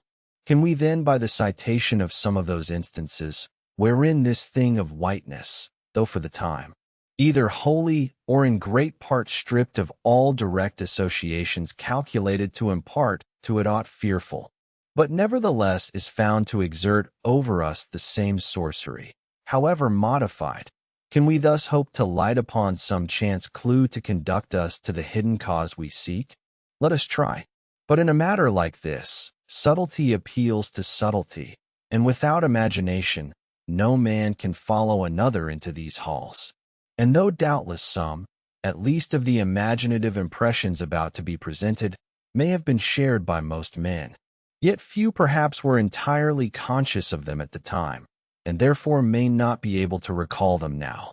Why, to the man of untutored ideality, who happens to be but loosely acquainted with the peculiar character of the day, does the bare mention of wits and tide marshal in the fancy such long, dreary, speechless processions of slow-pacing pilgrims, downcast and hooded with new-fallen snow? Or to the unread, unsophisticated Protestant of Middle American states, why does the passing mention of a white friar or a white nun evoke such an eyeless statue in the soul? Or what is there apart from the traditions of dungeon warriors and kings which will not wholly account for it, that makes the White Tower of London tell so much more strongly on the imagination of an untraveled American than those other storied structures, its neighbors the Byward Tower, or even the bloody and those sublimer towers the White Mountains of New Hampshire, whence in peculiar moods comes that gigantic ghostliness over for the soul at the bare mention of that name, while the thought of Virginia's Blue Ridge is full of a soft, dewy, distant dreaminess? Or why, irrespective of all latitudes and longitudes, does the name of the White Sea exert such a spectralness over the fancy, while that of the Yellow Sea lulls us with mortal thoughts of long, lacquered, mild afternoons on the waves, followed by the gaudiest and yet sleepiest of sunsets, or to choose a wholly unsubstantial instance, purely addressed to the fancy, why, in reading the old fairy tales of Central Europe, does the tall pale man of the heart's forests, whose changeless power unrustlingly glides through the green of the groves, why is this phantom more terrible than all the whooping imps of the Blocksberg? Nor is it altogether the remembrance of her cathedral toppling earthquakes, nor the stampedes of her frantic seas, nor the tearlessness of arid skies that never rain, nor the sight of her wide field of leaning spires, wrenched copstones and crosses all a-droop like caned yards of anchored fleets, and her suburban avenues of house walls lying upon each other as a tossed pack of cards. It is not these things alone which make tearless Lima the strangest, saddest city thou canst see. For Lima has taken the white veil, and there is a higher horror in this whiteness of her woe. Old as Pizarro, this whiteness keeps her ruins forever new, admits not the cheerful greenness of complete decay, spreads over her broken ramparts the rigid power of an apoplexy that fixes its own distortions. I know that to the common apprehension, this phenomenon of whiteness is not confessed to be the prime agent in exaggerating the terror of objects otherwise terrible, nor to the unimaginative mind is there aught of terror in those appearances whose awfulness to another mind almost solely consists in this one phenomenon, especially when exhibited under any form at all approaching to muteness or universality. What I mean by these two statements may perhaps be respectively elucidated by the following examples. First, the mariner, when drawing nigh the coasts of foreign lands, if by night he hear the roar of breakers, starts to vigilance, and feels just enough of trepidation to sharpen all his faculties. But under precisely similar circumstances, let him be called from his hammock to view his ship sailing through a midnight sea of milky whiteness, as if from encircling headlands, shores of combed white bears were swimming around him. Then he feels a silent superstitious dread. The shrouded phantom of the whitened waters is horrible to him as a real ghost saint in vain. The lead assures him he is still off soundings. Part and helm they both go down. He never rests till blue water is under him again. Yet where is the mariner who will tell thee, Sir, it was not so much the fear of striking hidden rocks as the fear of that hideous whiteness that so stirred me. Second, to the native Indian of Peru, the continual sight of the snow how ahead Andes conveys naught of dread, except perhaps in the mere fancying of the eternal frosted desolateness reigning at such vast altitudes. and the natural conceit of what a fearfulness it would be to lose oneself in such inhuman solitudes. Much the same is it with the backwoodsman of the West, who with comparative indifference views an unbounded prairie sheeted with driven snow. No shadow of tree or twig to break the fixed trance of whiteness. Not so the sailor, beholding the scenery of the Antarctic seas, where at times, by some infernal trick of leisure domain in the powers of frost and air, he, shivering and half shipwrecked, instead of rainbows speaking hope and solace to his misery, views what seems a boundless churchyard grinning upon him with its lean ice monuments and splintered crosses. But thou sayest methinks that white chapter about whiteness is but a white flag hung out from a craven soul. Thou surrenderest to a hypo-Ishmael. Tell me why this strong young colt foaled in some peaceful valley of Vermont, far removed from all beasts of prey. Why is it that upon the sunniest day, if you but shake a fresh buffalo robe behind him, so that he cannot even see it, but only smells its wild animal muskiness, why will he start, snort, and with bursting eyes paw the ground in frenzies of affright? There is no remembrance in him of any gorings of wild creatures in his green northern home, so that the strange muskiness he smells cannot recall to him anything associated with the experience of former perils.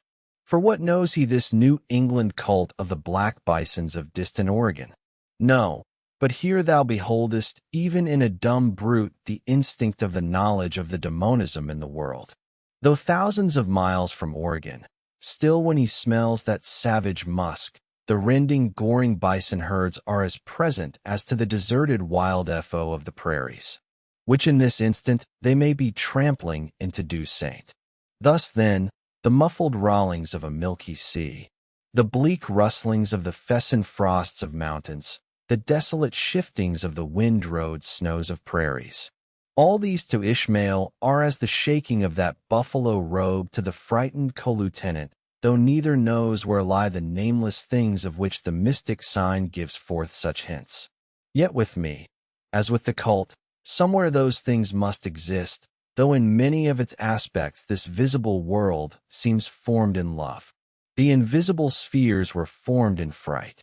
But not yet have we solved the incantation of this whiteness, and learned why it appeals with such power to the soul, and more strange, and far more portentous.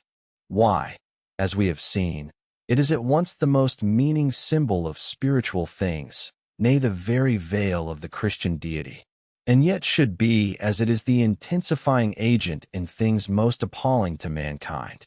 Is it that by its indefiniteness it shadows forth the heartless voids and immensities of the universe, and thus stabs us from behind with the thought of annihilation when beholding the white depths of the Milky Way?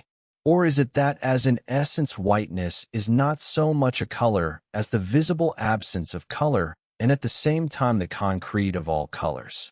Is it for these reasons that there is such a dumb blankness full of meaning in a wide landscape of snows, a colorless all-color of atheism from which we shrink? And when we consider that other theory of the natural philosophers that all other earthly hues, every stately or lovely emblazing, the sweet tinges of sunset skies and woods, yea, the gilded velvets of butterflies, and the butterfly cheeks of young girls, all these are but subtle deceits, not actually inherent in substances, but only laid on from without, so that all deified nature absolutely paints like a harlot whose allurements cover nothing but the corral house within. And when we proceed further and consider that the mystical cosmetic which produces every one of her hues, the great principle of light forever remains white or colorless in itself, and if operating without medium upon matter, would touch all objects, even tulips and roses, with its own blank tinge. Pondering all this, the polyed universe lies before us a leper, and like willful travelers in Lapland, who refuse to wear colored and coloring glasses upon their eyes. So the wretched infidel gazes himself blind at the monumental white shroud that wraps all the prospect around him. And of all these things, the albino whale was the symbol. Wonder ye then at the fiery hunt, Chapter 43. Hark, Hyacinth, did you hear that noise? Kabako. It was the middle watch, a fair moonlight. The seamen were standing in a cordon extending from one of the freshwater butts in the waist to the scuttle, but near the taffrail. In this manner they passed the buckets to fill the scuttlebutt. Standing for the most part on the hallowed precincts of the quarter-deck, they were careful not to speak or rustle their feet. From hand to hand the buckets went in the deepest silence, only broken by the occasional flap of a sail and the steady hum of the unceasingly advancing keel. It was in the midst of this repose that Archie, one of the cordon, whose post was near the after hatches, whispered to his neighbor, a cholo, the words above. Hyacinth, did you hear that noise, Kabako? Take the bucket, will you, Archie? What noise do you mean? There it is again, under the hatches. Don't you hear it? A cough. It sounded like a cough. Cough be damnedition, pass along that return bucket. There again. There it is. It sounds like 2 or 3 sleepers turning over now. Kamba, have done, shipmate, will you? It's the 3 soaked biscuits you eat for supper turning over inside of you. Nothing else. Look to the bucket. Say what you will, shipmate. I have sharp ears. You are the chap, ain't you? That heard the hum of the old Quakeress knitting needles 50 me at sea from Nantucket. You're the chap. Grin away. We'll see what turns up. Harky, Kabako. There is somebody down in the after hold that has not yet been seen on deck. And I suspect our old mobile knows something of it, too. I heard Stub tell Flask one morning watch that there was something of that sort in the wind. Dish the bucket. Chapter 44. The chart. Had you followed Captain Ahab down into his cabin after the squall that took place on the night succeeding that wild ratification of his purpose with his crew, you would have seen him go to a locker in the transom, and bringing out a large wrinkled roll of yellowish sea charts, spread them before him on his screwed-down table. Then, seating himself before it, you would have seen him intently study the various lines and shadings which there met his eye, and with slow but steady pencil, trace additional courses over spaces that before were blank. At intervals, he would refer to piles of old logbooks beside him wherein were set down these seasons and places in which on various former voyages of various ships sperm whales had been captured or seen. While thus employed, the heavy pewter lamp, suspended in chains over his head, continually rocked with the motion of the ship, and forever threw shifting gleams and shadows of lines upon his wrinkled brow, till it almost seemed that while he himself was marking out lines and courses on the wrinkled charts, some invisible pencil was also tracing lines and courses upon the deeply marked chart of his forehead. But it was not this night in particular that in the solitude of his cabin Ahab thus pondered over his charts. Almost every night they were brought out. Almost every night some pencil marks were east and others were substitute addition. For with the charts of all 4 oceans before him, Ahab was threading a maze of currents and eddies, with a view to the more certain accomplishment of that monomanic thought of his soul. Now, to anyone not fully acquainted with the ways of the Leviathans, it might seem an absurdly hopeless task thus to seek out one solitary creature in the unhoped oceans of this planet. But not so did it seem to Ahab, who knew the sets of all tides and currents, and thereby calculating the driftings of the sperm whale's food, and also calling to mind the regular ascertained seasons for hunting him in particular latitudes, could arrive at reasonable surmises, almost approaching to certainties concerning the timeliest day to be upon this or that ground in search of his prey. So assured indeed is the fact concerning the periodicalness of the sperm whale's resorting to given waters that many hunters believe that could he be closely observed and studied. Throughout the world were the logs for one voyage of the entire whale fleet carefully collated, then the migrations of the sperm whale would be found to correspond in invariability to those of the herring scows or the flights of swallows. On this hint, attempts have been made to construct elaborate migratory charts of the sperm whale. Footnote: since the above was written, the statement is happily borne out by an official circular issued by Lieutenant Maury of the National Observatory, Washington, April 16, 1851. By that circular, it appears that precisely such a chart is in course of completion, and portions of it are presented in the circular. Quote, this chart divides the ocean into districts of 5 degrees of latitude by 5 degrees of longitude, perpendicularly through each of which districts are 12 columns for the 12 months, and horizontally through each of which districts are 3 lines. One to show the number of days that have been spent in each month in every district, and the 2 others to show the number of days in which whales sperm or right have been seen. End quote. End of footnote.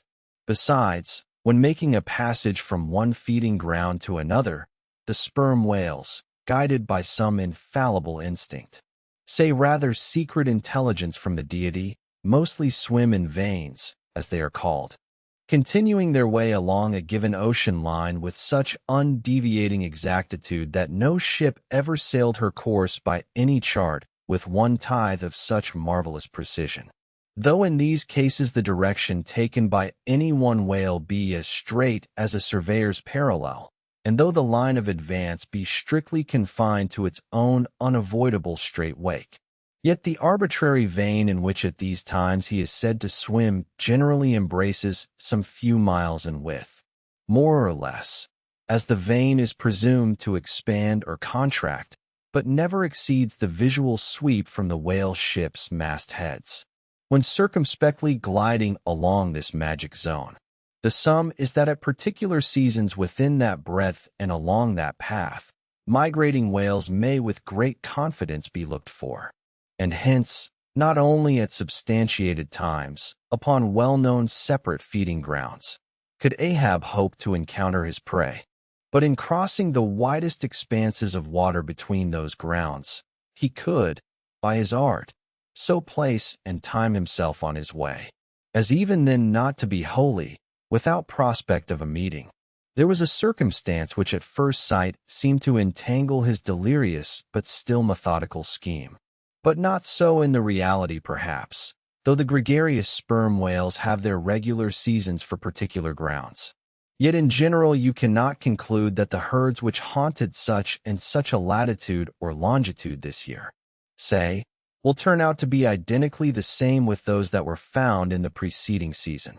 Though there are peculiar and unquestionable instances where the contrary of this has proved true, in general the same remark only within a less wide limit applies to the solitaries and hermits among the matured aged sperm whales.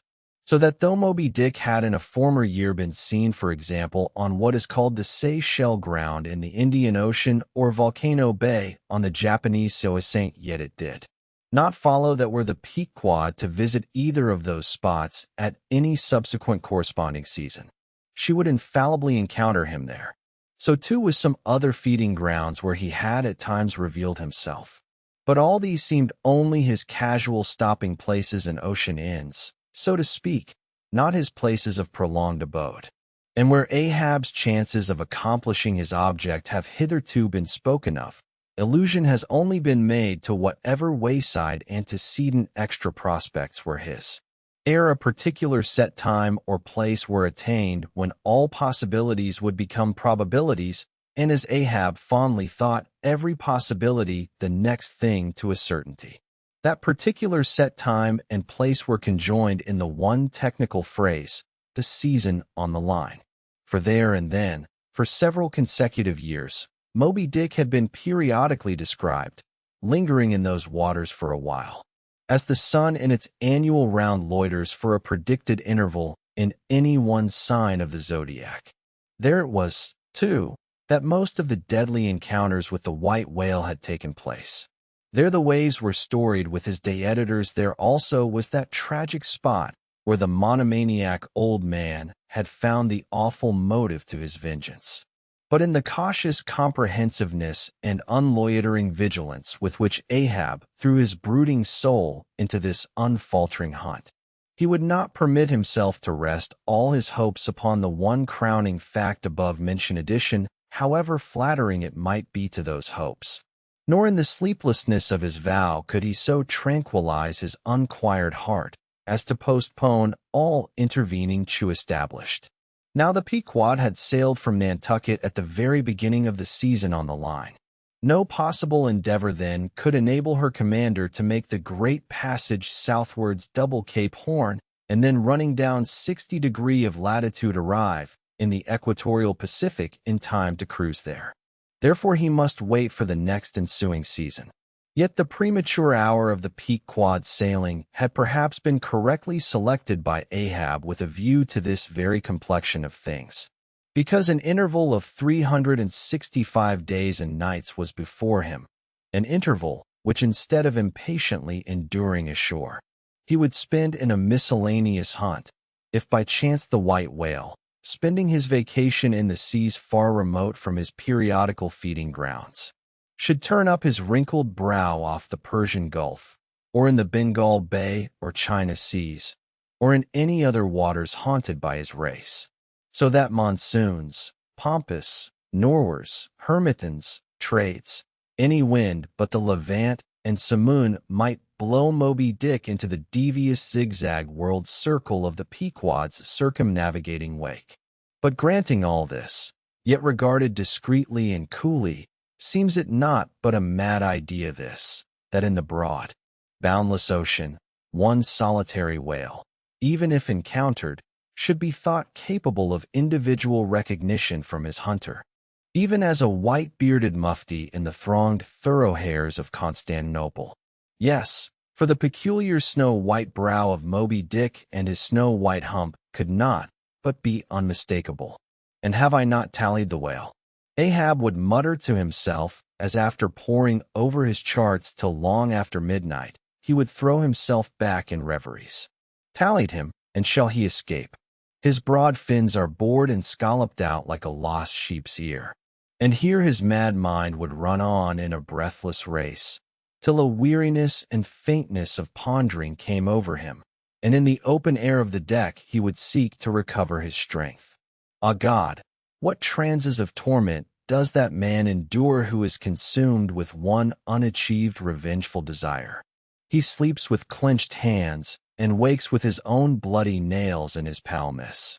Often when forced from his hammock by exhausting and intolerably vivid dreams of the night, which resuming his own intense thoughts through the day, carried them on amid a clashing of frenzies, and whirled them round and round and round in his blazing brain till the very throbbing of his life-spot became insufferable anguish. And when, as was sometimes the case, these spiritual throes in him heaved his being up from its base, and a chasm seemed opening in him, from which forked flames and lightning shot up, and accursed fiends beckoned him to leap down among them. When this hell in himself yawned beneath him, a wild cry would be heard through the ship, and with glaring eyes, Ahab would burst from his stadiatrum as though escaping from a bed that was on fire. Yet these, perhaps, instead of being the unsuppressible symptoms of some latent weakness, or fright at his own resolve, were but the plainest tokens of its intensity. For at such times crazy Ahab, the scheming, unappeasedly steadfast hunter of the white whale, this Ahab that had gone to his hammock, was not the agent that so caused him to burst from it in horror again. The latter was the eternal living principle or soul in him, and in sleep, being for the time dissociated from the characterizing mind, which at other times employed it for its outer vehicle or agent, it spontaneously sought escape from the scorching contiguity of the frantic thing, of which, for the time it was no longer an integral. But as the mind does not exist unless leagued with the soul, therefore it must have been that in Ahab's case, yielding up all his thoughts and fancies to his one supreme purpose, that purpose by its own sheer inneteracy of will forced itself against gods and devils into a kind of self-assumed, independent being of its own, nay could grimly live and burn, while the common vitality to which it was conjoined fled horror-stricken from the unbidden and unfathered birth. Therefore, the tormented spirit that glared out of bodily eyes, when what seemed Ahab rushed from his room, was for the time but a vacated thing, a formless, somnambulistic being, a ray of living light, to be sure, but without an object to color, and therefore a blankness in itself. God help the old man. Thy thoughts have created a creature in thee, and he whose intense thinking thus makes him a Prometheus. A vulture feeds upon that heart forever. That vulture, the very creature he creates. Chapter 45. The Affidavit. So far as what there may be of a narrative in this book, and indeed is indirectly touching one or two very interesting and curious particulars in the habits of sperm whales. The foregoing chapter in its earlier part is as important to one as will be found in this volume. But the leading matter of it requires to be still further and more familiarly enlarged upon in order to be adequately understood, and moreover to take away any incredulity which a profound ignorance of the entire subject may induce in some minds as to the natural verity of the main points of this affair. I care not to perform this part of my task methodically, but shall be content to produce the desired impression by separate citations of items practically or reliably known to me as a whaleman. And from these citations, I take it the conclusion aimed at will naturally follow of itself. First, I have personally known 3 instances where a whale after receiving a harpoon has effected a complete escape, and after an interval, in one instance of 3 years, has been again struck by the same hand and slain. When the 2 irons, both marked by the same private cipher, have been taken from the body.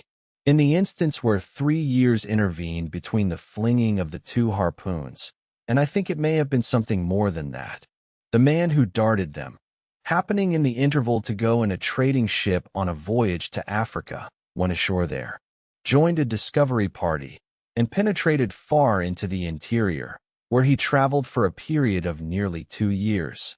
Often endangered by serpents, savages, tigers, poisonous miasmas, with all the other common perils incident to wandering in the heart of unknown regions. Meanwhile, the whale he had struck must also have been on its travels. No doubt it had thrice circumnavigated the globe, brushing with its flanks all the coasts of Africa, but to no purpose. This man and this whale again came together, and the one vanquished the other. I say I myself have known 3 instances similar to this. That is, in 2 of them I saw the whale struck, and upon the second attack saw the 2 irons with the respective marks cut in them afterwards taken from the dead fish. In the 3-year instance, it so fell out that I was in the boat both times, first and last, and the last time distinctly recognized a peculiar sort of huge mole under the whale's eye, which I had observed there 3 years previous. I say 3 years, but I am pretty sure it was more than that. Here are 3 instances then which I personally know the truth of, but I have heard of many other instances from persons whose veracity in the matter there is no good ground to impeach. Secondly, it is well known in the sperm whale fishery, however ignorant the world ashore may be of it, that there have been several memorable historical instances where a particular whale in the ocean has been at distant times and places popularly cognizable. Why such a whale became thus marked was not altogether and originally owing to his bodily peculiarities as distinguished from other whales. For however peculiar in that respect any chance whale may be, they soon put an end to his peculiarities by killing him and boiling him down into a peculiarly valuable oil. No, the reason was this, that from the fatal experiences of the fishery, there hung a terrible prestige of perilousness about such a whale, as there did about Rinaldo Raldini, in so much that most fishermen were content to recognize him by merely touching their tarpaulins when he would be discovered, lounging by them on the sea, without seeking to cultivate a more intimate acquaintance, like some poor devils ashore that happen to know an irascible great man.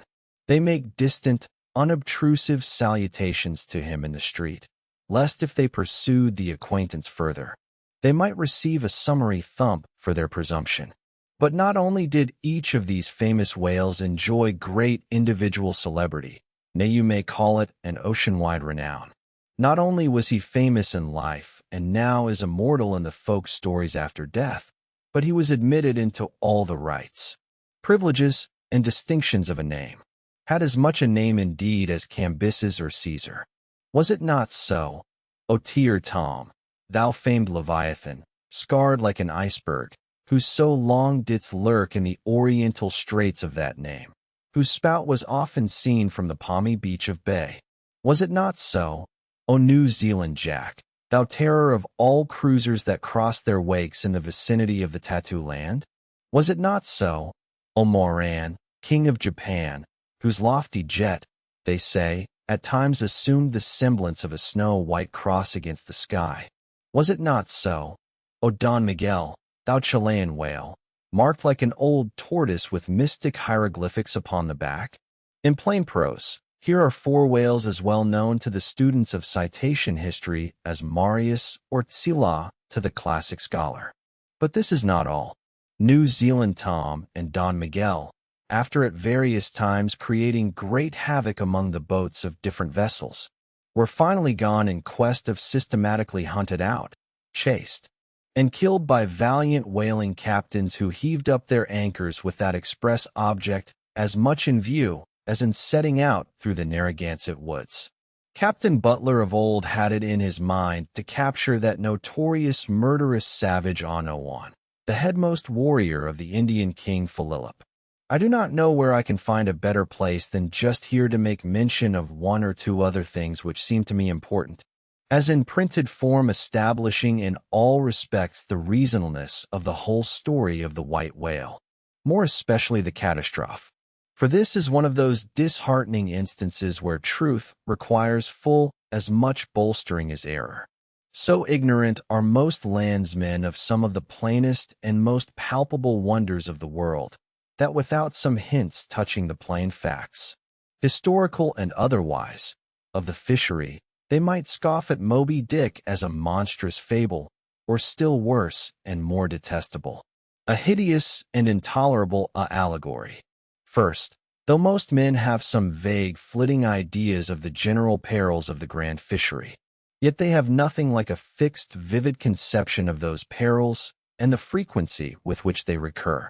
One reason, perhaps, is that not 1 in 50 of the actual disasters and deaths by casualties in the fishery ever finds a public record at home, however transient and immediately forgotten that record. Do you suppose that poor fellow there who this moment perhaps caught by the whale line off the coast of New Guinea is being carried to the bottom of the sea by the sounding Leviathan? Do you suppose that poor fellow's name will appear in the newspaper obituary you will read tomorrow at your breakfast?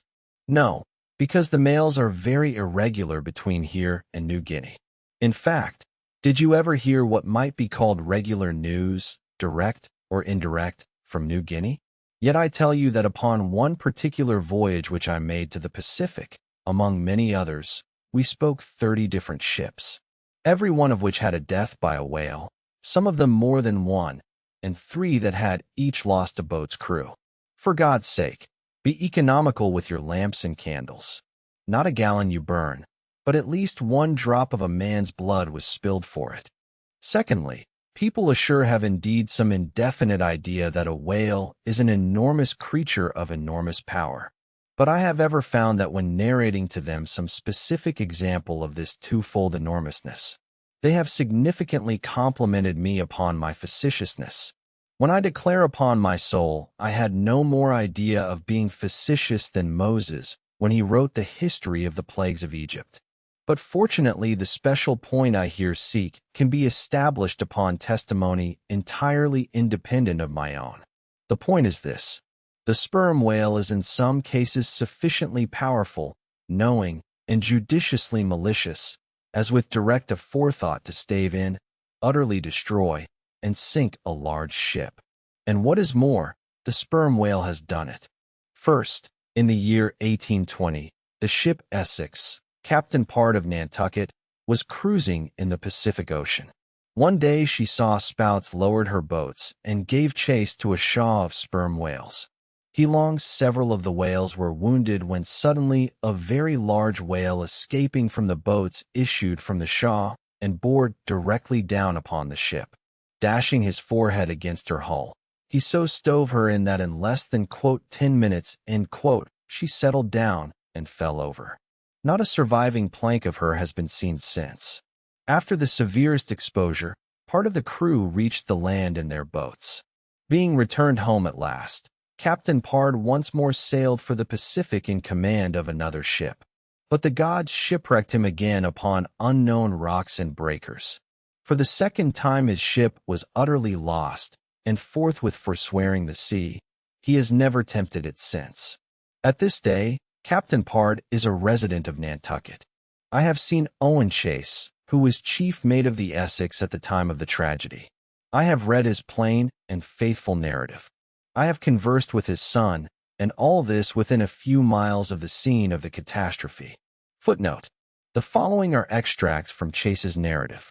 Quote, "Every fact seemed to warrant me in concluding that it was anything but chance which directed his operations. He made 2 several attacks upon the ship at a short interval between them, both of which, according to their direction, were calculated to do us the most injury by being made ahead, and thereby combining the speed of the 2 objects for the shock, to effect which, the exact maneuvers which he made were necessary.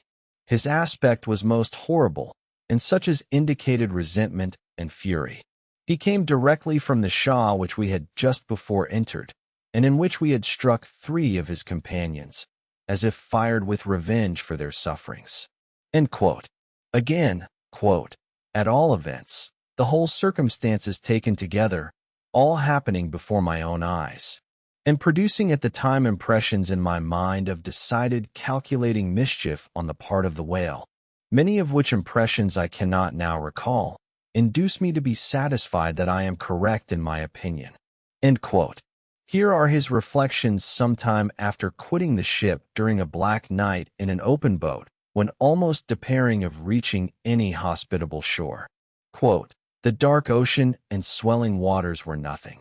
The fears of being swallowed up by some dreadful tempest or dashed upon hidden rocks with all the other ordinary subjects of fearful contemplation seemed scarcely entitled to a moment's thought.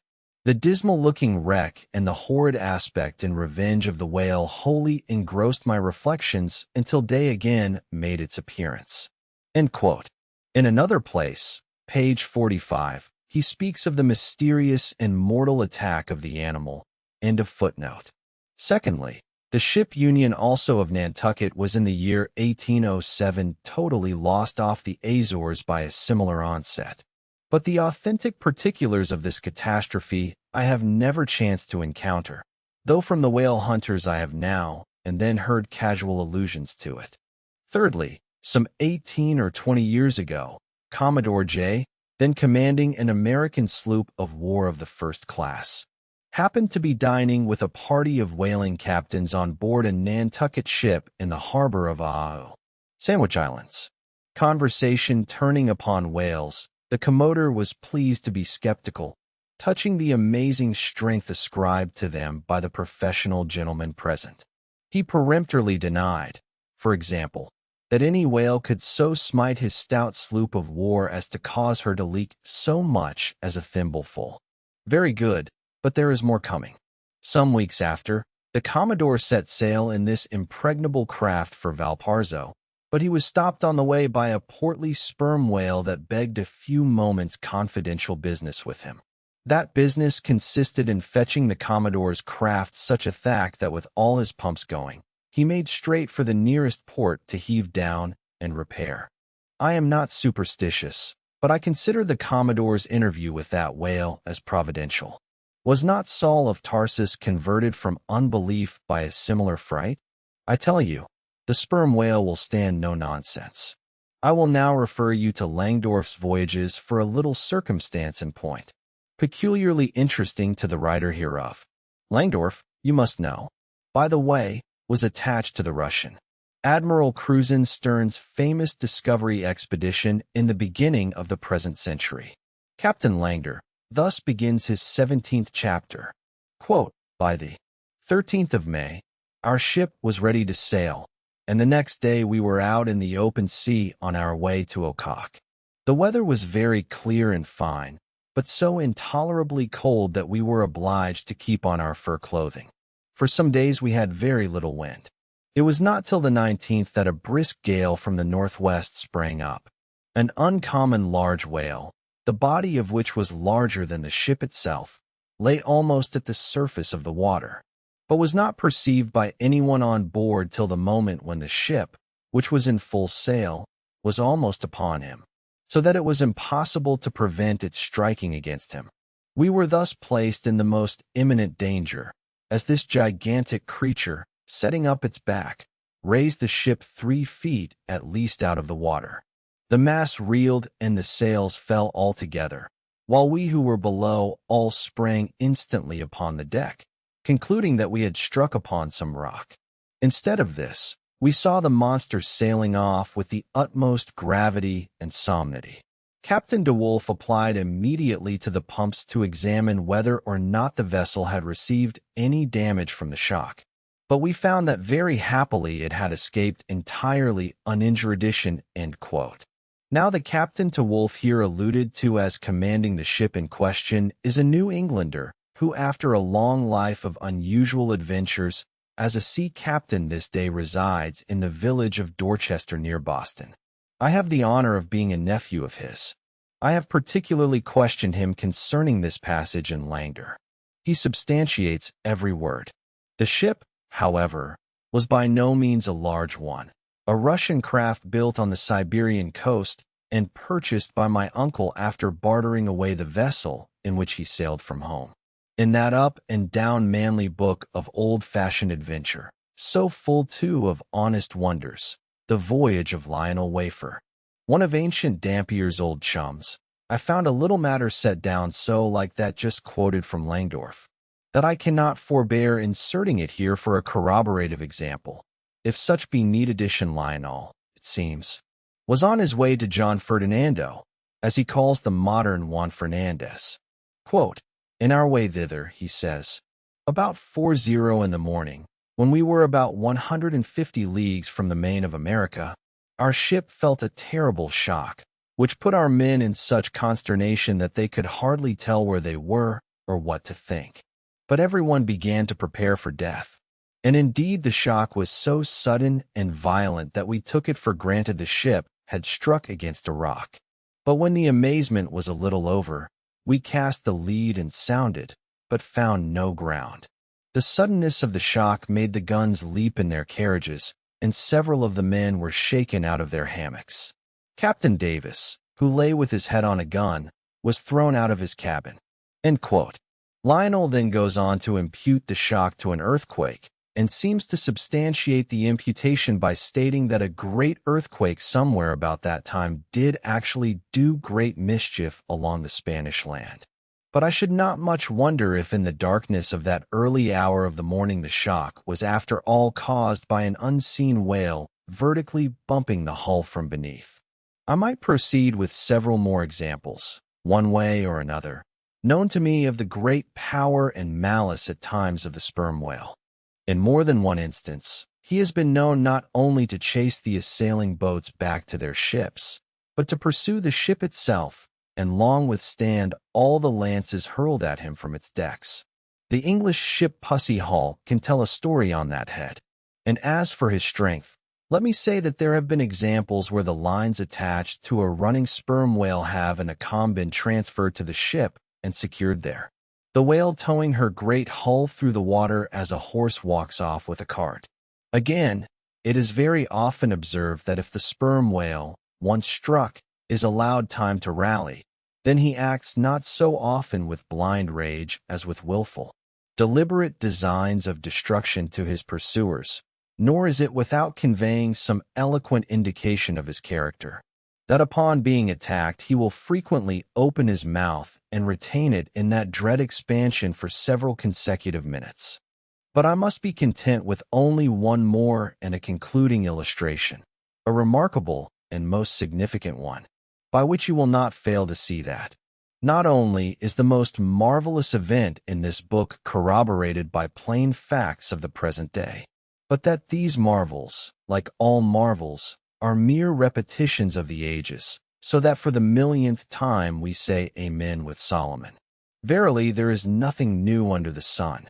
In the 6th Christian century lived Procopius, a Christian magistrate of Constantinople in the days when Justinian was emperor and Belisarius general.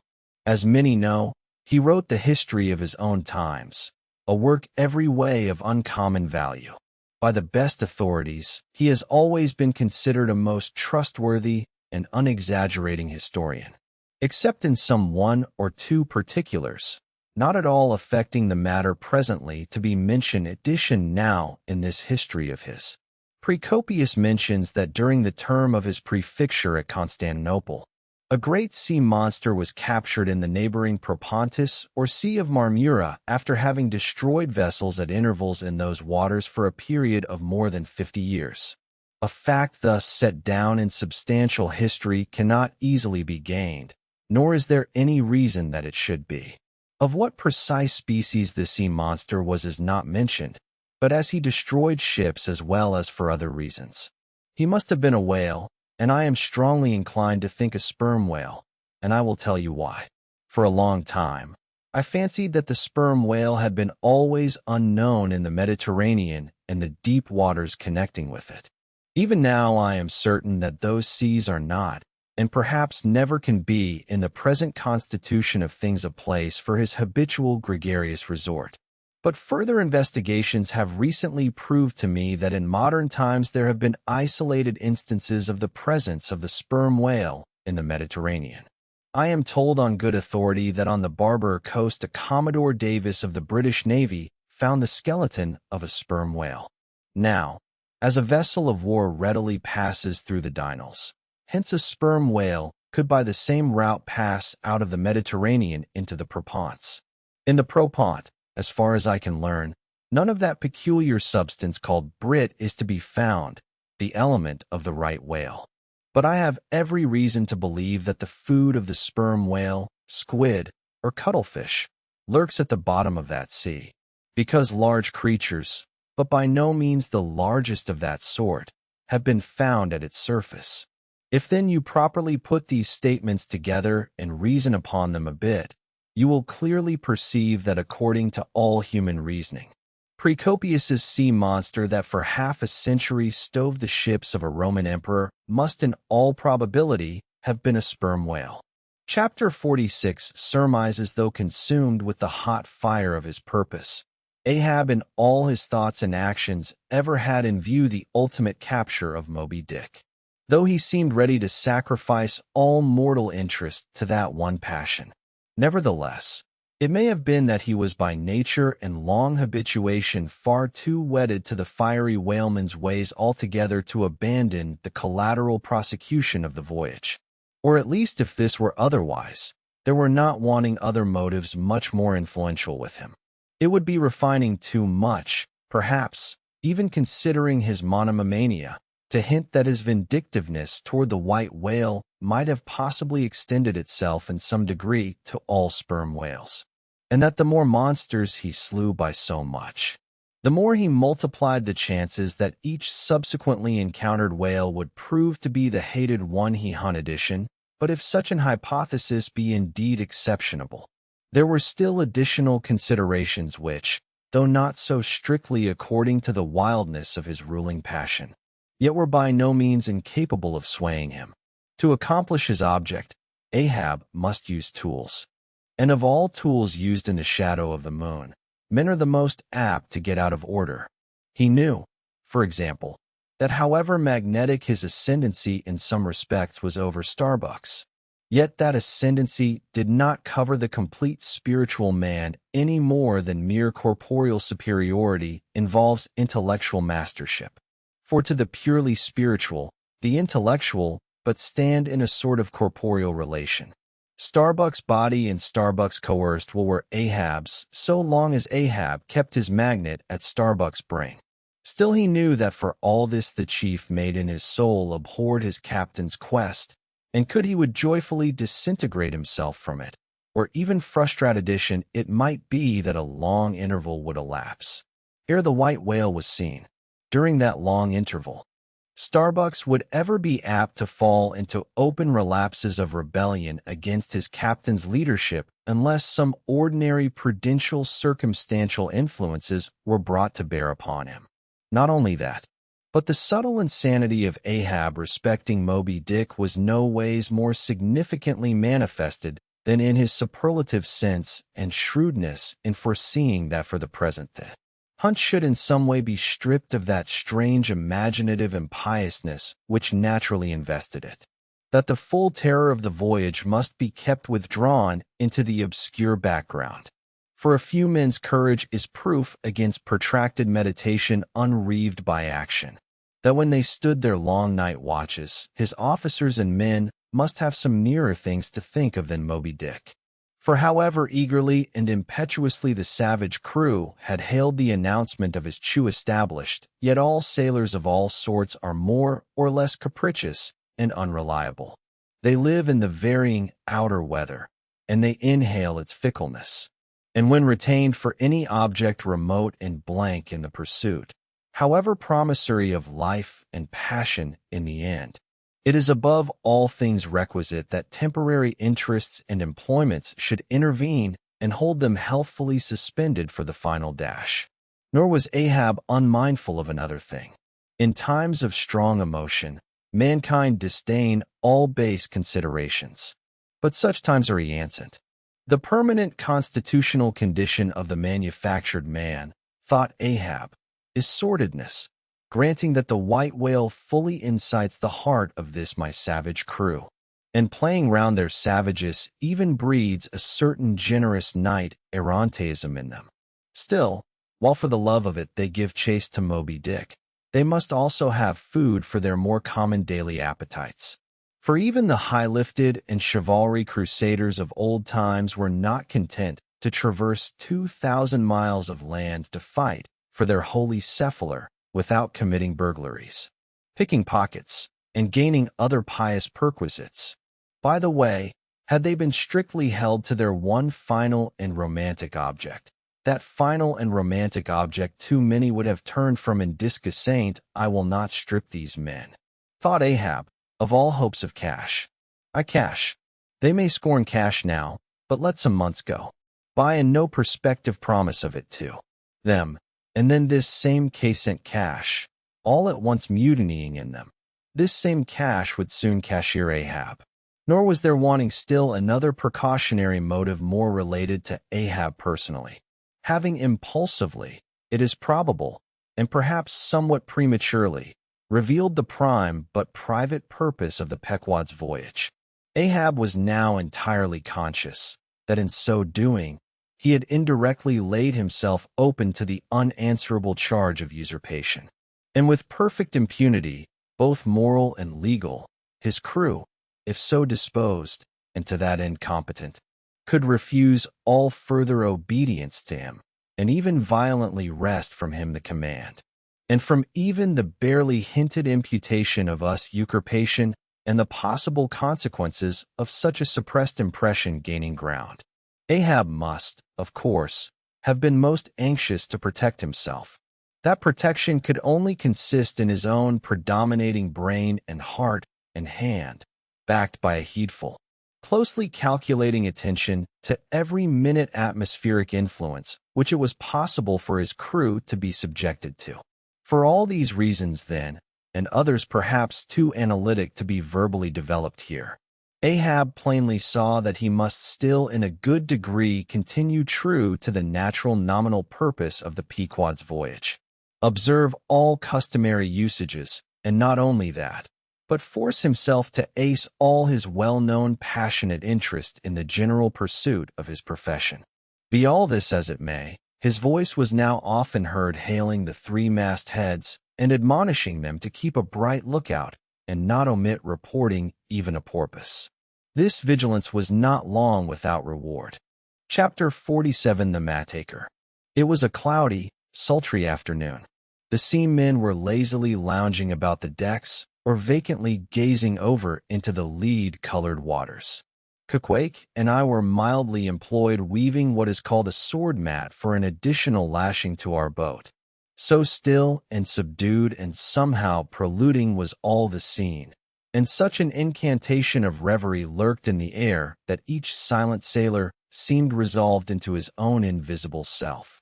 I was the attendant or page of Queequeg while busy at the mat, as I kept passing and repassing the filling or woof of marline between the long yarns of the warp, using my own hand for the shuttle, and as Caquake, standing sideways, ever and then slid his heavy oaken sword between the threads, and idly looking off upon the water, carelessly and unthinkingly, drove home every yarn.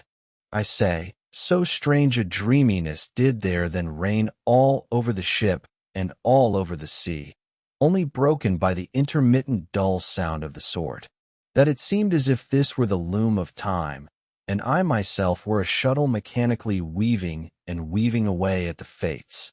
There lay the fixed threads of the warp, subject to but one single ever-returning unchanging vibration, and that vibration merely enough to admit of the crosswise interbending of other threads with its own. This warp seemed necessity, and here thought I, with my own hand, I apply my own shuttle, and weave my own destiny into these unalterable threads. Meanwhile, Kweku's impulsive, indifferent sword, sometimes hitting the wolf slantingly or crookedly or strongly or weakly as the case might be, and by this difference in the concluding blow, producing a corresponding contrast in the final aspect of the completed fabric. This savage's sword, thought I, which thus finally shapes and fashions both warp and woof. This easy, indifferent sword must be chance. Aye, chance, free will, and necessity, no wise incompatible, all interweavingly working together. The straight warp of necessity not to be swerved from its ultimate course. Its every alternating vibration indeed only tending to that free will still free to ply her shuttle between given threads, and chance though restrained in its play within the right lines of necessity, and sideways in its motion directed by free will. Though thus prescribed to by both chance by turns rules either, and has the last featuring blow at events. Thus we were weaving and weaving away when I started at a sound so strange long-drawn and musically wild and unnearly that the ball of free will dropped from my hand, and I stood gazing up at the clouds whence that voice had dropped like a wing. High aloft in the cross trees was that mad gay header Tashago. His body was reaching eagerly forward, his hands stretched out like a wand, and at brief sudden intervals he continued his cries. To be sure, the same sound was that very moment perhaps being heard all over the seas, from hundreds of whalemen's lookouts perched as high in the air. But from few of those lungs could that accustomed old cry have derived such a marvelous cadence as from Tashago the Indian's. As he stood hovering over you, half suspended in air, so wildly and eagerly peering towards the horizon, you would have thought him some prophet or seer beholding the shadows of fate, and by those wild cries announcing their coming. There she blows. There she blows. She blows where away on the lee beam about 2 miles off a school of them. Instantly, all was commotion. The sperm whale blows as a clock ticks with the same undeviating and reliable uniformity, and thereby whalemen distinguish this fish from other tribes of his genus. There go flukes was now the cry from Tashago, and the whale's disappear edition. Quick, steward, cried Ahab. Time. Doughboy hurried below, glanced at the watch, and reported the exact minute to Ahab. The ship was now kept away from the wind, and she went gently rolling before it. Tashago, reporting that the whales had gone down, heading to leeward, we confidently looked to see them again directly in advance of our bows. For that singular craft at times by the sperm whale, when sounding with his head in one direction, he nevertheless, while concealed beneath the surface, mills round and swiftly swims off in the opposite quarter. This deceitfulness of his could not now be in action, for there was no reason to suppose that the fish seen by Tashago had been in any way alarmed or indeed knew at all of our vicinity. One of the men selected for shipkeepers, that is, those not appointed to the boats, by this time relieved the Indian at the main mast-head. The sailors at the fore and mizzen had come down. The line tubs were fixed in their places. The cranes were thrust out. The Maynard was backed, and the 3 boats swung over the sea like 3 samphire baskets over high cliffs. Outside of the bulwarks, their eager crews with one hand clung to the rail, while one foot was expectantly poised on the gunwale. So looked the long line of man-of-war's men about to throw themselves on board an enemy's ship. But at this critical instant, a sudden exclamation was heard that took every eye from the whale.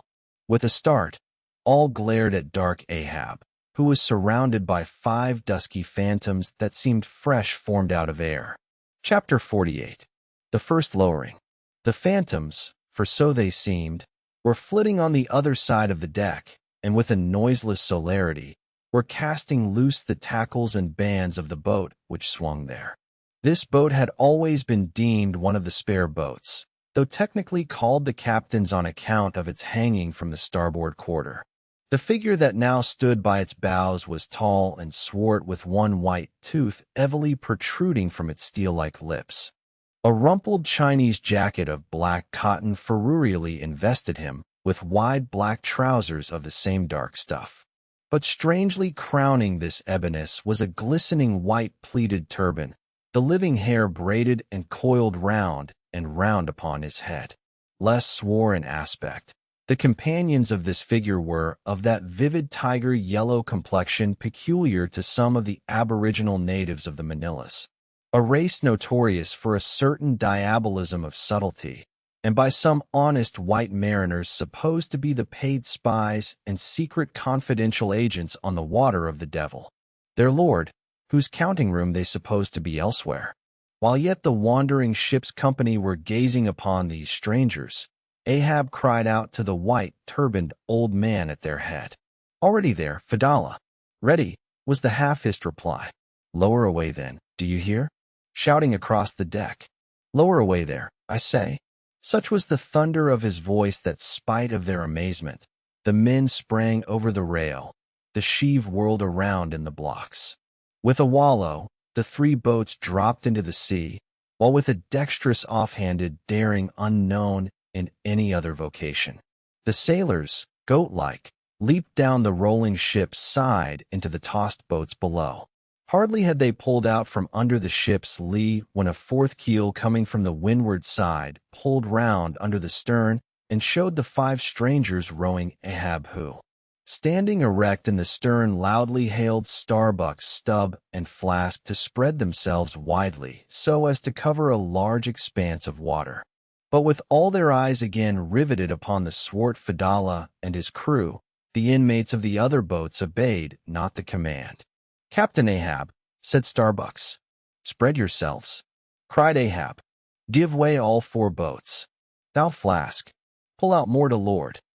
"Aye, sir," cheerfully cried little Kingpost, sweeping round his great steering oar. "Lay back," addressing his crew. "There, there again. There she blows right ahead, boys. Lay back. Never heed yonder yellow boys, Archie." "Oh, I don't mind him, sir," said Archie. "I knew it all before now. Didn't I hear him in the hold? And didn't I tell Kabako hear of it? What say you, Kabako? There are stowaways, Mr. Flask. Pull, pull, my fine hearts alive. Pull, my children. Pull, my little ones." Drawlingly and soothingly sighed Stubbed his crew, some of whom still showed signs of uneasiness. "Why don't you break your backbones, my boys? What is it you stare at? Those chaps in yonder boat. There are only 5 more hands come to help us. Never mind from where. The more the merrier. Pull then. Do pull. Never mind the brimstone. Devils are good fellows enough. So there you are now. That's the stroke for $1,000. That's the stroke to sweep the stakes. Hurrah for the gold cup of sperm oil, my heroes. 3 cheers, men. All hearts alive. Easy, easy. Don't be in a hurry. Don't be in a hurry.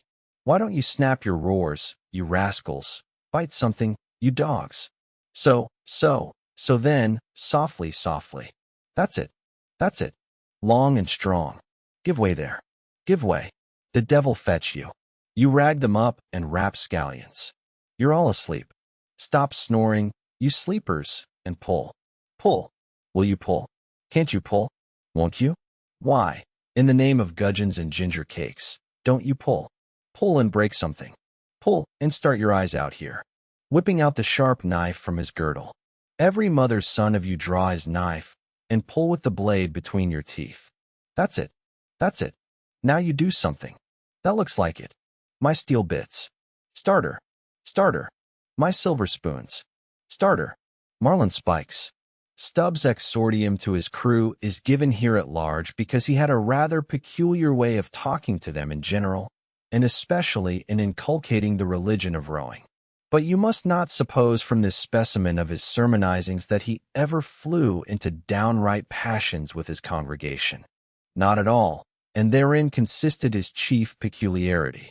He would say the most horrific things to his crew in a tone so strangely compounded of fun and fury. And the fury seemed so calculated merely as a spice to the fun that no oarsman could hear such queer invocations without pulling for dear life. And yet pulling for the mere joke of the thing. Besides, he all the time looked so easy and indolent himself, so loungingly managed his steering oar, and so broadly gaped, open-mouthed at times, that the mere sight of such a yawning commander, by sheer force of contrast, acted like a charm upon the crew. Then again, Stubb was one of those odd sort of humorists, whose jolly is sometimes so curiously ambiguous as to put all inferiors on their guard in the matter of obeying them. In obedience to a sign from Ahab, Starbucks was now pulling obliquely across Stubb's bow, and when, for a minute or so the two boats were pretty near to each other, Stubb hailed the mate. "Mr. Starbucks, lar boat there. Ahoy! A word with you, sir, if you please." "Hello," returned Starbucks, turning round not a single inch as he spoke, still earnestly but whisperingly urging his crew, his face set like a flint from Stubbs. "What think you of those yellow boys, sir, smuggled on board somehow before the ship's sail edition? Strong, strong boys." In a whisper to his crew, then speaking out loud again. "A sad business, Mr. Stubb. See there, my lads. But never mind, Mr. Stubb. All for the be established, let your crew pull strong. Come what will. Spring, my men. Spring. There's hogsheads of sperm ahead, Mr. Stubb, and that's what you came for. Pull, my boys. SP room, sperm's the play. This at least is duty. Duty and profit hand in hand. I thought as much," soliloquized Stubb when the boat's divergedition as soon as I clapped eye on him. "I thought so. That's what he went into the afterhold for so often. As Doughboy long suspected they were hidden down there. The white whale's at the bottom of it. Well, so be it. Can't be help edition. All right, give way, men. It ain't the white whale today. Give way. Now, the advent of these outlandish strangers at such a critical instant as the lowering of the boats from the deck. This had not unreasonably awakened a sort of superstitious amazement in some of the ship's company. But Archie's fancied discovery, having some time previous got abroad among them, though indeed not credited then, this had, in some small measure, prepared them for the event. It took off the extreme edge of their wonder. So what with all this and Stubb's confident way of accounting for their appearance, they were for the time freed from superstitious surmisings, though the affair still left abundant room for all manner of wild conjectures as to dark Ahab's precise agency in the matter from the beginning. For me, I silently recalled the mysterious shadows I had seen creeping on board the Pequod during the dim Nantucket dawn, as well as the enigmatical hintings of the unaccountable Elijah. Meanwhile, Ahab, out of hearing of his officers, having sighed the furthest to windward, was still ranging ahead of the other boats, a circumstance bespeaking how potent a crew was pulling him. Those tiger-yellow creatures of his seemed all steel and whalebone. Like 5 tripe-hammers, they rose and fell with regular strokes of strength, which periodically started the boat along the water like a horizontal burst boiler out of a Mississippi steamer. As for Fedallah, who was seen pulling the harpooner oar, he had thrown aside his black jacket and displayed his naked chest with the whole part of his body above the gunwale, clearly cut against the alternating depressions of the watery horizon. While at the other end of the boat, Ahab, with one arm like a fencer's thrown half backward into the air. As if to counterbalance any tendency to trip, Ahab was seen steadily managing his steering, or, as in 1,000 boat lowerings there the white whale had torn him. All at once the outstretched arm gave a peculiar motion and then remained fixed, while the boat's 5 oars were seen simultaneously Peak-Edition boat, and crew sat motionless on the sea. Instantly, the 3 spread boats in the rear paused on their way. The whales had irregularly settled bodily down into the blue, thus giving no distantly discernible token of the movement, though from his closer vicinity Ahab had observed it. "Every man, look out along his oars," cried Starbucks. "Thou quicker stand up." Nimbly springing up on the triangular raised box in the bow, the savage stood erect there, and with intensely eager eyes gazed off towards the spot where the chase had last been discrimination. Likewise, upon the extreme stern of the boat, where it was also triangularly platformed level with the gunwale, Starbucks himself was seen coolly and adroitly balancing himself to the jerking tossings of his chip of a craft, and silently eyeing the vast blue eye of the sea. Not very far distant, Flask's boat was also lying breathlessly still, its commander recklessly standing upon the top of the loggerhead, a stout sort of post rooted in the keel and rising some 2 feet above the level of the stern platform. It is used for catching turns with the whale line. Its top is not more spacious than the palm of a man's hand, and standing upon such a base as that, Flask seemed perched at the mast-head of some ship which had sunk to all but her trucks. But Little King Post was small and short, and at the same time Little King Post was full of a large and tall ambition, so that this loggerhead standpoint of his did by no means satisfy King Post Saint. "I can't see 3 seas off. Tip us up an oar there, and let me on to that." Upon this Dagu, with either hand upon the gunwale to steady his way, swiftly slid after, and then, erecting himself, volunteered his lofty shoulders for a pedestal. "Good a mast-head as any, sir. Will you mount?" "That I will, and thank you very much, my fine fellow. Only I wish you 50 feet taller." Whereupon, planting his feet firmly against 2 opposite planks of the boat, the gigantic Negro, stooping a little, presented his flat palm to Flask's foot, and then putting Flask's hand on his hearse-plumed head, and bidding him spring, as he himself should toss, with one dexterous fling, landed the little man high and dry on his shoulders. And here was Flask, now standing, Dagu, with one lifted arm, furnishing him with a breastband to lean against and steady himself by. At any time, it is a strange sight to the tyro to see with what wondrous habitude of unconscious skill the whaleman will maintain an erect posture in his boat, even when pitched about by the most riotously perverse and cross-run seas. Still more strange to see him giddily perched upon the loggerhead itself under such circumstances. But the sight of little Flask mounted upon gigantic Dagu was yet more curious for sustaining himself with a cool, indifferent, easy unthought of barbaric majesty. The noble Negro to every roll of the sea harmoniously rolled his fine F-room on his broad-backed flax and haired Flask seemed a snowflake.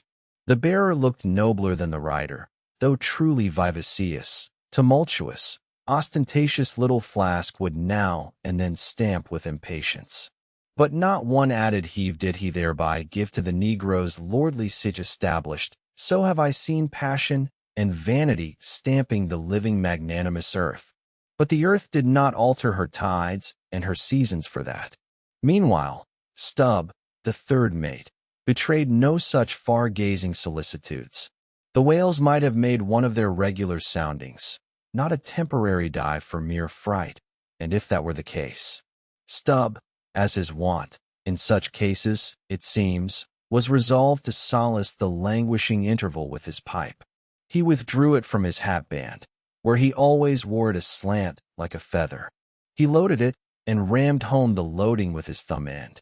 But hardly had he ignited his match across the rough sandpaper of his hand, when Tashago, his harpooner, whose eyes had been setting to windward like 2 fixed stars, suddenly dropped like light from his erect attitude to his seat, crying out in a quick frenzy of hurry, "Down! Down all and give way! There they are!" To a landsman, no whale, nor any sign of a herring, would have been visible at that moment.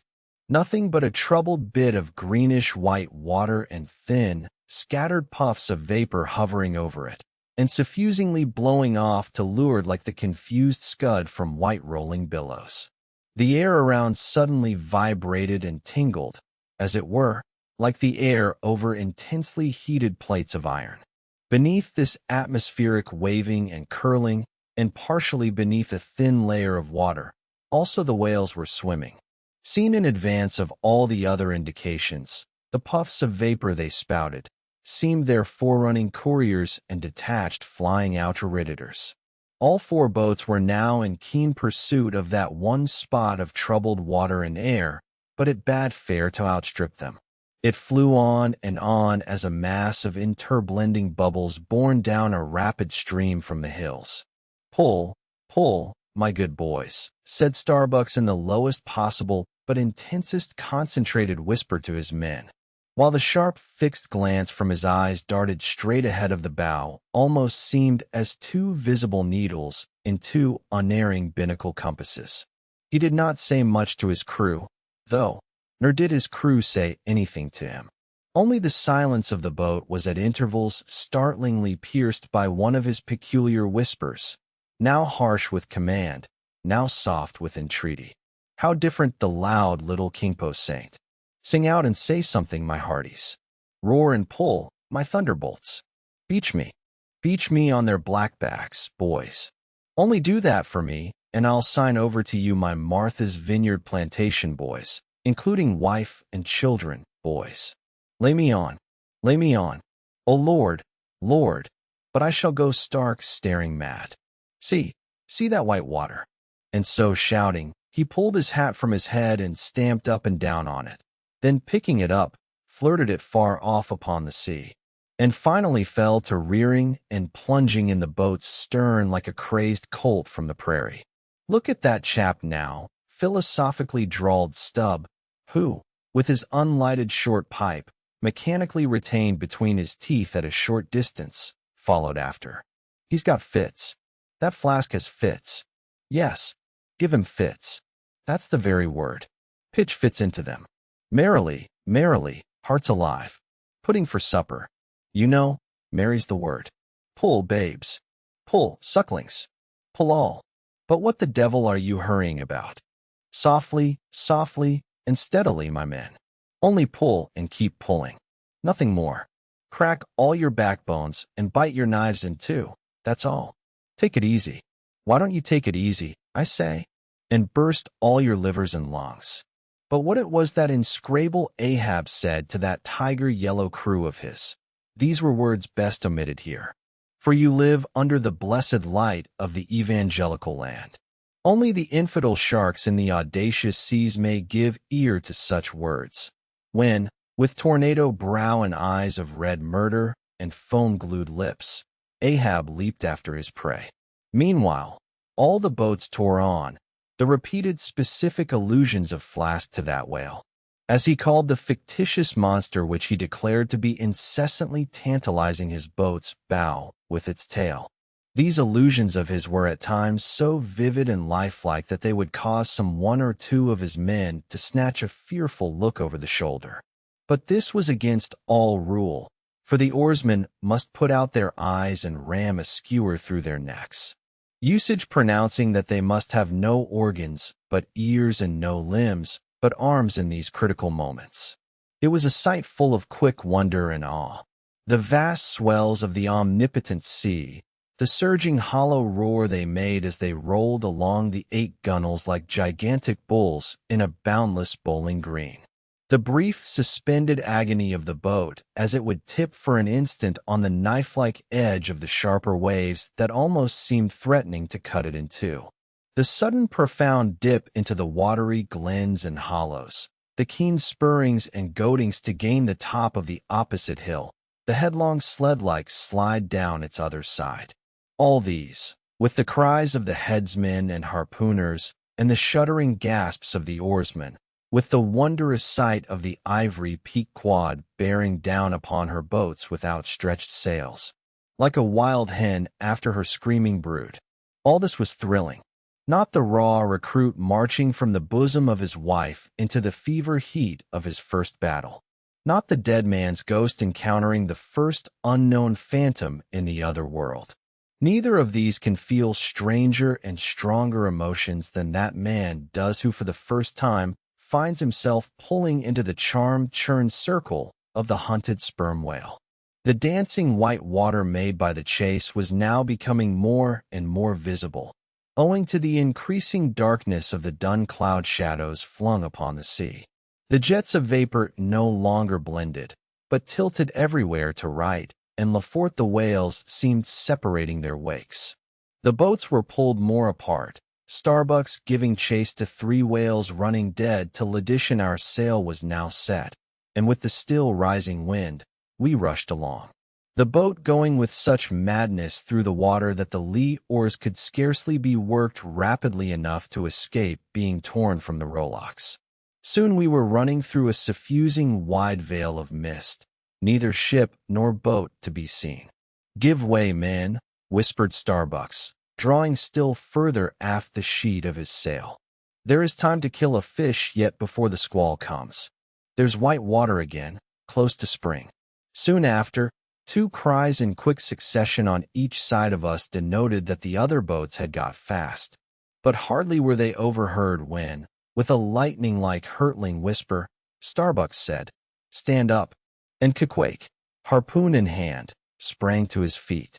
Though not one of the oarsmen was then facing the life and death peril so close to them ahead, yet with their eyes on the intense countenance of the mate in the stern of the boat, they knew that the imminent instant had come.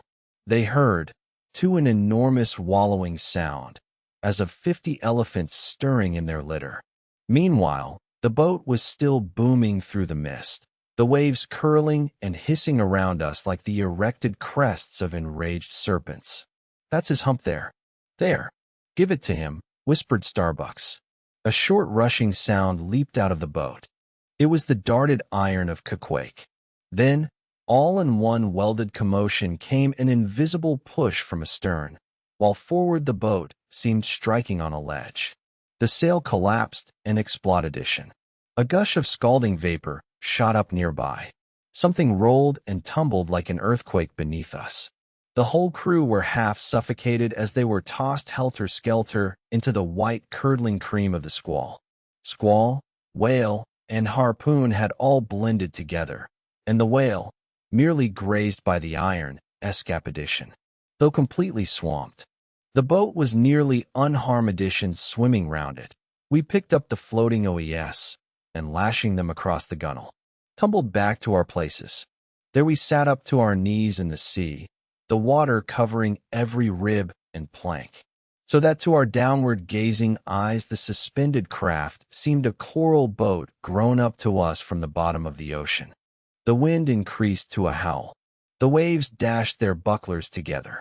The whole squall roared, forked, and crackled around us like a white fire upon the prairies, in which unconsumed we were burning, immortal in these jaws of death.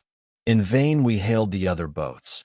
As well roar to the live coals down the chimney of a flaming furnace as hail those boats in that Astir. Meanwhile, the driving scud, rack, and mist grew darker with the shadows of night. No sign of the ship could be seen. The rising sea forbade all attempts to bail out the boat. The oars were useless as propellers, performing now the office of life preservers. So cutting the lashing of the waterproof match keg, after many failures, Starbucks contrived to ignite the lamp in the lantern. Then stretching it on a wayful, handed it to Queequeg as the standard bearer of this forlorn hope. There, then he sat, holding up that imbecile candle in the heart of that almighty forlornness. There then he sat, the sign and symbol of a man without faith, hopelessly holding up hope in the midst of despair. Wet, drenched through, and shivering cold, despairing of ship or boat, we lifted our eyes as the dawn came on. The mist still spread over the sea. The empty lantern lay crushed in the bottom of the boat. Suddenly, Queequeg started to his feet, hollowing his hand to his ear. We all heard a faint creaking as of ropes and yards hitherto muffled by the estuary. The sound came nearer and nearer. The thick mists were dimly parted by a huge vague ephraim, a fright. We all sprang into the sea as the ship at last loomed into view, bearing right down upon us within a distance not much more than its length.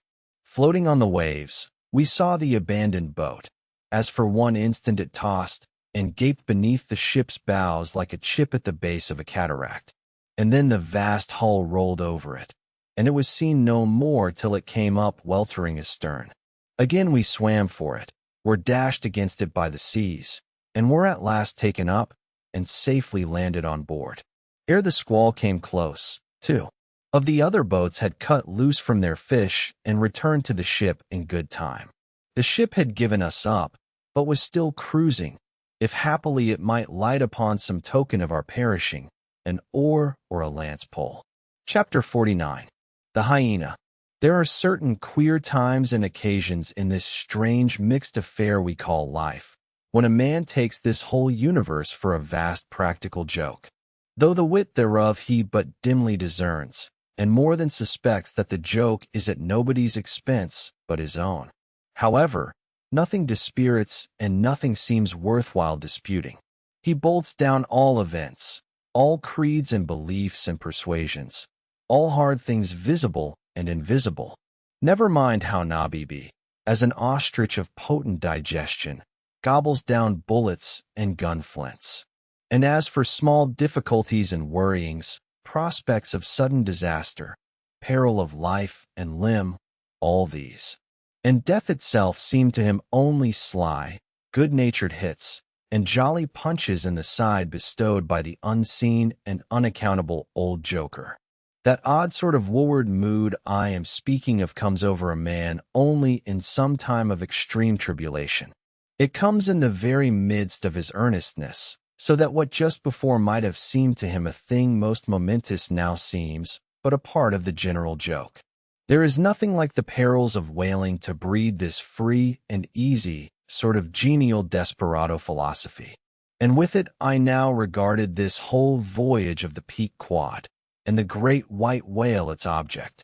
"Queequeg," said I, when they had dragged me, the last man, to the deck, and I was still shaking myself in my jacket to fling off the water. "Queequeg, my fine friend, does this sort of thing often happen?" Without much emotion, though, just like me, he gave me to understand that such things did often happen. "Mr. Stub," said I, turning to that worthy, who, buttoned up in his oiled jacket, was now calmly smoking his pipe in the rain. "Mr. Stub, I think I have heard you say that of all whalemen you ever met, our chief mate, Mr. Starbucks, is by far the most careful and prudent. I suppose, then, that going plump on a flying whale with your sails set in a foggy squall is the height of a whaleman's discretion." "Certain. I've lured for whales from a leaking ship in a gale off Cape Horn." "Mr. Bloss," said I, turning to little Kingpost, who was standing close by, "you are experienced in these things, and I am not. Will you tell me whether it is an unalterable law in this fishery, Mr. Flask, for an oarsman to break his own back, pulling himself back foremost into death's jaws?" "Can't you twist that smaller?" said Flask. "Yes, that's the law. I should like to see a boat's crew backing water up to a whale face foremost. The whale would give them squint for squint. Mind that here then from 3 impartial witnesses, I had a deliberate statement of the entire case. Considering therefore that squalls and capsizings in the water and consequent bivouacs on the deep were matters of common occurrence in this kind of life, considering that at the superlatively critical instant of going on to the whale, I must resign my life into the hands of him who steered the boat, oftentimes a fellow who, at that very moment, is in his impetuousness upon the point of scuttling the craft with his own frantic stampings. Considering that the particular disaster to our own particular boat was chiefly to be imputed to Starbucks driving onto his whale almost in the teeth of a squall, And considering that Starbucks, notwithstanding, was famous for his great heedfulness in the fishery, considering that I belonged to this uncommonly prudent Starbucks boat, and finally considering in what a devil's chase I was implicated touching the white whale. Taking all things together, I say, I thought I might as well go below and make a rough draft of my will. "Quake," said I, "come along. You shall be my lawyer, executive, and legate." It may seem strange that of all men, sailors should be tinkering at their last wills and testaments, but there are no people in the world more fond of that diversion. This was the 4th time in my nautical life that I had done the same thing. After the ceremony was concluded upon the present occasion, I felt all the easier. A stone was rolled away from my heart. Besides, all the days I should now live would be as good as the days that Lazarus lived after his resurrection. A supplementary clean gain of so many months or weeks, as the case might be, I survived myself. My death and burial were locked up in my sitch established. I looked round me tranquilly and contentedly, like a quiet ghost with a clean conscience sitting inside the bars of a snug family veuve lieutenant. Now then, thought I, unconsciously rolling up the sleeves of my frock, here goes for a cool, collected dive at death and destruction. And the devil fetched the hindmost saint. Chapter 50. Ahab's boat and crew. Fedallah. Who would have thought it, Flask? Cried Stub. If I had but one leg, you would not catch me in a boat. Unless maybe to stop the plug hole with my timber toe. He is a wonderful old man. I don't think it's so strange after all on that account, said Flask. If his leg were off at the hip now, it would be a different thing. That would disable him. But he has one knee and a good part of the other left, you know. I don't know that, my little man. I never yet saw him kneel. Among whale-wise people, it has often been argued whether, considering the paramount importance of his life to the success of the voyage, it is right for a whaling captain to jeopardize that life in the active perils of the chase. So Tamerlane soldiers often argued with tears in their eyes whether that invaluable life of his ought to be carried into the thickest of the fight. But with Ahab the question assumed a modified aspect, considering that with 2 legs man is but a hobbling wight in all times of danger. Considering that the pursuit of whales is always under great and extraordinary difficulties, that every individual moment, indeed, then comprises a peril. Under these circumstances, is it wise for any maimed man to enter a whaleboat in the hunt? As a general thing, the joint owners of the Pequod must plainly have thought not. Ahab well knew that although his friends at home would think little of his entering a boat in certain comparatively harmless vicissitudes of the chase for the sake of being near the scene of action and giving his orders in person, yet for Captain Ahab to have a boat actually apportioned to him as a regular headsman in the hunt, above all for Captain Ahab to be supplied with 5 extra men as that same boat's crew. He well knew that such generous conceits never entered the heads of the owners of the Pequod. Therefore, he had not solicited a boat's crew from them, nor had he in any way hinted his desires on that head. Nevertheless, he had taken private measures of his own touching all that matter. Until Archie's published discovery, the sailors had little foreseen it, though to be sure when, after being a little while out of port, all hands had concluded the customary business of fitting the whaleboats for service. When some time after this Ahab was now and then found beering himself in the matter of making thole pins with his own hands for what was thought to be one of the spare boats, and even solicitously cutting the small wooden skewers, which when the line is running out, are pinned over the groove in the bow. When all this was observed in him, and particularly his solicitude in having an extra coat of sheathing in the bottom of the boat, as if to make it better withstand the pointed pressure of his ivory limb, and also the anxiety he'd in exactly shaping the thigh-board, or clumsy cleat, as it is sometimes called, the horizontal piece in the boat's bow for bracing the knee against, in darting or stabbing at the whale, when it was observed how often he stood up in that boat with his solitary knee fixed in the semicircular depression in the cleat, and with the carpenter's chisel gouged out a little here and straightened it a little there. All these things, I say, had awakened much interest and curiosity at the time. But almost everybody supposed that this particular preparative heedfulness in Ahab must only be with a view to the ultimate chase of Moby-Dick, for he had already revealed his intention to hunt that mortal monster in person. But such a supposition did by no means involve the remotest suspicion as to any boat's crew being assigned to that boat. Now with these subordinate phantoms, what wonder remained soon waned away, for in a where wonders soon wane. Besides, now and then such unaccountable odds and ends of strange nations come up from the unknown nooks and ash-holes of the earth to man these floating outlaws of whalers. And the ships themselves often pick up such queer castaway creatures found tossing about the open sea on planks. Bits of wreck, oars, whaleboats, canoes, blown-off Japanese junks and what-not, that Beelzebub himself might climb up the side and step down into the cabin to chat with the captain, and it would not create any unsubduable excitement in the folks. But be all this as it may, certain it is that while these subordinate phantoms soon found their place among the crew, though still, as it were, somehow distinct from them, yet that hair-turbaned Fedallah remained a muffled mystery to the Saint once he came in a mannerly world like this. By what sort of unaccountable tie he soon evinced himself to be linked with Ahab's peculiar fortunes. Nay, so far as to have some sort of half-hinted influence, heaven knows. But it might have been even authority over him. All this none knew, but one cannot sustain an indifferent air concerning Fedallah. He was such a creature as civilized domestic people in the temperate zone only see in their dreams, and that but dimly. But the like of whom now and then glide among the unchanging Asiatic communities, especially the Oriental Isles to the east of the continent.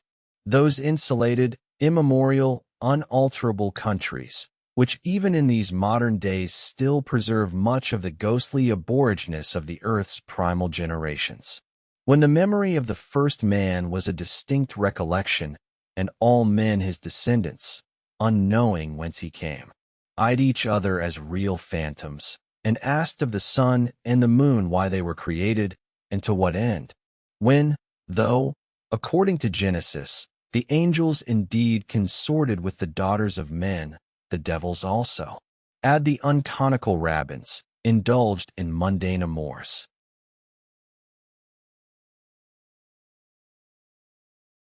Chapter 51. The Spirit Spout. Days, weeks passed, and under easy sail the Ivory Pequod had slowly swept across for several cruising grounds. That off the Azores, off the Cape de Verres, on the Plate, so-called being off the mouth of the Rio de la Plata, and the Carroll Ground, an unstaked watery locality southernerly from St. Helena. It was while gliding through these latter waters that one serene and moonlight night, when all the waves rolled by like scrolls of silver, and by their soft, suffusing seething, made what seemed a silvery silence, not a solitude. On such a silent night, a silvery jet was seen far in advance of the white bubbles at the bow, lit up by the moon. It looked celestial, seemed some plumed and glittering god uprising from the sea. Fedallah first described this jet, for of these moonlight nights, it was as one amount to the main Mast-Head, and stand a lookout there with the same precision as if it had been day. And yet, though herds of whales were seen by night, not one whaleman in 100 would venture a lowering for them. You may think with what emotions then the seaman beheld this old Oriental perched aloft at such unusual hours, his turban and the moon companions in one sky. But when, after spending his uniform interval there for several successive nights, without uttering a single sound, when, after all this silence, his unearthly voice was heard announcing that silvery moonlit jet, every reclining mariner started to his feet, as if some winged spirit had lighted in the rigging, and hailed the mortal crew. There she blows. Had the trump of judgment blown, they could not have quivered more, yet still they felt no terror, rather pleasure. For though it was a most unwanted hour, Yet so impressive was the cry, and so deliriously exciting that almost every soul on board instinctively desired a lowering. Walking the deck with quick side-lunging strides, Ahab commanded the tag-gallant sails and royals to be set, and every stew-nil spread. The best man in the ship must take the helm. Then, with every mast-head manned, the piled-up craft rolled down before the wind. The strange, upheaving, lifting tendency of the taffrail breeze filling the hollows of so many sails made the buoyant hovering deck to feel like air beneath the feet. While still she rushed along as if two antagonistic influences were struggling in her, one to mount direct to heaven, the other to drive yawingly to some horizontal goal. And had you watched Ahab's face that night, you would have thought that in him also two different things were wearing. While his one live leg made lively echoes along the deck, every stroke of his dead limb sounded like a coffin tap. On life and death this old man walk edition, but though the ship so swiftly sped, and though from every eye like arrows the eager glances shot, yet the silvery jet was no more seen that night. Every sailor swore he saw it once, but not a second time. This midnight spout had almost grown a forgotten thing, when some days after, lo, at the same silent hour, it was again announced, again it was described, by all, but upon making sail to overtake it, once more it disappeared, as if it had never been. And so it served us night after night, till no one heeded it but to wonder at it, mysteriously jetted into the clear moonlight or starlight as the case may be, disappearing again for one whole day, or 2 days, or 3, and somehow seeming at every distinct repetition to be advancing still further and further in our van. This solitary jet seemed forever alluring us on, nor with the immemorial superstition of their race, and in accordance with the preternaturalness, as it seemed, which in many things invested the Pequod, were there wanting some of the seamen who swore that whenever and wherever described, at however remote times, or in however far apart latitudes and longitudes, that unnearable spout was cast by one self-same whale, and that whale, Moby-Dick, for a time there reigned, too, a sense of peculiar dread at this flitting apparition, as if it were treacherously beckoning us on, in order that the monster might turn round upon us, and rend us at last in the remotest and most savage seas. These temporary apprehensions, so vague but so awful, derived a wondrous potency from the contrasting serenity of the weather, in which beneath all its blue blandness, some thought there lurked a devilish charm, as for days and days we voyaged along through seas so wearily, lonesomely mild, that all space, in repugnance to our vengeful errand, seemed vacating itself of life before our urn-like prow. But at last, when turning to the eastward, the Cape winds began howling around us, and we rose and fell upon the long troubled seas that are there. When the ivory-tusked Pequod sharply bowed to the blast, and gored the dark waves in her madness, till, like showers of silver chips, the foam flakes flew over her bulwarks. Then all this desolate vacuity of life went away, but gave place to sights more dismal than before. Close to our bows, strange forms in the water darted hither and thither before us, while thick in our rear view flew the inscrutable sea ravens, and every morning perched on our stays, rows of these birds were seen, and in spite of our hootings, for a long time obstinately clung to the hemp, as though they deemed our ship some drifting, uninhabited craft, a thing appointed to desolation, and therefore fit roosting place for their homeless selves. And heaved, still unrestingly heaved the black sea, as if its vast tides were a conscience, and the great mundane soul were in anguish and remorse for the long sin and suffering it had be our addition. Cape of Good Hope, do they call you? Rather, Cape Tormenodo, as called of yore, for long allured by the perfidious silences that before had attended us.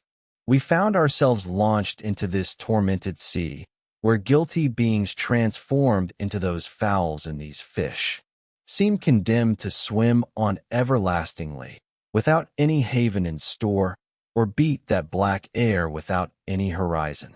But calm, snow-white, and unvarying, still directing its fountain of feathers to the sky, still beckoning us on from before. The solitary jet would at times be discrimination. During all this blackness of the elements, Ahab, though assuming for the time the almost continual command of the drenched and dangerous deck, manifested the gluiest reserve, and more seldom than ever addressed his mates. In tempestuous times like these, after everything above and aloft has been secured, nothing more can be done but passively to await the issue of the gale. Then captain and crew become practical Fedallah saints, so with his ivory leg inserted into its accustomed hole, and with one hand firmly grasping a shroud, Ahab for hours and hours would stand gazing dead to windward, while an occasional squall of sleet or snow would all but congeal his very eyelashes together. Meanwhile, the crew, driven from the forward part of the ship by the perilous seas that burstingly broke over its bows, stood in a line along the bulwarks in the waist, and the better to guard against the leaping waves. Each man had slipped himself into a sort of bowline, secured to the rail, in which he swung, as in a loosened lieutenant few or no words were spoken. And the silent ship, as if manned by painted sailors in wax, day after day, tore on through all the swift madness and gladness of the demonic waves. By night, the same muteness of humanity before the shrieks of the ocean prevail. Still in silence the men swung from the bowlines. Still wordless Ahab stood up to the blasphemate. Even when wearied nature seemed demanding repose, he would not seek that repose in his hammock. Never could Starbucks forget the old man's aspect, when one night, going down into the cabin to mark how the barometer stood, he saw him with closed eyes sitting straight in his floor-crud chair, the rain and half-melted sleet of the storm from which he had some time before emerged, still slowly dripping from the unreeved hat and coat. On the table beside him lay unrolled one of those charts of tides and currents which have previously been spoken of. His lantern swung from his tightly clenched hand. Though the body was erect, the head was thrown back so that the closed eyes were pointed towards the needle of the telltale that swung from a beam in the ceiling. Footnote: the cabin compass is called the telltale because without going to the compass at the helm, the captain, while below, can inform himself of the course of the ship. End of footnote. Terrible old man, thought Starbucks with a shudder. Sleeping in this gale, still thou steadfastly eyes thy purpose. Chapter 52. The Albatross. Southeastward from the Cape, off the distant Croats, a good cruising ground for right whale men, a sail loomed ahead, the gone Albatross by name. As she slowly drew nigh, from my lofty perch at the forehead, I had a good view of that sight so remarkable to a tyro in the far ocean fisheries, a whaler at sea, and long absent from home. As if the waves had been fullers, this craft was bleached like the skeleton of a stranded walrus. All down her sides, this spectral appearance was traced with long channels of reined rust, while all her spars and her rigging were like the thick branches of trees furred over with hoarhound. Only her lower sails were set. A wild sight it was to see her long, bearded lookouts at those three mast-heads. They seemed clad in the skins of beasts, so torn and be-patched the raiment that had survived nearly 4 years of cruising. Standing in iron hoops nailed to the mast, they swayed and swung over a fathomless sea.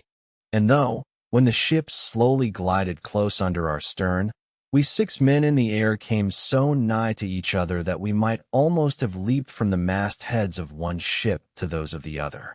Yet those forlorn-looking fishermen, mildly eyeing us as they passed, said not one word to our lookouts, while the quarter-deck hail was being heard from below. "Ship Aoe, have you seen the white whale?" But as the strange captain leaning over the pallet bulwarks was in the act of putting his trumpet to his mouth, it somehow fell from his hand into the sea, and the wind now rising a man, he in vain strove to make himself heard without it. Meantime his ship was still increasing the distance between, while in various silent ways the seamen of the Pequod were evincing their observance of this ominous incident. At the first mere mention of the white whale's name to another ship, Ahab for a moment paused. It almost seemed as though he would have lowered a boat to board the stranger, had not the threatening wind forbade. But taking advantage of his windward position, he again seized his trumpet, and knowing by her aspect that the stranger vessel was a Nantucketer, and shortly bound home, he loudly hailed, "Ahoy there! This is the Pequod, bound round the world. Tell them to address all future letters to the Pacific Ocean, and this time 3 years, if I am not home, tell them to address them, too." At that moment the two wakes were fairly crossed, and instantly then, in accordance with their singular ways, shoals of small, harmless fish, that for some days before had been placidly swimming by our side, darted away with what seemed shuddering fins, and ranged themselves fore and aye with these strangers' flanks.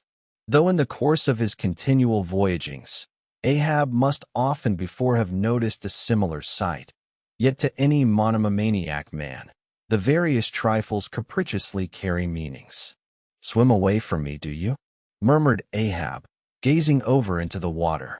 There seemed but little in the words, but the tone conveyed more of deep, helpless sadness than the insane old man had ever before. But turning to the steersman, who thus far had been holding the ship in the wind to diminish her headway, he cried out in his old lion voice, "Up helm! Keep her off! Round the world! Round the world!" There is much in that sound to inspire proud feelings. But whereto does all that circumnavigation conduct? Only through numberless perils to the very point once we started, where those that we left behind secure were all the time before us. Were this world an endless plain, and by sailing eastward we could forever reach new distances and discover sights more sweet and strange than any Cyclades or islands of King Solomon, then there were promise in the voyage. Chapter 53. The Gam. The ostensible reason why Ahab did not go on board of the where we had spoken was this. The wind and sea betokened stormists, but even had this not been the case, he would not, after all, perhaps have boarded her, judging by his subsequent conduct on similar occasions. If so, it had been that by the process of hailing, he had obtained a negative answer to the question he put. For, as it eventually turned out, he cared not to consort, even for 5 minutes, with any stranger captain, except he could contribute some of that information he so absorbingly sought. But all this might remain inadequately estimated, were not something said here of the peculiar usages of whaling vessels when meeting each other in foreign seas, and especially on a common cruising ground. If two strangers crossing the Pine Barrens in New York State, or the equally desolate Salisbury Plain in England, if casually encountering each other in such inhospitable wilds, these twain, for the life of them, cannot well avoid a mutual salutation, and stopping for a moment to interchange the news, and perhaps sitting down for a while, and resting in concert, then how much more natural that upon the illimitable Pine Barrens and Salisbury Plains of the sea, two whaling vessels describing each other at the ends of the earth off Lone Fanning's Island or the faraway King's Mills. How much more natural, I say, that under such circumstances these ships should not only interchange hails, but come into still closer, more friendly, and sociable contact. And especially would this seem to be a matter of course in the case of vessels owned in one seaport, and whose captains, officers, and not a few of the men are personally known to each other, and consequently have all sorts of dear domestic things to talk about. For the long-absent ship, the outward bounder perhaps has letters on board. At any rate, she will be sure to let her have some papers of a date a year or two later than the last one on her blurred and thumb-worn files. And in return for that courtesy, the outward-bound ship would receive the latest whaling intelligence from the cruising ground to which she may be destined, a thing of the utmost importance to her. and in degree all of this will hold true concerning whaling vessels crossing each other's track on the cruising ground itself, even though they are equally long absent from home. For one of them may have received a transfer of letters from some third and now far remote vessel, and some of those letters may be for the people of the ship she now meets. Besides, they would exchange the whaling news and have an agreeable chat, for not only would they meet with all these sympathies of sailors, but likewise with all the peculiar congenialities arising from a common pursuit and mutually shared privations and perils. Nor would difference of country make any very essential difference, that is, so long as both parties speak one language, as is the case with Americans and English. Though to be sure, from the small number of English whalers, such meetings do not very often occur, and when they do occur, there is too apt to be a sort of shyness between them. For your Englishman is rather reserved, and your Yankee, he does not fancy that sort of thing in anybody but himself. Besides, the English whalers sometimes affect a kind of metropolitan superiority over the American whalers, regarding the long, lean Nantucketer with his nondescript provincialisms as a sort of sea peasant. But where this superiority in the English whaleman does really consist, it would be hard to say, seeing that the Yankees in one day collectively kill more whales than all the English collectively in 10 years. But this is a harmless little foil in the English whale hunters which the Nantucketer does not take much to heart, probably because he knows he has a few foibles himself. So then we see that of all ships separately sailing the sea, the whalers have most reason to be sociable, and they are so. Whereas some merchant ships crossing each other's wake in the mid-Atlantic will oftentimes pass on without so much as a single word of recognition, mutually cutting each other on the high seas like a brace of dandies in Broadway, and all the time indulging perhaps in finical criticism upon each other's rig. As for men of war, when they chance to meet at sea, they first go through such a string of silly bowings and scrapings, such a ducking of ensigns, that there does not seem to be much right down hearty goodwill and brotherly love about it at all. As touching slave ships meeting, why they are in such a prodigious hurry, they run away from each other as soon as possible. And as for pirates, when they chance to cross each other's crossbones, the first hail is, "How many skulls?" The same way that whalers hail, "How many barrels?" And that question once answered, pirates straightway steer apart, for they are infernal villains on both sides, and don't like to see over much of each other's villainous likenesses. But look at the godly, honest, unostentatious, hospitable, sociable, free, and easy whaler. What does the whaler do when she meets another whaler in any sort of decent weather? She has a gam, a thing so utterly unknown to all other ships that they never heard of the name even, and if by chance they should hear of it, they only grin at it and repeat gamesome stuff about spooters and blubber boilers and such like pretty exclamations. Why it is that all merchant seamen and also all pirates and man-of-war's men and slave ship sailors cherish such a scornful feeling towards whale ships. This is a question it would be hard to answer, because in the case of pirates, say, I should like to know whether that profession of theirs has any particular glory about it. It sometimes ends in uncommon elevation indeed, but only at the gallows. And besides, when a man is elevated in that odd fashion, he has no proper foundation for his superior altitude. Hence I conclude that in boasting himself to be high lifted above a whaleman, in that assertion, the pirate has no solid basis to stand on. But what is a gam? You might wear out your index finger running up and down the columns of dictionaries and never find the word. Dr. Johnson never attained to that erudition. Noah Webster's Ark does not hold it. Nevertheless, this same expressive word has now for many years been in constant use among some 15,000 true-born Yankees. Certainly, it needs a definition and should be incorporated into the lexicon. With that view, let me learn to define it. Gam, noun, a social meeting of two or more whale ships generally on a cruising ground, when after exchanging hails they exchange visits by boats, cruise the two captains remaining for the time on board of one ship and the two chief mates on the other. There is another little item about gamming which must not be forgotten here. All professions have their own little peculiarities of detail. So has the whale fishery. In a pirate, man of war, or slave ship, when the captain is rowed anywhere in his boat, he always sits in the stern sheets on a comfortable, sometimes cushioned seat there, and often steers himself with a pretty little milliner's tiller decorated with gay cords and ribbons. But the whaleboat has no seat astern, no sofa of that sort, whatever, and no tiller at all.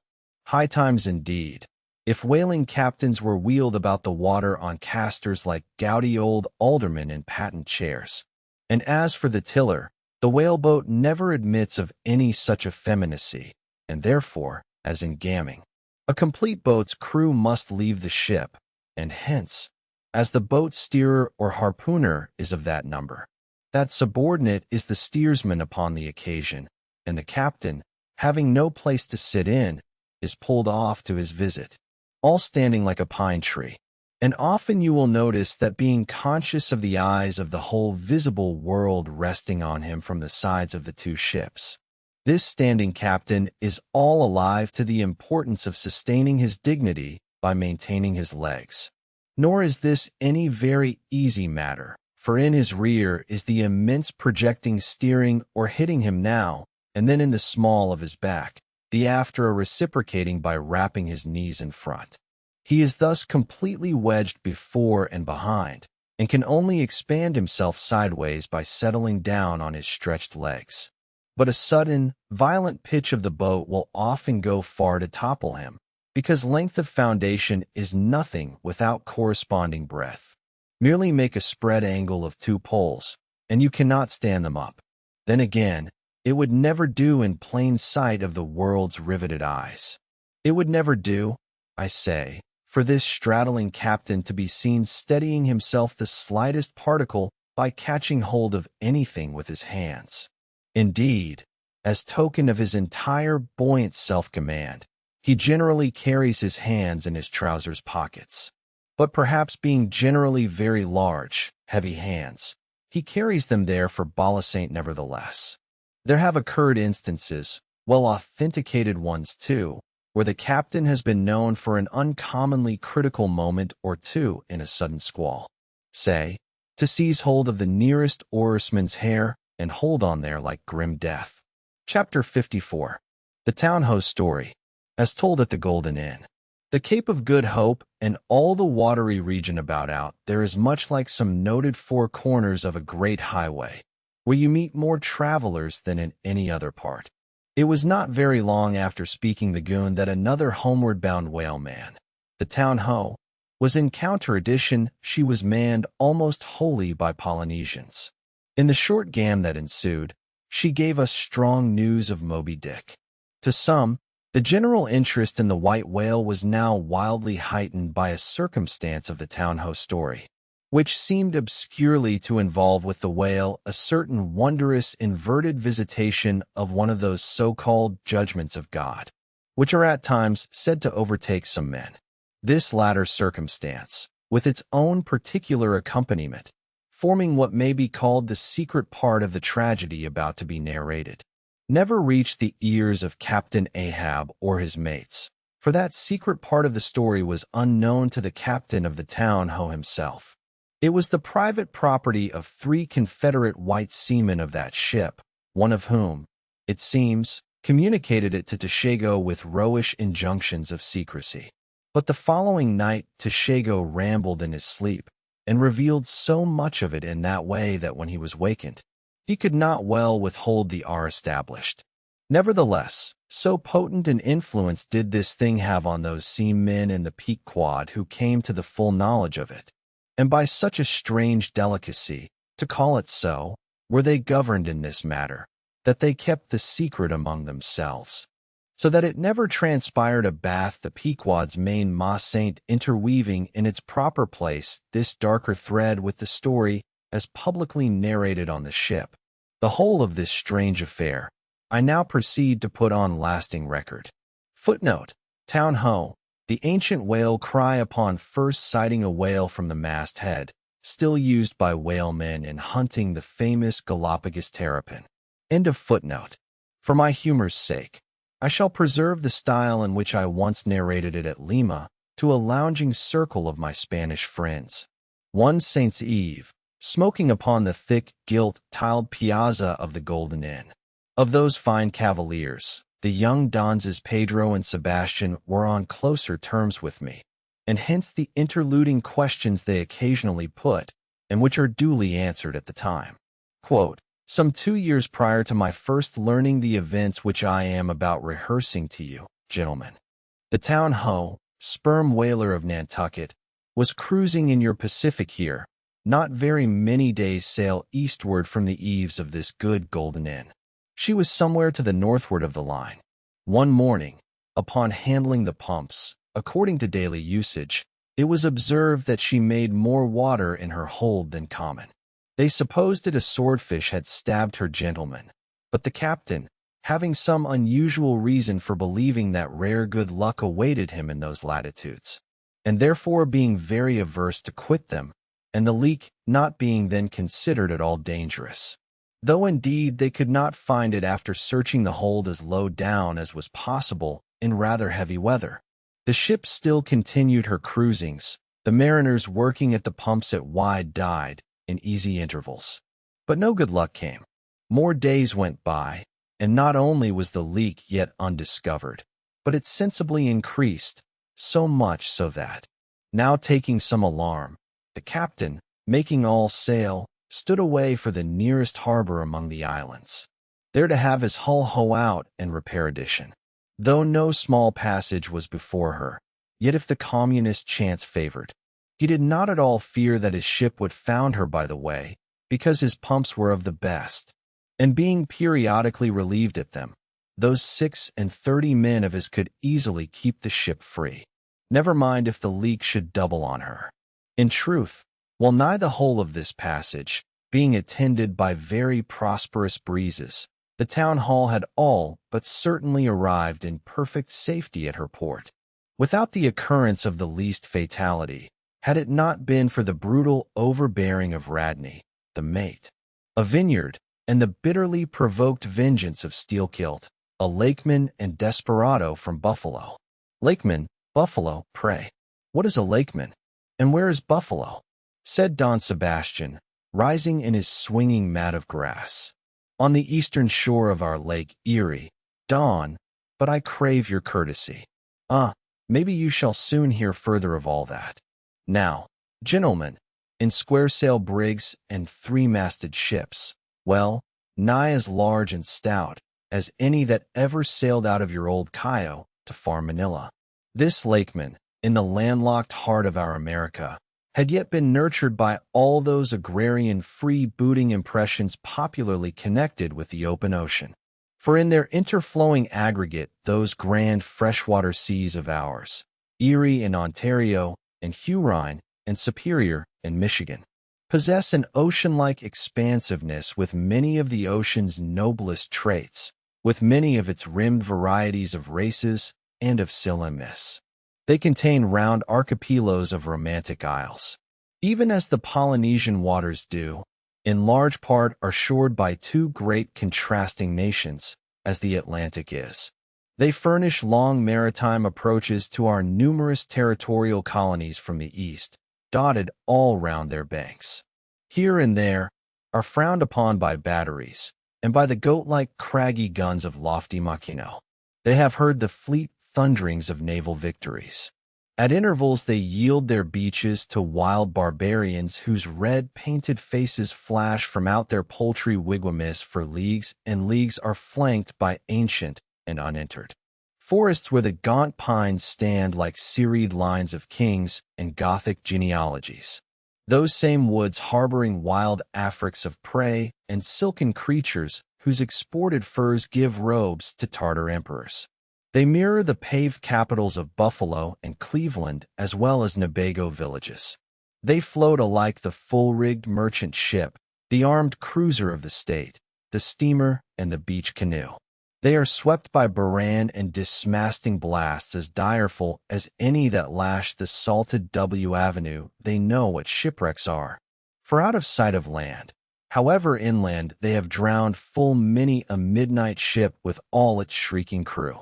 Thus, gentlemen, though an inlander, Steelkilt was wild ocean and wild ocean nurtured, as much of an audacious mariner as any. And for Radney, though in his infancy he may have laid him down on the lone Nantucket beach to nurse at his maternal sea, though in afterlife he had long followed our austere Atlantic and your contemplative Pacific, yet he was quite as vengeful and full of social quarrel as the backwoods seaman, fresh from the latitudes of buckhorn-handled bowie knives. Yet was this Nantucketer a man with some good-hearted traits, and this lakeman a mariner, who though a sort of devil indeed, might yet by inflexible firmness, only tempered by that common decency of human recognition, which is the meanest slaves, right? Thus treated, this Steelkilt had long been retained harmless and docile. At all events he had proved so thus far, but Radney was doomed and made mad and Steelkill edition. But gentlemen, you shall hear. It was not more than a day or two at the furthest after pointing her prow for her island haven that the town hose leak seemed again increasing, but only so as to require an hour or more at the pumps every day. You must know that in a settled and civilized ocean like our Atlantic, for example, some skippers think little of pumping their whole way across it. Though of a still sleepy night, should the officer of the deck happen to forget his duty in that respect, the probability would be that he and his shipmates would never again remember it, on account of all hands gently subsiding to the bottom. Nor in the solitary and savage seas far from you to the westward, gentlemen, is it altogether unusual for ships to keep clanging at their pump handles in full chorus, even for a voyage of considerable length, that is, if it lie along a tolerably accessible coast, or if any other reasonable retreat is afforded them. It is only when a leaky vessel is in some very out-of-the-way part of those waters, some really landless latitude, that her captain begins to feel a little anxious. Much this way had it been with the town-ho. So when her leak was found gaining once more, there was in truth some small concern manifested by several of her company, especially by Radney the mate. He commanded the upper sails to be well hoisted, sheeted home anew, and every way expanded to the breeze. Now this Radney, I suppose, was as little of a coward, and as little inclined to any sort of nervous apprehensiveness touching his own person, as any fearless, unthinking creature on land or on sea that you can conveniently imagine, gentlemen. Therefore, when he betrayed this solicitude about the safety of the ship, some of the seamen declared that it was only on account of his being a part owner in her. So when they were working that evening at the pumps, there was on this head no small gamesomeness slightly going on among them, as they stood with their feet continually overflowed by the rippling clear water, clear as any mountain spring. Gentlemen, that bubbling from the pumps ran across the deck and poured itself out in steady spouts at the lee scupper holes. Now, as you well know, it is not seldom the case in this conventional world of ours, watery or otherwise, that when a person placed in command over his fellow men finds one of them to be very significantly his superior in general pride of manhood, straightway against that man he conceives an unconquerable dislike and bitterness, and if he have a chance, he will pull down and pulverize that subaltern's tower and make a little heap of dust of it. Be this conceit of mine as it may, gentlemen, at all events, Steelkilt was a tall and noble animal with a head like a Roman, and a flowing golden beard like the tasseled housings of your last viceroy's snorting charger, and a brain, and a heart, and a soul in him, gentlemen, which had made Steelkilt Charlemagne, had he been born son to Charlemagne's father. But Radney, the mate, was as ugly as a mule, yet as hardy, as stubborn, as malicious. He did not love Steelkilt, and Steelkilt knew it. Aspying the mate drawing near as he was toiling at the pump with the rest, the lakemen affected not to notice him, but Unawed went on with his gay banterings. "Ah, my merry lads, it's a lively leak this. Hold a cannikin, one of you, and let's have a toss sweet by the Lord, it's worth bottling. I tell you what, Men, old Rad's investment must go for it. He had best cut away as part of the hull and tow it home. The fact is, boys, that swordfish only began the job. He's come back again with a gang of ship carpenters, sawfish, and file fish and whatnot. And the whole posy of them are now hard at work cutting and slashing the bottom, making improvements. I suppose if old Rad were here now, I'd tell him to jump overboard and scatter them. They're playing the devil with his estate, I can tell him. But he's a simple old soul, Rad. And a beauty, too, boys. They say the rest of his property is invested in looking-glasses. I wonder if he'd give a poor devil like me the model of his nose. Damn your eyes. What's that pump stopping for? Roared Radney, pretending not to have heard the sailors talk. Thunder away at it. Aye, sir, said Steelkilt, merry as a cricket. Lively, boys.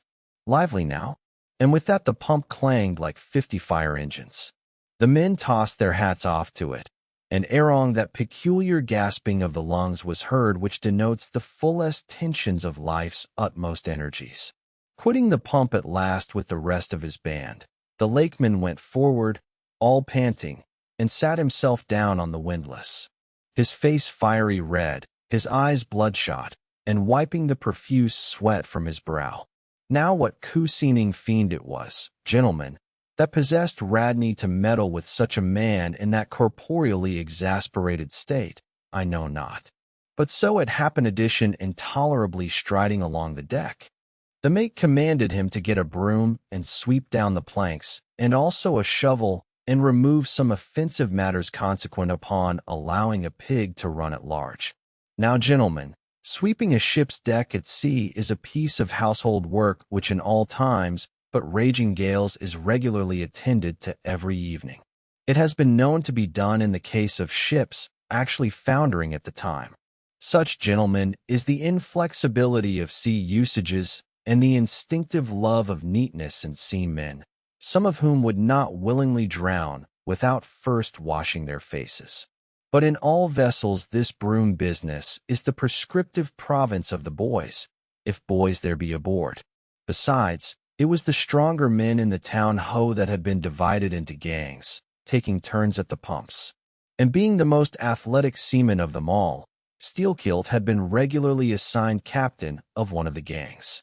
Consequently, he should have been freed from any trivial business not connected with truly nautical duties, such being the case with his comrades. I mention all of these particulars so that you may understand exactly how this affair stood between the two men. But there was more than this.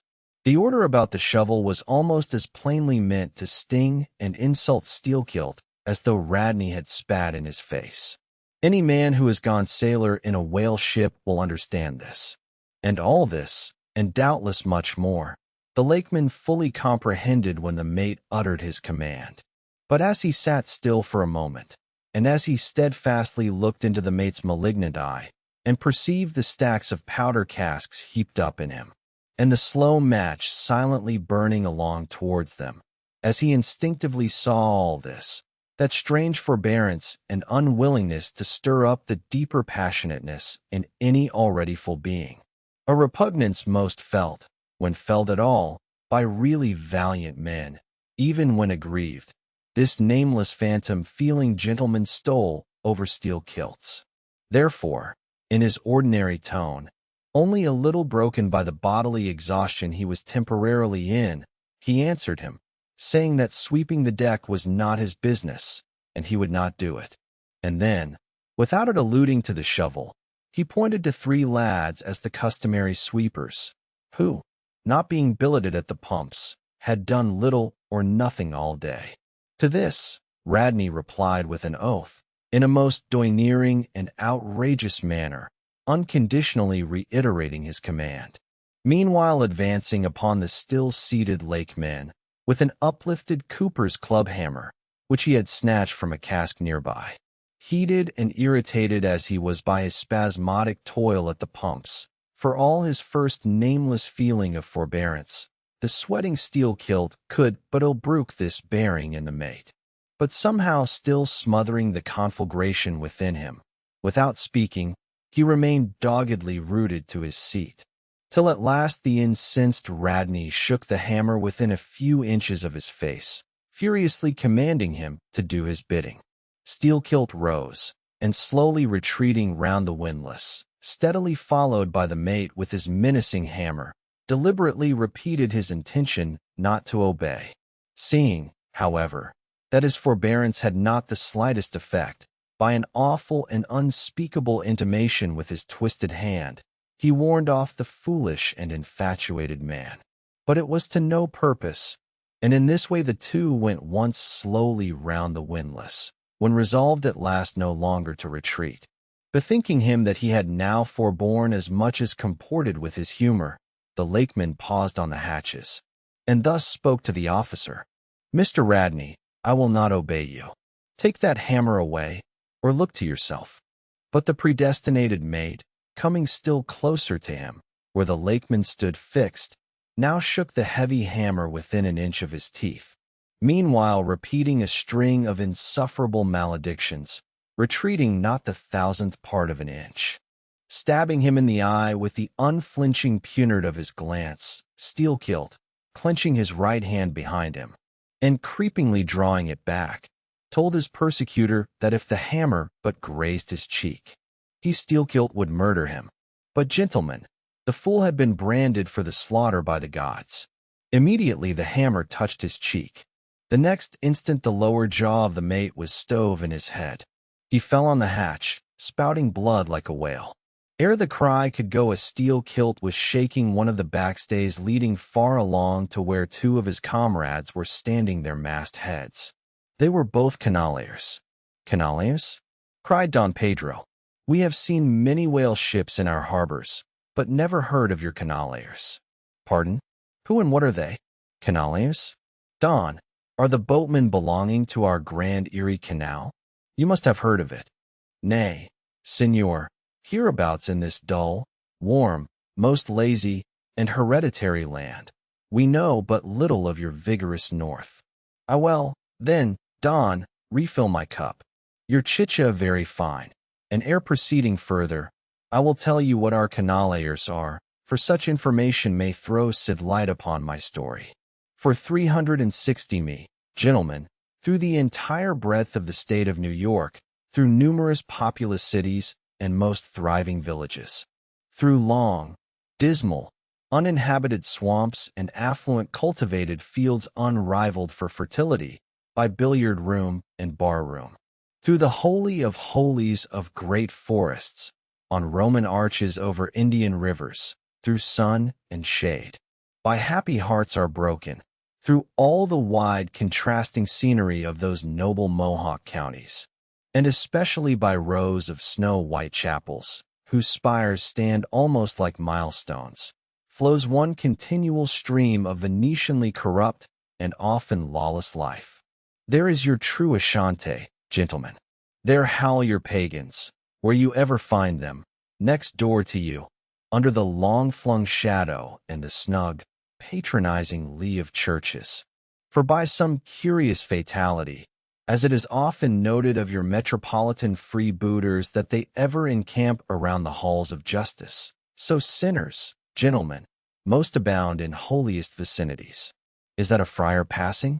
said Don Pedro, looking downwards into the crowded piazza with humorous concern. "Well, for our northern friend, dim Isabella's Inquisition wanes in Lima," laughed Don Sebastian. "Proceed, Signor." "A moment. Pardon," cried another of the company. "In the name of all us limeys, I but desired to express to you, Sir Sailor, that we have by no means overlooked your delicacy in not substituting present Lima for distant Venice in your corrupt comparison. Oh no, do not bow and look, Sir Precedition, you know the proverb along all this coast, corrupt as Lima, it but bears out your saying, too. Churches more plentiful than billiard tables, and forever open and corrupt as Lima. So too, Venice, I have been there. The holy city of the blessed evangelist, Saint Mark. Saint Dominic, purge it. Your cup. Thanks. Here I refill. Now you pour out again. Freely depicted in his own vocation, gentlemen. The canalier would make a fine dramatic hero. So abundantly and picturesquely wicked is he like Mark Antony for days and days along his green-turfed flowery, while he indolently floats openly toying with his red-shaked Cleopatra, ripening his apricot thigh upon the sunny deck. But assure all this effeminacy is dash addition the brigandish guise which the canaller so proudly sports. His slouched and gay ribbon hat betoken his grand features, a terror to the smiling innocence of the villages through which he floats. His swart viz and bold swagger are not unshunned in cities. Once a vagabond on his own canal, I have received good turns from one of these canaliers. I thanked him heartily. Would fain not be ungrateful, but it is often one of the prime redeeming qualities of your man of violence, that at times he is as stiff an arm to back a poor stranger in a strait as to plunder a wealthy one.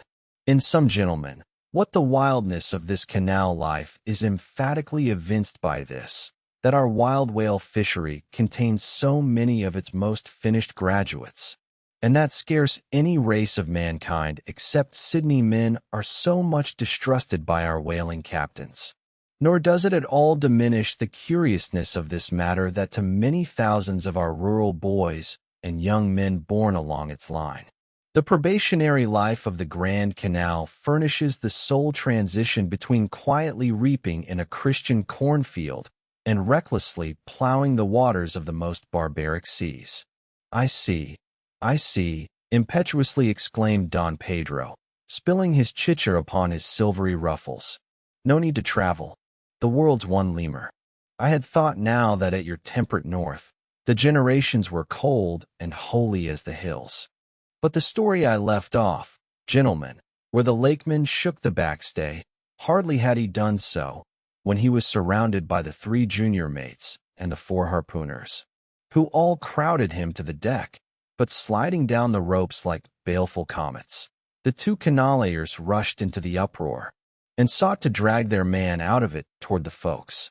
Others of the sailors joined with them in this attempt, and a twisted turmoil ensued. While standing out of harm's way, the valiant captain danced up and down with a whale pike, calling upon his officers to manhandle that atrocious scoundrel, and smoke him along to the quarter-deck. At intervals he ran close up to the revolving border of the confusion, and prying into the heart of it with his pike, sought to prick out the object of his resentment. But Steelkilt and his desperadoes were too much for them all. They succeeded in gaining the folk's deck, where, hastily sewing about 3 or 4 large casks in a line with the windlass, these sea Parisians entrenched themselves behind the barricade. "Come out of that, you pirates!" roared the captain, now menacing them with a pistol in each hand just brought to him by the steward. "Come out of that, you cutthroats!" Steelkilt leaped on the barricade, and striding up and down there, defied the worst the pistols could do, but gave the captain to understand distinctly that his Steelkilt's death would be the signal for a murderous mutiny on the part of all hands. Fearing in his heart, lest this might prove but too true, the captain a little desisted, but still commanded the insurgents instantly to return to their duty. "Will you promise not to touch us if we do?" demanded their wrangler. Turn to. I make no promise. To your duty. Do you want to sink the ship by knocking off at a time like this? Turn 2. And he once more raised a pistol. "Sink the ship," cried Steelkilt. "Lieutenant, I let her sink. Not a man of us turns to, unless you swear not to raise a rope yarn against us.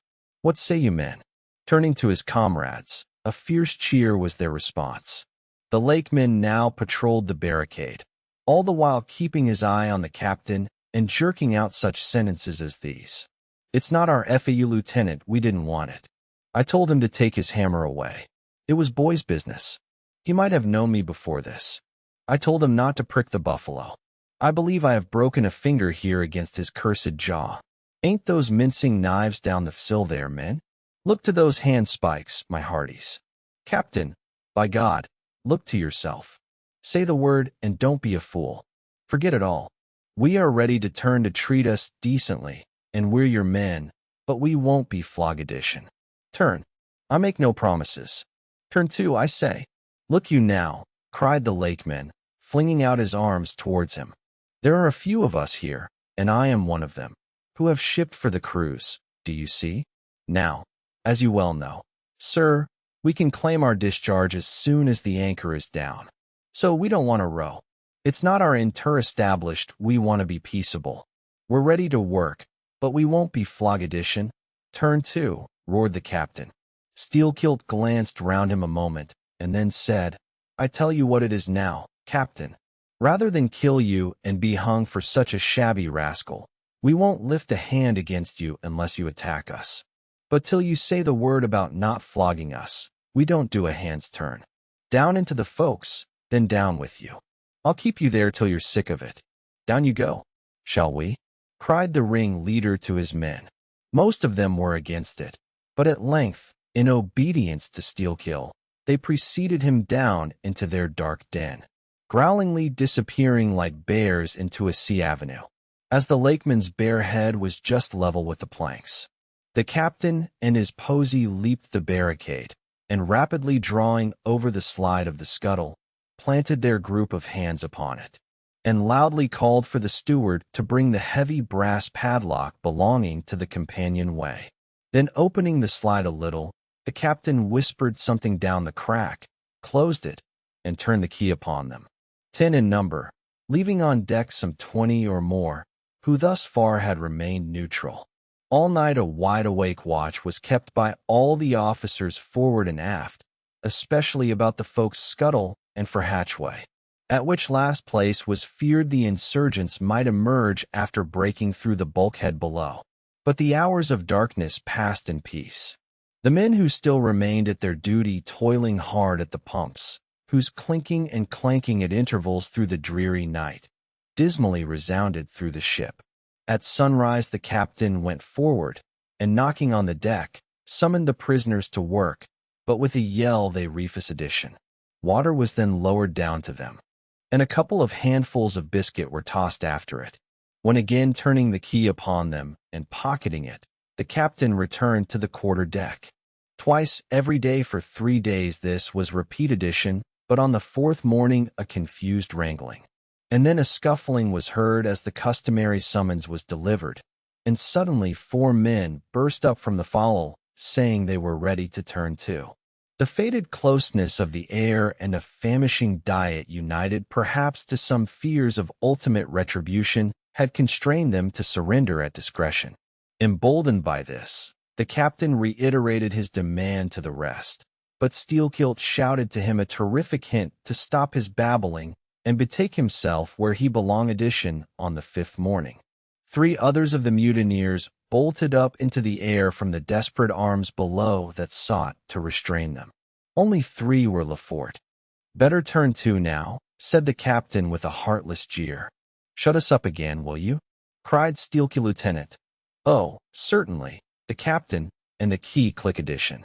It was at this point, gentlemen, that, enraged by the defection of 7 of his former associates, and stung by the mocking voice that had last hailed him, and maddened by his long entombment in a place as black as the bowels of despair, it was then that Steelkill proposed to the 2 canaleiers, thus far apparently of one mind with him, to burst out of their hole at the next summoning of the garrison, and armed with their keen mincing knives, long crescentic, heavy implements with a handle at each end, run amuck from bowsprit to taffrail, and if by any devilishness of desperation possible, seize the ship. For himself he would do this, he said, whether they joined him or not. That was the last night he should spend in that den. But the scheme met with no opposition on the part of the other 2. They swore they were ready for that, or for any other mad thing, for anything in short but a surrender. And what was more, they each insisted on being the first man on deck when the time to make the rush should come. But to this their leader has fiercely objected, reserving that priority for himself, particularly as his 2 comrades would not yield the one to the other in the matter, and both of them could not be first, for the latter would but admit 1 man at a time. And here, gentlemen, the foul play of these miscreants must come out. Upon hearing the frantic project of their leader, each in his own separate soul had suddenly lighted.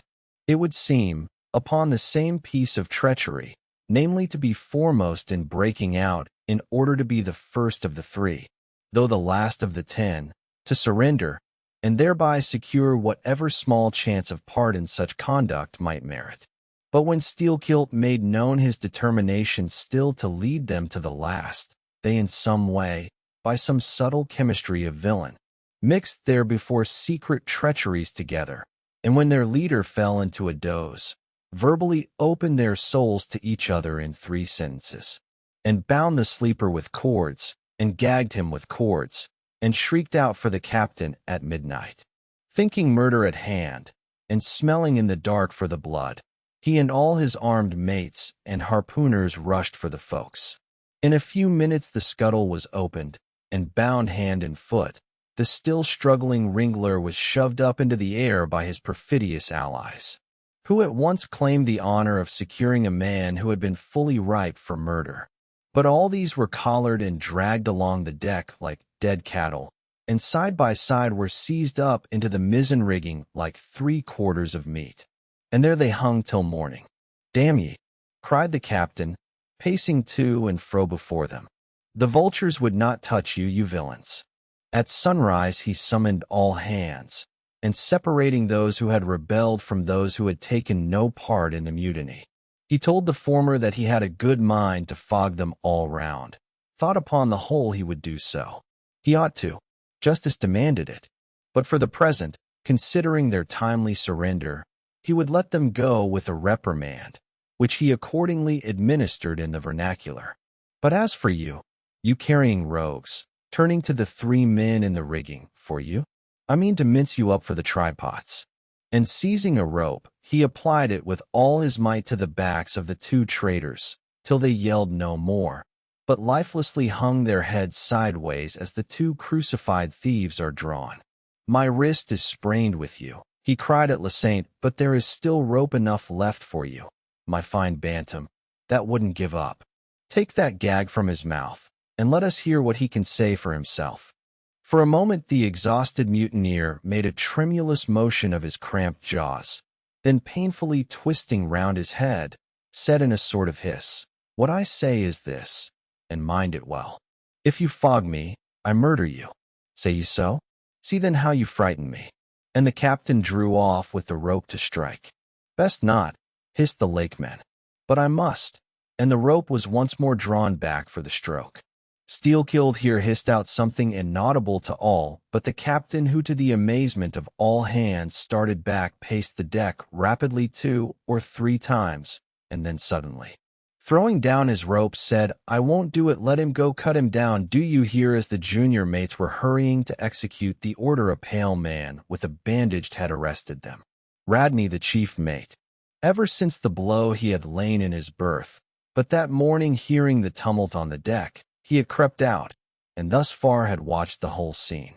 Such was the state of his mouth that he could hardly speak, but mumbling something about his being willing and able to do what the captain dared not attempt, he snatched the rope and advanced to his pinioned foe.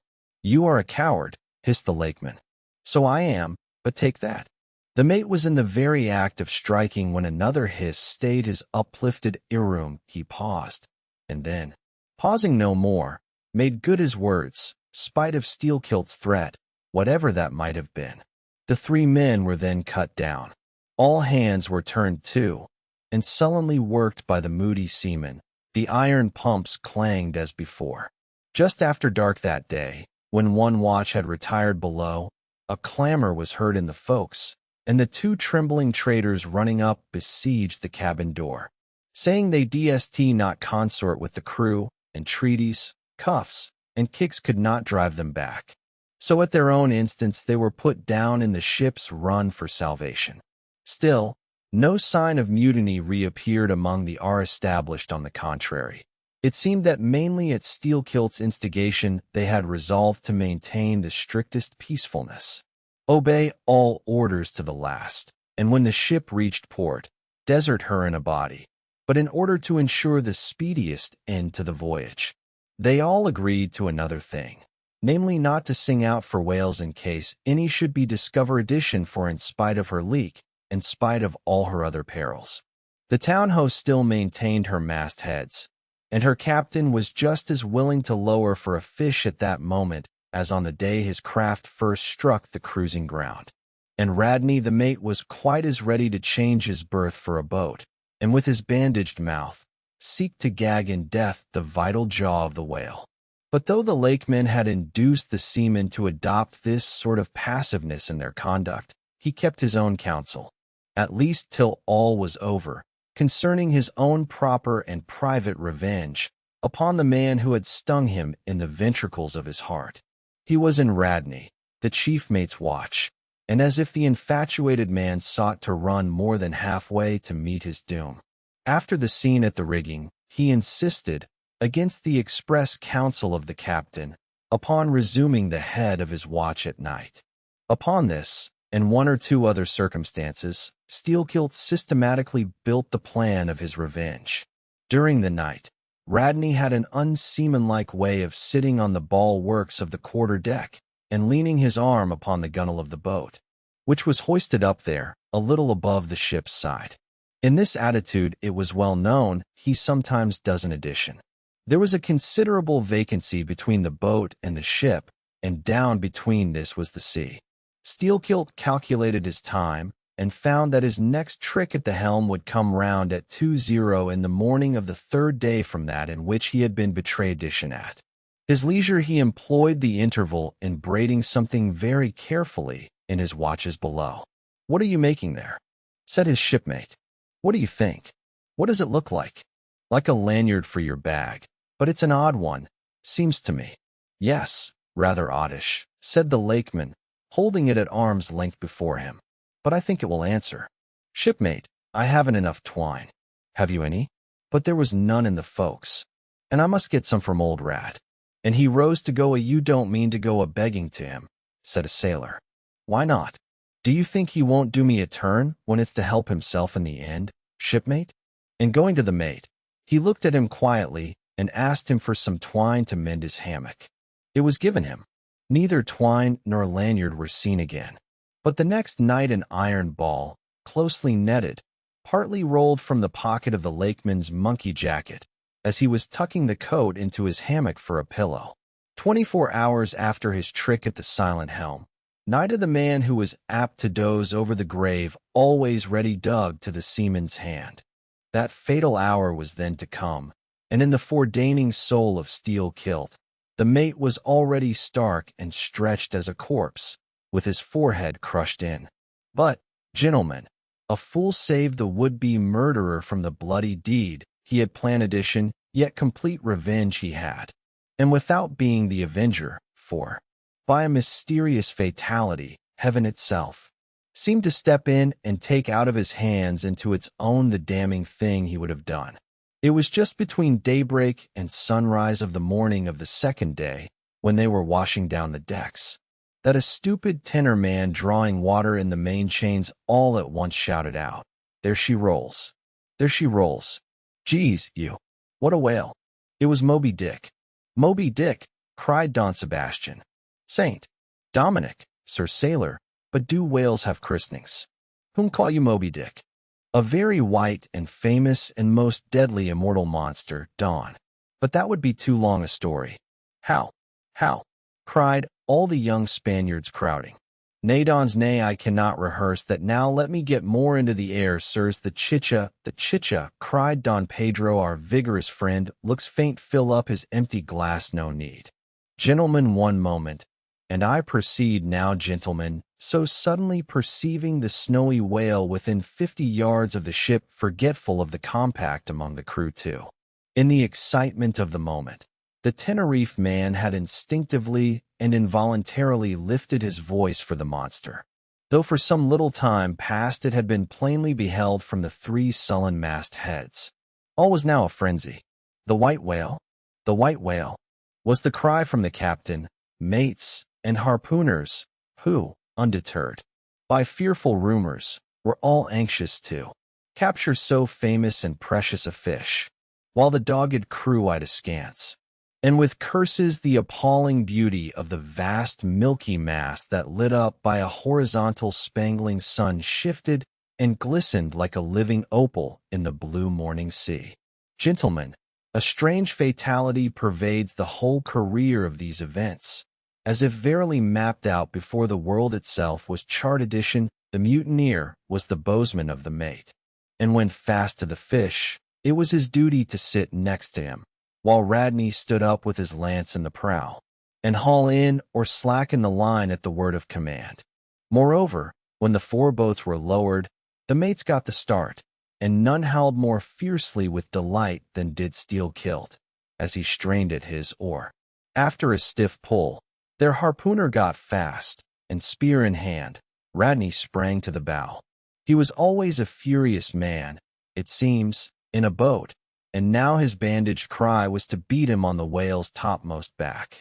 Nothing loath, his bowsman hauled him up, and through a blinding foam that blent 2 whitenesses together, till of a sudden the boat struck as against a sunken ledge, and, heeling over, spilled out the standing mate that instant as he fell on the whale's slippery back. The boat righted, and was dashed aside by the swell, while Radney was tossed over into the sea on the other flank of the whale. He struck out through the spray, and for an instant was dimly seen through that veil, wildly seeking to remove himself from the eye of Moby-Dick. But the whale rushed round in a sudden maelstrom, seized the swimmer between his jaws, and rearing high up with him, plunged headlong again, and went down. Meantime, at the first tap of the boat's bottom, the lakeman had slackened the line, so as to drop astern from the whirlpool. Calmly looking on, he thought his own thoughts, but a sudden terrific downward jerking of the boat quickly brought his knife to the line.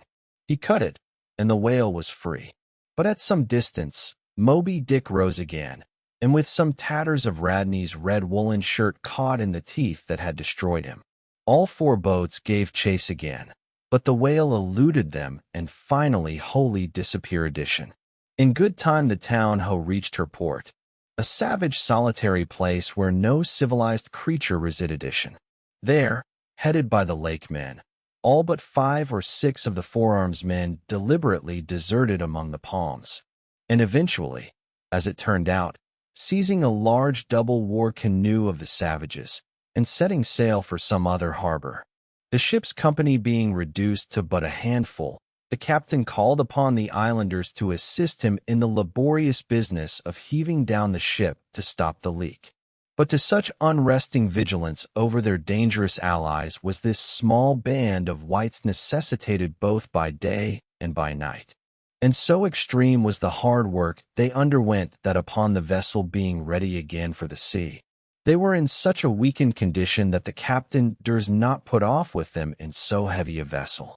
After taking counsel with his officers, he anchored the ship as far offshore as possible, loaded and ran out his 2 cannon from the bows, stacked his muskets on the poop, and warning the islanders not to approach the ship at their peril, took 1 man with him, and setting the sail of his best whaleboat, steered straight before the wind for Tahiti, 500 mi distant, to procure a reinforcement to his crew. On the 4th day of the sail, a large canoe was described, which seemed to have touched at a low isle of corals. He steered away from it, but the savage craft bore down on him, and soon the voice of Steel-Kilt hailed him to heave to, or he would run him under water. The captain presented a pistol. With 1 foot on each prow of the yoked war canoes, the lakeman laughed him to scorn, assuring him that if the pistol so much as clicked in the lock, he would bury him in bubbles and foam. "What do you want of me?" cried the captain. "Where are you bound? And for what are you bound?" demanded Steel-Kilt. "Lieutenant, no lies. I am bound to Tahiti for more men." "Very good. Let me board you a moment. I come in peace." With that, he leaped from the canoe, swam to the boat, and climbing the gunwale, stood face to face with the captain. "Cross your arms, sir. Throw back your head. Now repeat after me. As soon as Steel-Kilt leaves me, I swear to beach this boat on yonder island, and remain there 6 days. If I do not, may lightning strike me." "A pretty scholar," laughed the lakeman. "Adios, senor." And leaping into the sea, he swam back to his comrades. Watching the boat till it was fairly beached and drawn up to the roots of the coconut trees, Steelkilt made sail again, and in due time arrived at Tahiti, his own place of destination. Their luck befriended him. 2 ships were about to sail for France, and were providentially in one of precisely that number of men which the sailor had edition. They embarked, and so forever got the start of their former captain, had he been at all minded to work them legal retribution. Some 10 days after the French ships sailed, the whaleboat arrived, and the captain was forced to enlist some of the more civilized Tahitians, who had been somewhat used to the sea. Chartering a small native schooner, he returned with them to his vessel, and finding all right there, again resumed his cruisings. Where Steelkilt now is, gentlemen, none know. But upon the island of Nantucket, the widow of Radney still turns to the sea, which refuses to give up its dead. Still in dreams sees the awful white whale that destroyed him. "Are you through?" said Don Sebastian quietly. "I am, Don." "Then I entreat you, tell me if, to the best of your own convictions, this, your story, is in substance really true. It is so passing wonderful. Did you get it from an unquestionable source? Bear with me if I seem to press. Also, bear with all of us, Sir Sailor, for we all join in Don Sebastian's suit," cried the company with exceeding established. "Is there a copy of the Holy Evangelists at the Golden Inn, gentlemen?" "Nay," said Don Sebastian, "but I know a worthy priest nearby who will quickly procure one for me." "I go for it, but are you well advised? This may grow too serious. Will you be so good as to bring the priest also, Don?" "Though there are no auto-defuis in Lima now," said one of the company to another, "I fear our sailor friend runs risk of the archiepiscopacy. Let us withdraw more out of the moonlight." "I see no need of this. Excuse me for running after you, Don Sebastian, but may I also beg that you will be particular in procuring the largest-sized evangelist you can."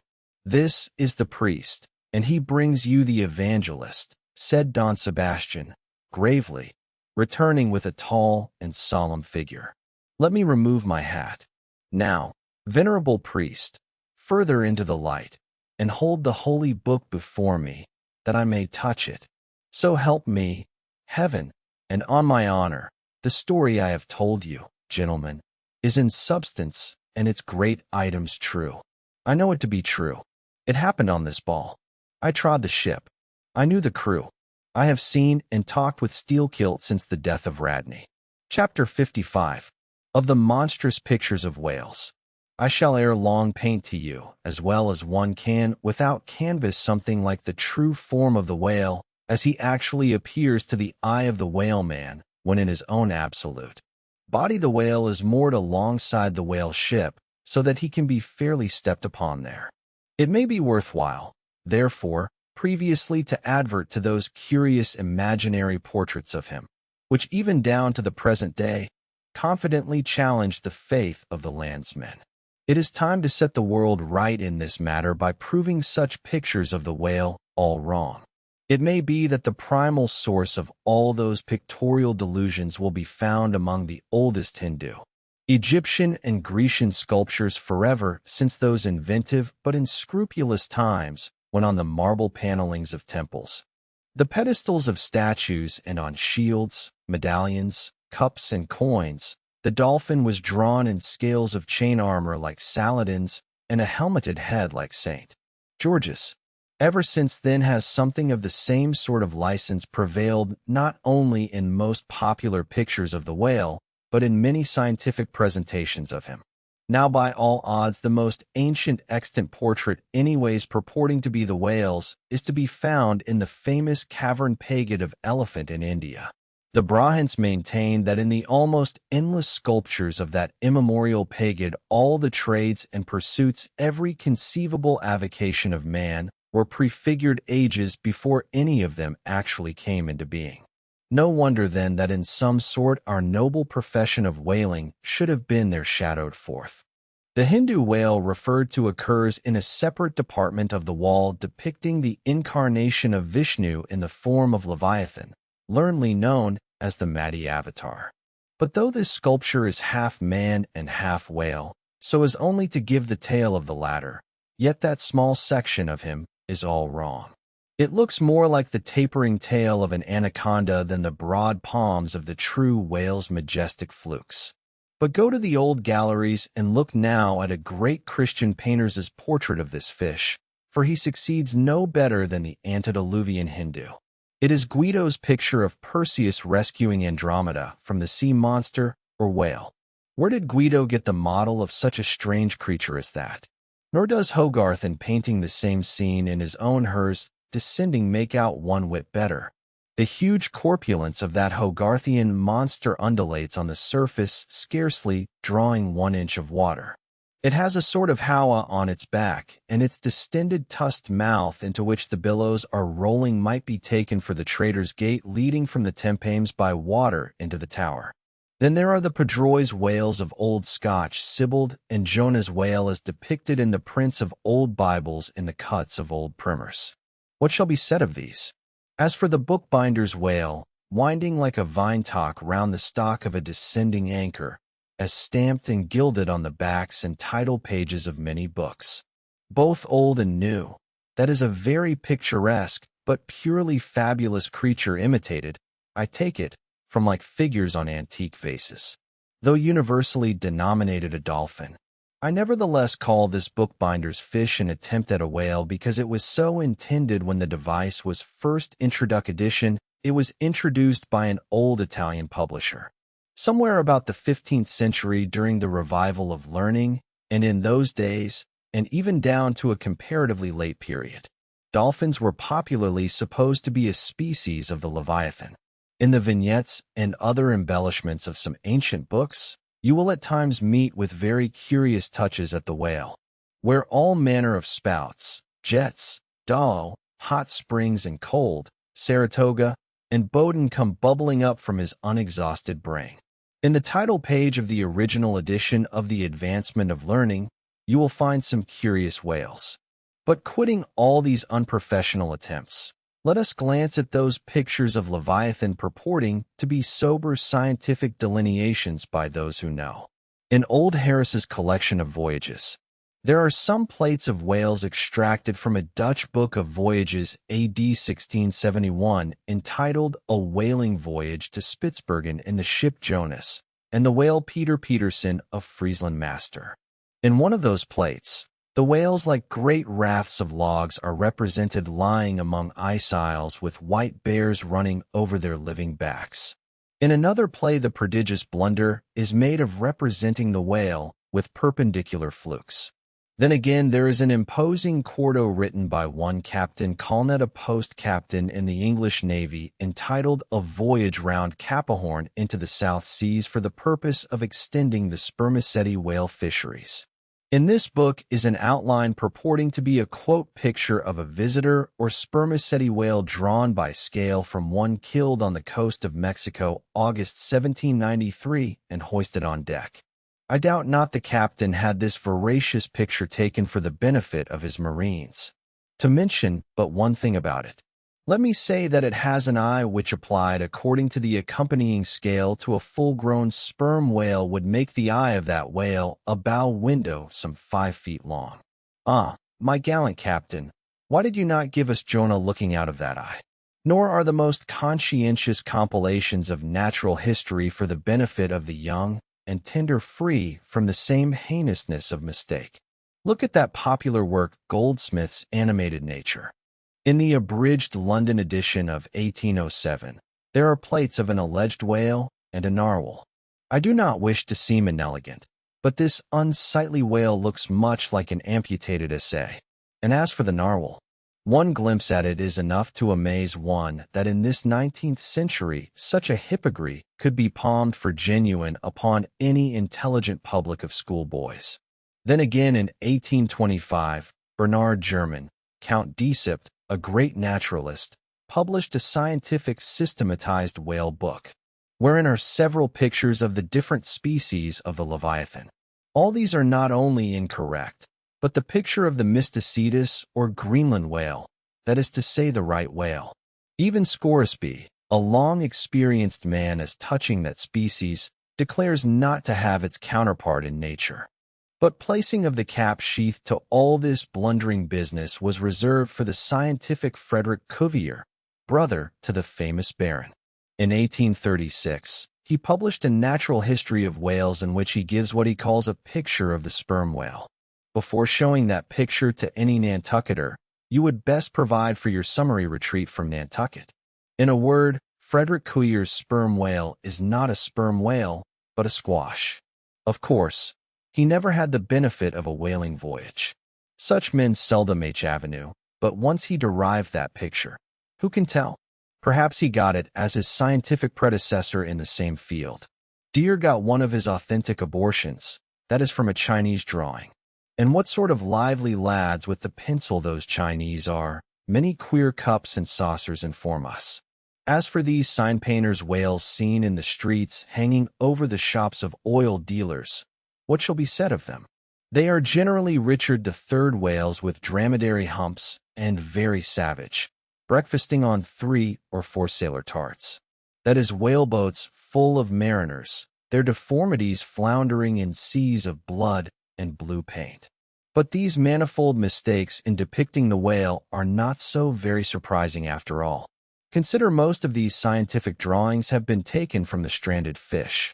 And these are about as correct as a drawing of a wrecked ship with broken back would correctly represent the noble animal itself in all its undashed pride of hull and spars. Though elephants have stood for their full lengths, the living Leviathan has never yet fairly floated himself for his portrait. The living whale, in all his full majesty and significance, is only to be seen at sea in unfathomable waters, and afloat the vast bulk of him is out of sight, like a launched line of battleship. And out of that element it is a thing eternally impossible for mortal man to hoist him bodily into the air, so as to preserve all his mighty swells and undulations. And not to speak of the highly presumable difference of contour between a young sucking whale and a full-grown Plutonian leviathan. Yet even in the case of one of those young sucking whales hoisted to a ship's deck, such as then the outlandish eel-like limbered varying shape of him that his precise expression the devil himself could not catch. But it may be fancied that from the naked skeleton of the stranded whale accurate hints may be derived touching his true Ephraim, not at all. For it is one of the more curious things about this Leviathan that his skeleton gives very little idea of his general shape. Though Jeremy Bentham's skeleton, which hangs for a candelabra in the library of one of his executives, correctly conveys the idea of a burly-brow utilitarian old gentleman, with all Jeremy's other leading personal characteristics. Yet nothing of this kind could be inferred from any Leviathan's articulated bones. In fact, as the great Hunter says, the mere skeleton of the whale bears the same relation to the fully invested and padded animal as the insect does to the chrysalis that so roundingly envelopes it. This peculiarity is strikingly evinced in the head, as in some parts of this book will incidentally be shown. It is also very curiously displayed in the side fin, the bones of which almost exactly answer to the bones of the human hand, minus only the thumb. This fin has 4 regular bone fingers, the index, middle, ring, and little finger. But all these are permanently lodged in their fleshy covering, as the human fingers in an artificial covering. However recklessly the whale may sometimes serve us, said humorous Stub one day, he can never be truly said to handle us without mittens. For all these reasons, then any way you may look at it, you must needs conclude that the great Leviathan is that one creature in the world which must remain unpainted to the Saint True. One portrait may hit the mark much nearer than another, but none can hit it with any very considerable degree of exactness. So there is no earthly way of finding out precisely what the whale really looks like. And the only mode in which you can derive even a tolerable idea of his living contour is by going a whaling yourself. But by so doing, you run no small risk of being eternally stove and sunk by him. Wherefore, it seems to me you had best not be too fastidious in your curiosity touching this Leviathan. Chapter 56. Of the less erroneous pictures of whales, and the true pictures of whaling scenes. In connection with the monstrous pictures of whales, I am strongly tempted here to enter upon those still more monstrous stories of them, which are to be found in certain books both ancient and modern, especially in Ply, Purchas, Hakluyt, Harris, Cuvier, and so on. But I pass that matter by. I know of only 4 published outlines of the great sperm whale: Colnuts, Huggins, Frederick Cuvier, and Bayles.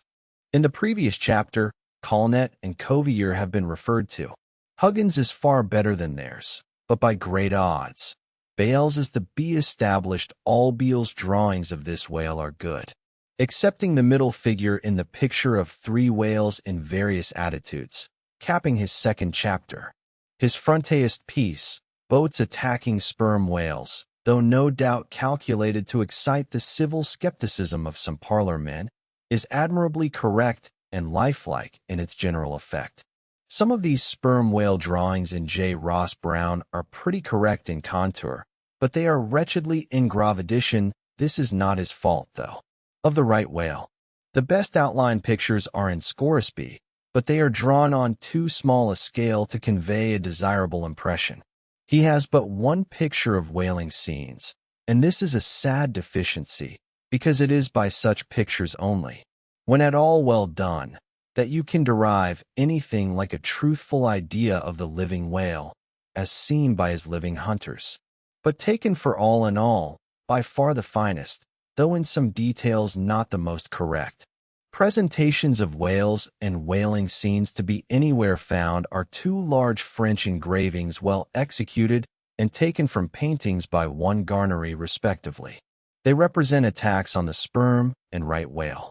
In the first engraving, a noble sperm whale is depicted in full majesty of might, just risen beneath the boat from the profundities of the ocean, and bearing high in the air upon his back the terrific wreck of the STO planks.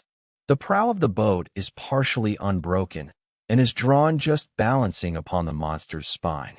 And standing in that prow, for that one single incomputable flash of time, you behold an oarsman half shrouded by the incensed boiling spout of the whale, and in the act of leaping as if from a precipice. The action of the whole thing is wonderfully good and true. The half-emptied line tub floats on the whitened sea. The wooden poles of the spilled harpoons obliquely bob in it. The heads of the swimming crew are scattered about the whale in contrasting expressions of affright, while in the black stormy distance, the ship is bearing down upon the scene. Serious fault might be found with the anatomical details of this whale, but let that pass, since for the life of me I could not draw so good of one. In the second engraving, the boat is in the act of drawing alongside the barnacled flank of a large running right whale that rolls his black weedy bulk in the sea like some mossy rock slide from the Patagonian cliffs. His jets are erect, full, and black like soot, so that from so abounding a smoke in the chimney, you would think that there must be a brave supper cooking in the great buffels below. Sea fowls are pecking at the small crabs, shellfish, and other sea candies and macaroni, which the right whale sometimes carries on his pestilent back. And all the while the thick-lipped Leviathan is rushing through the deep, leaving tons of tumultuous white curds in his wake, and causing the slight boat to rock in the swells like a skiff caught nigh the paddle wheels of an ocean steamer. Thus the foreground is all raging commotion, but behind an admirable artistic contrast is the glassy level of a sea becalmed, the drooping unstarched sails of the powerless ship, and the inert mass of a dead whale, a conquered fortress, with the flag of capture lazily hanging from the whale pole inserted into his spout hole. Who Garnery, the painter, is or was, I know not, but my life for it. He was either practically conversant with his subject, or else marvelously tutored by some experienced whaleman. The French are the lads for painting action. Go and gaze upon all the paintings of Europe, and where will you find such a gallery of living and breathing commotion on canvas, as in that triumphal hall at Versailles, where the beholder fights his way pell-mell through the consecutive great battles of France? where every sword seems a flash of the northern lights, and the successive armed kings and emperors dash by like a charge of crowned centaurs. Not wholly unworthy of a place in that gallery are these sea battle pieces of garnery. The natural aptitude of the French for seizing the pictures of things seems to be peculiarly evinced in what paintings and engravings they have of their whaling scenes. With not 1/10 of England's experience in the fishery, and not the 1,000th part of that of the Americans, they have nevertheless furnished both nations with the only finished sketches at all capable of conveying the real spirit of the whale hunt. For the most part, the English and American whale draftsmen seem entirely content with presenting the mechanical outline of things, such as the vacant profile of the whale, which, so far as pictures of effect is concerned, is about tantamount to sketching the profile of a pyramid. Even Scoresby, the justly renowned right whale man, after giving us a stiff full length of the Greenland whale and 3 or 4 delicate miniatures of narwhals and porpoises, treats us to a series of classical engravings of boat hooks, chopping knives, and grappels, and with the microscopic diligence of a Leeuwenhoek, submits to the inspection of a shivering world 96 facsimiles of magnified Arctic thick snow crystals. I mean, no disparagement to the excellent voyager, I honor him for a veteran, but in so important a matter, it was certainly an oversight not to have procured for every crystal a sworn affidavit taken before a Greenland justice of the peace. In addition to those fine engravings from Garnery, there are 2 other French engravings worthy of note by someone who subscribes himself H. Durand. One of them, though not precisely adapted to our present purpose, nevertheless deserves mention on other accounts. It is a quiet noon scene among the isles of the Pacific. A French whaler anchored inshore in a calm and lazily taking water on board, the loosened sails of the ship, and the long leaves of the palms in the background, both drooping together in the breezeless air. The effect is very fine when considered with reference to its presenting the hardy fishermen under one of their few aspects of oriental repose. The other engraving is quite a different affair. The ship hove to on the open seas, and in the very heart of the leviathanic life, with a right whale alongside the vessel in the act of cutting and hoe over to the monster, as if to a quay, and a boat hurriedly pushing off from this scene of activity is about giving chase to whales in the distance. The harpoons and lances lie leveled for use. 3 oarsmen are just setting the mast in its hole, while from a sudden roll of the sea, the little craft stands half erect out of the water like a rearing horse. From the ship the smoke of the torments of the boiling whale is going up like the smoke over a village of smithies, and to windward a black cloud rising up with earnest of squalls and rains seems to quicken the activity of the excited seaman. Chapter 57. Of whales in paint, in teeth, in wood, in sheet iron, in stone, in mountains, in stars. On Tower Hill, as you go down to the London docks, you may have seen a crippled beggar, or kedger, as the sailors say, holding a painted board before him, representing the tragic scene in which he lost his leg. There are 3 whales and 3 boats, and one of the boats, presumed to contain the missing leg in all its original integrity, is being crunched by the jaws of the foremost whale. Any time these 10 years, they tell me, has that man held up that picture and exhibited that stump to an incredulous world? But the time of his justification has now come. His 3 whales are as good whales as were ever published in Wapping at any rate, and his stump is unquestionable a stump as any you will find in the western clearings. But though forever mounted on that stump, never a stump speech does the poor whaleman make, but with downcast eyes stands woefully contemplating his own amputation.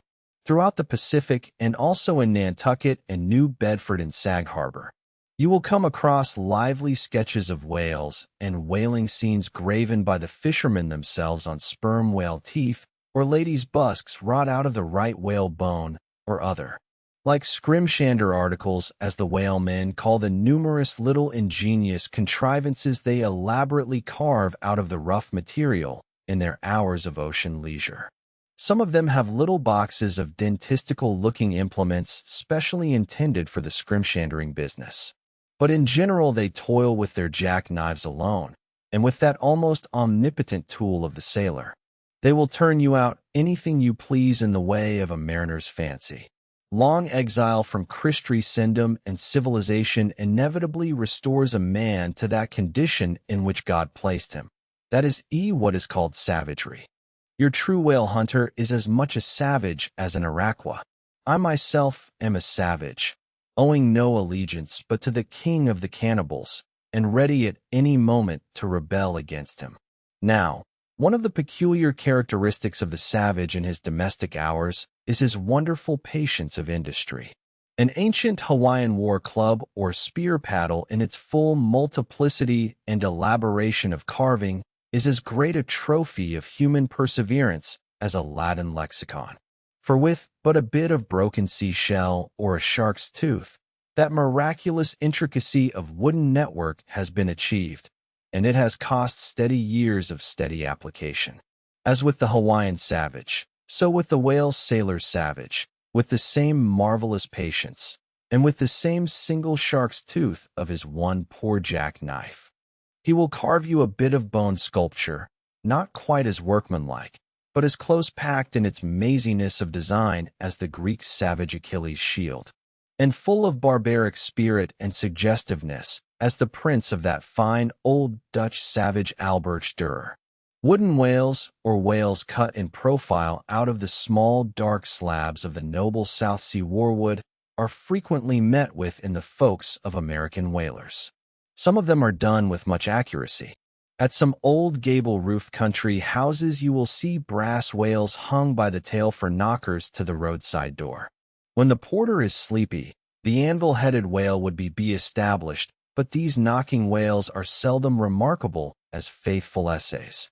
On the spires of some old-fashioned churches, you will see sheet iron whales placed there for weathercocks.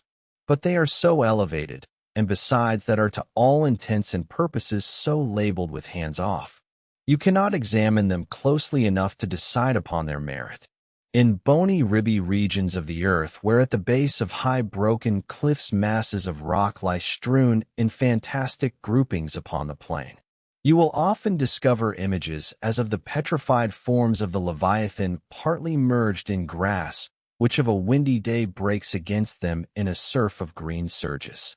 Then again in mountainous countries where the traveler is continually girdled by amphitheatrical heights here and there from some lucky point of view, you will catch passing glimpses of the profiles of whales defined along the undulating ridges. But you must be a thorough whaleman to see these sights.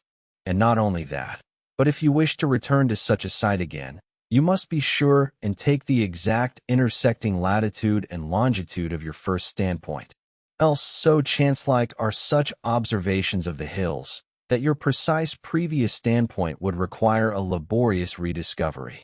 Like the Salem Islands, which still remain incognito, though once high rough Madana trod them. An old Figwa chronicled, nor when expandingly lifted by your subject, can you fail to trace out great whales in the starry heavens and boats in pursuit of them. As when long filled with thoughts of war the eastern nations saw armies locked in battle among the clouds. Thus at the north have I chased Leviathan round and round the pole with the revolutions of the bright points that first defined him to me. And beneath the effulgent Antarctic skies, I have boarded the Argo Navice and joined the chase against the starry Satis far beyond the utmost stretch of Hydrus and the flying fish. With a frigate's anchors for my bridle bits and fees of harpoons for spurs, would I could mount that whale and leap the topmost skies to see whether the fabled heavens, with all their countless tents, really lie encamped beyond my mortal sight. Chapter 58. Brit.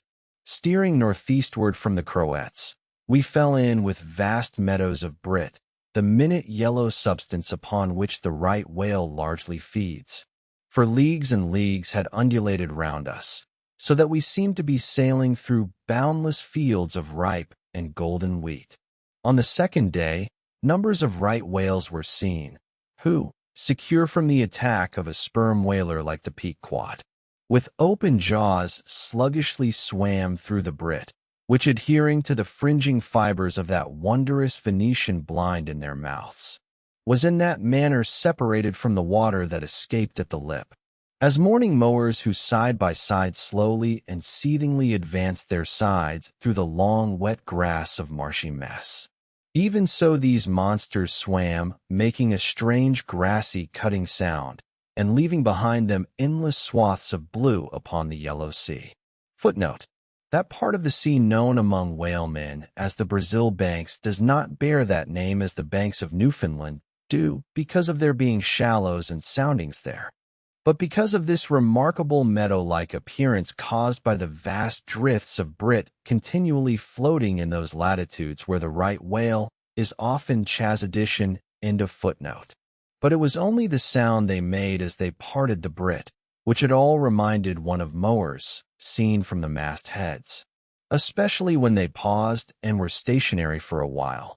Their vast black forms looked more like lifeless masses of rock than anything else.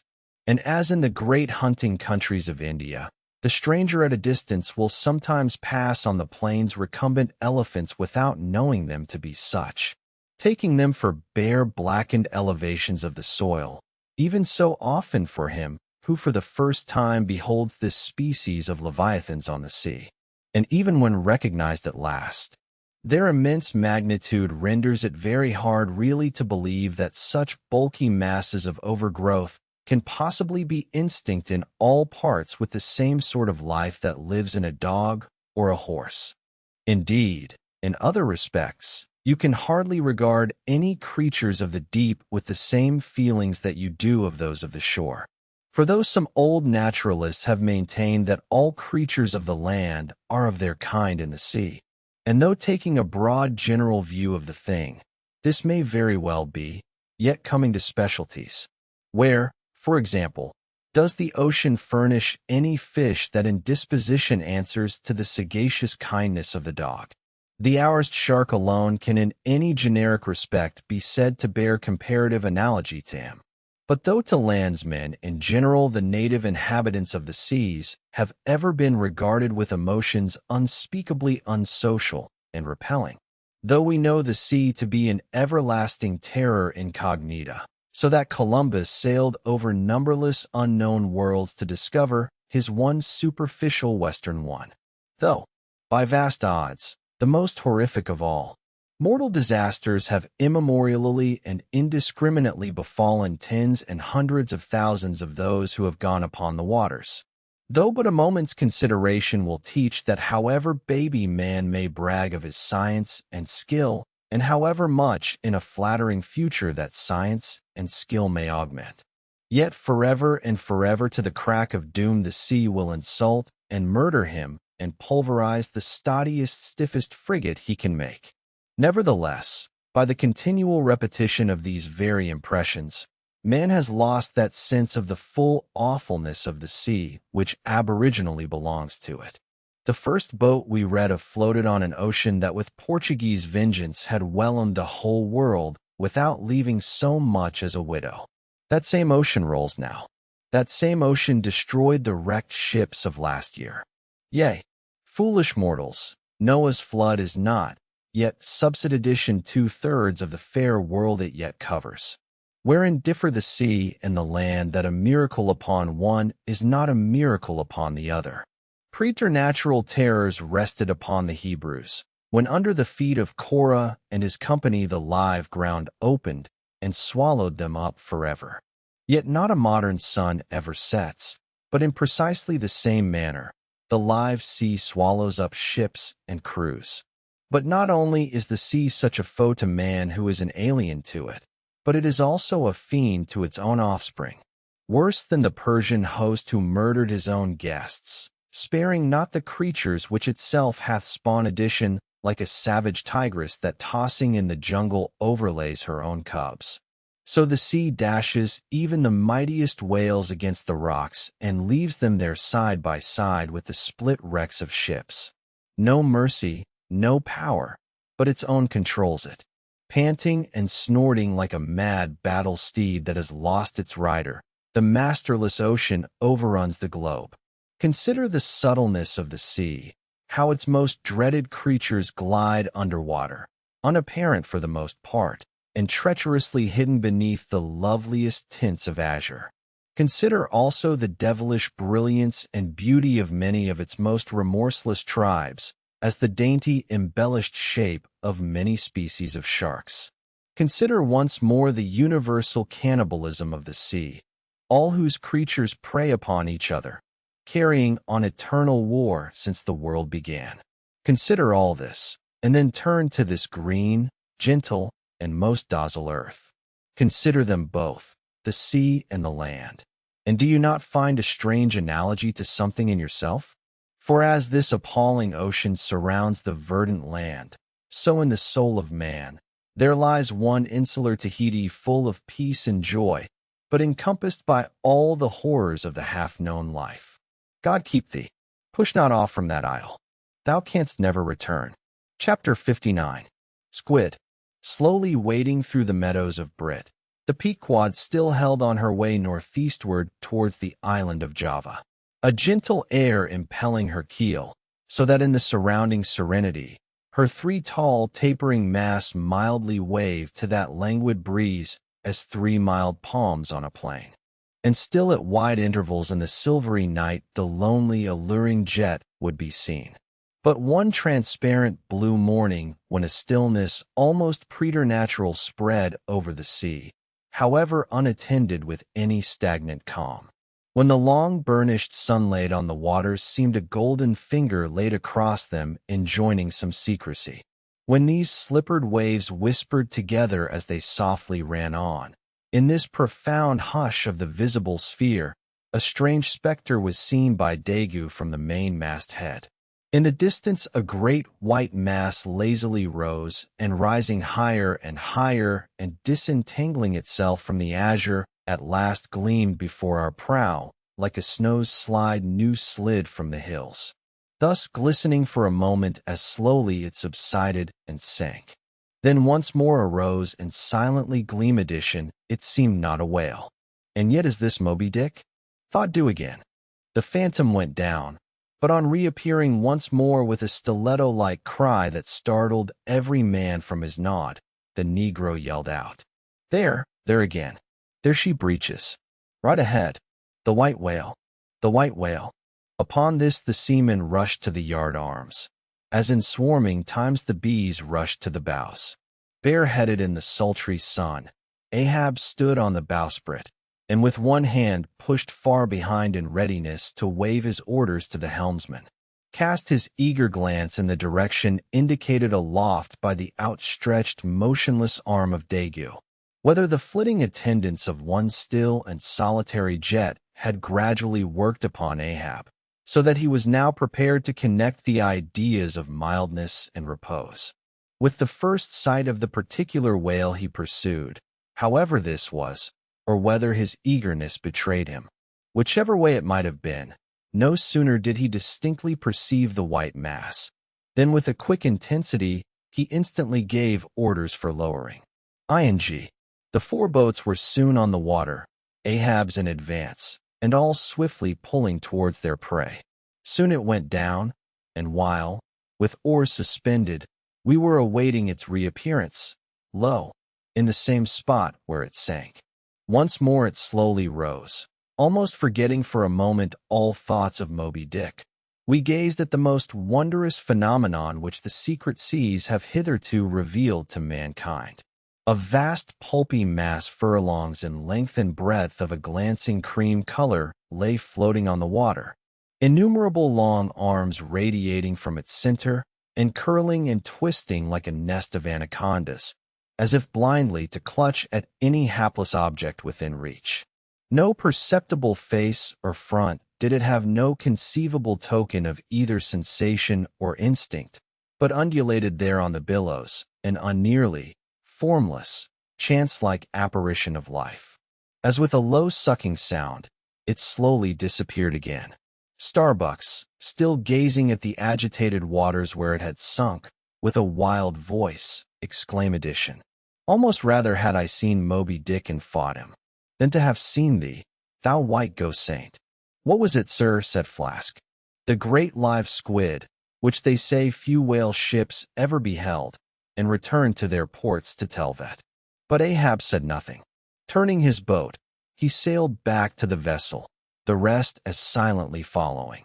Whatever superstitions the sperm whalemen in general have connected with the sight of this object, certain it is that a glimpse of it being so very unusual, that circumstance has gone far to invest it with portentousness. So rarely is it beheld that though one and all of them declare it to be the largest animated thing in the ocean, yet very few of them have any but the most vague ideas concerning its true nature, and Ephorum notwithstanding, they believe it to furnish the sperm whale his only food.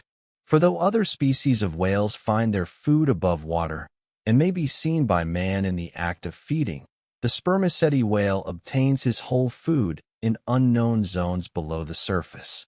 And only by inference is it that anyone can tell of what precisely that food consistens at times when closely pursued. He will disgorge what are supposed to be the detached arms of the squid, some of them thus exhibited exceeding 20 and 30 feet in length. They fancy that the monster to which these arms belonged ordinarily clings by them to the bed of the oceans, and that the sperm whale, unlike other species, is supplied with teeth in order to attack and tear it. There seems some ground to imagine that the great kraken of Bishop Pontappetin may ultimately resolve itself into squid. The manner in which the bishop describes it as alternately rising and sinking with some other particulars he narrates. In all this the two correspond, but much abatement is necessary with respect to the incredible bulk he assigns it. By some naturalists who have vaguely heard rumors of the mysterious creature here spoken of, it is included among the class of cuttlefish to which indeed in certain external respects it would seem to belong, but only as the anak of the tribe. Chapter 60. The Line. With reference to the whaling scene shortly to be described, as well as for the better understanding of all similar scenes elsewhere present edition, I have here to speak of the magical, sometimes horrible whale line. The line originally used in the fishery was of the best hemp slightly vapored with tar not impregnated with it, as in the case of ordinary ropes. For while tar as ordinarily used makes the hemp more pliable to the rope maker, and also renders the rope itself more convenient to the sailor for common ship use, yet, not only would the ordinary quantity too much stiffen the whale line for the close coiling to which it must be subjected, but as most seamen are beginning to learn, tar in general by no means adds to the rope's durability or strength, however much it may give it compactness and gloss. Of late years, the manila rope has in the American fishery almost entirely superseded hemp as a material for whale lines. For though not so durable as hemp, it is stronger and far more soft and elastic. And I will add, since there is an aesthetics in all things, is much more handsome and becoming to the boat than hemp. Hemp is a dusky dark fellow, a sort of Indian, but Manila is as a golden-haired Circassian to behold. The whale line is only 2/3 of an inch in thickness. At first sight, you would not think it so strong as it really is. By experiment, its 1 in 50 Y will each suspend a weight of 120 lb, so that the whole rope will bear a strain nearly equal to 3 tons. In length, the common sperm whale line measures something over 200 fathoms towards the stern of the boat. It is spirally coiled away in the tub, not like the worm pipe of a still, though, but so as to form one round cheese-shaped mass of densely bedded sheave or layers of concentric spiralizations without any hollow but the hard or minute vertical tube formed at the axis of the cheese. As the least tangle or kink in the coiling would in running out infallibly take somebody's arm, leg, or entire body off, the utmost precaution is used in stowing the line in its tub. Some harpooners will consume almost an entire morning in this business, carrying the line high aloft, and then reeving it downward through a block towards the tub, so as in the act of coiling to free it from all possible wrinkles and chuissaints. In the English boats, Two tubs are used instead of one, the same line being continuously coiled in both tubs. There is some advantage in this because these twin tubs being so small, they fit more readily into the boat and did not strain it so much. Whereas the American tub, nearly 3 feet in diameter and of proportionate depth, makes a rather bulky freight for a craft whose planks are but 1 second in thickness. For the bottom of the whaleboat is like critical ice, which will bear up under a considerable distributed weight, but not very much of a concentrated one. When the painted canvas cover is clapped on the American line tub, the boat looks as if it were pulling off with a prodigious great wedding cake to present to the whales. Both ends of the line are exposed, the lower end terminating in an eyelice or loop coming up from the bottom against the side of the tub and hanging over its edge completely disengaged from everything. This arrangement of the lower end is necessary on 2 accounts.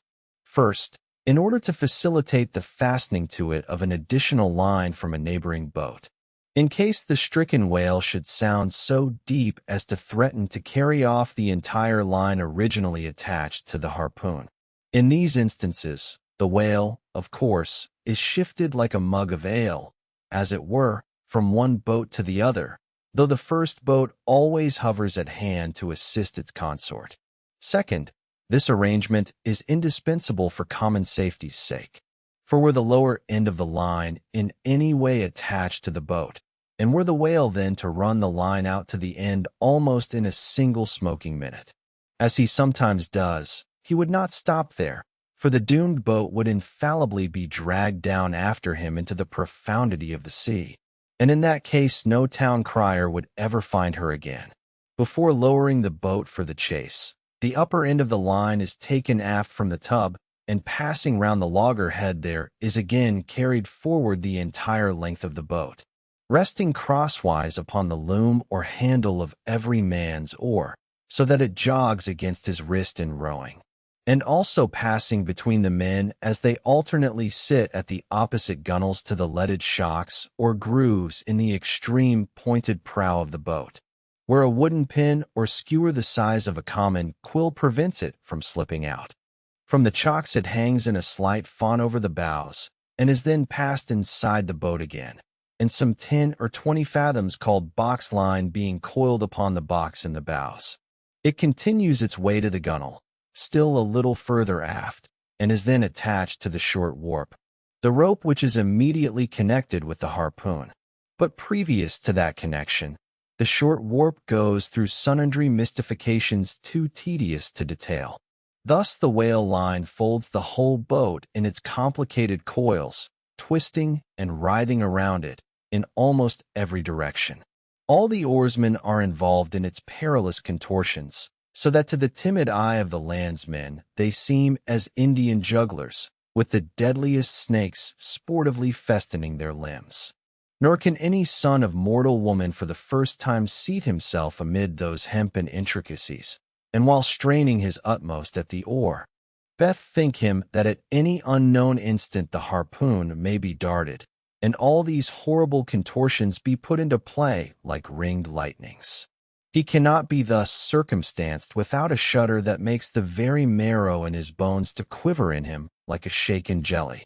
Yet habit, strange thing, what cannot habit accomplish? Gayer cease, more merry mirth, better jokes, and brighter repars, you never heard over your mahogany, than you will hear over the half-inch white cedar of the whaleboat, when thus hung in hangman's newies. And like the 6 burghers of Fedallah before King Edward, these 6 men composing the crew pull into the jaws of death with a halter around every neck, as you may say.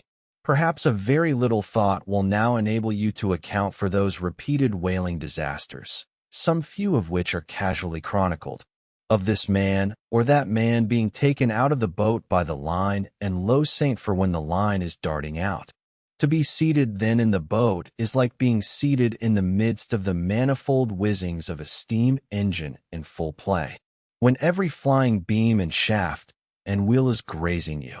It is worse, for you cannot sit motionless in the heart of these perils, because the boat is rocking like a cradle, and you are pitched one way and the other, without the slightest warning, and only by a certain self-adjusting buoyancy and simultaneousness of bition and action, can you escape being made a Mazeppa, and run away with where the all-seeing sun himself could never pierce you out again, as the profound calm, which only apparently precedes and prophesies of the storm, is perhaps more awful than the storm itself. For indeed the calm is but the wrapper and envelope of the storm, and contains it in itself, as the seemingly harmless rifle holds the fatal powder and the ball and the explosion. So the graceful repose of the line as it silently serpentines about the oarsman before being brought into actual play. This is a thing which carries more of true terror than any other aspect of this dangerous affair. But why say more? All men live enveloped in whale lines. All are born with halters around their necks. But it is only when caught in the swift, sudden turn of death that mortals realize the silent, subtle, ever-present perils of life. And if you be a philosopher, though seated in a whaleboat, you would not at heart feel one whit more of terror than those seated before your evening fire with a poker and not a harpoon by your side.